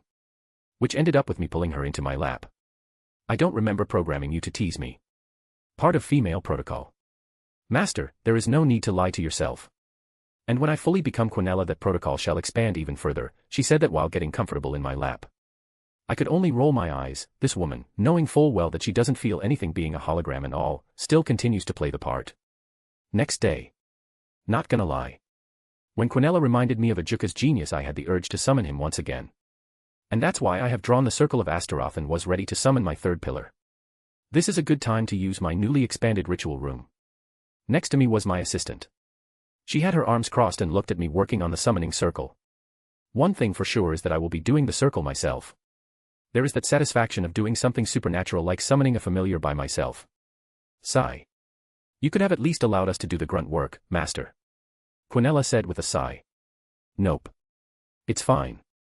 I was on my knees with a piece of white chalk.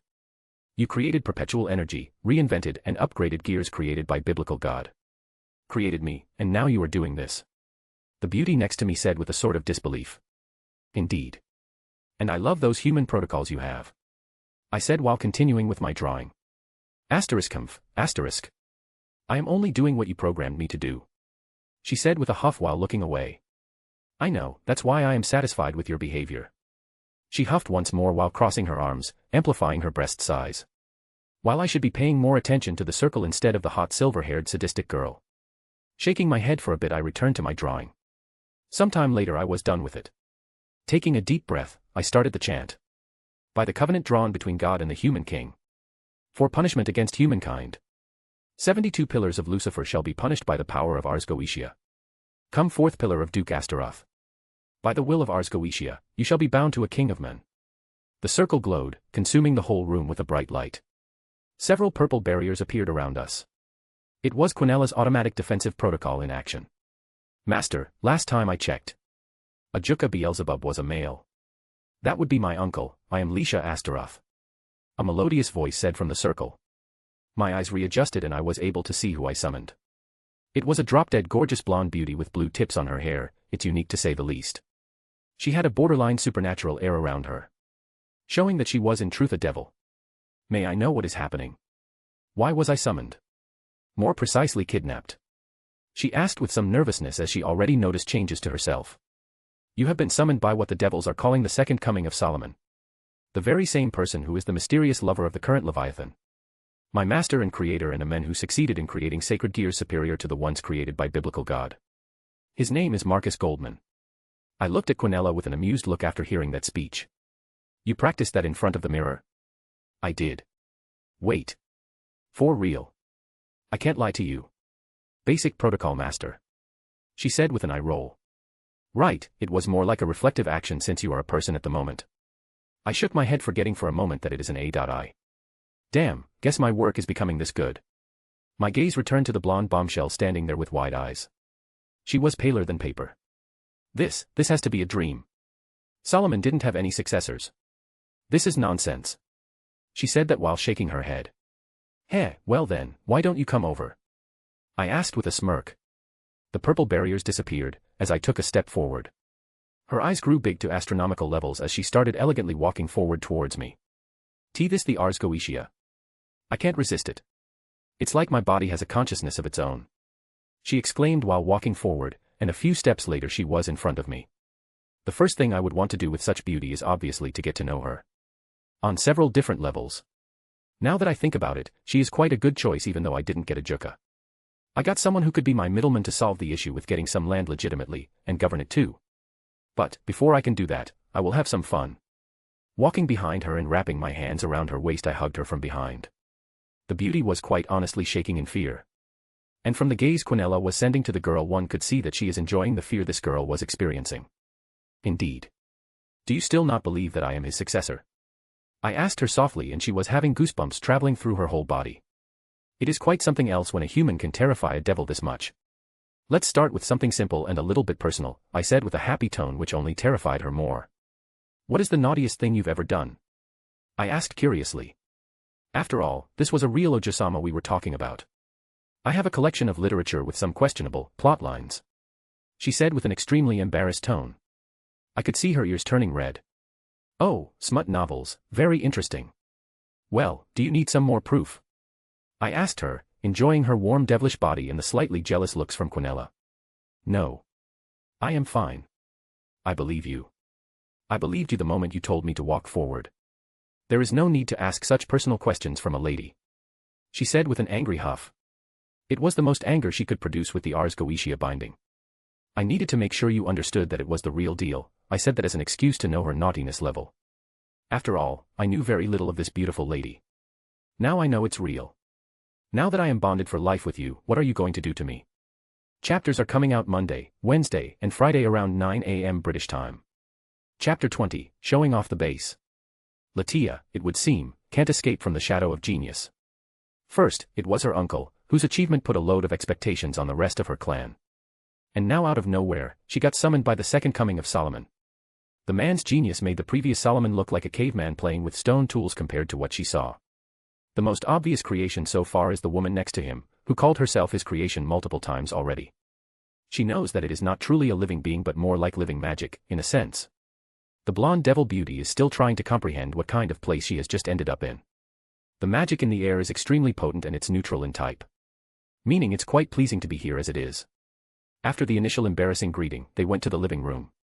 Your decorations are interesting. Latia commented as she looked at the ceiling. Seeing fish swimming there. It's a river, not an aquarium if you are asking, Marcus said with a smile. He loves the reaction which comes after seeing the ceiling. Latia's eyes slightly widened before calming down quickly. We are underground. Master has a thing for underground bases, Quinnella said with a shrug. She would prefer a tower, however. I see, now that I am here, what do you wish of me? Latia asked quite seriously. She has already accepted the fact that she will be serving this man until he dies of old age. Her ancestor had a theory that the original Solomon could only have Ars Goetia as long as he was human. With Ars Goetia, several key factors come into play. 1. Such a strong binding has to be very specific. In this case, it targets Lucifer's pillars. 2nd, it only works on pure-blooded devils. And 3rd, it should be a human who has Ars Goetia. If this is the case, then she should only be serving him for 100 or so years. Quite a short time span for a devil with a much longer lifespan. But then again, this man may have already discovered the means to prolong his life. The blonde beauty thought to herself. I was thinking of summoning a Juka to help me with some stuff related to maths, mind magic, and laws of the world. But as they say, no plans are foolproof. Then again, you will be just as useful. Marcus closed his eyes for a moment before opening them again. Sarah, come to my side. Latia's eyes widened for a second as she saw Satan Leviathan getting summoned like it was nothing special. You called me. Sure enough, Seraphal appeared in the room. The blonde devil beauty instantly noticed the weird behavior of the Leviathan. For one, she looked like a woman madly in love. The young Astaroth knew from the stories of the original Solomon that at least half of the devils he enslaved fell in love with that pervert one way or another. Nothing was to this extreme though, at least nothing her ancestor recorded about. I did. Marcus stroked Serafal's hair as he motioned with eyes to look behind her. The black-haired devil lady did so and noticed the blonde devil sitting on the opposite side. Latia. Master, you summoned Ajuka's niece. The current Satan Leviathan asked with wide eyes. She remembered how she had this dreadful thought of Latia seducing Marcus. We tried to summon Ajuka Beelzebub. But, it would seem Master forgot to double-check the circle. As it only summons female devils. Quinnella said with an eye roll. That voice. No way. Aurora. Serafal nearly lost her balance and face-planted into the coffee table when she saw this ethereal-looking beauty with extremely beautiful hair. It looks like it was made from glass or platinum as it reflects light into a different set of colors. Aurora is the system that runs things. I am Quinnella. Or soon to be. Otherwise known as the biological assistant model, Quinnella. When the older Citri heard this, she realized that her gut feeling was utterly right. Marcus is indeed making a woman from his artificial intelligence. In other words, the greatest threat to her is not some girl from a smart family from the likes of Astaroth, but a woman of his creation.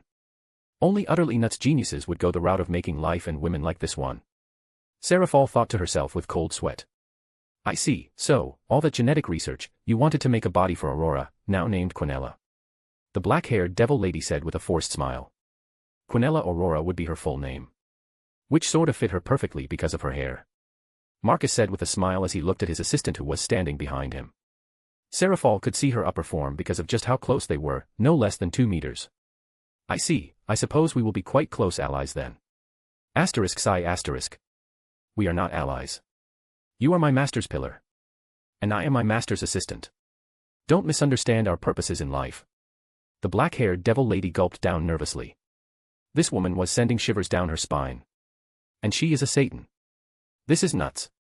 Is it because she knows that this silver-haired woman holds some sort of control over all Marcus creations? Or is it the fanaticism this artificial intelligence has for their master? Or maybe both. Nonetheless, she doesn't want to end up on the wrong side of the fence with this nutcase. Now that introductions are over. Sarah, you will be taking over the training of Latia.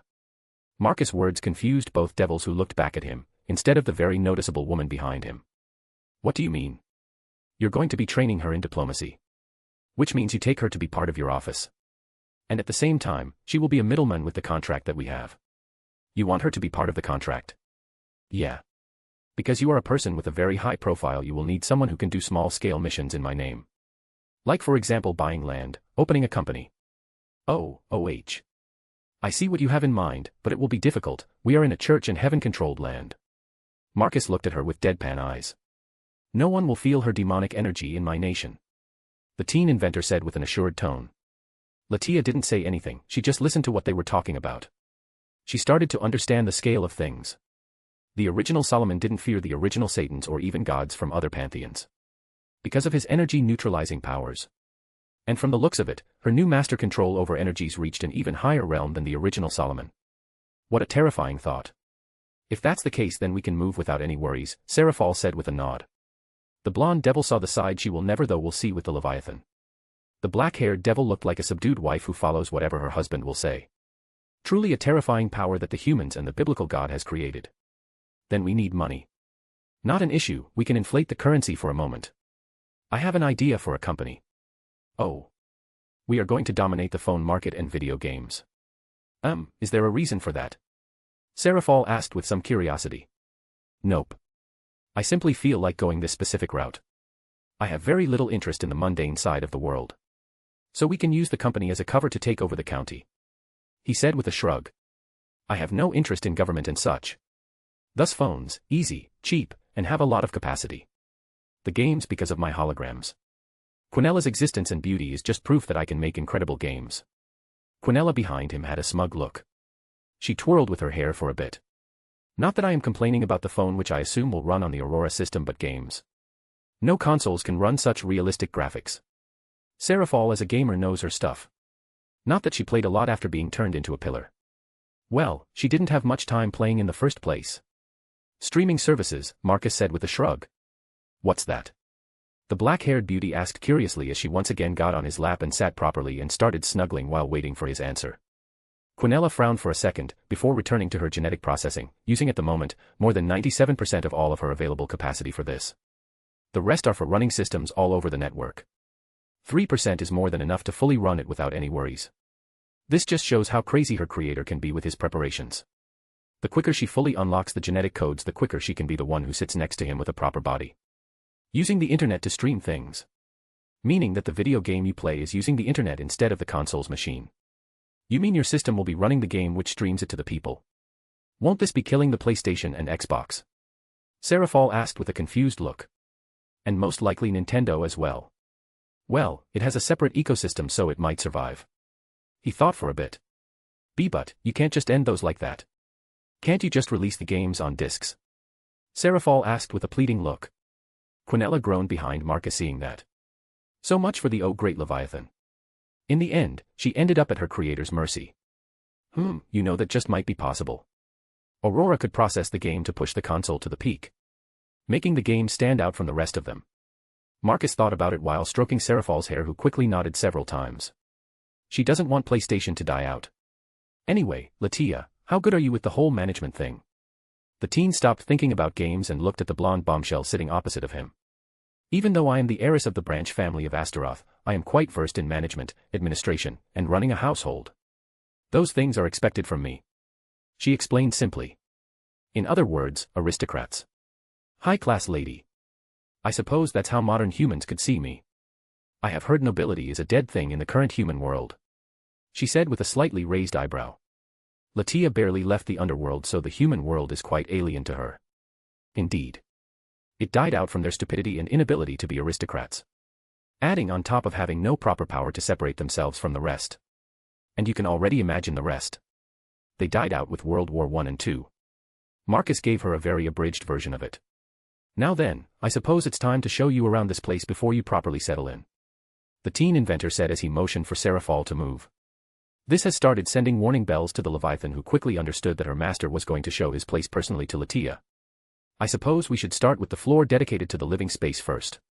Marcus offered his hand to the beauty, who was pleasantly surprised that he could act like a gentleman. Latia had no idea that her master was quite experienced when it comes to attending things like galas and events of different sizes. While Quinnella for a second needed to recalibrate and readjust, as her master had just shown a side she never knew he had. As expected from my creator. Even now he can still surprise me. The artificial intelligence thought internally. If she could, she would feel proud and even a heartthrob at this moment. While Latia and Marcus left the living room, Seraphal had to return to her work. If one could see her face, they would want to run away for the simple reason of just how pissed off she was. She didn't want Latia to meet Marcus. Like never. The Astaroth clan and Marcus should not interact. For one, they are intellectuals. And the blonde devil he was hanging out with is raised to be the perfect wife/mistress/lover to any devil. Seraphal knows that Latia will notice that her master is interested in her. And once she sees that opening, the blonde will attack it with everything she has just to gain some control from the men who has enslaved her. After all, the girl is a pureblood devil who was raised in devil society. This is the dining area with the kitchen next to it. Marcus simply showed a large room next to the living room which had a river for ceilings. Now, this room has quite the fascinating decor. No chandeliers, and the ceiling this time was being illuminated by the daylight sky. I can assume you got this idea from Harry Potter and the Great Hall of Hogwarts. She asked curiously because this is what it reminded her of. She asked this without any fear of being branded a weeb because of the mess she saw in the living room. She instantly knew that her new master likes his fantasy things. Quite. It's not magic though. It's more holograms. It can switch to anything you want, like this. As Marcus said that, the hologram display changed multiple times, showing different types of ceilings. The best one though is the snow, not actual snow, but it gives the effect that people are eating under snowy weather. This is impressive. I have noticed that there are no doorknobs, no light switches, and no handles of any sort. I can assume that this is because of artificial intelligence, yes? Latia asked him, earning an approving nod from her master. The blonde, as they say, is rapidly learning and adapting to her situation and is trying not to get blown away by what she saw at the same time. Partially, there are holograms in all the rooms, like this. Marcus brushed his right index finger down and a window appeared in front of him. You can control the kitchen from any room you want. For example, I can select my food from the menu and it's going to be prepared by the transmutation machine in the kitchen. Or, I can order raw materials to be created and then I can make the dish myself. The teen inventor led her to the kitchen after showing off the holographic window. The kitchen was kitchen-like looking. But it was also lacking any sort of shelves. Most probably because of the transmutation machine. You use alchemy to make food. She asked curiously. This was unique, to say the least. She knows of alchemy. But she never heard anyone reach such a high level. To a certain extent. And by that he means that his alchemy level is beyond that of the biblical god who created the sacred gears. He used their formula and reached a level way beyond theirs. Quinnella said with a groan. Why is her master downgrading everything? As I said, to a certain extent. Marcus ignored what his beautiful assistant said. He still has to learn more about molecules and stuff. So it's nothing much in his eyes. Latia's eyes bulged out hearing that. Was her new master that humble, or was it just not something impressive in his eyes? Next is the leisure room. What the blonde bombshell beauty saw next was quite simply a pillow heaven. There was a sea of those, and on the side of it were many rows of bookshelves. She saw that it was in use. A blonde girl was reading a book. Oh, that's one of the maids, Lucifer Pendragon. Today is her day off, so she is reading the books here. The blonde saw that it was her master, so she quickly got onto her feet and rushed forward to meet this new addition to their team. Faction. Something along those lines. Lucifer Pendragon, I am, a consultant on magic and a maid here. Nice to meet you. The girl said that with a ladylike bow. Latia had a knowing look for a second. This girl's surname is very well known in the supernatural world. The Pendragon family is old and is famous for their magicians and swordsmen who are descended from the original Arthur and Morgana. So seeing one here is not too big of a shock. More like a welcoming surprise. Latia Astaroth. I am. Our Lord's Devil, representing the Astaroth pillar. Latia did her respectful bow. Somewhat embarrassing the blonde maid in the process, who didn't want this high-class devil lady bowing to her like this. Aye, it's fine. Lucifer quickly shook her hands as it was nothing. She then quickly looked at Marcus and asked her question.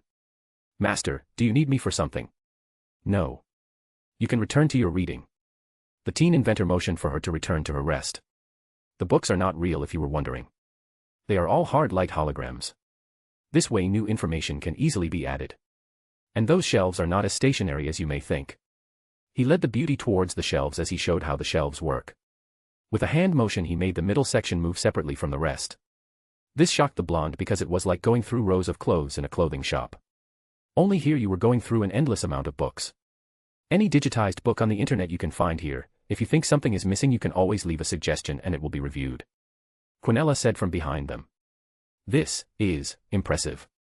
This is a whole massive library inside a small room. One thing she noticed is that these books are in different sizes. Meaning that these holograms are also considering the amount of pages there are. A stupidly large amount of details for such a small thing. And it just shows the magnitude of the genius of her new master. You can use any of these facilities if you want. Now let's move to the next one. Marcus led the blonde beauty to the next room right next door, leaving a thoughtful-looking Lucifer behind. Next is the gadget room. The teen said as he led the beauty through the corridor. What is the gadget room? She asked with a slightly confused look. It's the room where common classification items are kept. Common. As in. I do apologize for asking such weird questions. But, I have never been in the house of such a genius. Latia had to admit it, but even her uncle falls short in the genius level that is her master. The beauty was observing him with a different type of gaze. By this point, she was observing him as a possible suitor. Phones, tablets, laptops, Aurora glasses. All the items which my pillars and household members can use. Marcus clarified as he motioned for her to enter this room. What she saw was quite honestly a high-tech item shop. Pedestals highlighting items for sale. Latia definitely felt like she was in a shop at the moment. Pick a phone, and any other items if you want. He motioned for her to pick whatever she wanted. Are you sure? She asked with slight disbelief. You are my pillar. An extension of my power. It brings me a certain amount of satisfaction when you use items created by me. Her master clarified with a bright smile, which made her slightly gulp down and fight off a fluffy feeling she had in her stomach. Okay. This guy has me in the palm of his hand. He could easily do whatever he wanted. Yet, he is playing the long game. The beauty thought to herself as she walked deeper into the so-called gadget room. The first and the obvious choices are the phones, the new growing trend in the human world. Her gaze went onto the holographic window which says the specs of the phones. I am pretty sure screens have resolution, and there should be some buttons. Her hand went over to a phone and she picked it up. It was an extremely thin phone with one side being a screen while the back was similar to some sort of glass. G-Phone 2. Next generation of phone replacing the outdated G-Phone. The 8K screen was replaced with a new Realitas screen which emulates reality to approximately 80%. The back camera received a similar update with prism lenses hidden in the glass. There are camera lenses. Latia quickly checked the back of the phone. Where? Where is the camera? She checked the back more seriously, without any success though. You won't be able to see the camera lens because it's the glass itself on the back of the phone, Marcus explained with an amused look. Truly incredible, she said with a small amount of awe as she returned to reading more about this phone. The memory of the phone has been upgraded to a 64 TB flash snap memory drive. The processor has been upgraded to the next generation triplex neuron chip. I have no idea what this means, but this is impressive. Are these even gadgets in the first place? The blonde tried to process what she just read. But she knows the basics like TB for terabytes and neurons, most likely related to brains. Nonetheless, she didn't want to get over the head with this. Then a brilliant idea popped in her head. Why not ask Marcus for an explanation? While they are great, it goes way over my head. Can you explain to me? She turned around and asked him. Sure. The teen inventor walked over and started explaining about the phone and other gadgets to the blonde beauty, who used this moment to get as close to him as possible, while trying not to look too suspicious. In other words, she is using herself as a tool of seduction. As she noticed his wandering eyes several times already. In the end, they spend way longer in the gadget room than all the previous places, combined and doubled. And Marcus? He was more interested than ever in the girl for the simple reason that she tries to understand what he is explaining.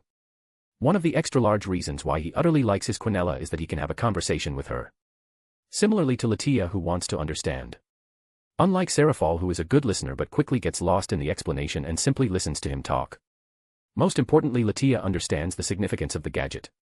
Why, you do realize that with your alchemy and perpetual energy you could solve the majority of the world's problems, right? Latia asked him with a dry voice. Her mind is a mumbled mess at the moment as she just learned the basics of his technology. The world's problems are not my problems, Latia. Even if I am to share this, it's going to end with selfish people who will exploit it regardless. He explained casually as they were walking towards the other room. She was carrying a small bag, feeling like she had just gone to a shop. It had her new laptop, a tablet, headphones, Aurora glasses, and a phone.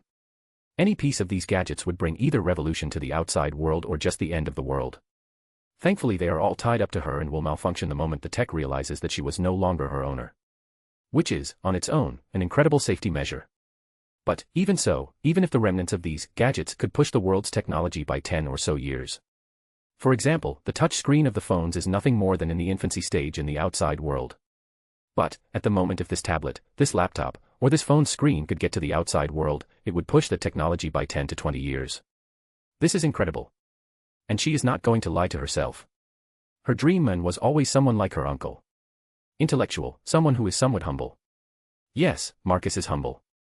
Well, it was more like, he doesn't see his achievements as impressive, which makes him humble in her eyes. I see.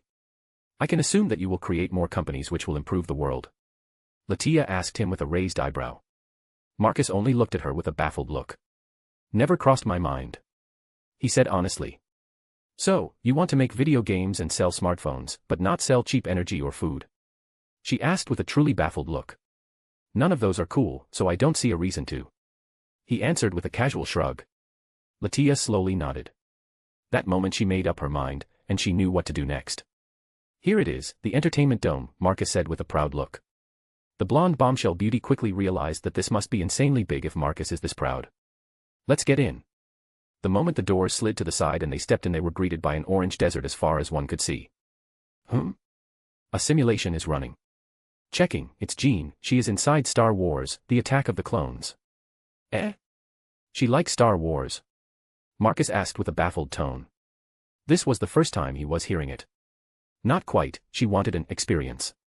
So, I told her to go to a galaxy far, far away. I never thought she would take it literally and get sucked into the Star Wars experience. She has clocked around 47 hours at the moment and is playing as a Jedi Knight. Whistle. Well, she is quite good with a sword. Marcus shrugged after realizing that. Are we transported to another world? Because it feels like it. Latia asked with wide eyes as she looked around. The heat, the sand, the atmosphere, it's like she was in a completely different place. This is the peak of holographic technology. The entertainment dome. Our master created this to experience the ultimate experience while being at home. Quinnella said with an arrogant tone. She wanted to show this to the girl from the very start. To make her see the level of her master's genius. Nonetheless, she could accept the slow introduction the girl had.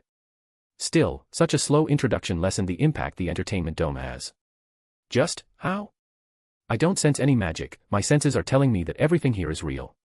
How can such a thing exist? Latia asked with very wide eyes. She tried to find some sort of sense of fakeness, but the more she tried the harder it was to differentiate between what is fake and what is real. Put on the Aurora glasses and see for yourself. The teen inventor said with a knowing look like he was about to share some sort of secret. Latia pulled out her stylish glasses and put them on. Moments later the HUD came online and her vision changed. Now she saw it. So what is truly happening in this place? She could not wrap her head around how this is happening. The room is nowhere as big as she saw before. And she could see a blonde teen girl swinging in the empty air not far from them. The blonde bombshell beauty wanted to understand how this worked. So the vision changed again and she saw some sort of particles taking shapes, and some waves of energies were added to the mix. See, the hard light particles are emulating the heat on your skin, the vision itself is intercepted by the prism light technology, while the smell is emitted by the vents in the room. All of the senses are intercepted to give a complete feeling of immersion. Marcus explained to her as he immersed himself in the Geonosis desert.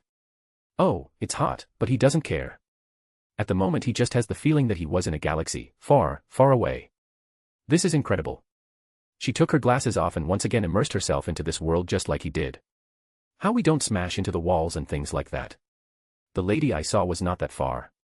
Latia didn't finish as she saw a massive ship descend from the sky. Her eyes widened even more when she saw gunships starting to fly out from the large ship's bottom. She continued to watch the gunship fly somewhere. And by this point, her curiosity was at its peak as she wanted to see what was going on. What is happening here? The blonde asked with extreme curiosity. But neither Marcus nor Quinnella were too shocked or anything like that. You never watched Star Wars? Marcus asked her. I know of it. It's a very big thing in the United States. But, I never had a chance to watch and understand it properly. She explained honestly. I see. Then we arrived at a very convenient time. Follow me. Marcus motioned for her to follow him as they started walking. Now more than ever does she wonder how they haven't smashed into the blonde who should be in front of them just a few meters away, but they have already taken so many more steps. If you are wondering, Aurora is controlling our senses, this way we are never going to smash into Jean who is not far away from us, Marcus explained to her. Which only made Latia even more impressed by this place's illusion-like capacities. After a few moments of walking, the group started hearing sounds. Sounds of explosions, destruction, sounds of beams and similar lasers. Latia hastened her steps and she saw things in the air which looked like ships of different sizes. Many of them looked like flying balls. Finally, she arrived at the edge, realizing that they were on higher ground and the action took place lower. By the Satans, this is a massive battlefield. She said with wide eyes. Indeed. Welcome to Geonosis and the beginning of Clone Wars. This is the opening battle of the war and the ending of the second movie of the prequel trilogy. We are in a movie. The girl finally understood what was going on. The entertainment dome is reenacting the battle from a movie, and made it absurdly realistic.